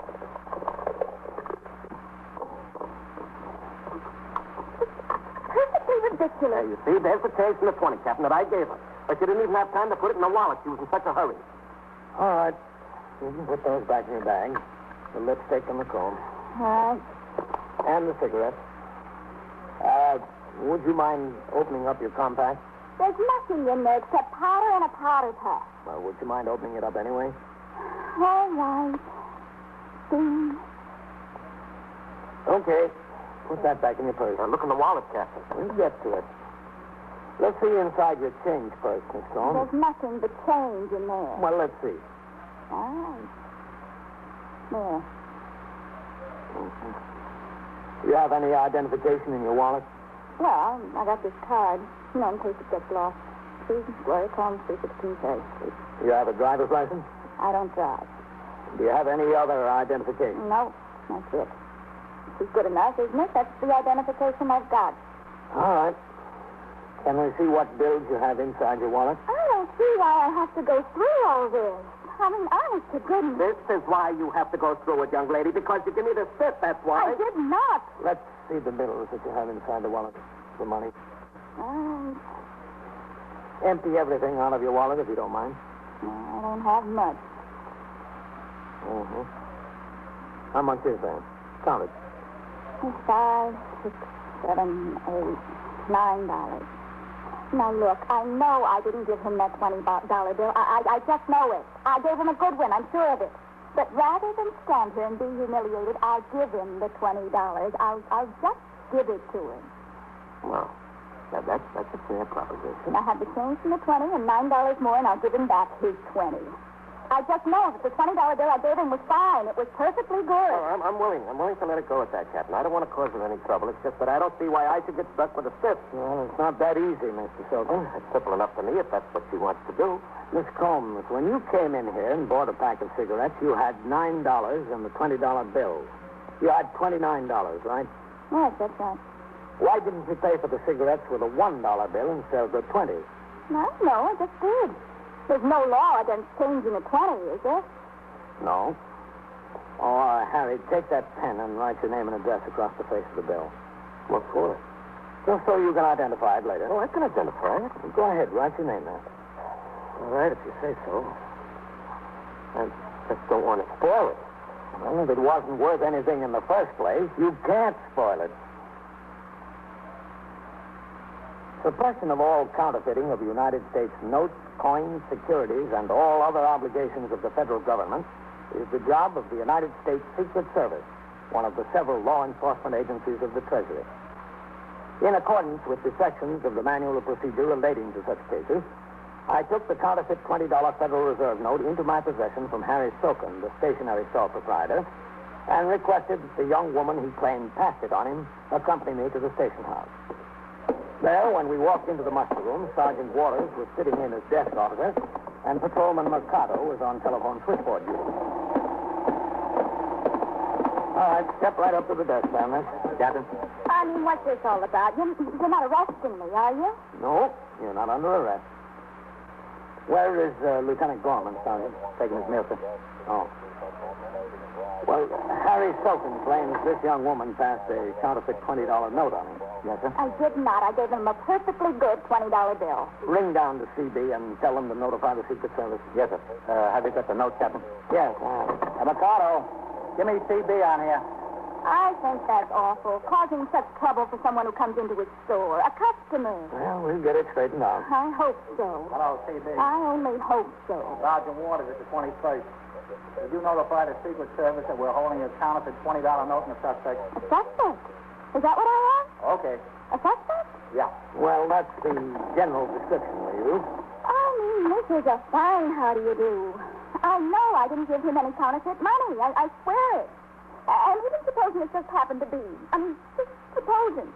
Then all that happened was somebody gave it to me, and I didn't know it. And here I am in a police station, under arrest. You're not under arrest. Well, at least I'm a suspect. That's what he called me, a suspect. I don't want to be a suspect. I really don't. Captain, here's Lieutenant King. Oh, Matt. Hello, Captain. This is Miss Gloria Combs, Lieutenant King. Miss Combs? How do you do? Lieutenant King is commander of the 21st Detective Squad. What's the trouble, Captain? You know Harry Soken? Owns the stationery store? Yeah. He claims Miss Combs used a $20 counterfeit note to buy a pack of cigarettes. Is that the note? Yeah. We'll take a look at it. Yes, sure. I bought a pack of cigarettes with a $20 bill, but I don't know whether it was that one or not. Looks pretty good. Until you look close. I guess that's the idea. Sergeant, did you notify the Secret Service? Yeah, Lieutenant. Who's CB? I'd like to know what happens to me. After all, I can't stay around here all the time. I have things to do. You know, you just can't hold somebody in here with no reason at all. I mean, after all... It won't be too long. It's been too long already. I was so embarrassed on the street there. And I'm coming to the police station like this. I don't see what I did anyway.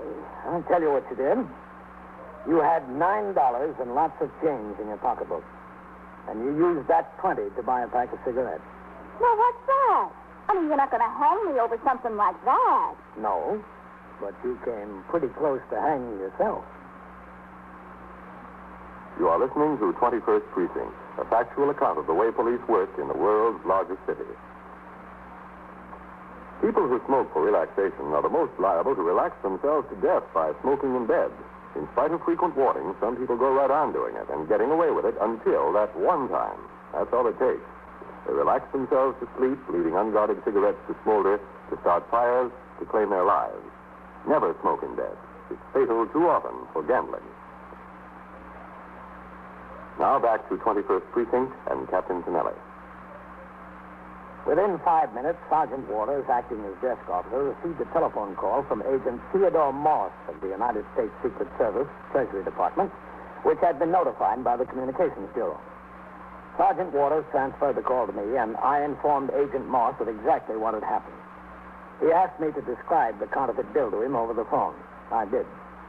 It was a $20 note on the Federal Reserve Bank of Chicago. It appeared to be a reproduction from a photo engraving. I gave him the serial number, the check letter, the faceplate number, the backplate number, and the series indicia. He told me that he was familiar with this counterfeit, that it had appeared in some quantity in the Chicago area and on the West Coast, but it was beginning to turn up with some frequency in the New York area. He said he would come uptown to the station house immediately and asked that we detain the young woman, Gloria Combs, so he could interrogate her. While we waited for the Secret Service agent to arrive, I took her upstairs to Lieutenant King's office in the 21st Detective Squad on the second floor. She complained that she was hungry, and I sent her the luncheonette around the corner for sandwiches. As she ate, Lieutenant King continued the effort to get some information from her. And how long have you lived at 316 Perry Street? Oh, they didn't put any mustard on this sandwich. I specifically asked for mustard. Yeah, well, that happens sometimes. Oh, I guess it's better than nothing. What did you say? I asked you how long you lived at 316 Perry. Oh, about a month, I guess. What have you got there, an apartment? If you want to call it that. It was really just a furnished room. They call it an apartment. So where did you live before that? Before 316 Perry? Excuse me. Yes. That's as long as I've been in New York. Where'd you come from? Indianapolis. Are you working? Well, I haven't been. That's why I was going to the Bronx to see about this job. There was this ad in the paper for a key punch operator. That's exactly what I did back home. So I thought that would be ideal. This is really kind of dry without mustard. I mean, they could have at least put a little butter on it. Have you been working since you got to New York? I really haven't looked. What have you been living on? Well, I had a little money saved, and I worked back home for a year without a vacation, so I had this vacation loan, too. I mean, I'm entitled to a vacation, don't you think, so I go look for a job? Why did you come to New York in the first place? Well, to be honest with you, there's this boy from back home. He's in the Coast Guard and he's stationed here. I mean, he's on a boat. When the boat comes in, it always comes into New York. We're thinking of getting married.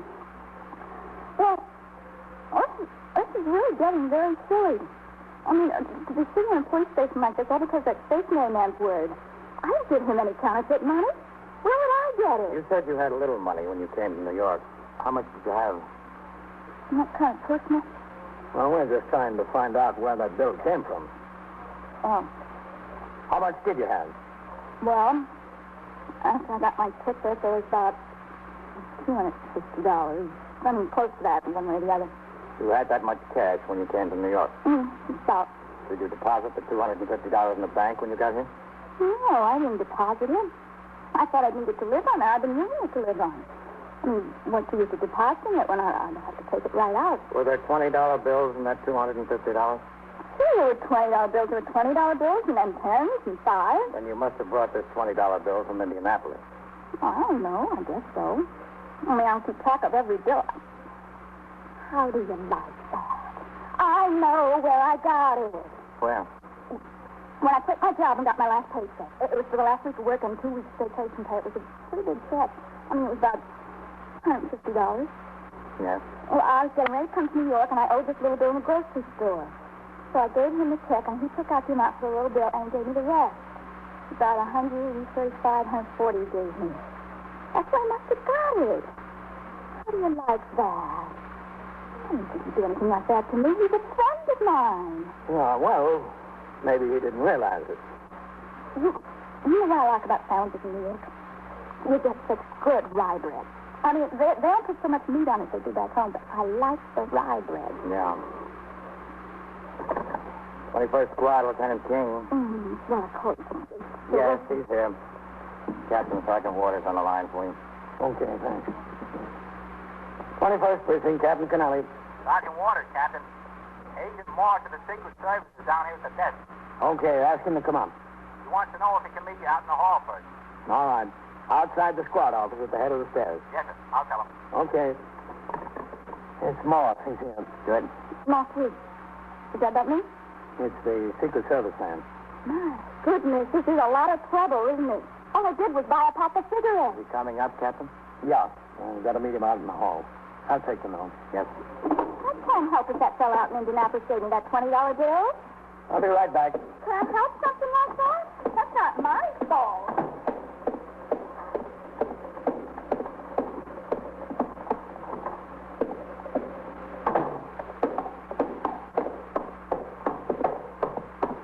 Mr. Morse? Yes, you Captain Kennelly? That's right. I'm glad to know you, Captain. Thanks for helping us out. That's all right. Here's that note she shoved. Oh, yeah. Yeah, that's the cargo stuff. What I told you about. How about the girl? What did she have to say for herself? Well, we've been talking to her. She says she brought about $250 in cash from Indianapolis a month ago. That's why she thinks she might have gotten it. She didn't have any more in it? No, there wasn't any more in her pocketbook. What she had in there was just what I told you, the change from the 20 and $9 more. Of course, there's a possibility there might be some more hidden in her clothing, but we'd have to book her and get a policewoman up here to search her. You want to go in? Yes, sure, Captain. That way. Thank you. Are they keeping you fellows busy down there? Well, we've been getting busy since the 20s began to show up. Captain Kennelly, come in. Go ahead, Miss Moore. Thank you. Lieutenant King, Mr. Theodore Morse. What? Glad to know you, Lieutenant. And this is Miss Gloria Combs, Agent Morse of the United States Secret Service. How do you do? Gloria Combs, huh? Yes, sir. Well, that name is as phony as this $20 bill, isn't it? No. What gives you that idea? I mean, that's my name, Gloria Combs. When did you change it from Annette Sprigio? Me? Yeah, you. My name has always been Gloria Combs. I mean, I don't know what gives you the idea of something else. This does. This picture. Oh. Now, where's Phil? Did he come to New York with him? Now, look at that. Let's not waste any more time. You've been lying to these officers all morning. I know all about you, so let's have it straight. All right, if you want it straight. Where can I put this? It's a very good sandwich. Thank you very much. She and her husband, Miss Phil Sprigio, have been shoving this stuff from Chicago on east. He made a good pinch, Captain. It wasn't his fault. It was that stationery store man. Kept screaming. Came out on the sidewalk and grabbed me. Where's Phil? She gave an address, 316 Perry Street. Well, he's not there. You can count on that. Isn't that right, Annette? He's not there. I'll tell you how they've been working this. Her husband's got it figured down to some fine points. He gives her one counterfeit note, just one. She goes into the store, and he waits across the street. She makes a small purchase and gets change. Most of the time, it works. She comes out, walks down the block. Her husband crosses over, and they meet. He gives another note, and she goes into another store. Well, not so close to the first one. The other store has to be pretty far away. Well, the idea is that if the person she tries to show the counterfeit on screen, she says it's a mistake and gives back the money. Usually they take the money back. If they ever do call the cops on them, she's got no more counterfeit on a person. She rolls those sad eyes and says she made a mistake, or somebody gave her the bill, or some long, sad story like that. And she winds up hitting the bricks. Didn't work this time, did it, Annette? No. Guess it didn't. Where'd you get that name, Gloria Combs? I don't know. Just decided it was a nice name. Where are we going to find Film? I don't know. Now, look, Annette, we're not going to waste any more time with you. Where are we going to find him? I don't know. I haven't any idea. Want to see you across the street when you went into that stationery store? Yes, you there. You think you saw the man come out of the store after you? I guess so. I mean, that's what he's supposed to be over there for, to watch and see what happens. You think he saw me? Yes, I'm sure he did. Well, where is he? I don't know. Now, look. You're in here. He's out there. You love him enough to take all this by yourself? I love him. I love him plenty. I mean, he's my husband. Yes, but what kind of marriage would it be with you in and him out? And wouldn't be any kind of marriage at all, would it? Where can we find him? Well, I don't know that exactly. I know we can find his car. Where? He left it over there to be fixed. Not very far from here. On what street? I don't know exactly what street it is. It's the next one after the street with the elevator train. 2nd Avenue? Yeah, I think so. 2nd Avenue. Where on 2nd Avenue? I don't know. I mean, not exactly. Can you show us? All right. I'll show you. But it's a shame. I think this is going to bust up on that. Well, don't worry about it. You'll do for a long separation anyway. The counterfeiting suspect, Annette Sprigio, alias Gloria Combs, was taken downstairs and put in the detective squad car. After driving down 2nd Avenue twice between 79th and 57th Streets, he finally pointed out an auto repair shop. Lieutenant King and Agent Morse went into the place and talked to the proprietor. A car answering the description given by Annette had been left for repair and promised at 5 p.m. A plant was put on the place by detectives of the 21st Squad and Secret Service agents. The suspect in custody was returned to the station house and booked on charges of violation of Title 18, Chapter 25, United States Code. A policewoman arrived from the 19th Precinct and searched the prisoner. No additional evidence was found on her person. Federal law put certain restrictions on the action of government law enforcement officers in making an arrest and searching a suspect without a warrant. These restrictions do not apply to New York officers operating under state law if they have reason to believe the suspect guilty of a crime. It was planned, therefore, that detectives make the arrest of Philip Sprigio with Secret Service agents assisting. Lieutenant King and Agent Moss were sitting in a parked car just up the block from the garage. Other detectives and agents were planted across the street and down the block. The suspect had not shown up by 5 p.m. At 5:20, he had still not arrived. What time does this fellow close up the garage? 6 o'clock, he said. Said he told Phil that. Mm-hmm. Said he told him the car would be ready by 5, and that he'd close it at 6. This Philly doesn't make sense. He'll forget about the car and not show up. If we make this collar, it'll cure an awful lot of headaches, huh? You're telling me. They're starting to hang that paper all over New York. We got the press and the plates back in Chicago about 6 weeks ago. Phil and his wife made a buy of this counterfeit just about 3 days before we got the place.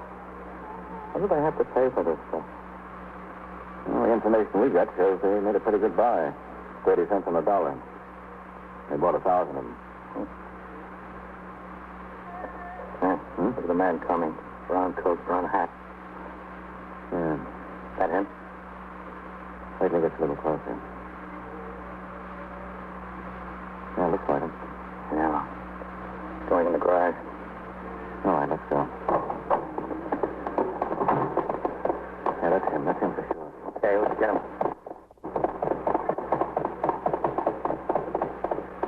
Okay.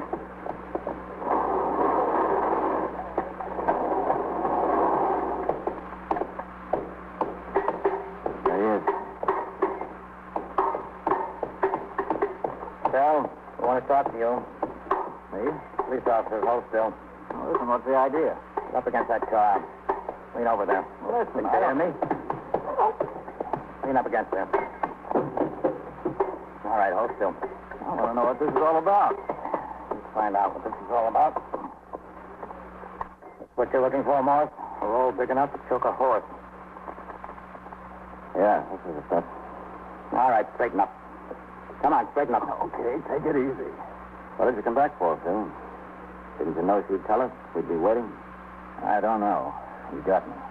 I know why. He already lost a wife today. Losing his wife and his car on the same day would be just too much.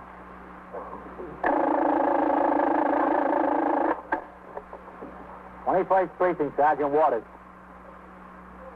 Yeah? Well, who is it? His wife? Or do they live there? Can somebody stop them from beating her up? And so it goes. Around the clock, through the week, every day, every year. A police precinct in the city of New York is a flesh and blood merry-go-round. Anyone can catch the brass ring, or the brass ring can catch anyone.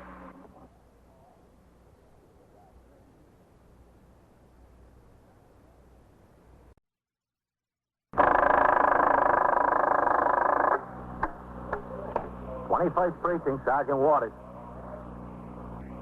Yeah? Well, who is it, his wife? Do they live there? Well, can't somebody stop them from beating her up? What's the address there? Yeah. Yeah. You are in the muster room at the 21st Precinct, the nerve center. A call is coming through. You will follow the action taken pursuant to that call from this minute until the final report is written in the 124 room at the 21st Precinct. All right. I'll send the officers right over there. Yeah, don't worry about it. They'll be right there. 21st Precinct. It's just lines on a map of the city of New York. Most of the 173,000 people wedged into the 9/10 of a square mile between Fifth Avenue and the East River wouldn't know if you asked them that they lived or worked in the 21st. Whether they know it or not, the security of their homes, their persons, and their property is the job of the men of the 21st Precinct. The 21st, 160 patrolmen, 11 sergeants, and 4 lieutenants, of whom I'm the boss. My name is Kennelly, Frank Kennelly. I'm captain in command of the 21st. I was working my night tour, 4 p.m. to 8 a.m. After midnight, 33 patrolmen were assigned to regular posts, which they walked on foot. 10 others were assigned as operators and recorders in the precinct's 5 sector cars. These men were under the direct supervision of 3 sergeants. Sergeant Tierney on telephone switchboard duty in the station house, Sergeant Rosen on foot in congested districts, and Sergeant Waters on radio motor patrol in a sergeant's car operated by Patrolman Mercado. The sergeants were directly responsible to Lieutenant Gorman, the desk officer on the job. One of the functions of the sergeant on radio motor patrol is to respond to every call within the confines of the precinct broadcast by the Manhattan Communications Bureau. The reason for this is twofold: to provide adequate supervision at the scene of an occurrence, and to ensure the immediate response of sufficient manpower in the event the occurrence is of a more serious nature than the original call to the police indicated. At 8:05 p.m., a radio call was broadcast for sector car number 3, a disturbance in the hallway at 762 East 74th Street, a 4-story old law tenement. As sometimes happens, the sergeant's car was closer to the scene and the first to arrive in the block.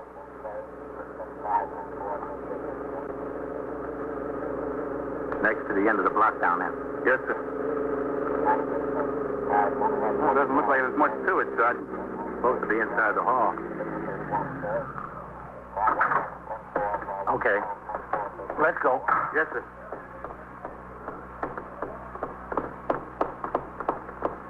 I don't see anything. Come on.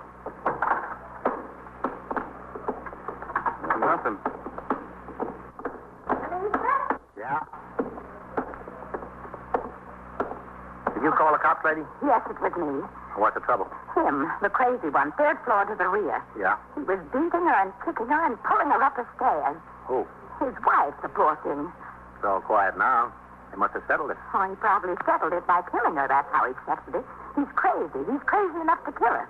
What's their name? Gerard. Mr. and Mrs. Gerard. He never seen anything like the way he beats up that poor woman. Did any of the other neighbors hear this? Oh, I don't know whether they did or not. I don't know whether they care even. All I know is that I'm tired of it, sick and tired of it. He comes home crazy and beats her to an inch of her life. Tonight in the hall. Bad enough in their own flat, but tonight he had to do it in the hall. There's only one flat in the rear and the third floor? Yes, that's all. Just one apartment. He ought to be locked up for good, that man. Or better, sent back to the insane asylum. That's where he belongs. Was he there? Well, I wouldn't say a thing like that if he wasn't. Oh, he's that way, all right. He don't like my cat. I think he poisoned one once. I think he poisoned Cynthia. I swear it was him. Yeah. Well, it seems to have quieted down now, but we'll go up and talk to him. Ask him if he didn't poison Cynthia. I bet he denies it. I just bet he does. What's your name, lady? Mrs. Escher. Mrs. Helen Escher. Esher. He had no business poisoning Cynthia. No business at all. All right, Mrs. Escher. You get back inside, and we'll take care of it. You send him back to that insane asylum now. That's where he belongs. You send him back there. All right, just close the door. We'll see you in a minute.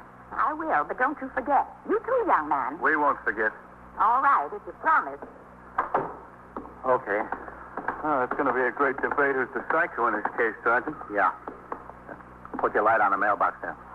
Yes, sir. Well, she's got the right name. Gerard's. Third floor rear. Let's see what they have to say. Well, you know something, Sergeant? I don't think that cat was poisoned at all. I think it committed suicide. Yeah. Maybe you've got a point. Sergeant! Who is it?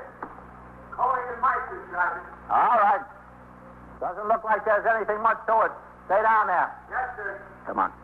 Yes, sir. Oh, what's those roller skates? Oh, that's a good way to get your neck broken. Kids leaving skates in a dark hall. Yeah. Okay. Those baby carriages are bad enough, but at least you can't miss seeing a baby carriage. That's it, I guess. Yes, sir.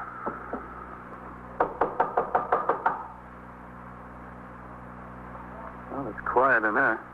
Yeah.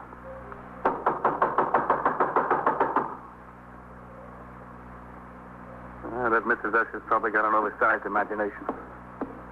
Well, there's someone. Who is it? Mr. Gerard? Yes? We're police officers. We want to talk to you. About what? I can't yell in the hall. Open the door. No, I'm not going to open the door. Now, listen. There's a complaint you were causing a disturbance in the hall. We want to get it straightened out. Open the door. You better go away and leave me alone. Where's your wife? Is she in there? Just go away, will you please? Is your wife in there with you? I'm warning you now. Go away. Look, Mr. Gerard. Go away. Get out. I'm telling you. Man. Stay against the wall. Come on up there, Coley. Leave Meister there. Yes, sir. I want you to go away. Go away. Right now. Mr. Mercado. You've got to go away. Yes, sir. Go on downstairs and ring in. Tell him we got a psycho with a gun here. Yes, sir. Oh, wait a minute. Yes, sir. Send Meister through the basement or around the building to get into the rear courtyard. I want to make sure this guy doesn't go out the window back there. I'll get going. Okay, Sergeant. Mr. Gerard. You better go away. I mean it. Was that shooting up there? Sure was. What do you say about coming out here and talking, Mr. Gerard? Oh, no. Nothing doing. What do we got, Sergeant? Stay close to the wall. Yes, Hold it there. I warned you to go away. I warned you. What's the trouble, Sergeant? I think it's in his head. That's where the trouble is. The neighbor downstairs said he was beating up his wife in the hall. She called in. We knocked on the door, and he's been shooting through it. Now, listen. I think his wife's in there, and I don't want to hurt her. Yes, I want you to go up to the roof and come down the fire escape. Don't go near the window. I just want you to sit there and see that he doesn't go out that way. Okay, Sergeant. Stay away from their windows until we find out what's with the wife. I get it. Now get going. And just sit tight there. Yes, sir.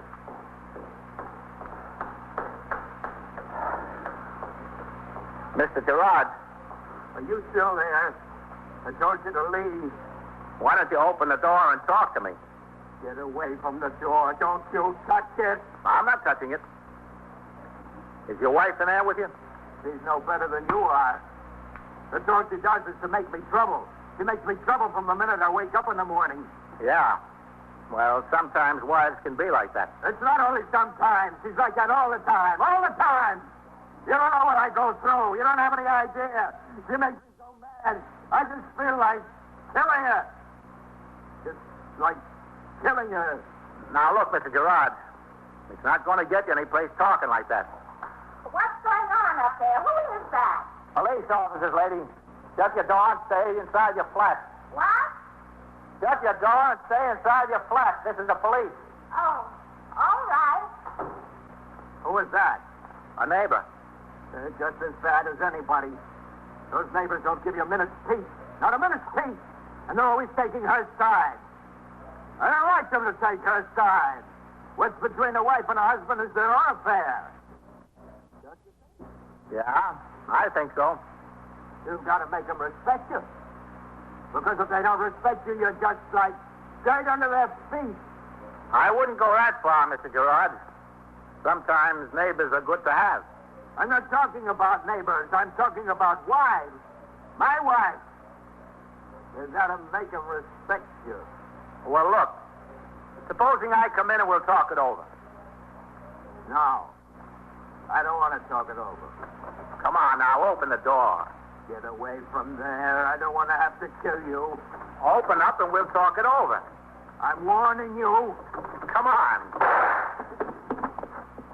You can't say I didn't warn you. No, I can't say that. And it won't do you any good to count the shots I fire either, because I've got a pocket full of bullets and the gun is always loaded. I'm not going to run out of bullets. You can put that down in your book. What's your wife doing, Mr. Gerard? What? What's your wife doing? It's none of your business. Is she in there? Of course she's in there. Like you think she'd be. Sergeant?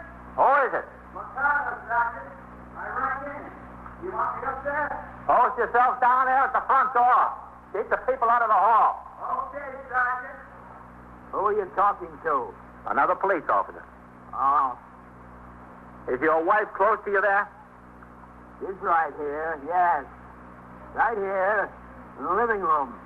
I'd like to talk to her. No, I couldn't let you do that. Why not? I couldn't let you do it, that's all. I'm sorry about all this. I don't like to cause anyone trouble. All you got to do is open the door. But I guess I've got a good excuse. I was in the state hospital, you know. Oh? Were you? That's for people who are sick. A person can have a sick mind just as he can have a sick heart or a sick lung. He's ill, and he can get better. Did you know that? Yeah, I know it. But that's exactly what the doctor told me, and I'm glad you realize it. Not many people realize that. I want to talk to your wife, Mr. Gerard. Why do you want to talk to her? I just wanted to tell her not to worry. I want to tell her that you won't hurt her anymore. What? I want you to promise me you won't hurt her anymore. I promise you. I give you my word of honor. All right. Now, how about opening the door? No, I couldn't do that. And don't you try it either. I warned you before, and I'm warning you again. I won't try it. You better not. You want to know what's good for you. The only thing is I'm worried about your wife. You don't have to worry about her. I killed her. A minute ago, you said she was right there. But she is right here, where I killed her. You wouldn't do a thing like that, Mr. Gerard. I did it. I just couldn't stand it another minute. She could have realized that I have feelings, too. After all, she can't treat me like that. Somebody's got to respect you, or you amount to nothing in this world, nothing at all. And they try to make you dirt under their feet. And I'm tired of all that. There comes a day when a man has got to assert himself. Yeah, Mr. Gerard. And this is sure your day. You are listening to 21st Precinct, a factual account of the way police work in the world's largest city. Now back to 21st Precinct and Captain Kennelly. Within a few minutes, a radio motor patrol car from the adjoining sector Detectives and an emergency service car equipped with tools and tear gas responded to the scene. Men were placed on every floor of the building, on the roof, on the fire escape, and in the rear courtyard, all on the instructions of Lieutenant Matt King, commanding officer of the 21st Detective Squad. When the second call went out over the radio, I was in the office of a public dance hall on York Avenue, discussing with the manager complaints of rowdiness we had received concerning some of his patrons. The call was heard by Patrolman Farrell, who was waiting downstairs in the car. He came into the manager's office and gave me the information. I rang into the station house, and after Lieutenant Gorman, the desk officer, gave me whatever information he had, we made the run. There were now 6 department vehicles on the scene, and the sidewalk was crowded with curious civilians. 3 men were on the job, keeping the crowd moving as I walked into the building where Patrolman Mercado was posted at the door. Hello, Captain. Mercado? Where's Lieutenant King? Upstairs? No, sir. He's down here in that flat back there. He's talking to the woman who called in with the original complaint. Okay. Yes, sir. What about the wife? Well, the man keeps saying he killed her. All right. Is that where Lieutenant King is? Yes, sir. What's there, Captain? About 3 or 4 years. I couldn't say exactly. Matt? Hello, Captain. The landlord would know how long they've been here. Oh, the super. This is Mrs. Helen Escher, Captain Kennelly. Miss Escher? How do you do? Miss Escher, you know for a fact that he's been a patient in a mental institution? Well, his wife told me herself, poor soul. Where's he work? Do you know that? I think it's down in Wall Street someplace for an insurance company.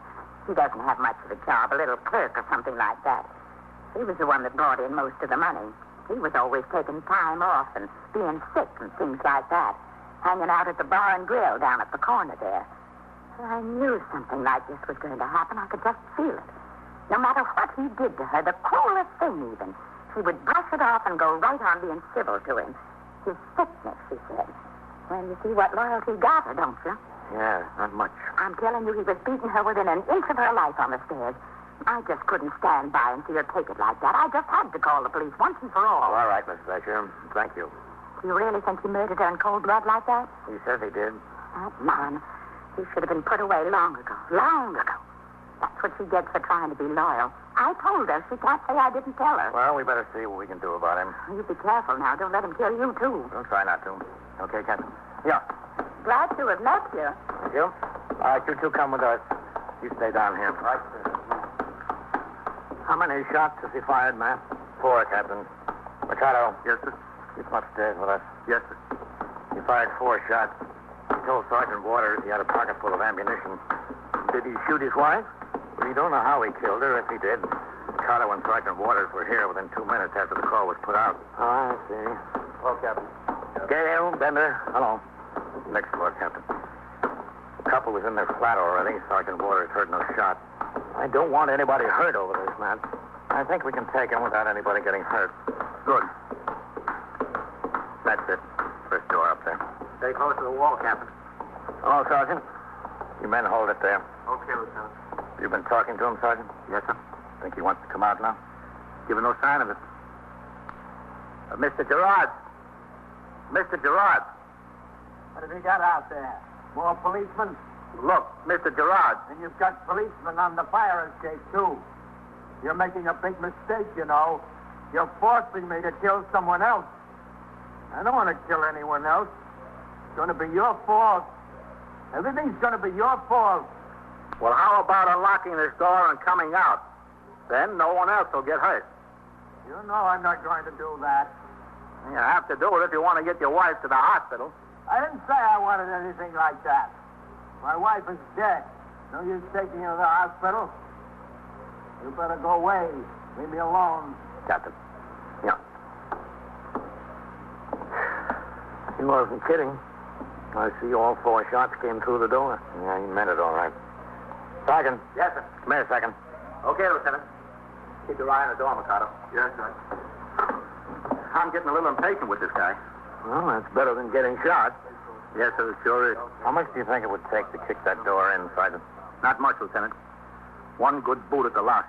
Unless he has an extra bolt on it or a chain. Yeah. Well, what's he going to do while I'm kicking the door in? I was thinking about having the ESD men crack that window from the fire escape, dropping a gas shell in there. Be he does any shooting, it'd be toward the fire escape. We could have the door open in the meantime. Sounds all right, Lieutenant. But when he starts shooting, how am I supposed to know whether he's shooting toward the door or toward the window? No. What do you think about the wife? Think she's dead in there? He keeps saying she is. I believe him. Let's go up to the roof, take a look at the situation on the fire escape. Okay, Captain? Yeah, sure. You better get back on the door, Sergeant. If he talks, I want him to talk to you. Okay, Lieutenant. All quiet, Sergeant. All right, Captain.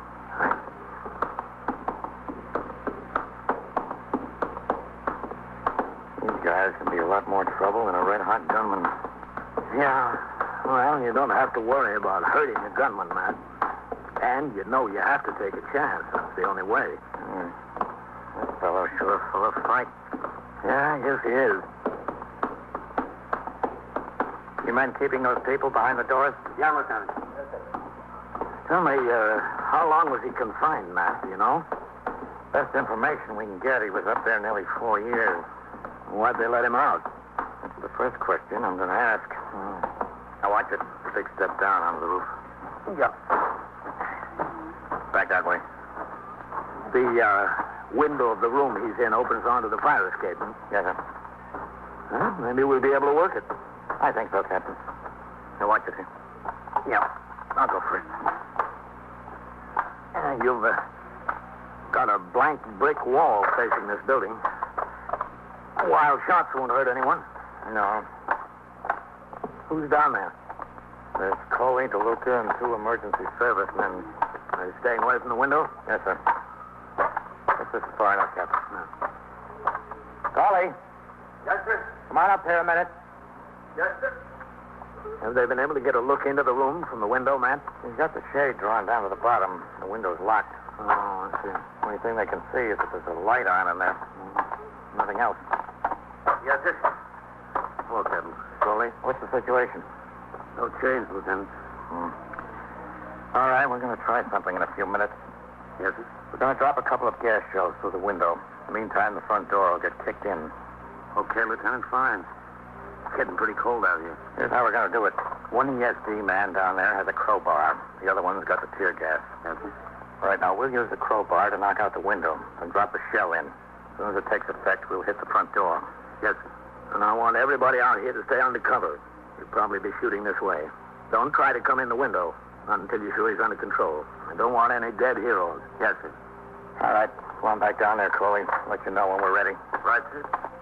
I'll be here. Okay, Matt. You know, it'll work. Yeah. I think I ought to stay out here with these men. You handle the situation in the hall. That all right, Captain? Okay. Gonna take pretty close timing. Well, I think all you have to do is know we're set before you break the glass. I'll send a man up to pass the word, okay? Okay.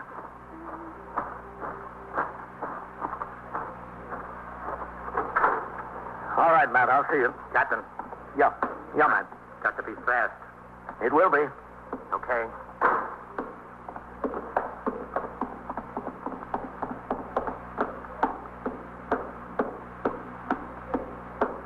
Captain? I'm coming down, Mikado. Mike's to ring into the house, sir. Lieutenant Gorman told me to tell you that Inspector McBride is on his way. Oh, and the PC has been notified. It'll probably be all over by the time they get here. Anything doing in there, Sergeant? I had a couple of words with him, that's all. Nothing new, Captain. Well, okay, here's the story. Yes, sir.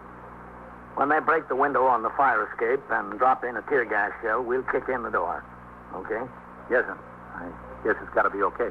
You think right about at the lock ought to do the trick? Huh? Yes, sir, that ought to do it. Unless, like I said, he's got a slide bolt with a chain on there, too. All right. You talk to him. See if he's still at the door. Yes, sir.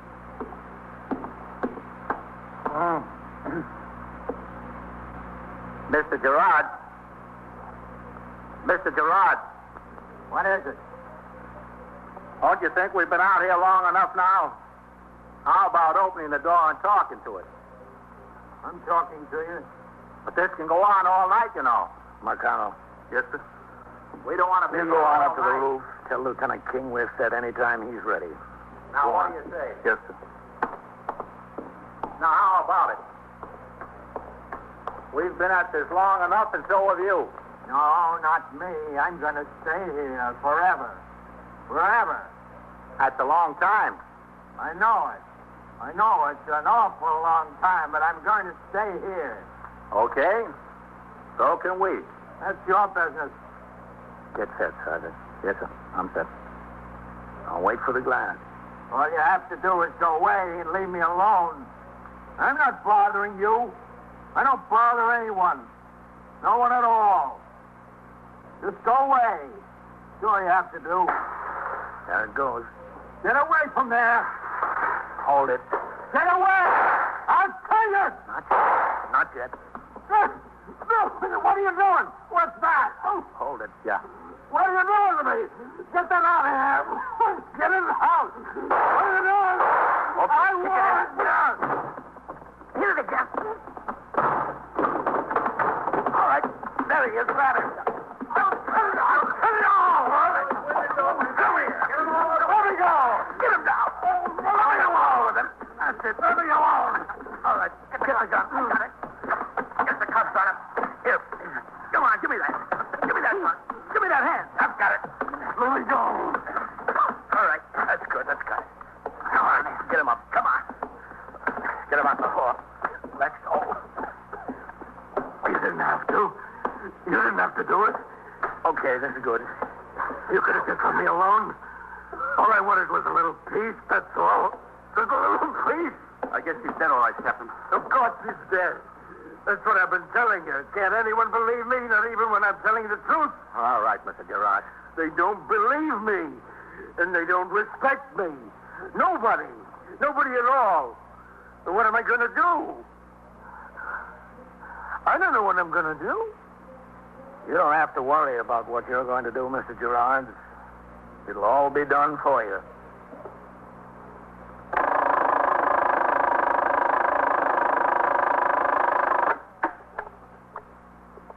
"21st Precinct, Sergeant Waters." Yeah? How'd they break in? Yeah? Yeah. What's missing? Oh, yeah? Well, what's the name of the owner there? Oh, he does, huh? Is CB putting out a call on it? Yeah. Okay. All right. Let me know about that. Okay. I'll notify the detectives and let you know. Yeah. All right. And so it goes. Around the clock, through the week, every day, every year. A police precinct in the city of New York is a flesh and blood merry-go-round. Anyone can catch the brass ring. Or the brass ring can catch anyone. 21st Precinct, a factual account of the way the police work in the world's largest city, is presented with the official cooperation of the Patrolmen's Benevolent Association, an organization of more than 20,000 members of the Police Department, City of New York. Everett Sloan in the role of Captain Kennelly, Ken Lynch as Lieutenant King, Harold Stone as Sergeant Waters. Featured in tonight's cast were Ethel Everett, Frank Marth, Bill Quinn, and Eric Dressler. Written and directed by Stanley Niss. Produced for CBS Radio by John Ives. Art Hanna speaking.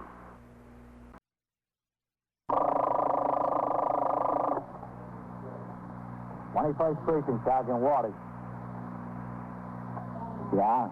How'd they break in? Yeah. Yeah. What's missing? Oh, yeah? What's the name of the owner there? You are in the muster room at the 21st Precinct, the Nerve Center. A call is coming through. You will follow the action taken pursuant to that call from this minute until the final report is written in the 124 room at the 21st Precinct. Okay. I'll notify the detectives and let you know. Yeah. All right. 21st Precinct. It's just lines on a map of the city of New York. Most of the 173,000 people wedged into the 9/10 of a square mile between Fifth Avenue and the East River wouldn't know if you asked them that they lived or worked in the 21st. Whether they know it or not, the security of their homes, their persons, and their property is the job of the men of the 21st Precinct. The 21st, 160 patrolmen, 11 sergeants, and 4 lieutenants, of whom I'm the boss. My name is Kennelly, Frank Kennelly. I'm captain in command of the 21st. I was working my night tour, 4 p.m. to 8 a.m. It had been a comparatively quiet night, but at 10:30 p.m., the police commissioner and the chief inspector paid a surprise visit to the precinct. I conducted them through the station house and then accompanied them on a tour of the precinct, returning in time to turn out the platoon for the late tour at midnight. After the turnout, the brass signed the blotter and left. I went into my office to read and sign reports and communications prepared by Patrolman Fallon, the 124 man on the job during the 4 to 12 tour. At 12:40 a.m., Detectives Frank Cassidy and Chris Vitale of the 21st Squad were driving south on 2nd Avenue en route back to the station house following their investigation of a stabbing in a bar and grill on 96th Street. Well, listen, what can you do? I asked if she wanted to go. She said it was too much trouble to get a babysitter, come all the way into New York for something like that. And she didn't have a good time at last year's. Well, this one was better. At least the food was good. Yeah, so I hear.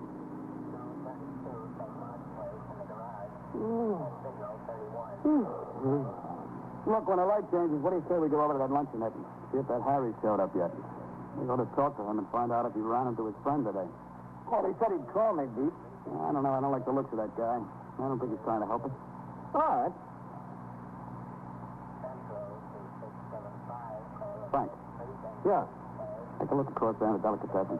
Isn't the door open? I don't see it. Yeah, you see? Yeah. Pull over there, huh? Mm-hmm.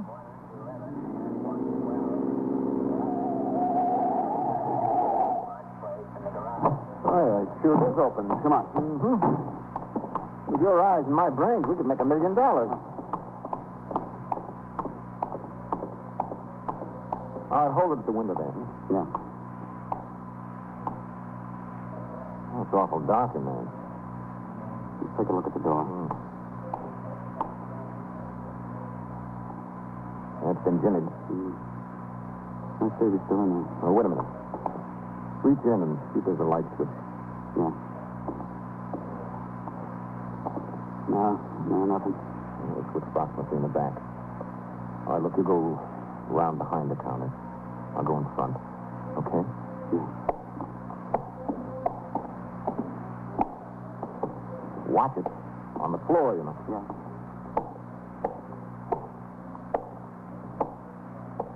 Anything? No. Okay. Maybe he's still in back. Yeah, maybe. All right, I'll kick open the swinging door. Just throw your light in there, all right? Yeah, go ahead. Come on.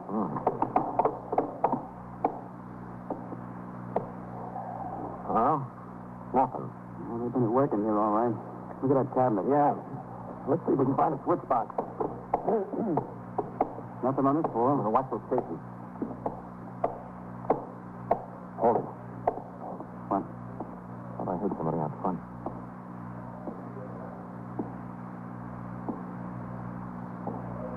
Yeah. Get him up back there. Watch it. Hold it. The cop. Hmm? Who is it? Who's it back there? The detective. Come out here. Let me see it. What's a hand? A hand. Vitale and Cassidy. All right. Okay. Come on back here. You know where the lights are? There's a switch box over here. Oh, yeah.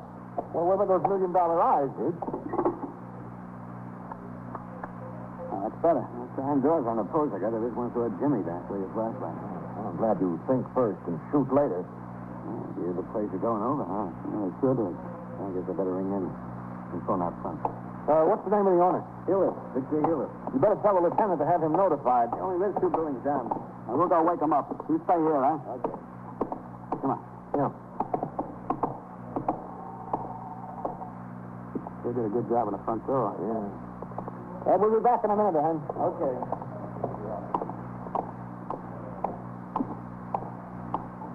Well, it doesn't look like they got too much out of there, huh? No. But they made a little mess in the back. And they broke open the cabinet. Oh, that's good, I guess. Yeah. Go ahead. I'll check your mailbox. Yeah. Here it is. Victor Hiller. Second front. How's the inside door, locked? Yeah. Hit the bell. Okay. See that showcase full of sausages there? Yeah. Know what that is? That's Polish sausage. That's good stuff, real hot. Ever try any? No, I don't think so. Hit the bell again, will you? Yeah. Krakow, I think they call it. Krakow? That's the name of a city over there. Yeah, I know. Which came first? The sausage or the city? These guys are sound sleepy, you know. Maybe his bell doesn't work. Maybe. How do you like this thing? Pull out the tube. Oh, yeah. Mr. Healis? We detectives, Mr. Healis. Your store's been broken into. You had burglars. Push the button, open the door, huh? Open the door. We'll come up and tell you about it. How do you serve that sausage? Like an hors d'oeuvre? Yeah, it's good that way. No, I got it. Second floor front? Yeah. We have a squeal on this guy before. Another burglary? No. He got stuck up about 2 years ago. Oh, yeah, those two guys from Jersey that did about 20 delicatessens. Yeah, that's right. Here in the front. Okay. They caught him in the act on the 17th, remember? 2 men planted in the back when he came in. Yeah. Mr. Harris? Come in. Come on in. I'm putting on my pants. Did you get them? What'd they take? Well, we don't know. You'll have to tell us that. The door was locked. I'll let Jimmy do. Excuse me. Getting dressed here. That's all right. Did they do much damage? No, not too bad. What time did you close up, Mr. Healis? Well, about 10:30. What time is it now? I was asleep. 1:45. Can I go like this? I mean, is it all right? Without tie? Better put a coat on. It's cold. Well, I got that over here on the rack. Well, okay. You got your keys to get back in here? Yeah, I got them. Who was it? Do you know who it was? No, not yet. Did you notice any strangers come in the store tonight? Well, there's always strangers. Not everybody's a regular. I mean anybody suspicious. That looked around a lot. No, not that I noticed. Well, go ahead. I got the other one.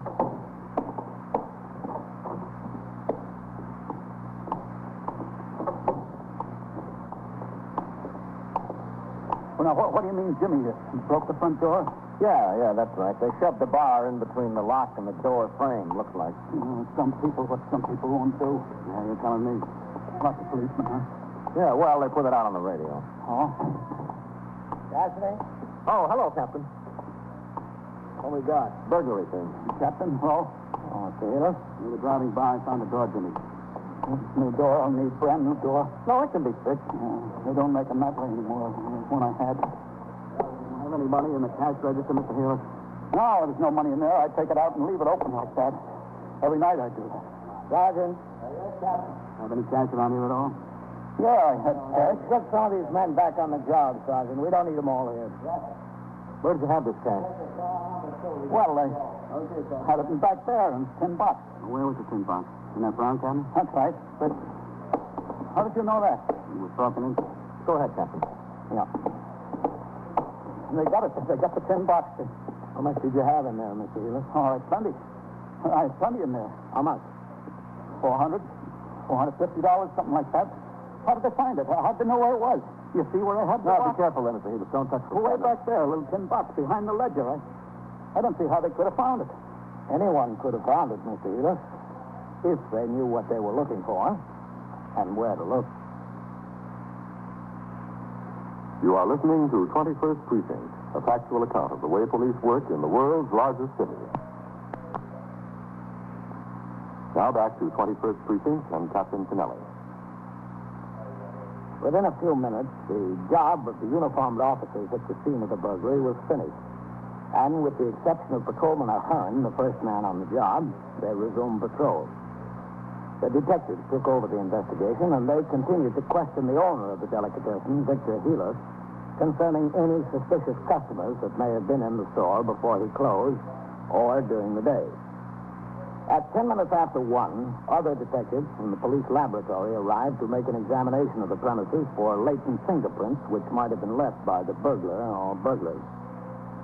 Contrary to the general opinion, fingerprints left at the scene of a crime are seldom, in themselves, responsible for the apprehension of a criminal. If an arrest is eventually made through other means of investigation, however, fingerprints left at the scene are conclusive and usually the best evidence of the defendant's presence at the scene. In this instance, the experts were able to obtain no readable prints other than those of the proprietor of the store. The investigation by the detectives continued. I went back to the car, operated by Patrolman Farrell, and resumed patrol of the precinct until 2:30 a.m. when I returned to the station house where I completed some more paperwork. At 3:15 a.m., I lay down on the couch in my office after leaving instructions with Sergeant Waters, who was now on telephone switchboard duty, to waken me at 7. At 6:30, the muster room was still, except for the occasional call over the radio monitor and the buzz of the switchboard as the men on post rang in.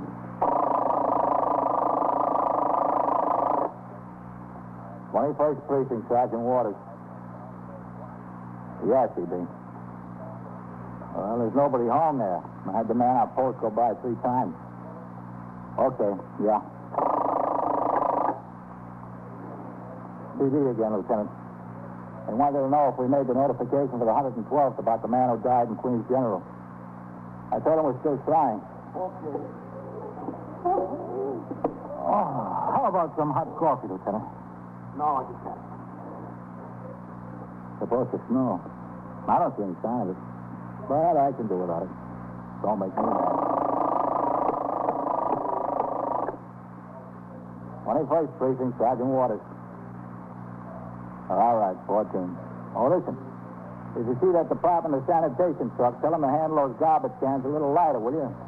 We had 2 more complaints from residents on that block yesterday morning. Okay, yeah. I told Meister about the DS truck, Lieutenant. Okay. Oh, hello, Mr. Healy. Sergeant, good morning. Yeah, we're up kind of early for after having such a big night. Yeah, I know. I got to open the store. Oh, were you able to get that door to stay closed all right? Yeah, the handyman from my building fixed it all right. Good. Is Captain Kennelly still here? I'd like to talk to him. Well, I'll tell you, Mr. Healy. He's here, but he's sleeping. You see, he's supposed to be off at 8 o'clock, but he's got to go down to the federal grand jury and testify about some counterfeit case he made in arresting. Oh, I'm sorry. What is it? About the burglary? Well, in a way, yes. Well, why don't you talk to the detectives that are working on it? They can tell you anything you want to know. Now, this is personal. I know the captain a long time. I'd like to ask him some advice what to do. Is it all right for me to wait? Maybe he wakes up. Well, he told me to wake him up at 7, but that just about gives him long enough to look over the reports and turn out the platoon. Will he come back later today? No, when he leaves here a little after 8, he's not due back on the job until tomorrow morning. Oh. Well, if you want to take a chance and wait around, maybe you'll have a few minutes. All right, I'll take the chance. Well, it's up to you. I'll wait for a little while. Well, Sergeant, what you doing? Oh, good morning, Lieutenant. You're up early today. Yeah, got to go to the lineup today and a lot of things to clean up first. Kind of a night that we have. Well, there was a cutting in a bar and grill on 96th Street. Dad? No, he was treated as best David and sent home. Oh, and Mr. Hillis here had his show up regular. Oh, yeah? Mr. Hillis, Lieutenant King, commander of the 21st Detective Squad. How'd it go? Detectives talk to you, Mr. Hillis? Oh, yeah. Cassidy and Vitelli rolled on me, Lieutenant. Where are they, up there? No, sir. I seen them go out of here about 4:30. Okay. Glad to have met you, Mr. Hillis. Yeah, you. See you, Doc. Yes, sir. All right. And I tell you, Mr. Hillis, the captain won't be up for a while yet. Why don't you go out and get yourself a cup of coffee and come back a little after 7? No, I have some coffee.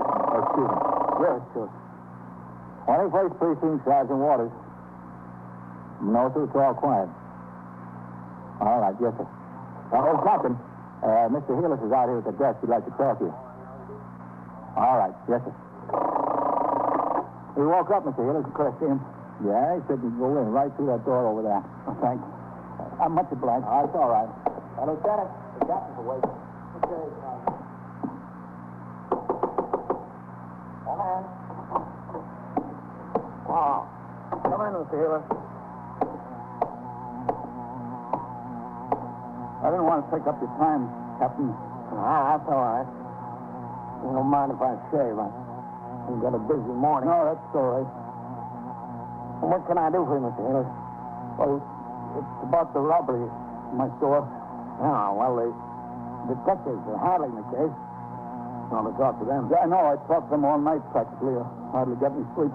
Oh, too bad. No, that's all right. I had to stay at the store anyway until the handyman fixed the door, so it should be locked up. Well, they know more about the case than anyone. Yeah, except me. They know more about it than anyone except me. You mean there's something you didn't tell them?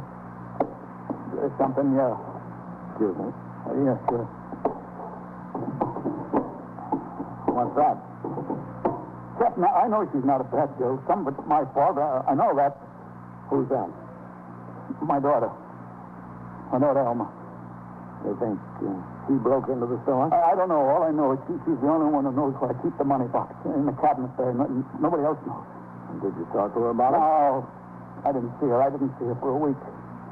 She ran away from home last week. How old is she?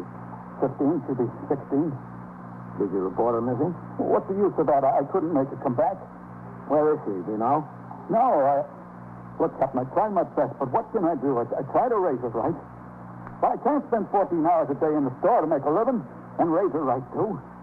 Well, what about her mother? I don't know. Same thing. She ran away, too. She ran away, left me with all the responsibility. When was this? 6 years ago, something like that. Have you heard from her? My wife? No. You don't know where she is? How could I know? Have you heard from Elma? Not a word. You know why she left? She left because I told her she was too young to hang around with those boys. Those wild boys in the neighborhood there. I told her I wouldn't stand for it. So she said I had nothing to do with it. She would do what she wants. So when I got home from the store, the clothes were gone and suitcase. Well, you should have come in and reported her missing. No, I wouldn't do no good. Well, you should have let us be the judge of that. We've got a juvenile aid bureau that's pretty good at getting these things straightened out. No, too late. Too late to get anything straightened out. Thief. I gotta raise a thief. It was steal from her own father. If she asked me, I would have given her the money. Instead, she got to steal it. Well, you don't know that for sure. I know it. I know it right away. What can I do to her? Is it stealing from her father as bad as stealing from a stranger? Bad enough. What do you want me to do about it, Mr. Healy? I want you to tell me what to do about it. Well, I'd suggest that you tell the detectives what you told me. If I do, what's going to happen to her? Couldn't be any worse than what happens to her if you don't. No. Yeah, it couldn't be any worse. Let's see if they're in. It was Vitale and Cassidy, wasn't it? Yeah, I think so. Vitale and Cassidy, yeah. 21st Precinct, Sergeant Waters. Sergeant, Vitale and Cassidy upstairs. No, sir. They went out of here around 4:30, and I didn't see them come back. Well, who's up there? Bender's catching in. Lieutenant King just came in a little while ago. Oh. All right. Yes, sir. Come on, Mr. Healer. Let's go upstairs. All right. You want? That way. I'll be up on the detectives. Tried my best. This way. Go ahead. What can I do with a girl without a mother? Kind of hard to do something. You got to admit it's very hard. I tried. In there.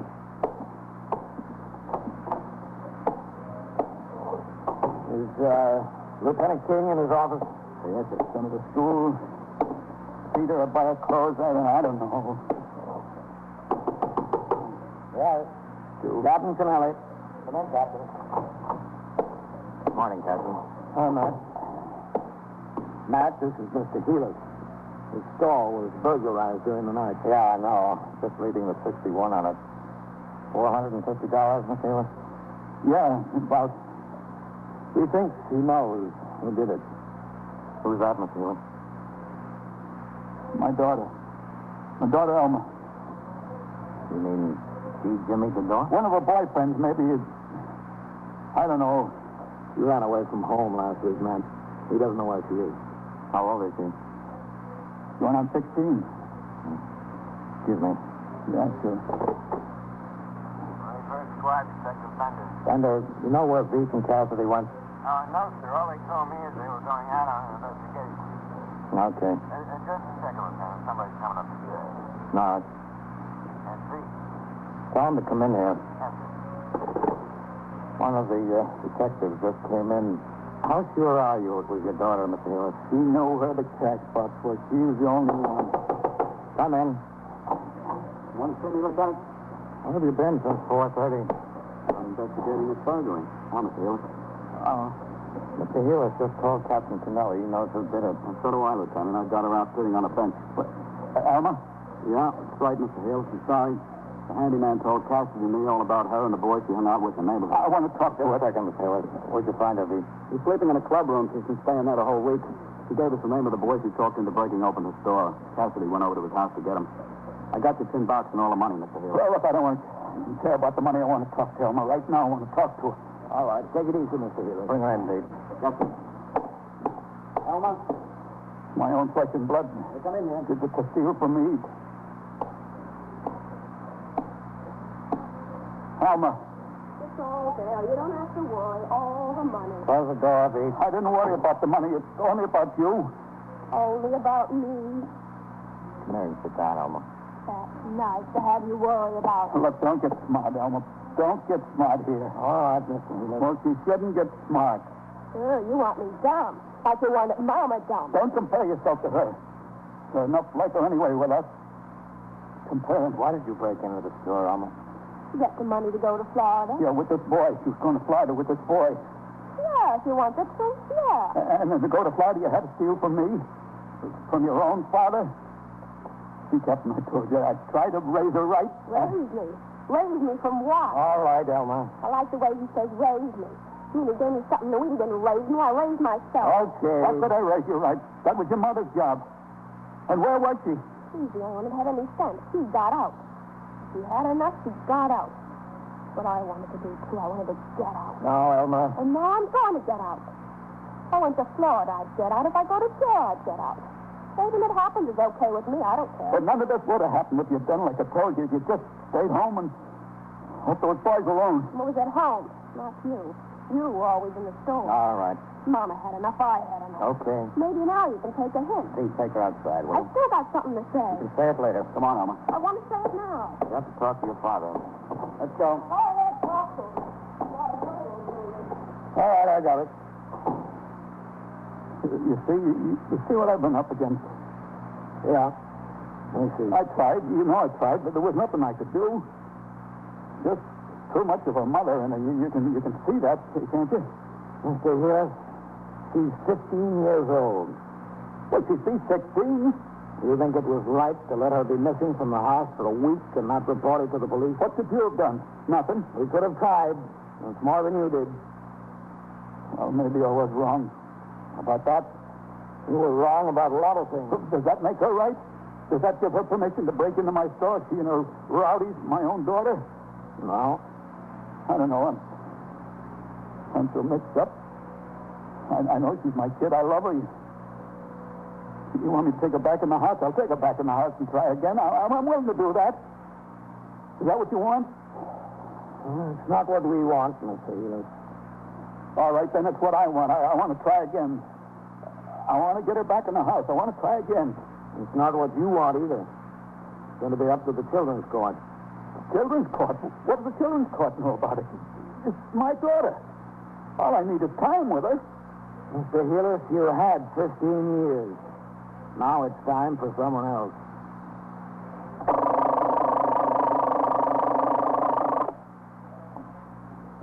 "21st Precinct, Sergeant Waters." Yeah, all right. Oh, I've got an alarm for you. Okay. A 1952 Chevrolet hardtop. painted two-tone green. Pennsylvania registration unknown. Unknown. Yeah, it's liable to be. So keep your eyes open for it. Yeah. All right, let me know if you see it parked on your post. Car was driven by... And so it goes. Around the clock, through the week, every day, every year. A police precinct in the city of New York is a flesh and blood merry-go-round. Anyone can catch the brass ring, or the brass ring can catch anyone. 21st Precinct, a factual account of the way the police work in the world's largest city, is presented with the official cooperation of the Patrolmen's Benevolent Association, an organization of more than 20,000 members of the Police Department, City of New York. Everett Sloan in the role of Captain Kennelly, Ken Lynch as Lieutenant King, Harold Stone as Sergeant Waters. Featured in tonight's cast were John Larkin, John Sylvester, Bill Lipton, Bill Smith, and Lynn Thatcher.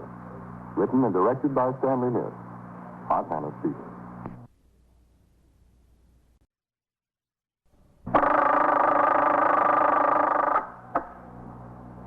"21st Precinct, Sergeant Waters."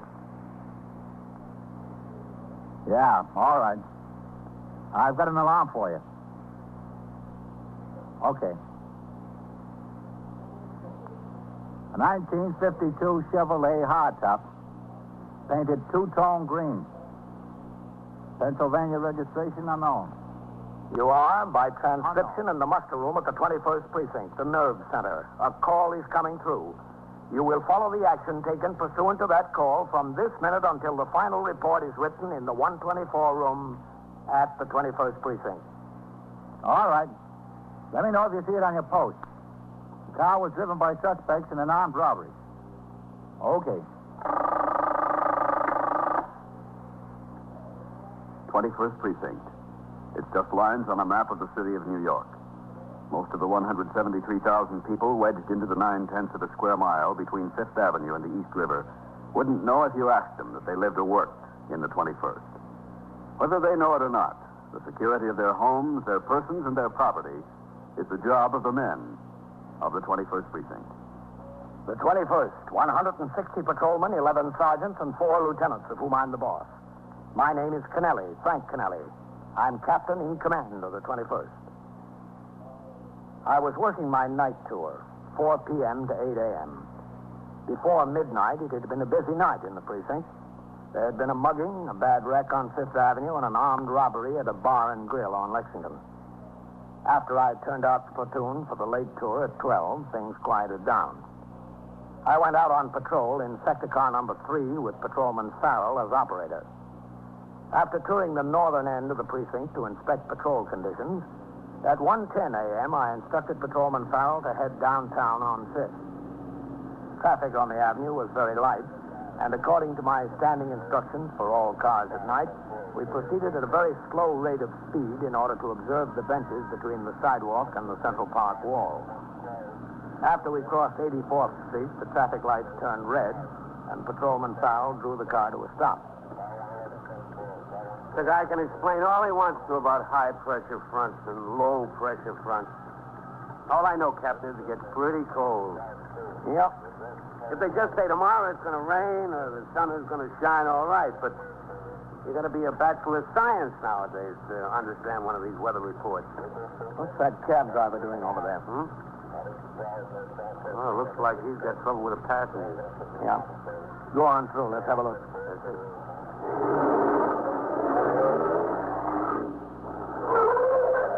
That's it, all right. What's the trouble, Mac? I passed out dead drunk in a car. All right, Farrell, let's give him a hand. Yes, sir. Okay. I don't know why I always draw this kind of guy. Every time I get a guy in a tuxedo, I can smell trouble. He's got some load on, all right. Where were you taking him? Where? I asked him where. Uptown. He said, drive uptown, and he let me know. Where'd you pick him up? 52nd Street All there. right, come on, mister. Had some babe with him. Come on. They must have come out of one of the clubs. They got in the car, and he said, drive around the park. She says, no, I want to go home, she said. Guy says he wants to talk to her. So she says, okay, drive around the park a few minutes. He's out like a light. You're telling me. So I come in the park and I drive around like he says. Well, he's getting a little bit free with the hands, but this babe knows how to take care of herself. He thrusts, she parries, you know what I mean? Then I see I better step in because I don't want no trouble in my car. So I went back and I tell him, look, mister, I tell him, I don't care what you do at home, but in my car, if a lady don't want to let you kiss her, you don't kiss her. He said I should drive the car and mind my own business. I told him if it wasn't my business, whose business was it?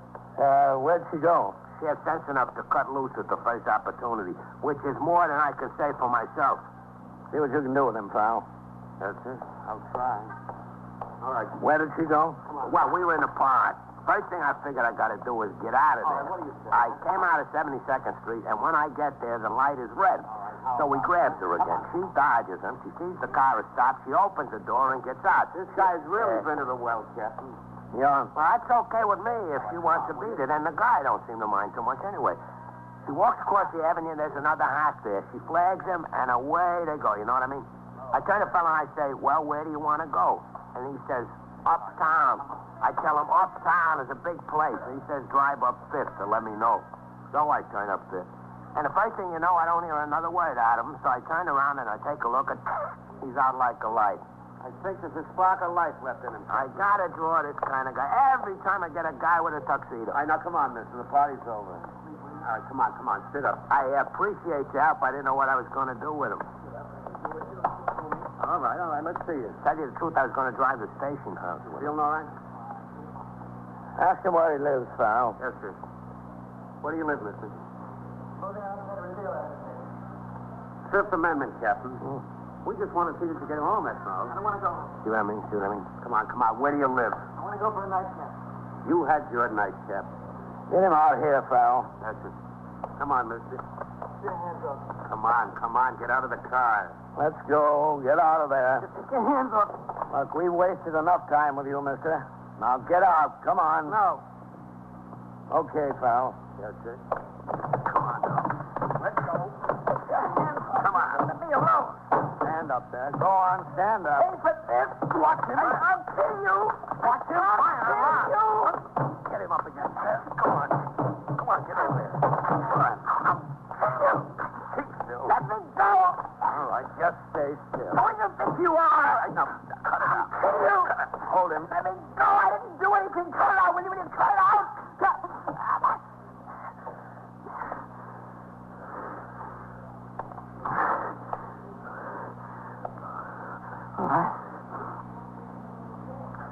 All right. Look, fellas, I'm okay. You only think you are. I'm sorry. Believe me, I'm sorry. I had a few drinks. You know how it is. Come on, be nice guys, will you? Why don't you be a nice guy instead of swinging at us? Well, I'm sorry about that. I'm sorry I hit you. Did I do any damage? I didn't hurt you, did I? I'm sorry. That's good. Say sorry, mister. I had a couple of drinks. You know how it is. Driver, get his hat out of the car, will you? Yes, sir. Come on, huh? I'll be all right, I promise you. I know you'll be all right. Yeah, put it on his head. Yeah. Thanks. Thanks a lot. Look, fellas, I'm okay. I know I was a little nasty. I'm sorry, huh? Just let me go home. I'll go right to bed. I promise you, I'll go right to bed. I just live over on Park Avenue at 695. That's close. Yeah? Well, the station house is closer. The realization that he had been arrested took all the fight out of the man and most of the drunkenness. He identified himself as Charles H. Lowfield, age 33, 695 Park Avenue. Before we put him into the car, he paid the cab driver $2.20 fare that was on the clock. Farrell took the name and address of the driver and entered them into his memorandum book in case he was needed as a witness. We put Lowfield into the car and drove to the station house. There, we walked up the front steps with him and into the muster room where Lieutenant Gorman was on the job as desk officer and Sergeant Waters on telephone switchboard duty. As Patrolman Farrell took the prisoner in front of the desk to book him on charges of violation of Section 722 Penal Law, disorderly conduct, I headed around behind the desk to sign the blotter. All right. Halfway, Mr. Lawson. Listen, this isn't really necessary, is it? Captain, have you got a second? Yep. Lieutenant King is upstairs. He asked that I ring up there when you get in. Okay. As soon as I sign the blotter. Yes, sir. 21st Precinct, Sergeant Waters. Oh, Captain. Red? Just step right up to the desk, Mr. Okay, wait till you get to the end of your tour. I'm willing to go home and go to bed. What have you got, pal? Disorderly conduct. I apologize to you, didn't I? I told you I was sorry. What's the name? Charles H. Lowfield. Lowfield. Captain, I appeal to your better nature. I'm a responsible businessman. I know that I acted not exactly as I should, but there's no reason to arrest me. I had a few drinks. That doesn't make me a criminal, does it? No, you're not a criminal, Mr. Lowfield, but you caused a lot of people a lot of trouble. We were perfectly willing to help you and see that you got home all right. Well, I told you I was sorry about what happened. You refused our help. You clawed at us. You hit this officer 2 or 3 times with your fist. I told you I had a few drinks. Well, if that's your explanation, Mr. Lowfield, it's lost on me. Captain, please. I'll be in my office, Red. Yes, sir. What's the age? 33. Get Lieutenant King for me, Sergeant. Yes, sir. Sir? 695 Park Avenue.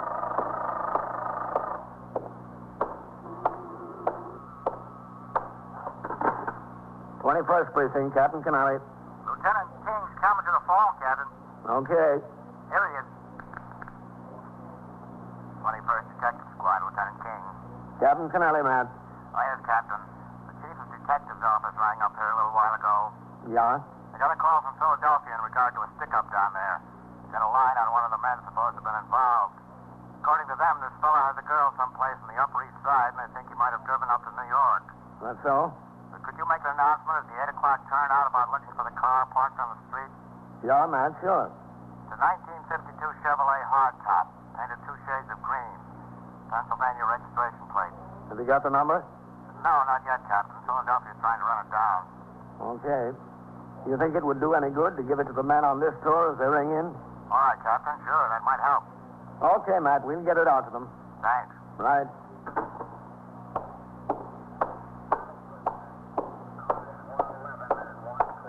All right, Mr. Lowfield. You'll have a hearing in District Magistrate's Court at 10 a.m. 10 a.m.? That's right. About finished, pal? Yes, Captain. What do I do until then?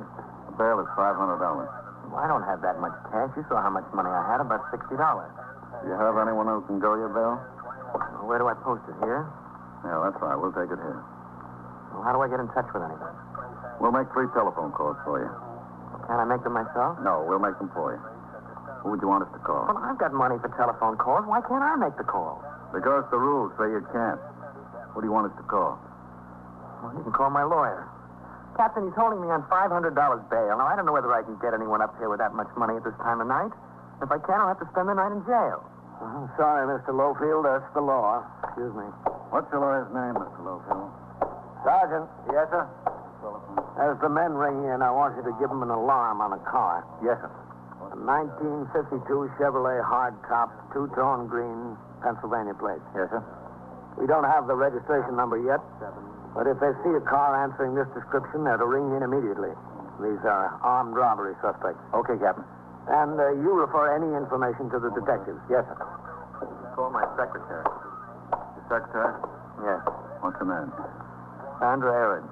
You know her phone number? Well, no, I don't, but it's in the book. She lives in Greenwich Village on 9th Street or 10th Street. It's the only Sandra Eridge. It's E-R-I-D-G-E. Okay, I'll look it up if I have to. But we'll probably be able to reach your lawyer or your brother. I'm sure you will, yes. All right, Mr. Lowfield, back this way, huh?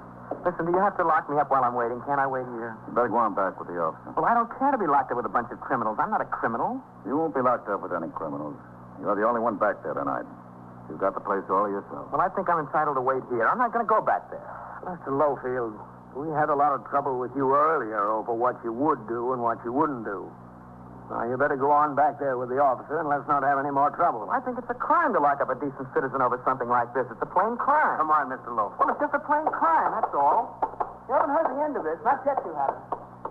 It's a plain crime, that's all. Brother. Give me a bunch of thieves any day. Who did he ask you to call, Red? His lawyer, his brother, and his secretary in that order. Oh.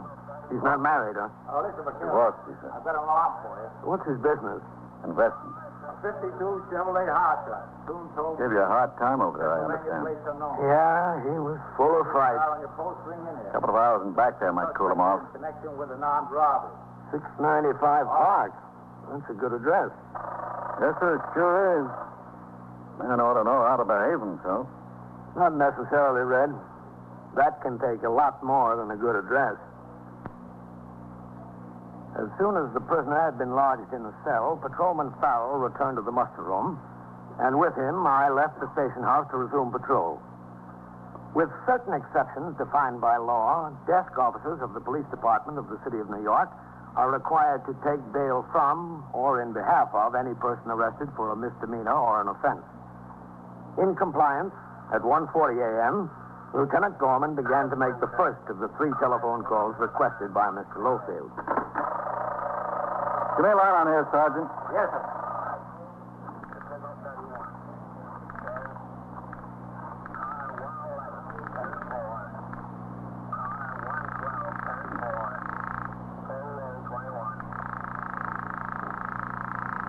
What time are you taking your meal, Lieutenant? About 2:30, I guess. This lawyer is a sound sleeper. Well, I guess to put up with his clients all day, he has to be. Where does he live? I don't know. It's an El Dorado number. Not too far from here, I guess. No answer there yet. It's almost 1:45. Should be home. Maybe he's smart and shuts off his phone. Yeah. I wouldn't be surprised. Well, we're not going to raise him. I'll leave the line up. I'll try the brother. Yes,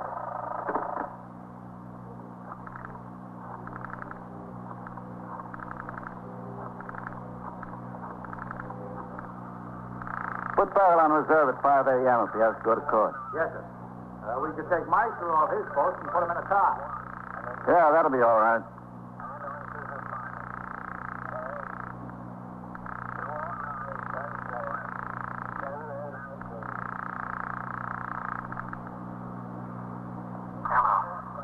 Mr. Edward Lowfield? Yes, who is it? This is Lieutenant Gorman at the 21st Precinct, Mr. Lowfield. You got my brother there. Yes, that's right, Mr. Lowfield. We're holding him in $500 bail. Well, I'll tell you what you can do. You can keep holding that drunken bum. All right, Mr. Lowfield. He thinks I'm getting dressed at 2 o'clock in the morning. If I'm in the cold to bail him out, he's out of his mind. Okay. I told him last time I wouldn't do it again. He's going to keep getting himself into these jams. He better carry bail money in his shoe or someplace. I've had enough. You don't have to yell at me, Mr. Lowfield. I'm only calling because he asked me to. Yes, you're right. I just felt like screaming at someone. That's okay. I don't blame you. Guy's got a good business. He makes a lot of money. The trouble is, he thinks life is one great big party. Well, you can tell him it's no party for me. Let him spend a night in jail. All right. I'll give him your message. I wish you would. Okay, Mr. Lowfield. I'm sorry to bother you. That's all right. Goodbye. His brother says let him rot. Are you going to make another call? I've got to look up the number. Yes. Says a night in jail will do him good. He can get an argument from the one that's in. Yeah, I guess he could. 21st Precinct, Sergeant Waters. Okay. Oh, listen, I've got an alarm for you. 1952 Chevrolet hardtop, 2-tone green. Pennsylvania registration unknown. Yeah, Pennsylvania. Yes, yes. Sandra. Yeah, that's right. If you see the car parked on your post, ring in here. It's wanted in connection with an armed robbery. Okay. 389. Who's Sandra Edwards? The secretary? Yeah. Give me a line on here, Sergeant. Yes, sir.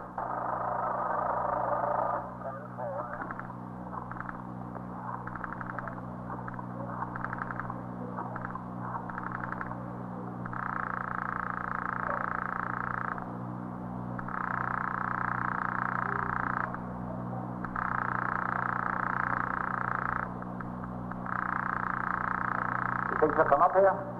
How should I know?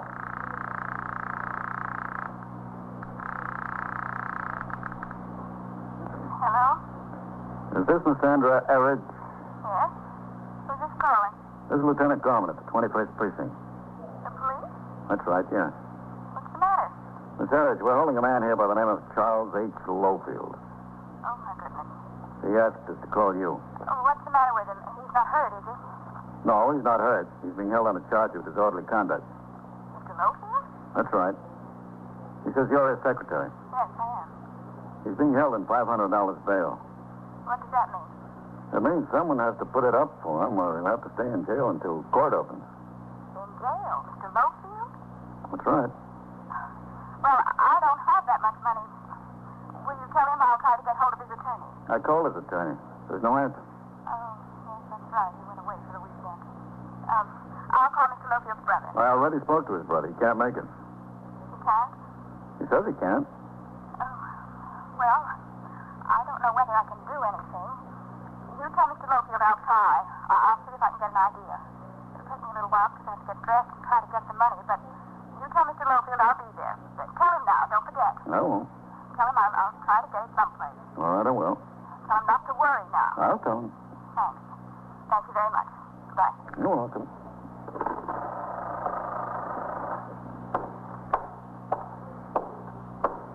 The secretary coming, Lieutenant?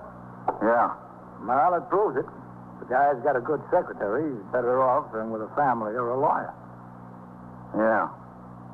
Maybe. If he's in jail. Because of the delay involved in making the arrest, taking the prisoner to the station house, and booking him, I remained out on patrol somewhat later than usual. With Patrolman Farrell, I toured the precinct from one end to the other, from Fifth Avenue to the river, in order to observe conditions that had been brought to my attention and to check on the efficiency of the men on the job. It was a little before 4 a.m. when the car pulled up in front of the station house. As we stopped, I saw the front door open and Lieutenant Matt King, commander of the 21st Detective Squad, come down the steps to the sidewalk. I see you inside, Farrell. Yes, sir. Matt. Hello, Captain. Hey, don't you ever go home, Matt? That's where I'm headed now. Hello, Lieutenant. Farrell. We're giving an alarm on the Pennsylvania car to everybody on post. No, good. And I'll call the attention of the men to it at the 8 o'clock turnout. Fine. These are a couple of good boys. I made them in 3 jobs down in Philadelphia. Yeah? They shot up a loan company office there yesterday. This is the 21st Precinct, isn't it? Yes, it is. Oh, good. Oh, good night, Captain. Night, Matt. Well, I've got the money. What money is that? $500. Thank you. The bail money from Mr. Lofield. Oh. Well, you see the desk, Lieutenant, over there. Him? Yes, that's right. I got a message for you, Captain. That's right. All right. As soon as I sign the blotter. I've got the $500 for bail from Mr. Lofield. All right. Well, Captain. Red? And I'm telling you, it wasn't very easy to get it. I had to go see a friend of mine. She runs a dress shop, and I know she's open late, and she brings the receipts home with her. It took me an awfully long time to convince her to give it to me. Well, as long as you got it. Now, I won't lose this money. I'll get it all back? You'll get it back when Mr. Lofield shows up in court. You're sure now? Because I had an awful time getting it. Yes, you'll get it back down at the court. Oh, that's good. Now, it's not that I don't trust Mr. Lofield. It's just that I thought maybe there were some charges that would have to be paid or something like that. I'm not worried about Mr. Lofield at all. Oh, where is he anyway? Can I see him? I was just rung for the attendant to bail out. Oh. You want the money now? You hold on a little while. I've got a lot of papers to make out. All right. Yes, sir? Bring Lofield out to the desk. His surety is here. Yes, sir. What did he do? Mr. Lofield, I mean. He got nasty and started swinging at a couple of police officers. Mr. Lofield? Yes. Oh, Mr. Lofield wouldn't do a thing like that. Wouldn't he? Well, he may be a hard man in business, but he's a gentleman. At least he's always been a gentleman with me. Well, he wasn't with me. I'm one of the policemen he was swinging at. Oh, my goodness. Your correct name is Sandra Eridge? E-R-I-D-G-E? Yes, that's right. What's your address? 225 West 10th Street. That's your permanent address? You're a householder within the county of New York? Yes, I live here. I have an apartment, if that's what you mean. Do you have some identification, Miss Eridge? Or is it Mrs.? It's Miss Eridge. You mean like a driver's license? Yes, that'll do. I think I have it with me, although I did take a cab. Yes, here it is. Thank you. I'm terribly sorry, Captain. I'm sure Mr. Lofield is, too. Under normal circumstances, he wouldn't think of doing a thing like that. He's the kindest and most gentleman I've ever known. Well, Maybe he is under normal circumstances. All right, step right up to the desk, Mr. Wilson. Mr. Lowfield, I'm sorry. I'm terribly sorry. You should be. Where were you? And how long have you been sitting back there in that cell? Well, I got here as fast as I could. I had an awful time. Well, look at me. Do you think I had a good time? And how crummy it is back there? Mr. Lowfield, I had to get dressed and find the money. I didn't know where to look. I had to impose upon a friend. And what about me? I've been sitting back there. All right, Mr. Sitting Lowfield. back there for 4 hours. I did the best I could. Miss Earl, you'll have to sign this and take a note on it. What is it? Well, just sign it. Don't ask what it is. I've got a right to know what it is if I'm signing it. It's a form, a statement that you're the owner of the currency that's offered for security. Oh. Well, I'd like to read it. Well, Sandra, now stop being an efficient secretary and don't waste time reading it. Just sign it. Just sign it so I can get out of here. Mr. Lowfield, I like you very much, but you're not going to talk to me like this. Well, you work for me, don't you? I work for you, but I don't have to listen to your abuse. Just sign the paper, Sandra. Now sign it. No, just a second. Sign it. It's only a matter of form. I won't sign it. The money doesn't belong to me. I borrowed it. They're not worried that you borrowed it. They just want to make sure it isn't stolen. Now sign the paper. No, I won't. Now look, Sandra. You look, Mr. Lowfield. I was good enough to get up out of bed at 2 o'clock in the morning and go chasing around, waking up my friends trying to raise this money. I don't expect you to be grateful, but I do expect you to be at least courteous. It's impossible for me to be courteous under these circumstances. Then it's impossible for me to be loyal. Good night, Mr. Lowfield. Sandra, I'm sorry. Sign the paper, Sandra. I may not have a job in the morning, but at least I'll have my self-respect. Good night, Mr. Lowfield. Sandra. Good night, gentlemen. Good night, Sandra. All right, Mr. Lowfield, you're not going anywhere. Just stay here. Sandra! All right, pal. You better take him back. Please, someone go after her. Tell her I'm sorry. You've been sorry for everything all night, Mr. Lowfield. Please, I can't stand another minute back there. That's what's got me so upset. Now, please, Captain, send someone to get her. I can't do that, Mr. Lowfield. I just want to get out of here. I've got to get out. You've got to give me a chance. You had your chance, Mr. Lowfield. It just walked out the door.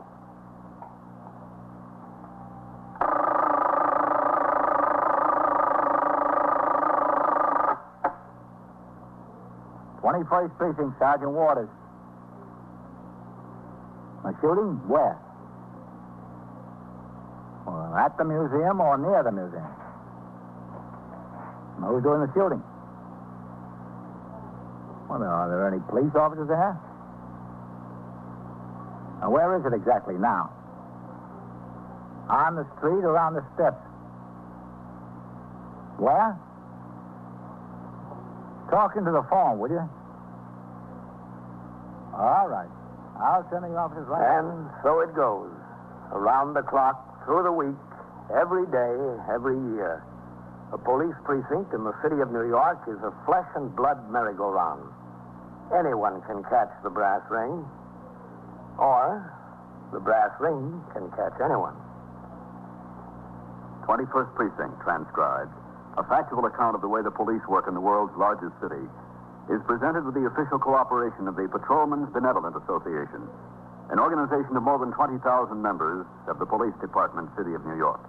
Everett Sloan in the role of Captain Kennelly, Ken Lynch as Lieutenant King, Harold Stone as Sergeant Waters. Featured in tonight's cast were Elaine Roth, Bob Reddick, Mason Adams, Bill Quinn, Santos Ortega. Written and directed by Stanley Niss. Gaylord Avery speaking.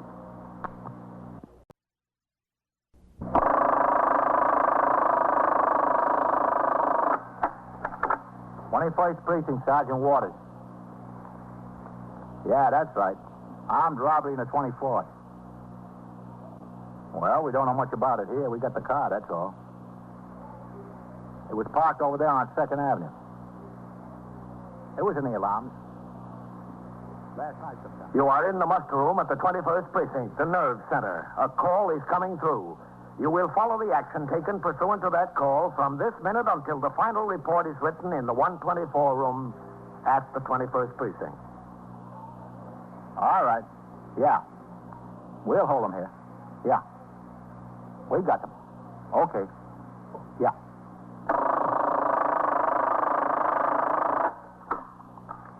'21st Precinct. It's just lines on a map of the city of New York. Most of the 173,000 people wedged into the 9/10 of a square mile between Fifth Avenue and the East River wouldn't know if you asked them that they lived or worked in the 21st. Whether they know it or not, the security of their homes, their persons, and their property is the job of the men of the 21st Precinct. The 21st, 160 patrolmen, 11 sergeants, and 4 lieutenants, of whom I'm the boss. My name is Kennelly, Frank Kennelly. I'm captain in command of the 21st. I was working my night tour, 4 p.m. to 8 a.m. Before midnight, things were quiet in the precinct, and I had the opportunity to remain in my office and clean up much of the paperwork that had accumulated. After I turned out the 12 to 8 platoon at midnight, I instructed Lieutenant Gorman, the desk officer, to have a car come by the house to take me on patrol of the precinct. In compliance, the Communications Bureau was requested to put out a radio call for sector car number 3, which, on receiving the broadcast, stopped at the nearest police call box. The car's recorder, Patrolman Vaccaro, was instructed to take over a foot patrol post, and the operator, Patrolman Farrell, drove the car to the station house to pick me up. During the course of my patrol, we first toured the northern end of the precinct, and then, on my instructions, Patrolman Farrell headed the car downtown. At 12:50 a.m., we were driving south on 2nd Avenue in the 80s. As we slowed down to stop for a signal, I saw a man concealing himself in the doorway of a closed bakery. At a glance, the man appeared to be a policeman. I told Patrolman Farrell to pull into the curb. All right, come on. Yes, sir. It is a policeman. Who is it? Meister? Yes, sir, Meister. What are you doing in there? See that Ford parked down there, Captain? Yeah? What do you say, Meister? Oh, hi, Phil. What about the car? I saw it on the alarms before the turnout, Captain. It's wanted in connection with the armed robbery of a liquor store up on Upper Broadway. When was this? In the evening before midnight sometime, Captain. I didn't make a particular note of the exact time, only the description of the car. Farrell. Yes, sir. Take your car and pull it around the next corner there. Okay, Captain. And wait there. Yes. Did you ring in with it, Meister? Yes, I did, Captain. The lieutenant said stay here and keep my eyes on it. He's notifying the detectives. What did the alarm say? Did you give the registration numbers? No, only the last two numbers, Captain. 80. It said a 1950 or 51 Ford, two-door, black, right rear fender dented and taillight smashed. Oh, that fits all right. Yes, sir. When I spotted the car, I felt the hood. The motor was still warm. Anything inside of it? Now, the doors were locked, Captain. I put my light in it. I didn't see anything. Did Lieutenant Gorman say the detectives were on their way? He said just to wait here for them, sir. Okay. Good work, Meister. Thank you, Captain. We better stay back in the door. Yes. You, don't know anything more about this robbery? What time it was or where? No, sir. I read that alarm along with the others that were on the board and put the description in my book. I think it was uptown on Broadway, a liquor store. That's the only thing I recall for sure. Couldn't have happened too much before midnight because it was the latest alarm on the board. Oh, there's a man coming to the car, I think. No, I don't think so, Captain. Looks like he's going to cross the street. Yeah. He's going to get in on the driver's side. Come on. Yes, sir. Right with you. He's looking for his keys. You take this side, I'll go around. Okay, Captain. Wait a minute, mister. Me? Yeah, you.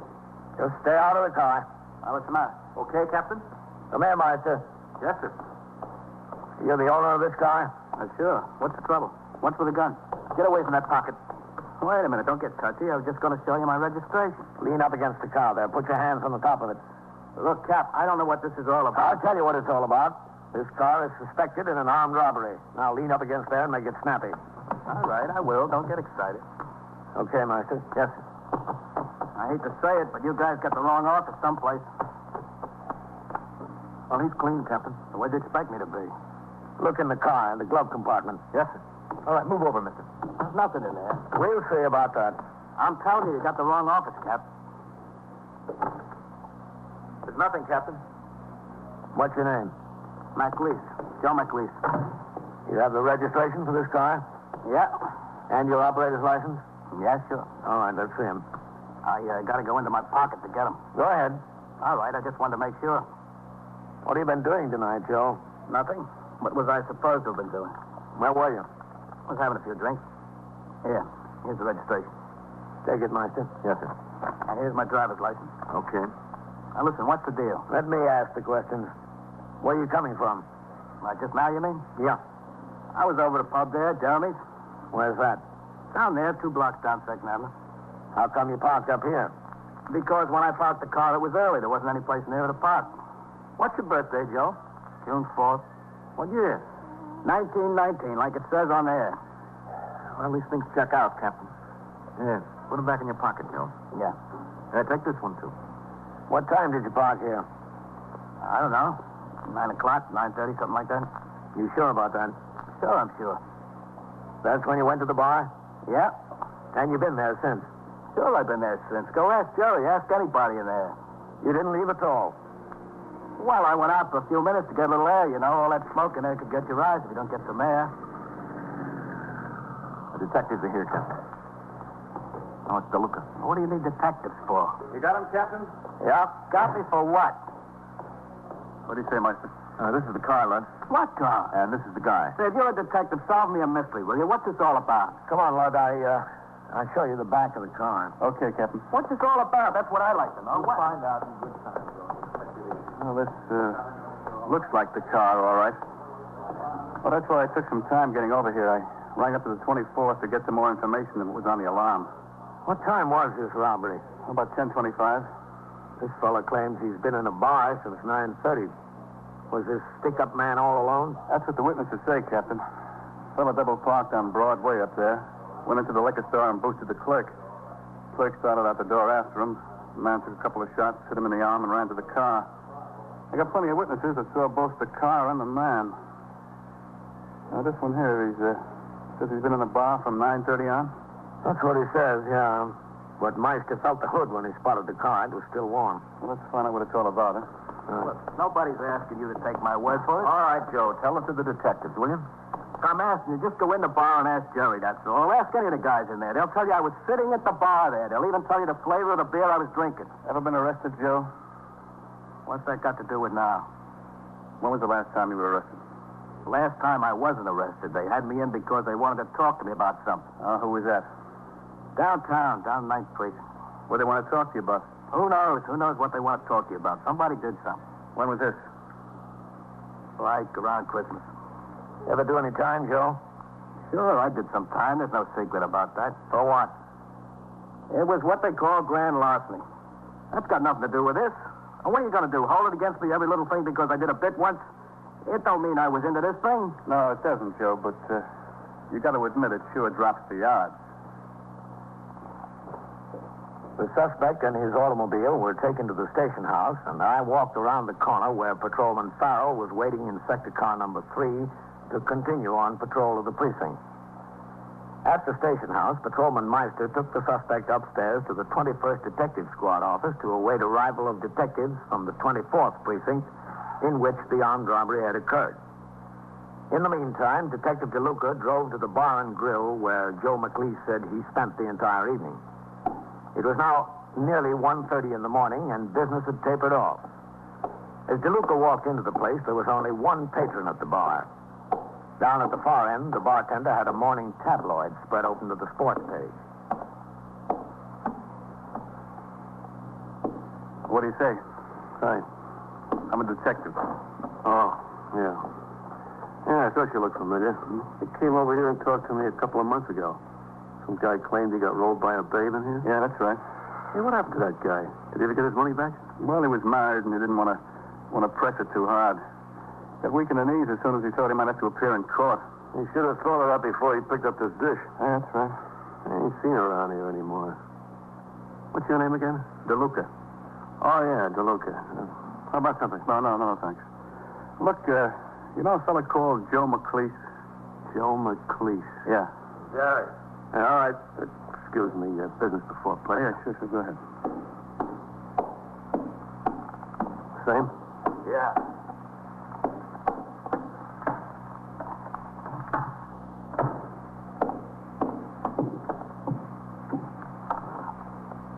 There you go. Take it off here? Yeah.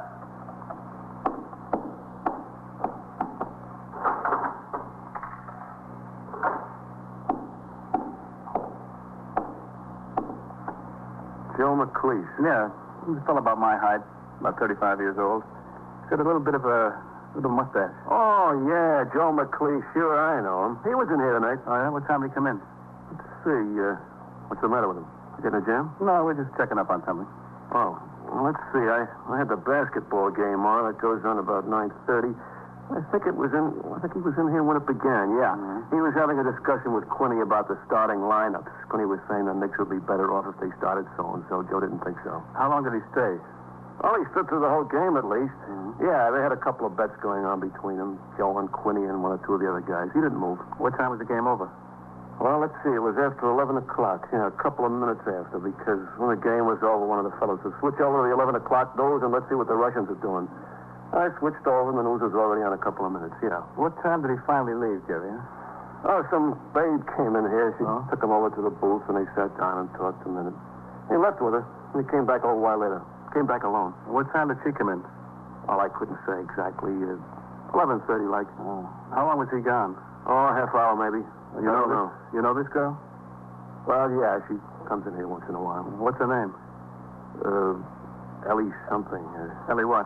That's on the tip of my tongue. Ellie Kurt, yeah. Ellie Kurt. Good night, Jerry. Take it easy. Look, you know where she lives? Yeah, I think so. I cashed a paycheck for her once, and the bank sent it back.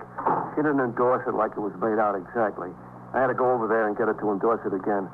I don't remember the number, but you walk around the corner, and it's in the building with the shoemaker there. She lives upstairs. Okay, Jerry, thanks. Listen, Mr. DeLuca, I don't want to be everybody's friend. I hope Joe isn't in any jam. I don't like to make any trouble. Well, look, just don't worry about it. If he's got trouble, he made it for himself. You are listening to 21st Precinct, a factual account of the way police work in the world's largest city. Before leaving the bar, Detective DeLuca telephoned the 21st Squad and spoke to Lieutenant Matt King, his immediate superior. After relaying the information he had obtained, he was instructed to walk around the corner and attempt to locate the woman, Ellie Kurt, to see what light she could shed on the case. In the meantime, I was still out on patrol in sector car number 3 with Patrolman Farrell as operator. At 1:50 a.m., we had left the precinct and driven to the 22nd Precinct, which is on the 86th Street Transverse in Central Park, in order to fill the car with gasoline and have the oil checked. As Patrolman Farrell was signing the MT9 receipt for the gasoline, I sat in the car. My attention was suddenly brought to the radio speaker when I heard the CB dispatcher put out a call for car 681, which is the departmental number for sector car number 2 of the 21st. The recorder in car 681 responded and gave his location at 73rd Street and York Avenue. CB then instructed 681 to make a run. A police officer shot, ambulance responding. I tapped on the horn as a signal for Patrolman Farrell. He hurried to the car, and we rolled on the call, proceeding out of the park, across 84th Street, and down 2nd Avenue with the siren wide open. In dispatching men to the scene of a serious crime or an emergency, specific instructions are given by the Communications Bureau to only one car. In addition, however, the sergeant's car and all other departmental vehicles within a radius of 5 blocks must respond irrespective of sector, precinct, or division boundary lines. When we neared the scene, I could see that there were already 4 cars on the job. Sector cars 1 and 2 from the 21st, a car from the traffic precinct C, and the sergeant's car. All right, give him a hand on the sidewalk here, Farrell. Yes, sir. Come on. Sergeant. Sergeant Waters? Oh, Captain. What is it? Who shot? It's not a policeman, Captain. Oh? DeLuca sent a civilian to call in. He got it a little mixed up. Well, who is shot? All right, police. Keep the sidewalk clean here, will you? Get them away from that door. DeLuca went up to talk to some woman here. Guy inside the apartment started shooting at him. Second floor, Captain. Well, is the man shot? Yeah, Captain. He looks dead. All right, Fogle. Get those people back inside their flats, will you? Okay, Sergeant. Okay. Did anyone notify the desk officer and CB that there wasn't a police officer shot? Yes, sir. That's where I've been. I just rang in. What about the ambulance? It's on the way, Captain. The detectives? Well, DeLuca's here. In the front there, Captain. And Lieutenant King. Get those people away from the door, huh? Right. Okay, Captain. Come on, move on, Eddie. All right, Captain. Yeah. Looks like he's had it. Yes, sir, but he almost gave it to me first. Yeah? Where's Lieutenant King? He's in the bedroom there talking to the woman, Ellie Kurt. What happened, Lud? Well, it was on a chain deal with the car Meister spotted. I was checking out this Joe's story, so I went to the bar and grill. Bartender bore him out almost 100%. The only thing is, he told me a woman came into the place about 11:30 and Joe left with her. And he came back alone about a half hour later. Woman was this Ellie Kurt. She lives here. Yeah? Well, I walked on over here and came upstairs to talk to her. I knocked on the door, and I could hear some whispering going on inside, so I was set. She opened up the door and let me in, and I started to talk to her about Joe. And this here fella came out of the kitchen. He had an old 32 nickel-plated Spanish making his hand and started after me. Oh, you see in the wall there are two of the shots. Yeah. But I was ready for him, though. Well, you didn't hit any wall, Lud. No, sir. How about that ambulance, Sergeant? Down away, Captain. I don't think the ambulance is going to do him any good, sir. He, looks about right for that stick-up, wouldn't you say? Yeah, that's the guy, all right, Captain. And what does this Ellie have to say? I didn't get much of a chance to talk to her. She was pretty hysterical until Lieutenant King started to talk to her. I had a tough time keeping her quiet. How'd the call get mixed up? It came over police officer shot. Oh, yeah. Neighbor down the hall came out, and I told him I was a police officer and had been a shooting, and for him to call the police. Well, he was a bit excited, and his English wasn't too good, so he got the whole thing upside down. Yeah. Well, I'll go on in here.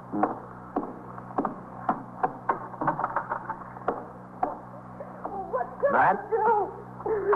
Come in, Captain. I didn't know anything about him. How should I know anything about him? You certainly knew about him tonight, I didn't you? found out about him tonight, but what can I do? I couldn't do anything. Captain, this is Ellie Kurt. Hello? I didn't know Duck was going to shoot at the cop. He didn't tell me anything about that. He just told me to say he wasn't here, that's all. Just say he wasn't here. Listen, is he dead? Yes, we think so. Well, don't you know? We're waiting for the ambulance surgeon. It's up to him to say so. Oh. He really was not a bad fellow. I didn't think he was very bad until tonight. All right, now what happened? Well, he was here and there was somebody knocking at the door. I don't mean start there. I mean start earlier tonight. Oh. From the time Dunk got here. Well, you see, we had this date. He was supposed to be here at 9 o'clock. We were going to go downtown and have some pizza and beer. You know, that's what he told me we were going to do. What time did he show up? Well, it wasn't until about 11 o'clock. And, boy, I was mad. I almost didn't let him in. He told me it wasn't his fault. He couldn't help it and everything like that.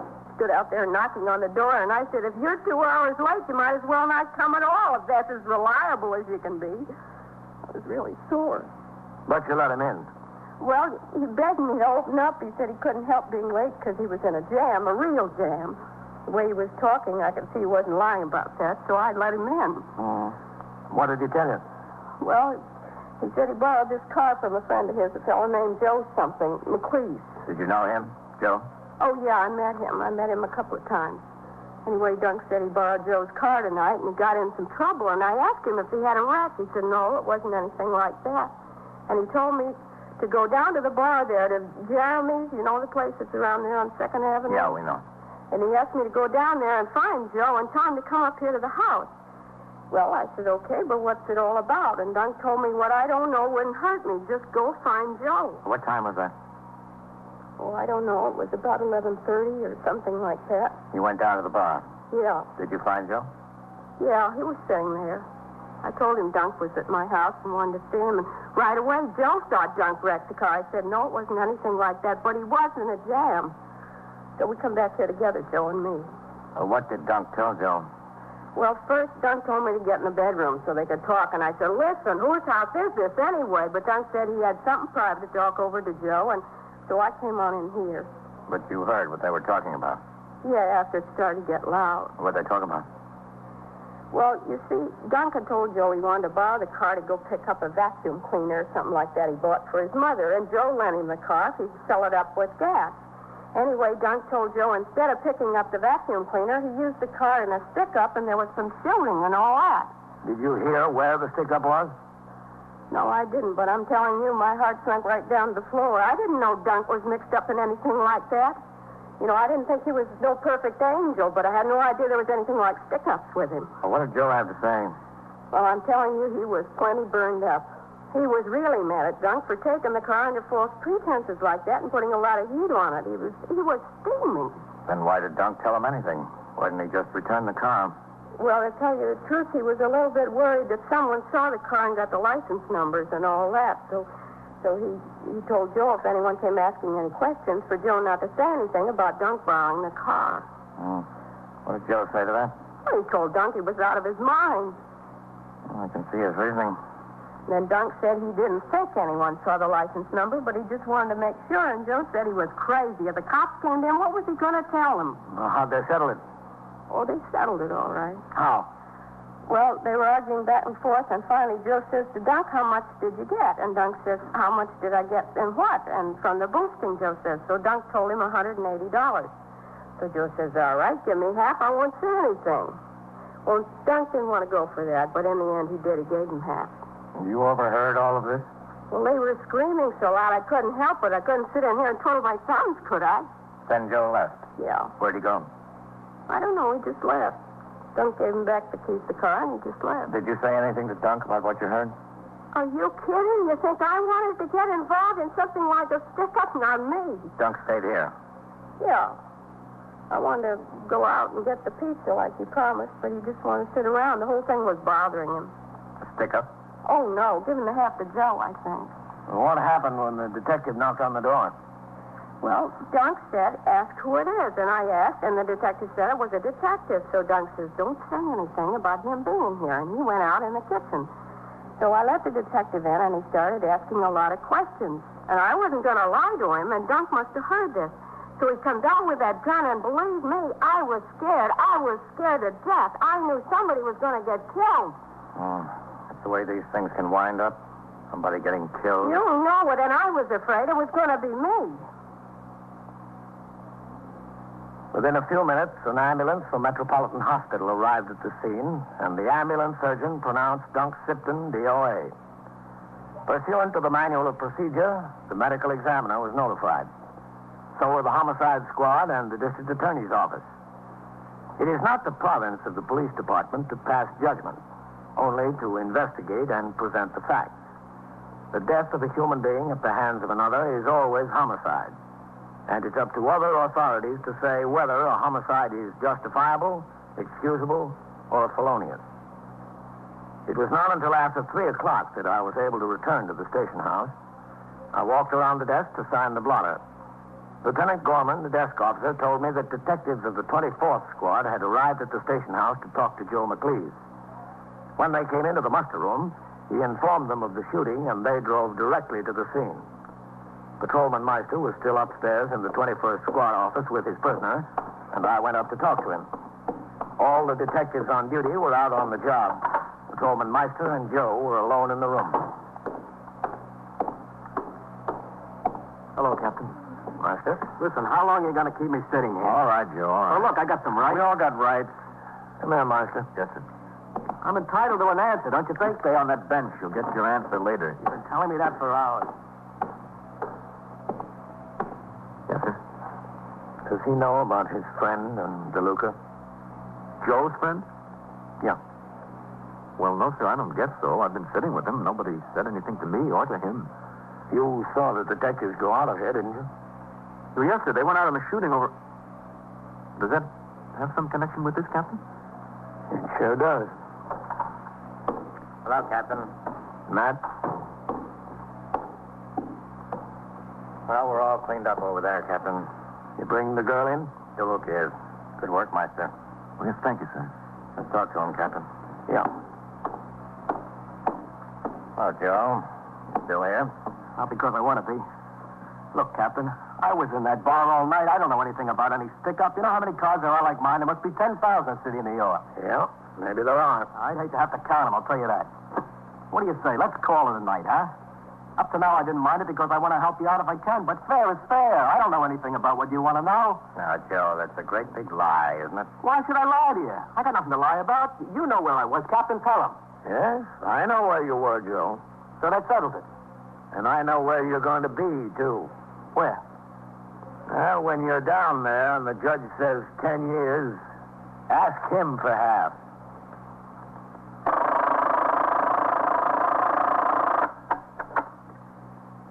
"21st Precinct, Sergeant Waters." "Yeah." "A shooting? Where?" At the museum or near the museum? Who's doing the shooting? Well, are the police officers there? Now, where is it exactly? And so it goes.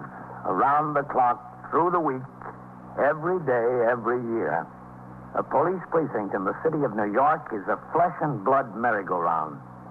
Anyone can catch the brass ring, or the brass ring can catch anyone. 21st Precinct, a factual account of the way the police work in the world's largest city, is presented with the official cooperation of the Patrolmen's Benevolent Association, an organization of more than 20,000 members of the Police Department, City of New York. Everett Sloan in the role of Captain Kennelly, Ken Lynch as Lieutenant King, Harold Stone as Sergeant Waters. Featured in tonight's cast were Eileen Palmer, John Larkin, Frank Marth, John Sylvester, and Frank Campanella. Written and directed by Stanley Niss. Art Hanna speaking. The shooting where? At the museum or near the museum? Well, who's doing the shooting? Well, are there any police officers there? You are, by transcription, in the muster room at the 21st Precinct, the nerve center. A call is coming through. You will follow the action taken pursuant to that call from this minute until the final report is written in the 124 room at the 21st Precinct. All right. I'll send the officers right over there. Yeah, right away.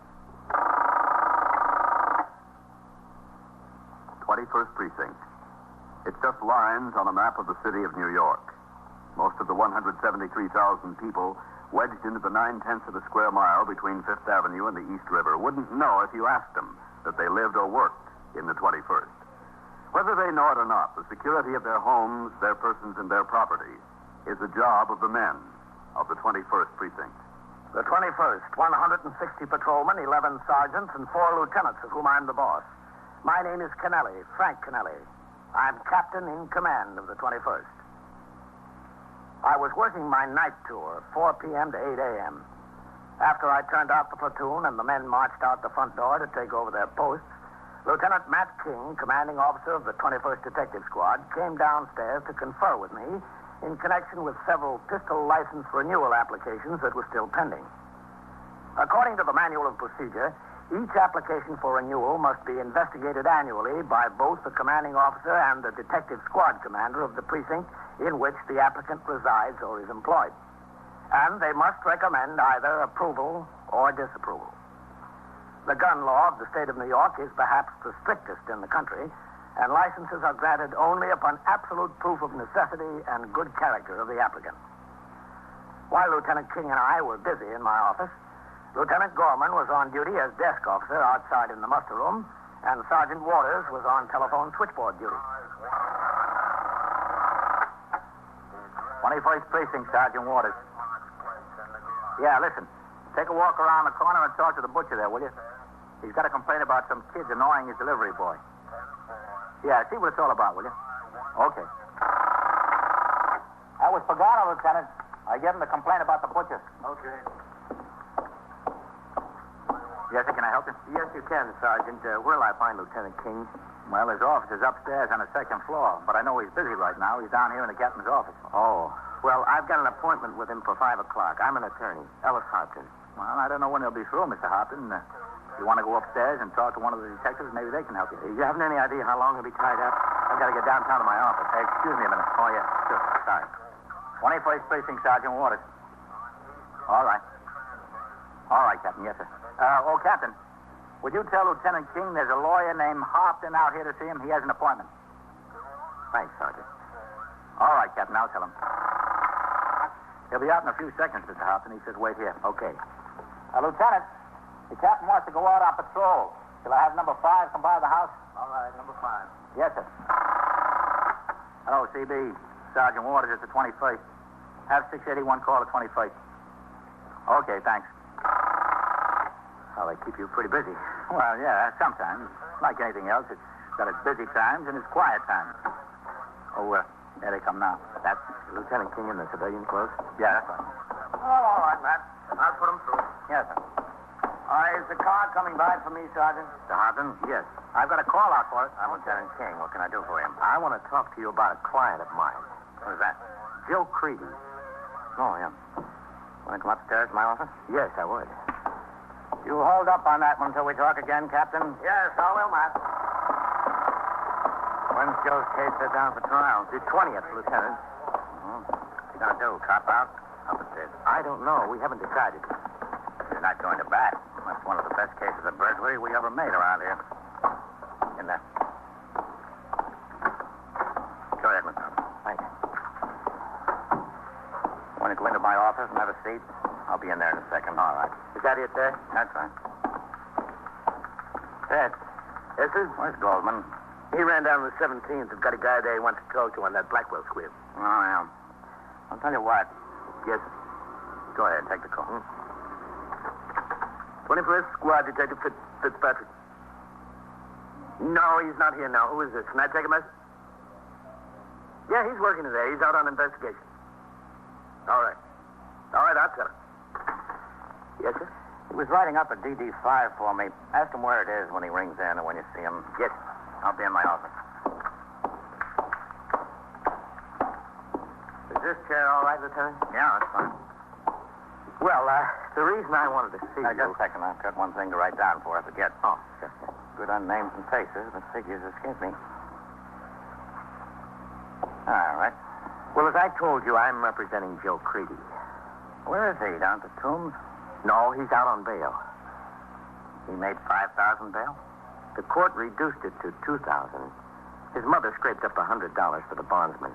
Mm-hmm. Where's he now? He's been staying at home. Haven't seen him around? Well, I advised him to stay pretty close to the house and not get mixed up with that crowd again. He'd only make things worse for himself. Good advice. Think he's taking it? I think he is. He's got a job? Well, it's pretty hard for a boy awaiting trial on a burglary indictment to get steady work, but he's picking up a few odd jobs here and there. Like what? Well, he told me he was doing some messenger work downtown. Mm-hmm. And he's got a cousin who does some hauling out in Long Island City. He's been helping him out when he needs help. Want a stick of gum? No, thanks. Comes up on the 20th, huh? Yeah. What do you want from me? Joe would like to talk to you, Lieutenant. About what? Well, the fact of the matter is, I'm trying to get the district attorney to recommend a suspended sentence. I've convinced Joe that the only way he can get it is to be of some help to you. We collared him in the act of committing a burglary. He had plenty of opportunity to tell me everything he knew then. Didn't say a word. Well, I suppose the closer the day comes, the more cooperative he feels. When I talked to him, he sure must have thought the penitentiary was a million years away because he didn't feel cooperative at all. Wouldn't tell me the right time of day. You see, I knew those boys had been stealing us blind in this precinct. Cop caught him inside the place. He had two other boys with him. Wouldn't say a word about them or about anything he'd been involved in before. That kid has been into more flats than a paper hanger.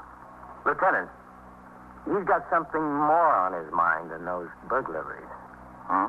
What? I don't know exactly. Don't think he does either, Mr. Hodgson. He's looking for a cheap way to save himself a couple of years. They're all alike, these kids. They look you straight in the face and lie like demons. He's not a kid anymore. He's 20 years old. So, another year he can vote. I have an idea that what he wants to talk about is a homicide case. That he was involved in?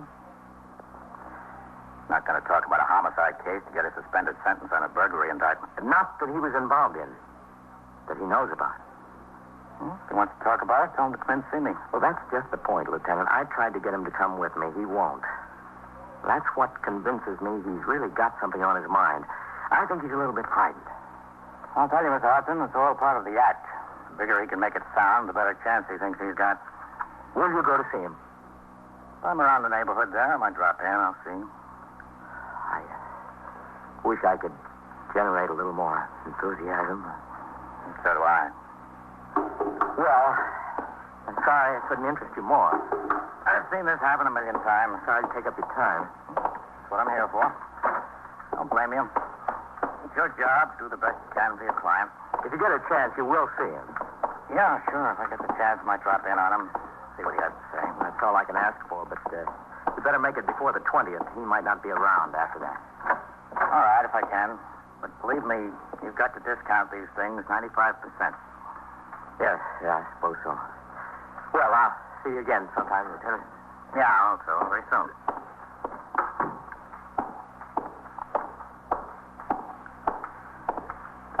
and Ted. Yes, sir. You remember that boy, Joe Creedy, the one we jumped up in the act of burglarizing a flat down there on 73rd Street, I think? Yes, sir, I remember. Get his address out of the card. Yes, sir. What is this stuff you're working on? Bunch of disposition of defendant forms. What are you, detective or bookkeeper? It's what I'd like to know, Lieutenant. All right, get it cleaned up.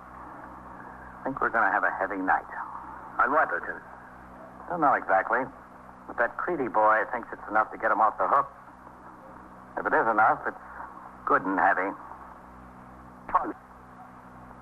As a result of what he had heard from the attorney who visited him, at 6:15 p.m., Lieutenant King, along with Detective Fitzpatrick, left the station house and drove the squad car to 2nd Avenue, found the address they were looking for, and stopped.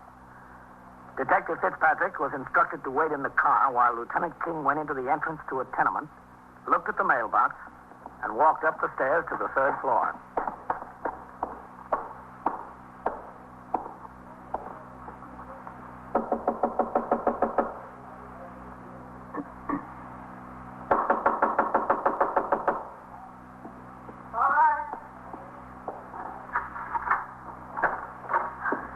Yeah? Is Joe home, Mrs. Creedy?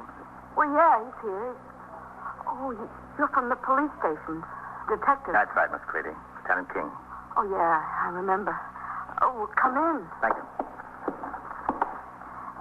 Lawyer said he was going to talk to you. I guess he did. He did, yeah. That's good. I'm glad. Where's Joe, in there? Yeah, he's getting cleaned up. He just got home from work. He's been helping his cousin on the truck. In Long Island City? Yeah, that's right. Joe! Oh, excuse me. Joe! What, Ma? He's here to see you. Who? From the police station, the detective. All right, as soon as I put on my shirt. All right. As soon as he puts on his shirt. Okay. I don't want him to go away, mister. I don't want him to. He's all I got. Got nothing else. Well, there's nothing I can do about that. He's a good boy. He's got it in him to be a good boy.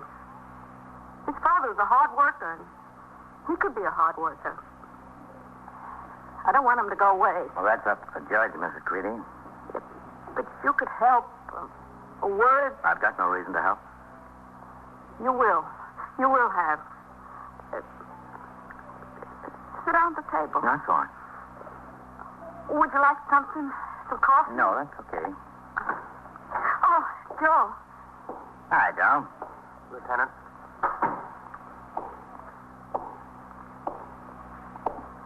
You see, Joe, he came. I told you he'd come. Let's sit down, Joe. Yeah, sure. Thanks. Ma, go downstairs to luncheonette.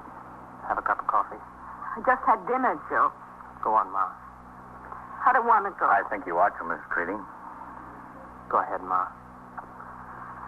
All right. You better put on a coat. I don't need a coat. Just next door. You talk to him, Joe. I will, Ma. She's half out of her mind since I got in this jam. It's natural. Got no dough, nothing. Little my old man's insurance money comes in, that's all. She went out and borrowed $100 for the bondsman for me. Sit down, Joe. Yeah. Now, look, I want you to get a couple of things straight. First of all, I've got no time to waste. Don't send me to haul any water. I won't. Once you understand, I'm not promising to do anything for you. If you help me clear up some things that ought to be cleared up, I promise I'll let the district attorney know about it. I'm the probation officer, if you ask me. Well, that's all I can expect you to do.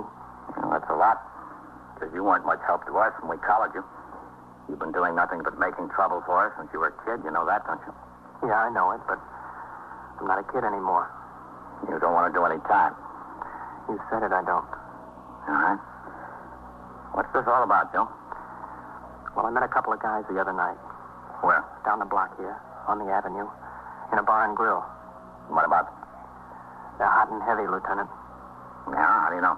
Because they wanted me to come into a deal with them. You go into a bar and grill, you meet a couple of guys, you say hello, and first thing you know, they want you into a deal. That the idea? No.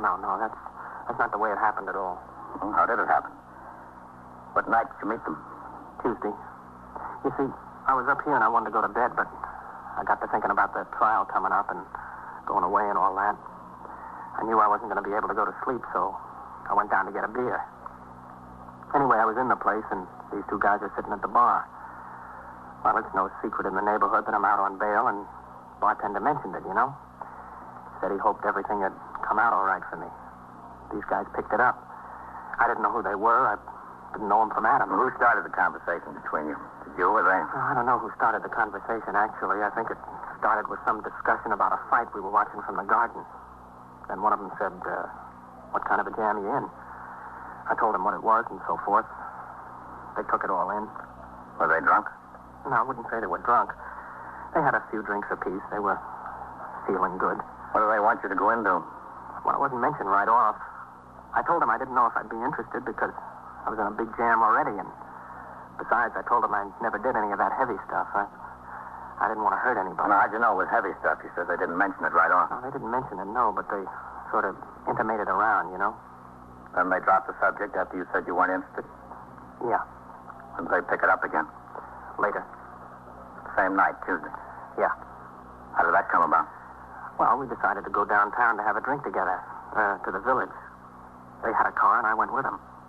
On the way down, they stopped in front of a hotel, and one of them said, Woody, I think it was. He said they had a friend staying there, and they'd go in and see if he'd come have a drink, too. So they both got out of the car, and I waited in there.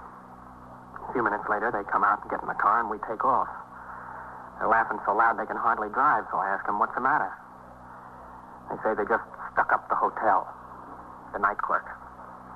What time was it? Well, about 1 o'clock, 1:30, I guess. Wednesday morning? Yeah. Where was this hotel? Well, I don't know exactly. It was over on the west side in the 60s, I think. Just off Broadway there. Then you went on downtown and had some more to drink with them? Yeah. How long did you stay with them? Oh, about an hour more, I guess. I was a little sore about them laying me open on a deal like that, just sitting in the car. They thought it was a great big joke. On me. Would have been if you got collared. You're telling me. You stayed with them an hour. What did they do then? Drive you home? No, they wanted to stay there, and I told them I had to get home. They said they'd like to see me again, so we made a date for the next night. That was last night? Yeah. When? That joint there, down in the village. And you went? Yeah, I didn't have anything better to do.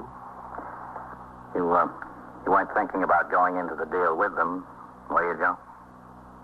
Well, to tell you the truth, Lieutenant, I did think a little bit about it. At least it must have been in the back of my mind.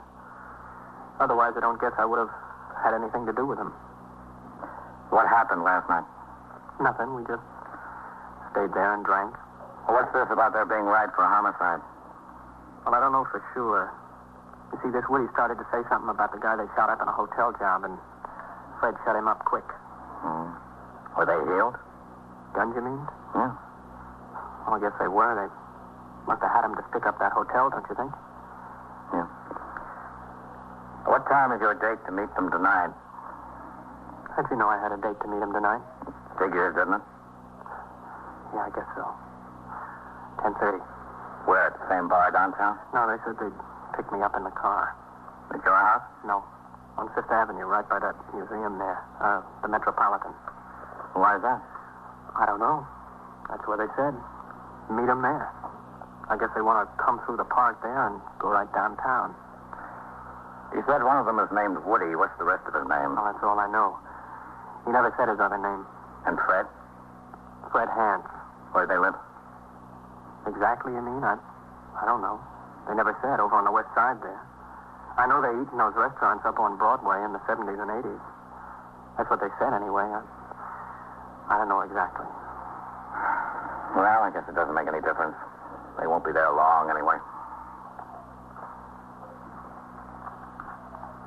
Lieutenant King took Joe Creedy and returned to the station house with him. There he made plans to arrest the two men when they arrived at the corner of 5th Avenue and the 86th Street transverse through Central Park at 10:30 that night. In order to keep them off their guard, Joe Creedy consented to wait on the corner as had been arranged. Detectives on foot would be placed in strategic positions. Lieutenant King picked for himself and Detective Fitzpatrick a doorway across Fifth Avenue almost directly opposite the meeting place and with a clear view of the entire area down to the massive steps and columns of the Metropolitan Museum of Art. At 10:20, Joe Creedy, on instructions from Lieutenant King, crossed Fifth Avenue and took his place on the corner. The detectives watched. 15 minutes later, they were still watching and waiting. That kid dreamed all this up. They can throw away the key for all I care, Lieutenant. It's cold out here. Yeah. Well, who serves coffee to the poor detectives on a night like this, huh? No gray ladies in sight, no volunteers, nobody. All right, hold it. The car coming through. Let's stop it. Stay back. Yep. It's them. Good. Following instructions, he's stalling them. Yep. All right, let's go. Yep. Come on, come on. They're getting out of the car to talk to him. Here comes Goldman and Beach. Come on, let's see it. They're going to light out. Cut them off that way. They're heading for the museum. Hold up! Hold up there! Hold up! There they go! They're going up the steps. Hold up! Watch it. He's turning. That's us they're shooting at. Come on. You see them? Okay, hold it up.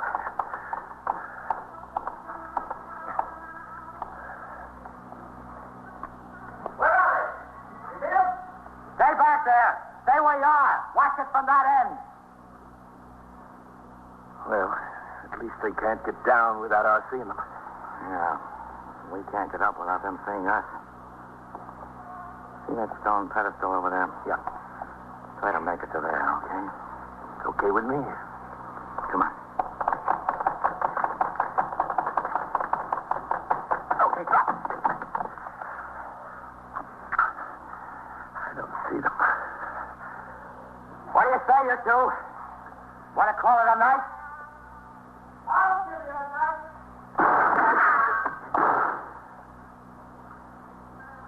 Okay, Fitz.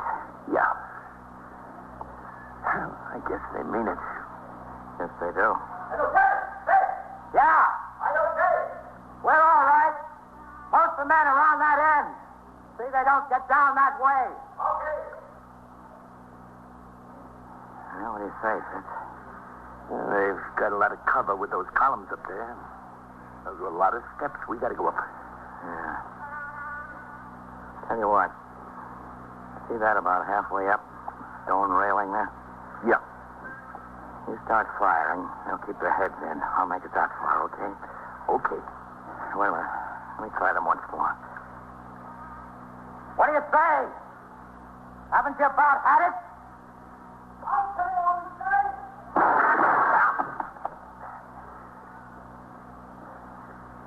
Okay, Fitz. Cover me with that fire. Yeah, Lieutenant. Here goes.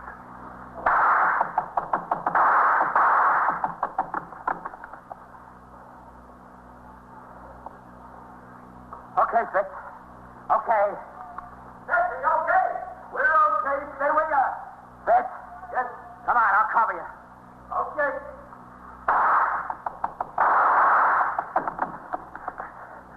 Brother, who needs this? Not me. Keep your head down, Fitz. Keep it down. Yeah. Okay, Lieutenant. I just said baby. You see anything up there? It's like a dungeon. No, not a blessed thing. What do you say? You want to walk away from there or get carried? You get carried. What? I see them.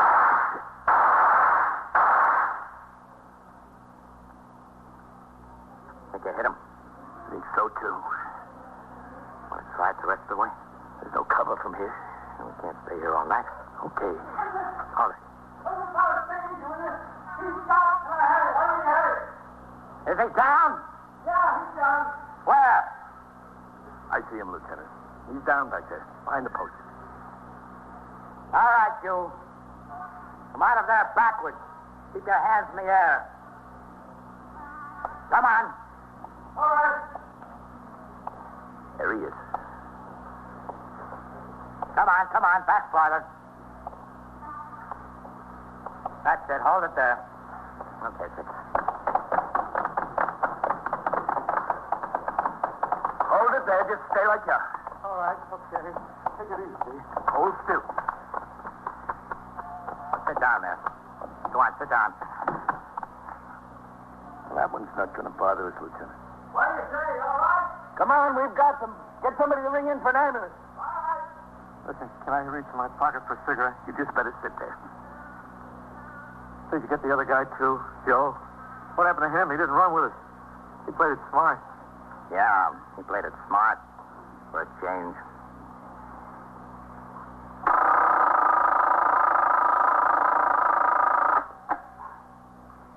"21st Precinct, Sergeant Waters." Yeah, that's right. We want an ambulance up here. At the station house. What? Yeah, an injured prisoner. Well, who gave it to you? CB? We got no name on him yet.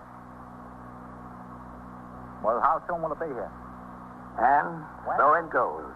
Around the clock, through the week, every day, every year. A police precinct in the city of New York is a flesh and blood merry-go-round. Anyone can catch the brass ring, or the brass ring can catch anyone. 21st Precinct transcribed, a factual account of the way the police work in the world's largest city, is presented with the official cooperation of the Patrolmen's Benevolent Association, an organization of more than 20,000 members of the police department, City of New York. Everett Sloan in the role of Captain Kennelly, Ken Lynch as Lieutenant King, Harold Stone as Sergeant Waters. Featured in tonight's cast were Lawson Zerby, Bill Zuckert, Bryna Rayburn, William Redfield, and George Petrie. Written and directed by Stanley Niss. Gaylord Avery speaking.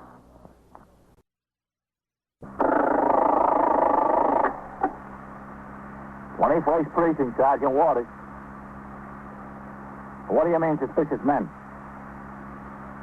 Where are they? They're both sitting in the car? What kind of a car? Yeah.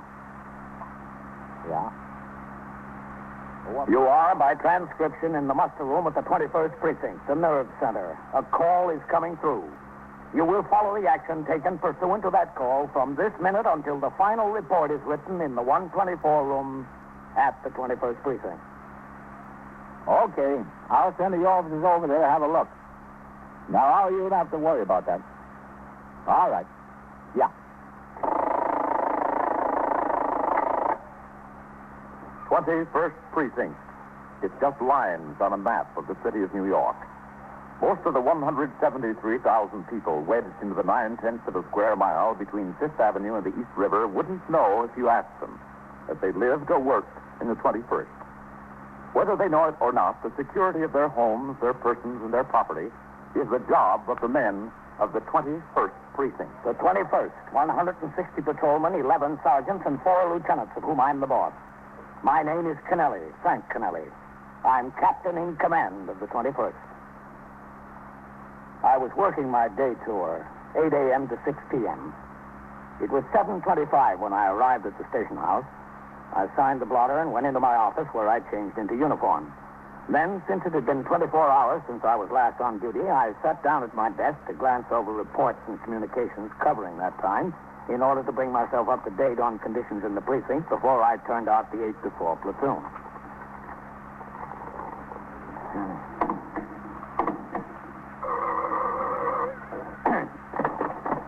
21st Precinct, Captain Kennelly. Sergeant Rosen on PS, Captain. Yes, Sergeant.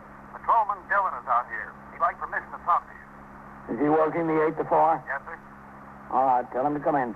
Okay, Captain. Okay, Dillon. Oh, Sergeant. Yes, sir. Is Lieutenant King in the house yet? I haven't seen him come in, Captain. All right, let me know when he does. Yes, sir. Come in. Oh, come in, Dillon. Yes, sir. Morning, Captain. Dillon, what is it? There was an envelope left for me at the station house yesterday, Captain. Yeah? It had $100 in it. In cash? Yes, sir. Who left it? I don't know, sir. There was no name. Where was it left? At the desk, I suppose, Captain. It was in the mail rack. Were you on the job yesterday? Yes, sir. When did you find it in the rack?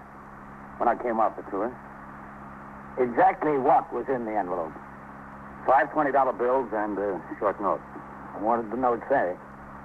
Well, it just said, with much gratitude to a fine young public servant. No signature? No, sir. No return address on the envelope? No, sir. How was the envelope addressed? It just had my name and my seal number on it. Was it handwritten or typed? Handwritten, Captain. A note, too? Yes, sir. Where are they? I have them here. All right, let's see them. Yes, sir.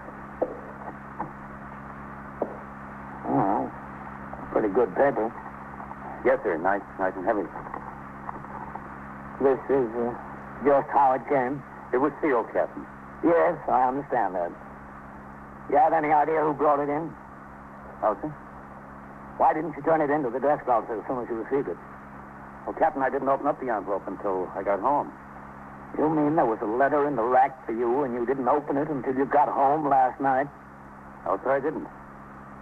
You saw what it was and you decided to bring it right in to me this morning. Yes, sir. Well, I'm glad you understand. It's contrary to the rules to accept gratuities. Yes, sir, I understand. Between you and me, Dillon, it's also contrary to the rules to think about it overnight. I didn't open up the envelope until I got home, Captain. I couldn't come back with it last night. Yes, I understand. You haven't any idea where this $100 came from? No, sir. Lieutenant Gorman was on the job as desk officer yesterday during the 8 to 4, wasn't he? Yes, sir. And who had TS duties? Sergeant Waters the first 4 hours and Sergeant Tierney the second 4. Well, which one of the three of them received this envelope? I don't know, Captain. Sit down, Dillon. Yes, sir.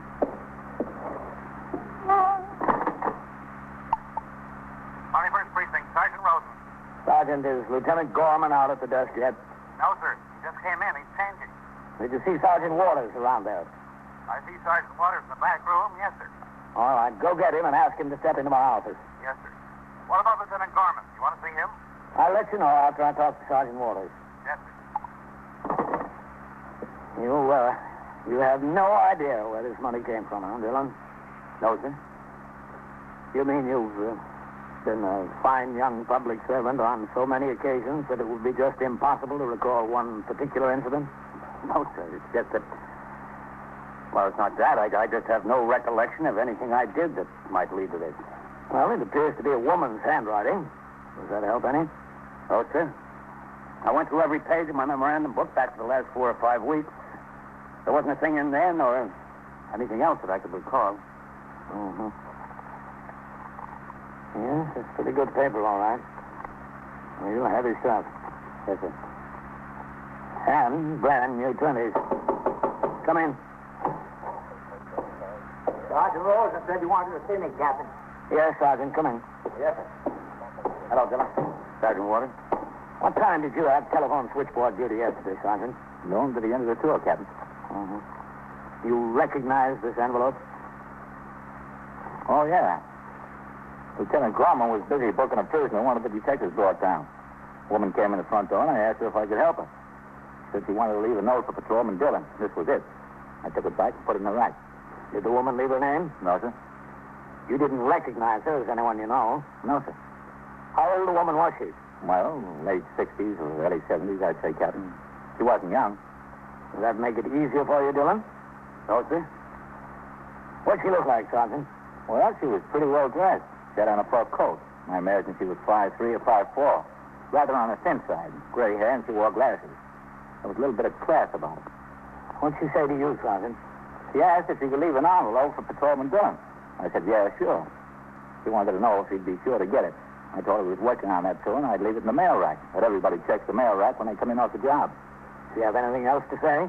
Well, nothing important. The lieutenant was booking a narcotics prisoner, and I could see she was a little bit fascinated about that. She was trying to make small talk to stick around a few minutes longer. What kind of small talk? Well, she was telling me about a trip. She just got back from Nashville. She spent about 6 weeks down there. Said she went before Christmas. Is that so? Yes, sir. Told me she traveled all over the world by herself at one time or another. The only continent she hadn't been to was Australia. Pretty interesting whole dame. Did she tell you exactly when she got back? Monday, I think she said. Yes, sir, Monday. There's nothing you can recall Monday or Tuesday, is there, Dillon? No, sir, I was off Monday and Tuesday. What about yesterday? Not a thing yesterday, Captain. Well, it must have been before she went away. Yes, sir. The woman left a gratuity of $100 for Dillon, Sergeant. Did she? Don't you have any idea who it was, huh? No, sir. Must have been before Christmas. You still have the pages in your memorandum book that go back that far? Yes, sir, they're down in my locker. Well, without referring to your memorandum book, do you have any recollection of any occurrence involving a woman such as Sergeant Waters described? Any recollection of anything that occurred before Christmas sometime? No, sir, not offhand. Were you assigned to your present post then? No, sir, I was on number 7. I was on number 7 for about 2 months before the first of the year. Wait a minute. Yes? There was something that happened right around the middle of December that might have a connection. What's that? Well, I don't know whether this is it or not. What? Well, I was on post there, and I saw a woman flag a taxi. A woman such as Sergeant Waters described? Yes, sir. The cab pulled into this bus stop. The driver opened the door, and she started to get in. And just as she was getting in, a correspondent bus came up and bumped the cab in the back. Not hard. It was stopping, and there was an ice patch in the street. I guess the driver misjudged his distance a little. Anyway, it knocked the cab forward a little bit and threw her into the gutter. Well, I went across, and I picked her up. She wasn't hurt bad. Skinned the palm of her hands, I think, and one knee. Ruined a pair of stockings and a pair of gloves. Yeah, I know. Well, there wasn't any damage to the bus and none to the cab either. I got the name of the bus driver and let him go. I sat the lady in the back of the cab and asked her if she wanted to go to the hospital. She said she wasn't hurt, but I tried to talk her into going to the hospital. You think this might have been the woman?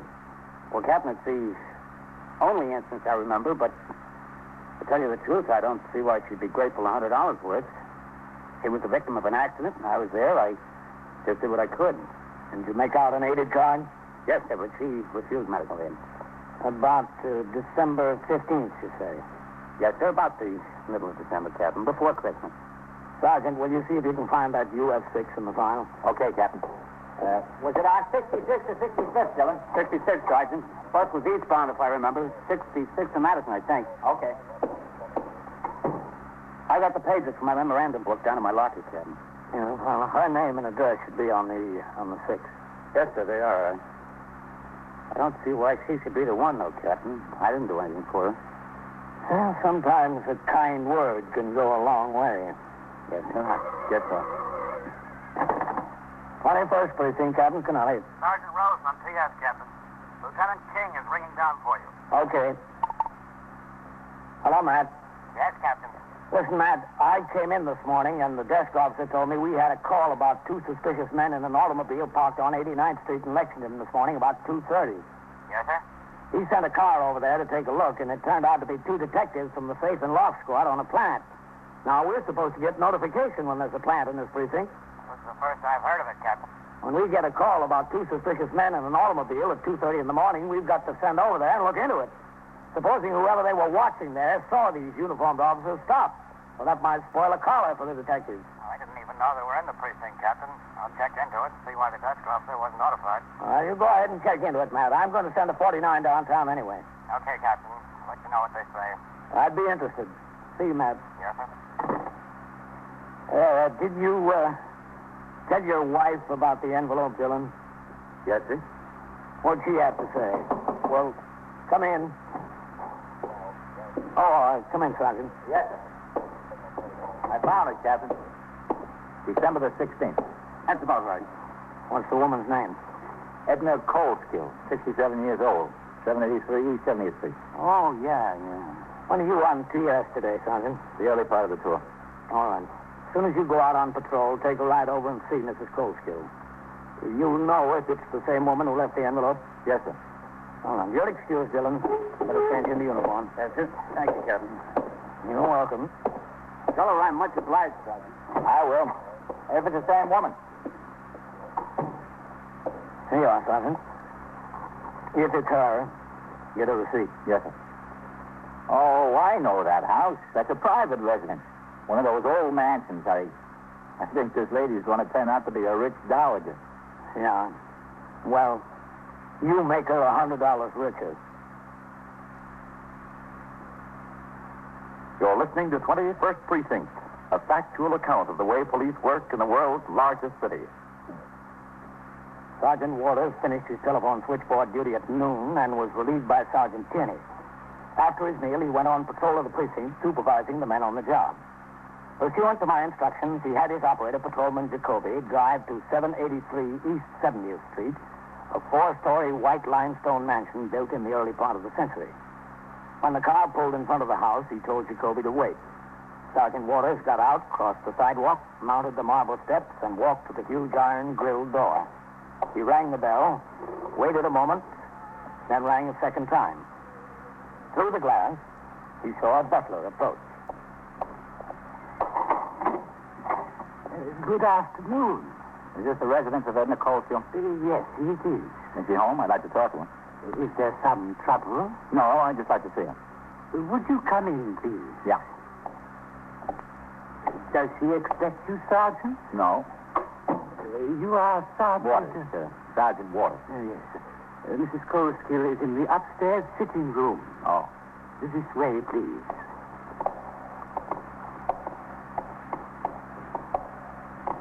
This is quite a place. Yes, it is. Reminds me of City Hall. Upstairs, please. One becomes accustomed to it. I imagine. Mrs. Coleskill came here as a bride in 1907. You don't have any alarming news, do you? No, nothing like that. This way, please. Thanks. Would you wait right here a moment, please? I shall announce you. Oh, yeah. It'll just be a moment.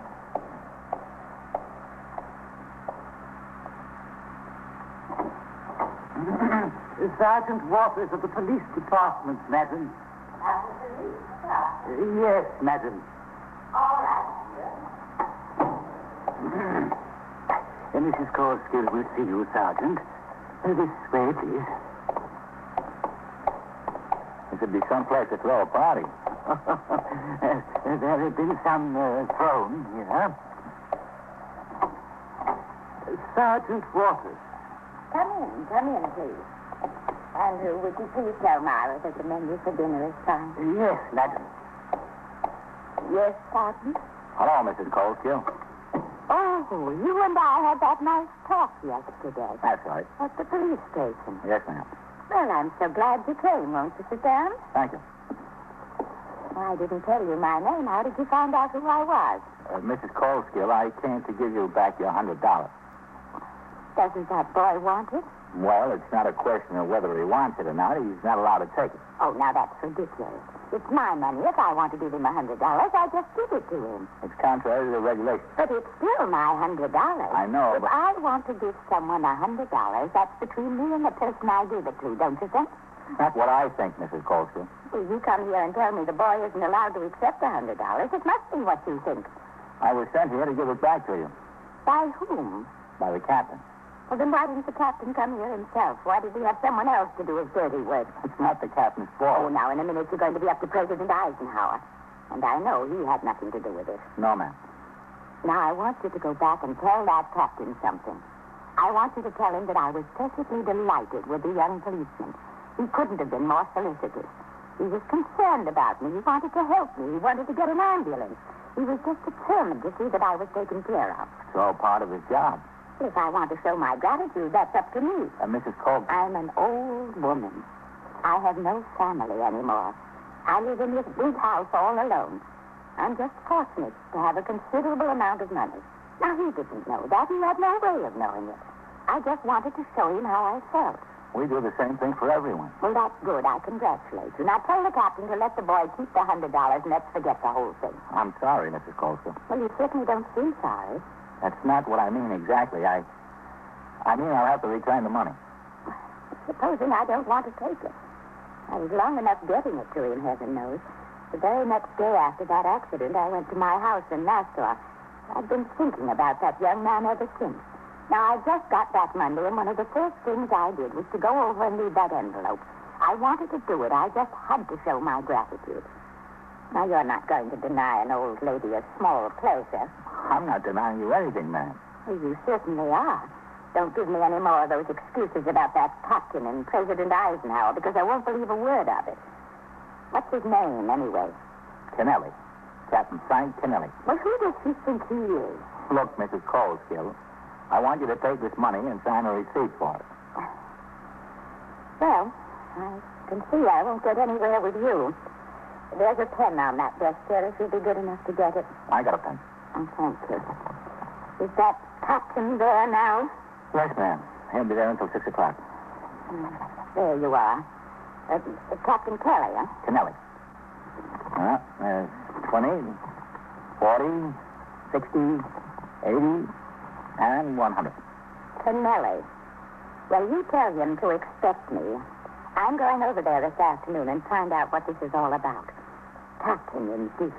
He can't tell me what to do. No, but he sure can tell me, and he did. Sergeant Waters left the mansion on East 70th Street and resumed patrol of the precinct. At 3:15, the men who would be working the night tour began to stream into the station house. They walked in the front door, through the back room, and down to the lockers to change the uniform. After they dressed, they came upstairs to the back room where they copied posted alarms for wanted persons and automobiles into their memorandum books and were inspected by the patrol sergeant of the oncoming tour. Promptly at 4 p.m., the desk officer hit the bell and the men marched out into the muster room for the turnout. After the roll call, I gave them special instructions, and on command of the sergeant, they marched out the front door to take over their posts, relieving the men who had been working the 8 to 4. Following the turnout, I remained behind the desk for a few minutes talking to Lieutenant Snyder, the oncoming desk officer. Then, as I crossed the muster room toward my office, I saw Sergeant Waters come in the front door. Sergeant? Yes, sir. Did you get to see that Mrs. Coldskill, Sergeant? Yes, sir, I did. Had an awful time getting her to take the money back. She took it, didn't she? Finally, yes. All right. Place the receipt in the property book. Okay, Captain. She didn't come in to see you, did she? No. Did she say she was going to? That's what she told me. She hasn't been here yet. Well, you got something to look forward to, Captain. Captain Kennelly. Yes? Lieutenant Kelly is ringing down for you from upstairs. All right, I'll take it in my office. All right, Sergeant, I'll see you. Okay, Captain.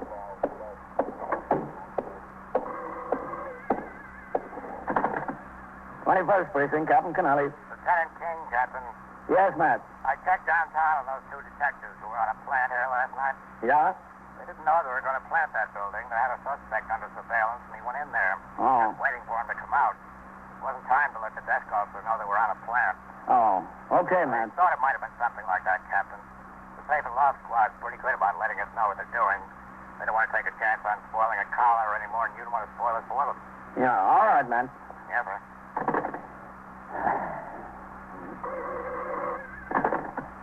21st Precinct, Captain Kennelly. Sergeant Roseman, P.S., Captain. Yes? There's a Mrs. Coleskill out here to see you, Captain. All right, ask her to come in. Yes, sir. Oh, and, Sergeant, Yes, sir. I want to see Patrolman Dillon when he gets in off post. Okay, Captain.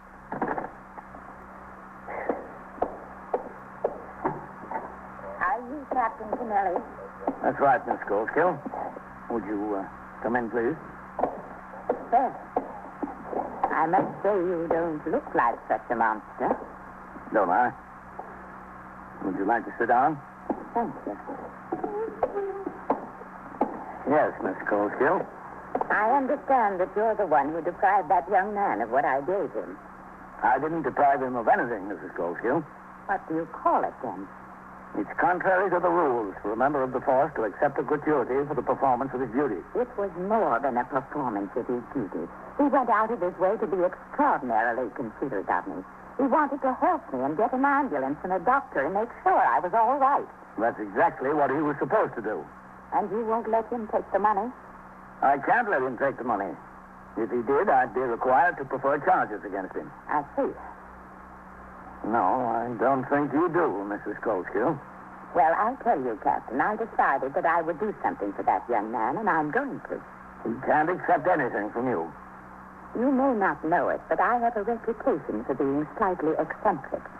If I weren't so wealthy and so old, people might say I'm unbalanced.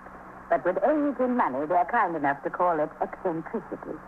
Now, because of your silly rule, you've made me all the more determined. I can assure you, Mrs. Coldskill, you're no more determined than I am. Well, you don't know how determined I can get. You see, after that sergeant came this afternoon and practically forced me into taking the $100 back, I just plain got my eccentricity out. Did you? I decided there must be a way, and I was determined to find out what it was. There's no way to give him money. Oh, isn't there? No. I can certainly leave it to him. I've checked with my attorney. I had him on the telephone for an hour this afternoon. I can name the boy in my will, and there's not a thing you can do about it. You know the whole police department or anyone. Is there? Well, I suppose we can't tell you how to dispose of your estate. And I want to tell you that the amount will be many times the puny $100 you wouldn't let him take. Many times the amount. My attorney is already preparing a codicil. I'm going to sign it tomorrow, so you needn't try to talk me out of doing it. I can't try to talk you out of it, Mrs. Coldskill. Well, that's all I've had on my mind. I hope you're satisfied. I'm sure that young man, Patrolman Dillon, will be. As I said, Mrs. Coldskill, we can't tell you how to draw your will. I know very well you can. I know that very well. You wanted to see me, Captain? Yes, Dillon. Well, hello there, young man. Mrs. Coldskill, I certainly appreciate what you tried to do, but I had to turn the money back. It's against the rules. So I understand. I've just been talking to him. But don't you worry. You're a very nice young man, and I'm sure you'll do very well for yourself in life. Don't you think so, Captain? Yes, I think so. Goodbye, Captain. Mrs. Coldskill. And goodbye, young man. Goodbye, Mrs. Coldskill. It was a pleasure knowing you. Yes, Captain. Come inside. Yes, sir. Well, Dillon, you spent $8 on post today, isn't that right? Yes, sir. And for 8 hours, you've been thinking maybe you were a fool for turning in that $100 because no one would ever have known about it except you and her. No, Captain, I wasn't thinking that. Not exactly. All right. Take my word for it. You did exactly what you should have done. Yes, sir. It might take a little while for you to get absolute proof of the fact, but you'll get it. I guarantee you will. 21st Precinct, Sergeant Waters. Yeah, that's right. Armed robbery in the 24th. Well, we don't know much more about it here. We got the card. And so it goes. Around the clock, through the week, every day, every year. A police precinct in the city of New York is a flesh and blood merry-go-round. Anyone can catch the brass ring, or the brass ring can catch anyone. 21st Precinct, transcribed. The factual account of the way the police work in the world's largest city is presented with the official cooperation of the Patrolmen's Benevolent Association, an organization of more than 20,000 members of the police department, City of New York. Everett Sloan in the role of Captain Kennelly, Ken Lynch as Lieutenant King, Harold Stone as Sergeant Waters. Featured in tonight's cast were Ethel Everett, Bill Quinn, and Ivor Francis. Written and directed by Stanley Niss. Stuart Ness speaking. 21st Precinct, Sergeant Waters. Now, wait a minute, just a second. Where is it? Where? Yeah.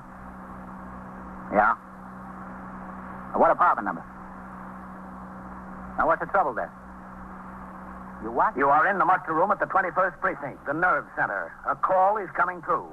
You will follow the action taken pursuant to that call from this minute until the final report is written in the 124 room at the 21st Precinct. All right. You just stay right there. I'll send the officers right over. Yeah. Right away. All right. 21st Precinct. It's just lines on a map of the city of New York. Most of the 173,000 people wedged into the 9/10 of a square mile between Fifth Avenue and the East River wouldn't know if you asked them that they lived or worked in the 21st. Whether they know it or not, the security of their homes, their persons, and their property is the job of the men of the 21st Precinct. The 21st, 160 patrolmen, 11 sergeants, and 4 lieutenants, of whom I'm the boss. My name is Kennelly, Frank Kennelly. I'm captain in command of the 21st. It was Saturday, and I had been off the job since 8 a.m. I arrived home a little after 9 and found Ellen in the kitchen having breakfast. I sat down at the table, had a cup of coffee with her, and at 10 minutes to 10, Ellen left to go shopping, and I went into the bedroom and got undressed. I read the morning papers for a few minutes, finally put them aside, and fell asleep. It must have been several hours later that I heard a bell ringing in the distance. It was the telephone.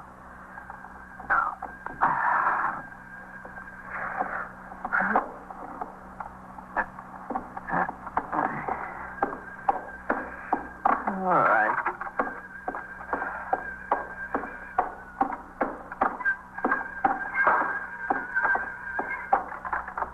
Hello. Captain Kennelly?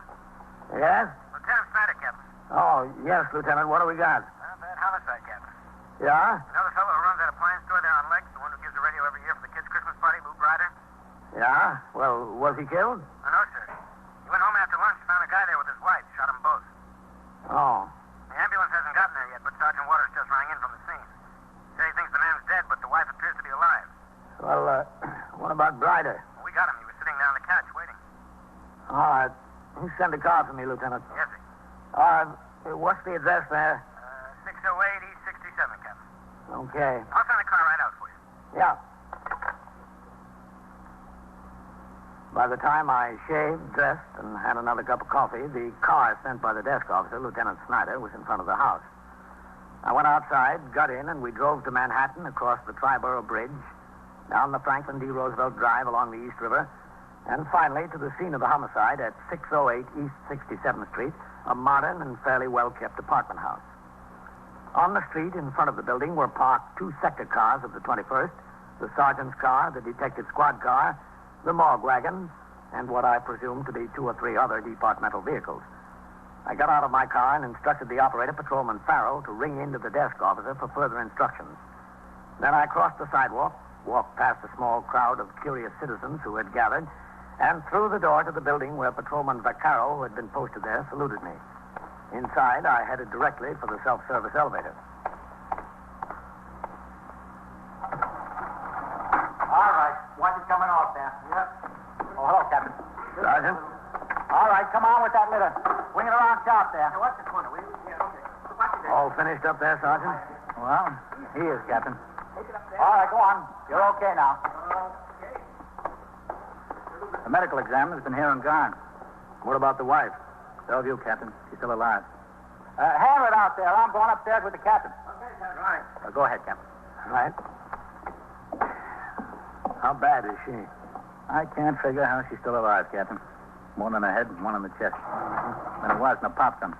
He used a 38 automatic he keeps in the store. Who's up there now? Lieutenant King and his detectives and some men from the homicide squad. Just about getting finished up. Where's Bryder? He's still upstairs.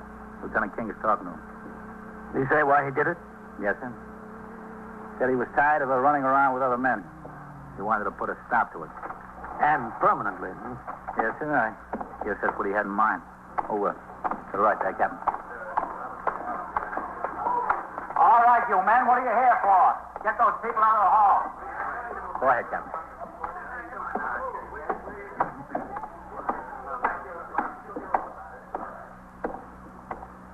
This is where the man's body was, right here. Between the coffee table and the couch. One shot got him, right between the eyes. Yeah. The wife was over here. Ryder apparently went after the man first. Wife tried to get away. He caught up with her right here. Looks like she was dodging him around the dining room table. He fired at her from this side of it. She fell down over there against the sideboard. Any children, Sergeant? Yes, sir. And a girl about 17. Where is she? We don't know. We think she's out with some friends this afternoon. What's the dead man's name? Got an identification on him yet? Yes, sir. According to the cards in his pocket, he was Harold Shipstead, 864 Crowell Avenue in the Bronx, 43 years old. I see. Where's Lieutenant King? Where's Lieutenant King? He's in the kitchen. All right, come on. Well, I got a permit, Lieutenant. I got a permit permit to keep it in the store. Doesn't give you a license to kill people with it. Hello, Captain. Ma'am? Captain? Woods? I know it doesn't. I just wanted you to know I've got a permit to have the gun in the store. We got stuck up once a couple of years ago and I applied. Hello, Captain. Mr. Brider? I'm sorry I caused you so much trouble. I went out of my head, I guess. You know how you can get. Something bothers you on your mind. I just wasn't going to let her get away with it anymore, that's all. She's been doing this to me for 15 years. I had enough of it. I couldn't take it anymore. Did you know Harold Shipstead? Sure, I know. She's been running around with him for 2 or 3 years. I told her if I ever caught them together, she'd know what to expect. How'd you know he was here? Don't worry about that. I got friends in this building. One of my friends called me. Who was that? Never mind. Was it a neighbor, somebody on this floor? Never mind who it was. You got your gun and came home. Yeah. I told her what would happen. I warned her plenty of times. What did you see when you opened the door? I saw them. What were they doing? Sitting there, having a drink. You saw the glasses. Him coming over here in the middle of the day and drinking with her while I'm slaving away in the store trying to make a buck. That's what wound me up more than anything. I hate to be made a sucker out of. That's what they were doing to me. They were playing me for a chump. For years she's been playing me for a chump. Well, I'll tell you something. I just wasn't going to take it anymore. That's all there is to it. Listen, do you mind if I get a drink of water? I won't try nothing, I promise you. Go ahead. Sergeant, you better get some of these men back on patrol. Okay, Captain. Right away. All right, behind. The glasses are in the cabinet. Go ahead. Anybody else? No. How is she, do you know? My wife? We haven't heard yet. You'll keep me informed, won't you? I want to be kept informed. We'll keep you informed, yeah.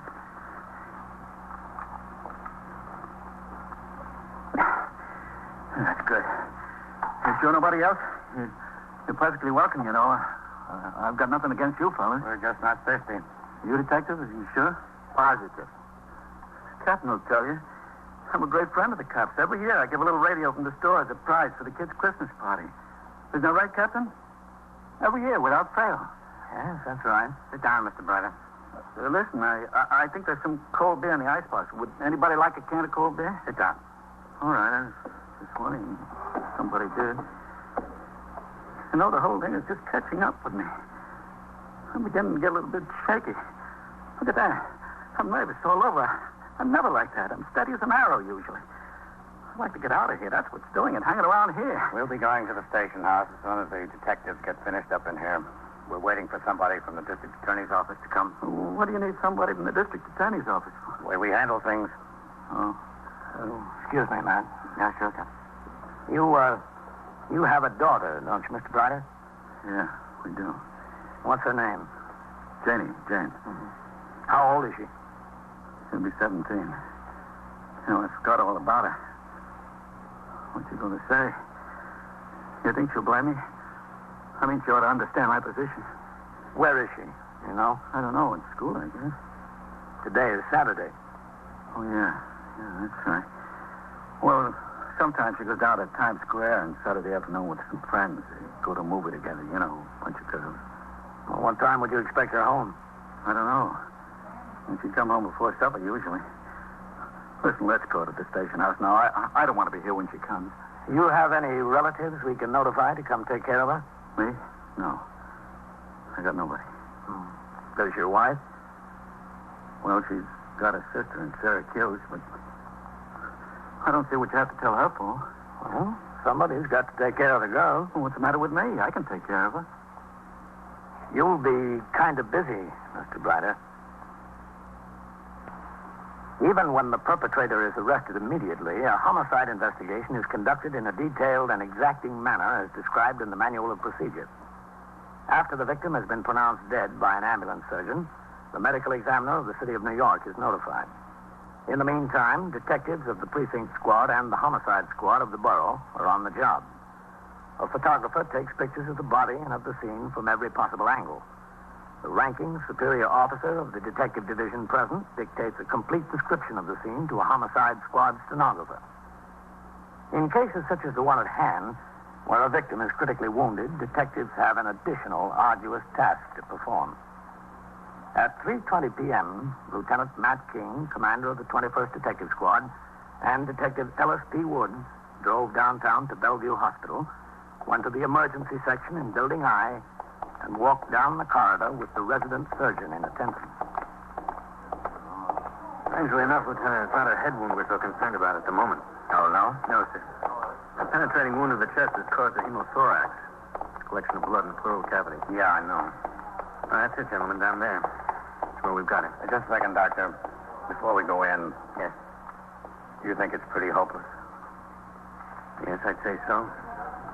If she lives to the day, I'd be surprised. Now, you can appreciate that these dying declarations are rather difficult to handle. Oh, yes. But as I said, she told me herself she knew she was going to die. She was sure of it. All right. This detective is going to take everything down in writing. I hope you'll be able to understand what she says. She has a drain up to her nose, you know. Yeah, we'll manage. All right, Woody. Yes, sir. Go ahead.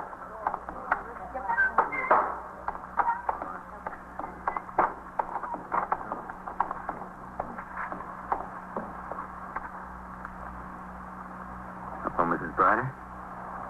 Doctor? Mrs. Bryder, these two men are detectives.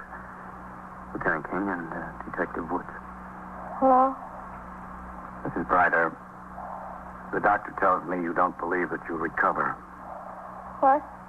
The doctor says that you don't believe you'll get well. No, I won't get well. I know I'm going to die. What do you say, Doctor? He doesn't have to say anything. I know. He doesn't have to tell me. Doctor? No, you're right, Mrs. Bryder. I don't think you'll recover. No, I won't. Mrs. Bryder, I'd like you to make a statement about what happened at your house this afternoon. What? I'd like you to tell us what happened. Would you be willing to do that, truthfully? Yes. All right, if you want. All right, Woody. Yes, sir. What is your name? Ruth Bryder. Mrs. Ruth Bryder. Where do you live, Mrs. Bryder? What? Where do you live? 608 and 67th. In Manhattan. Yes, Manhattan. Do you now believe that you were about to die? Yes. Have you any hope of recovery from the effects of the injury you received? No, I don't. Are you willing to make a true statement of how and in what manner you came to the injury from which you are now suffering? I didn't understand that. Are you willing to make a true statement of how and in what manner you came to the injury from which you are now suffering? Yes, I am. Would you tell us, please, in your own words, exactly what happened in your apartment this afternoon? My husband came home and shot us. Harold and I. What is Harold's full name? Harold Shipstead. Does he live at 864 Crowell Avenue in the Bronx? Yes. How long have you known Harold Shipstead? Harold Shipstead. Yes. About 3 years, I guess. I swear to you, and you've got to believe me, there was nothing like he thought between Harold and me. Nothing. All right, Mrs. Bryder, you have to take it a little bit easier. Nothing. There was nothing. We were just friends, that's all, good friends. How did he happen to be at your house today? He called on the telephone. He said he wanted to see me. What about?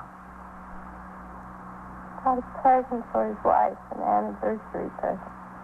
You were friendly with his wife as well as him? Very friendly. She's my best friend. My best friend in the world. What did you do when he got there? We sat in the living room. We were having a beer, talking. You know, just talking. Were you and Harold Shipstead together when your husband came home? We were in the living room. What happened when your husband came home? he started shooting. Shot at Harold and he shot at me. Did he say anything? My husband? Yeah. No. He was just shooting, that's all. Had there ever been trouble between you and your husband before? Trouble. We had trouble all the time. Jealous over nothing. Man couldn't look at me and he'd start a fight. Has he ever threatened to do anything like this before? Threatened. He'd go wild. I asked the super to come up and fix a pipe under the sink. He beat me up. Right in front of Jane, he beat me up. That's your daughter, Jane.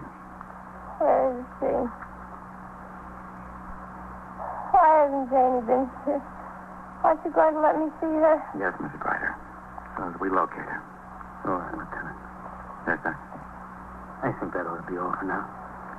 All right. Don't leave me, please. I don't want to be alone. I don't want to be alone. I'll send the nurse in, Mrs. Brady. Please send someone in. I don't want to be alone. She'll be right in. Okay, Woody. Yes, sir. Don't forget. I won't. Okay.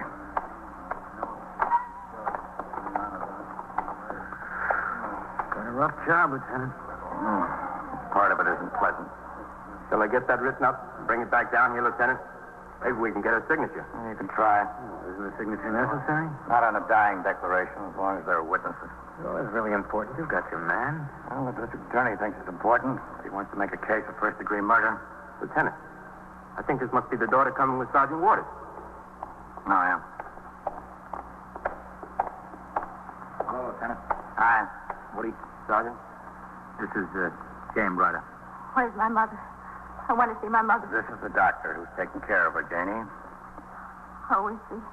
Is she all right? I'm not going to lie to you, miss. She's pretty bad. Oh, my God. Dear God. Like to go in and see her? Yes, can I? I mean, is it all right? It'll be all right. Just a second. Yes. You know how this happened, Janie. Yes, I know. But it was my father. What are you going to do to him? I'm not going to do anything to him. That's up to the courts. I wish it was up to me. I just wish it was up to me. Lieutenant King returned to the station house to continue the investigation. In the meantime, I had also gone there in the company of the police commissioner and the chief inspector of the department, who had come to the scene of the homicide for a first-hand report on the crime. At the station house, I went upstairs with them to the 21st Detective Squad, where they sat in on the questioning of the confessed killer, Louis Brider, by an assistant district attorney. During the course of the questioning, we received word from Bellevue that Mrs. Brider had died. Died while her daughter was in the room. When the high brass were ready to leave the station house, I came downstairs to the muster room with them. They signed the blotter and left the precinct. After they had gone, I went into my office to glance at some of the reports on my desk before I, too, went home. Yes, come in. Can I see you a minute, Captain? Yes, come in, Sergeant. Yes, sir.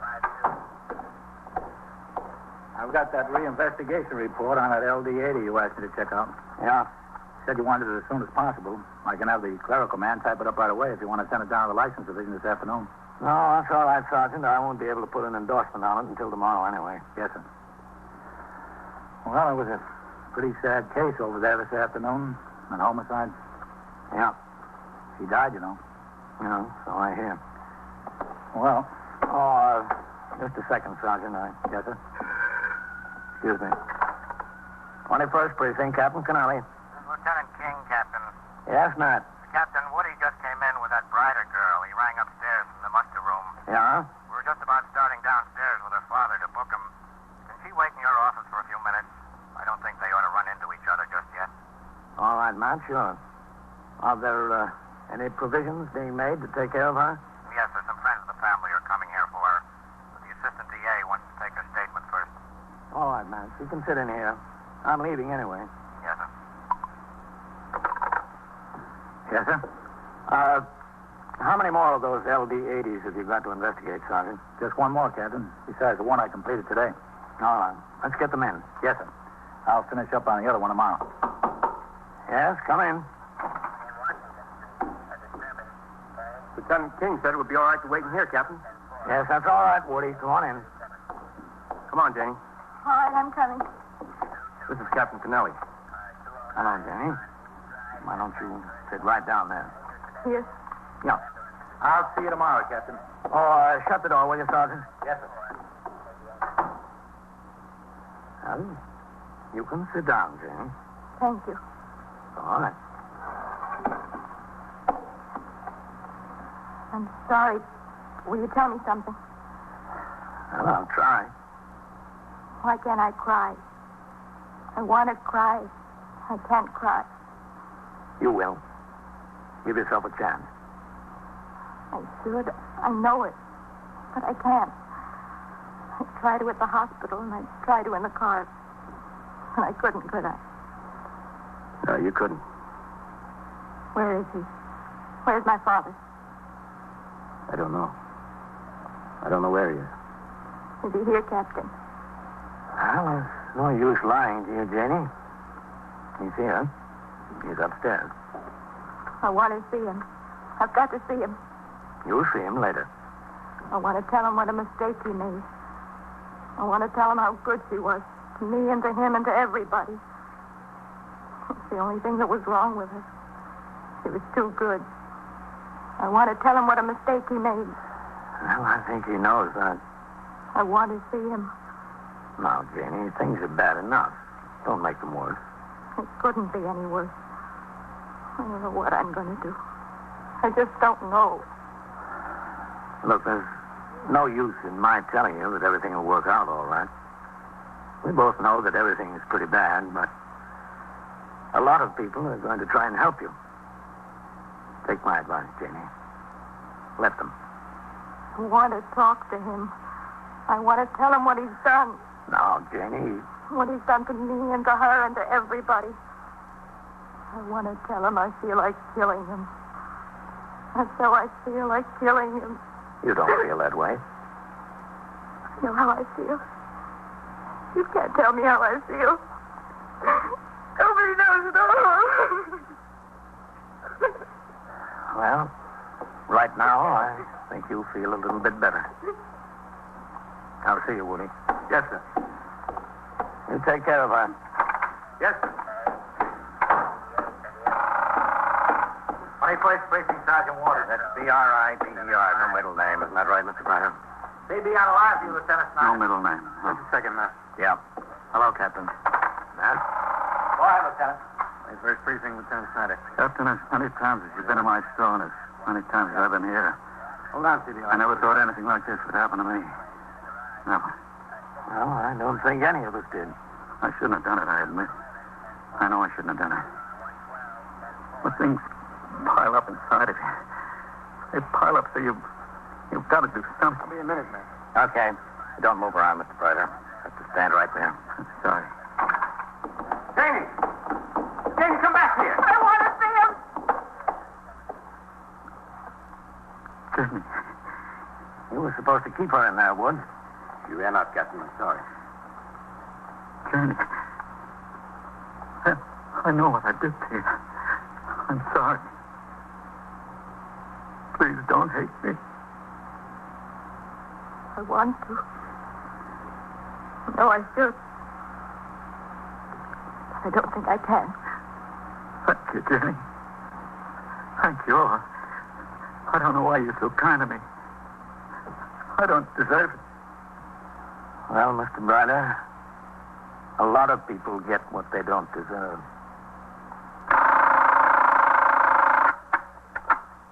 21st Precinct, Sergeant Waters. Yeah, that's right. A verification of ownership is what we want. Connecticut registration 3T152. And what do you have to do? Teletype to Hartford or someplace? Well, what's the delay? And so it goes.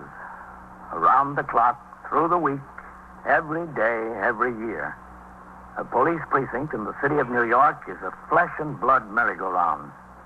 Anyone can catch the brass ring, or the brass ring can catch anyone. 21st Precinct, a factual account of the way the police work in the world's largest city, is presented with the official cooperation of the Patrolmen's Benevolent Association, an organization of more than 20,000 members of the Police Department, City of New York. Everett Sloan in the role of Captain Kennelly, Ken Lynch as Lieutenant King, Harold Stone as Sergeant Waters. Featured in tonight's cast were Elspeth Eric, Lola Pizer, Bill Lipton, Santos Ortega, and P.J. Sidney. Written and directed by Stanley Niss. Art Hanna speaking.